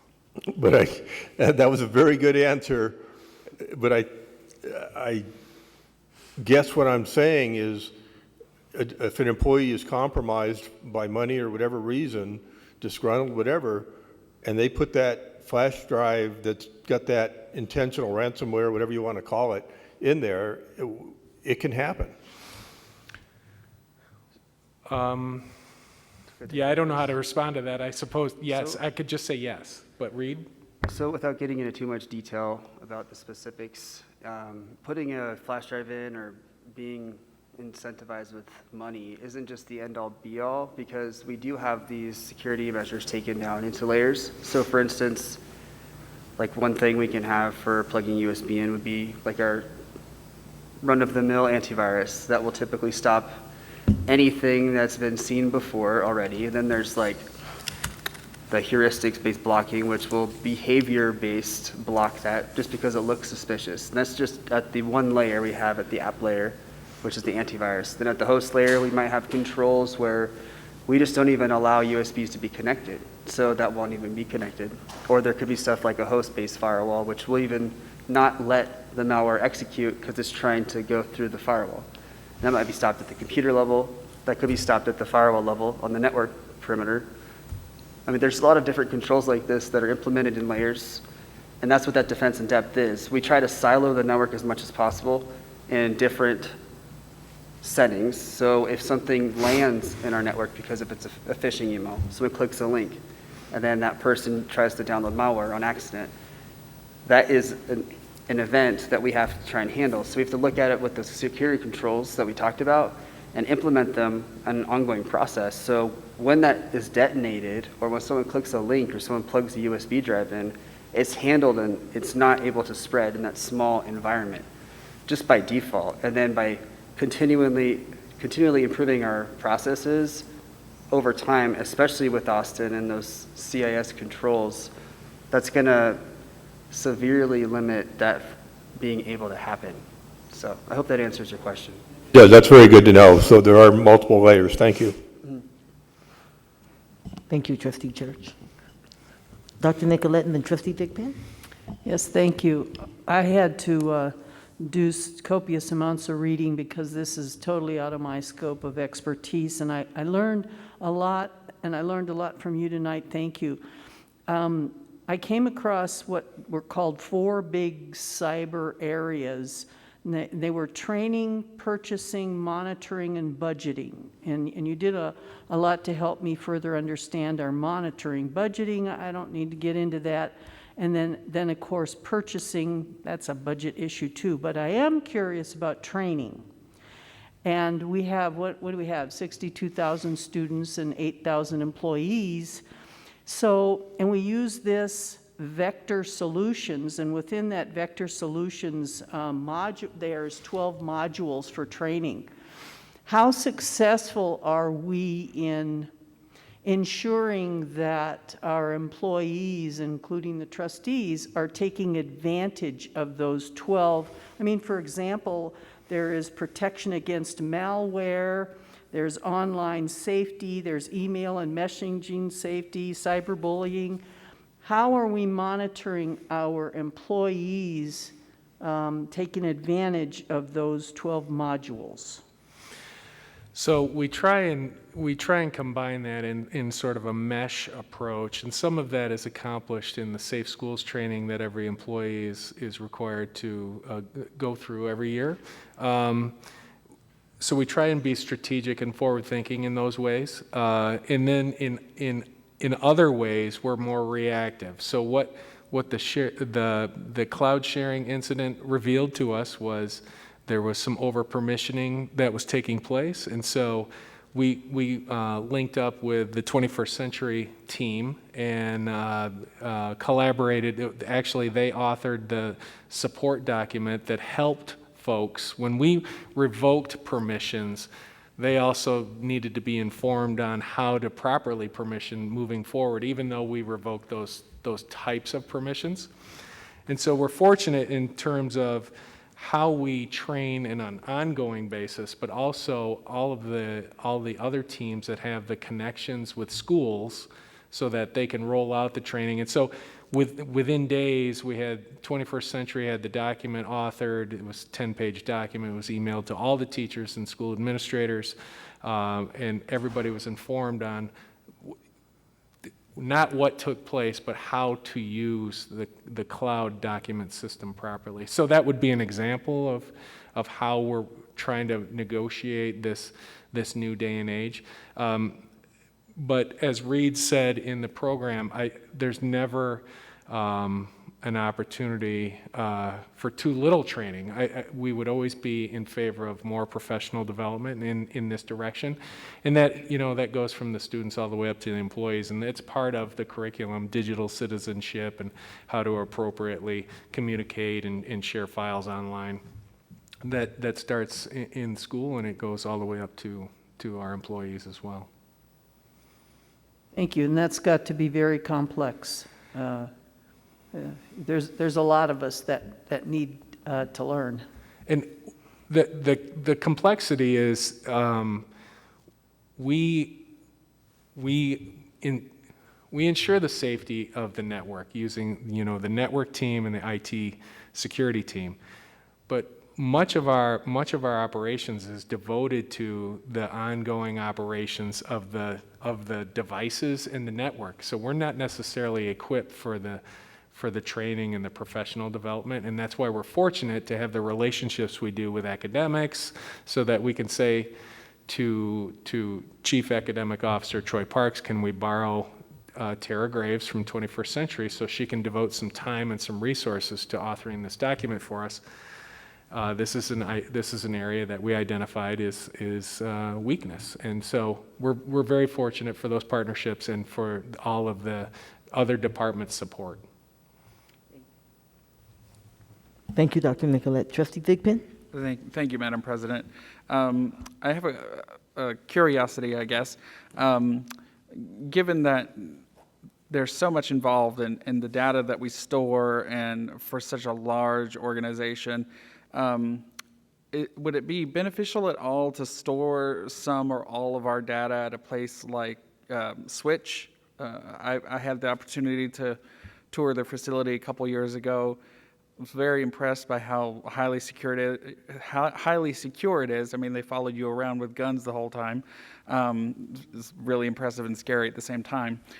So I'm just curious if that's a factor, if that could even alleviate some of the things that your staff has to be responsible for. So you raise an interesting question, because all of those large data warehousing companies, all of those cloud storage companies, they have exceedingly secure facilities, both in a digital sense in terms of trying to access them, hack them, but also, as you pointed out, in a physical sense. I've heard about, examples like the Google data centers, which are replicated around the world and around the country, where even the managers of the facilities don't have access to their own facility. And everybody that visits, it's like the onion. You can only get into this room, but you can't get into that room. So the security in those places is higher than we have in our data centers, but that's not to say that our data centers aren't secure. I don't have a key to them. I don't have access to them. Very few people do. So we're never comfortable, but we're reasonably assured that our data centers are very, very physically and digitally secure. And then we go through a rigorous vetting process for all of our vendors that store data. There's a digital review process that examines how they store data and whether they sell data or not. Of course, if they do, we wouldn't be in business with them. So there's a vetting process for those folks that we partner with externally too. Reed, is there anything to add to that? No, I don't have anything to add, Chris. Thanks. Thank you, Dr. Turner and Trustee Thigpen. Trustee Church? I just had a real quick question. How many vendors have access to student data? To my knowledge, it's Infinite Campus houses our student data, and then we have a single sign-on solution called Clever that uses some of the student, like the credentials that they would log on instead of. So we have a solution, Clever, which provides single sign-on to multiple systems if you just use one credential. And beyond that, I don't know off the top of my head. Yeah, I don't have anything else to add to that. All good, Trustee Church? Okay. Okay, no other questions for Dr. Turner or for Reed on that? Thank you so much. Thank you for the information. This is an area that we're going to want to continue to have discussions about, because it's only going to get more and more important, right? Certainly isn't less. I think we do have some public comment. James Bentham.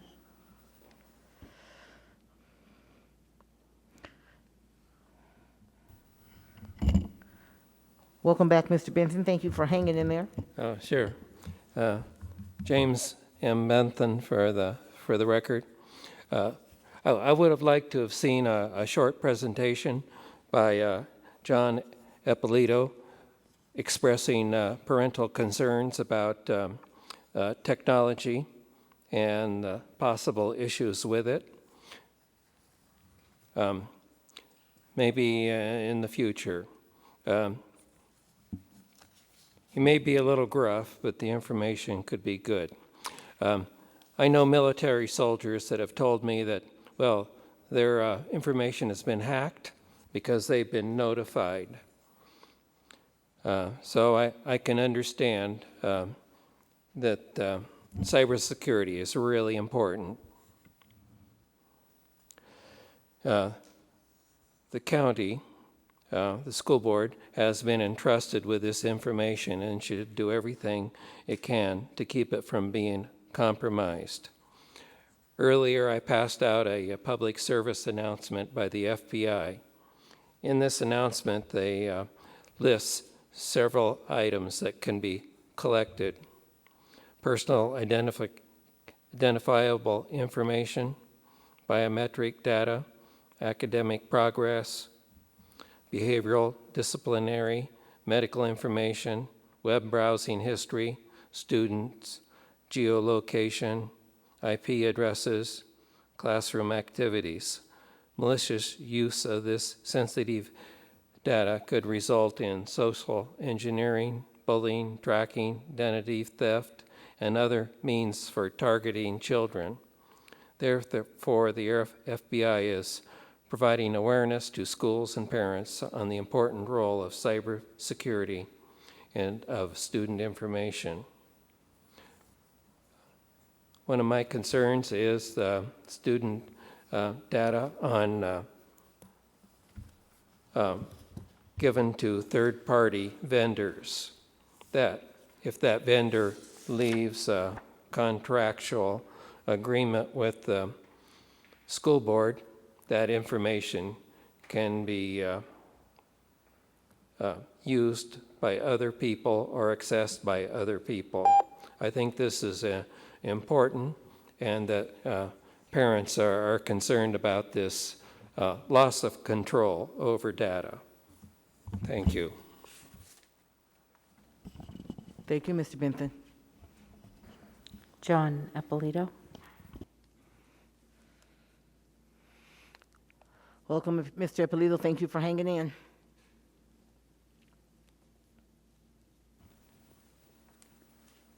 Thank you. My name is John Eppolito. I'm with Protect Nevada Children. The bottom line is, we all know the district can't protect student data, but that doesn't stop you all from collecting, storing, and sharing an incredible amount of student data. We may not know for years how these data breaches may affect the future of our children. Am I the only one concerned about this? Infinite Campus collects, stores, and shares more data on our children than anyone ever has in human history, but the district refuses to provide a list of the data collected. Washoe County School District data has been breached at least 5 times.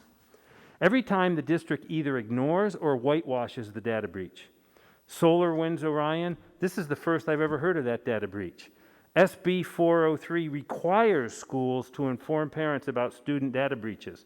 Why haven't I heard about this until now? I have 2 kids left in the district. That might be against the law. For the record, Chris, student data is a very attractive target. The fact that you would make the comment you made concerns me greatly.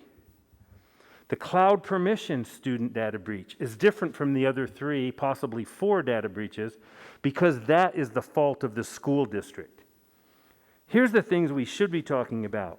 1, most research shows for younger children's devices do not improve student performance. Screens actually diminish student performance and lower test scores.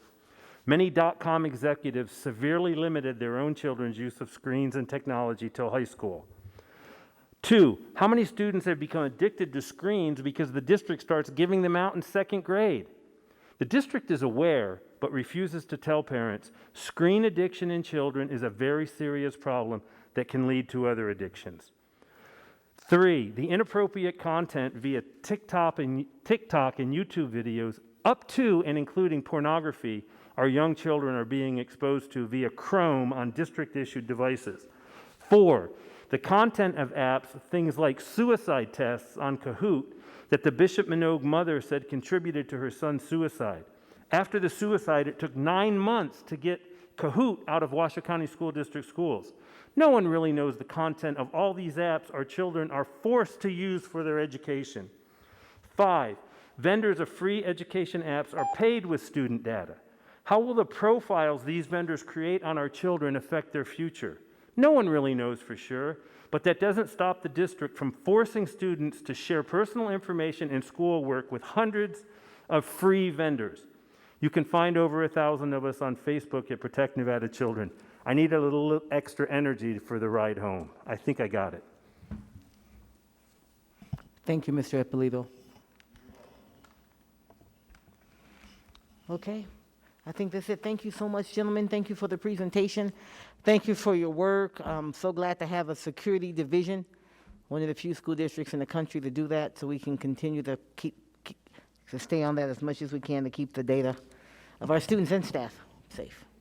Okay, Dr. McNeil? Thank you very much. Really Appreciate it. quickly, I just want to thank you guys for hanging out, and I actually did get the Shrek reference, so thank you very much, Reed. I was hoping somebody caught that. Good job. What reference was it? I was told we were allowed one joke. Oh, okay, I may have missed it, but it's late. I may have missed it. I may or may not have missed it. Okay, onion. I got the onion.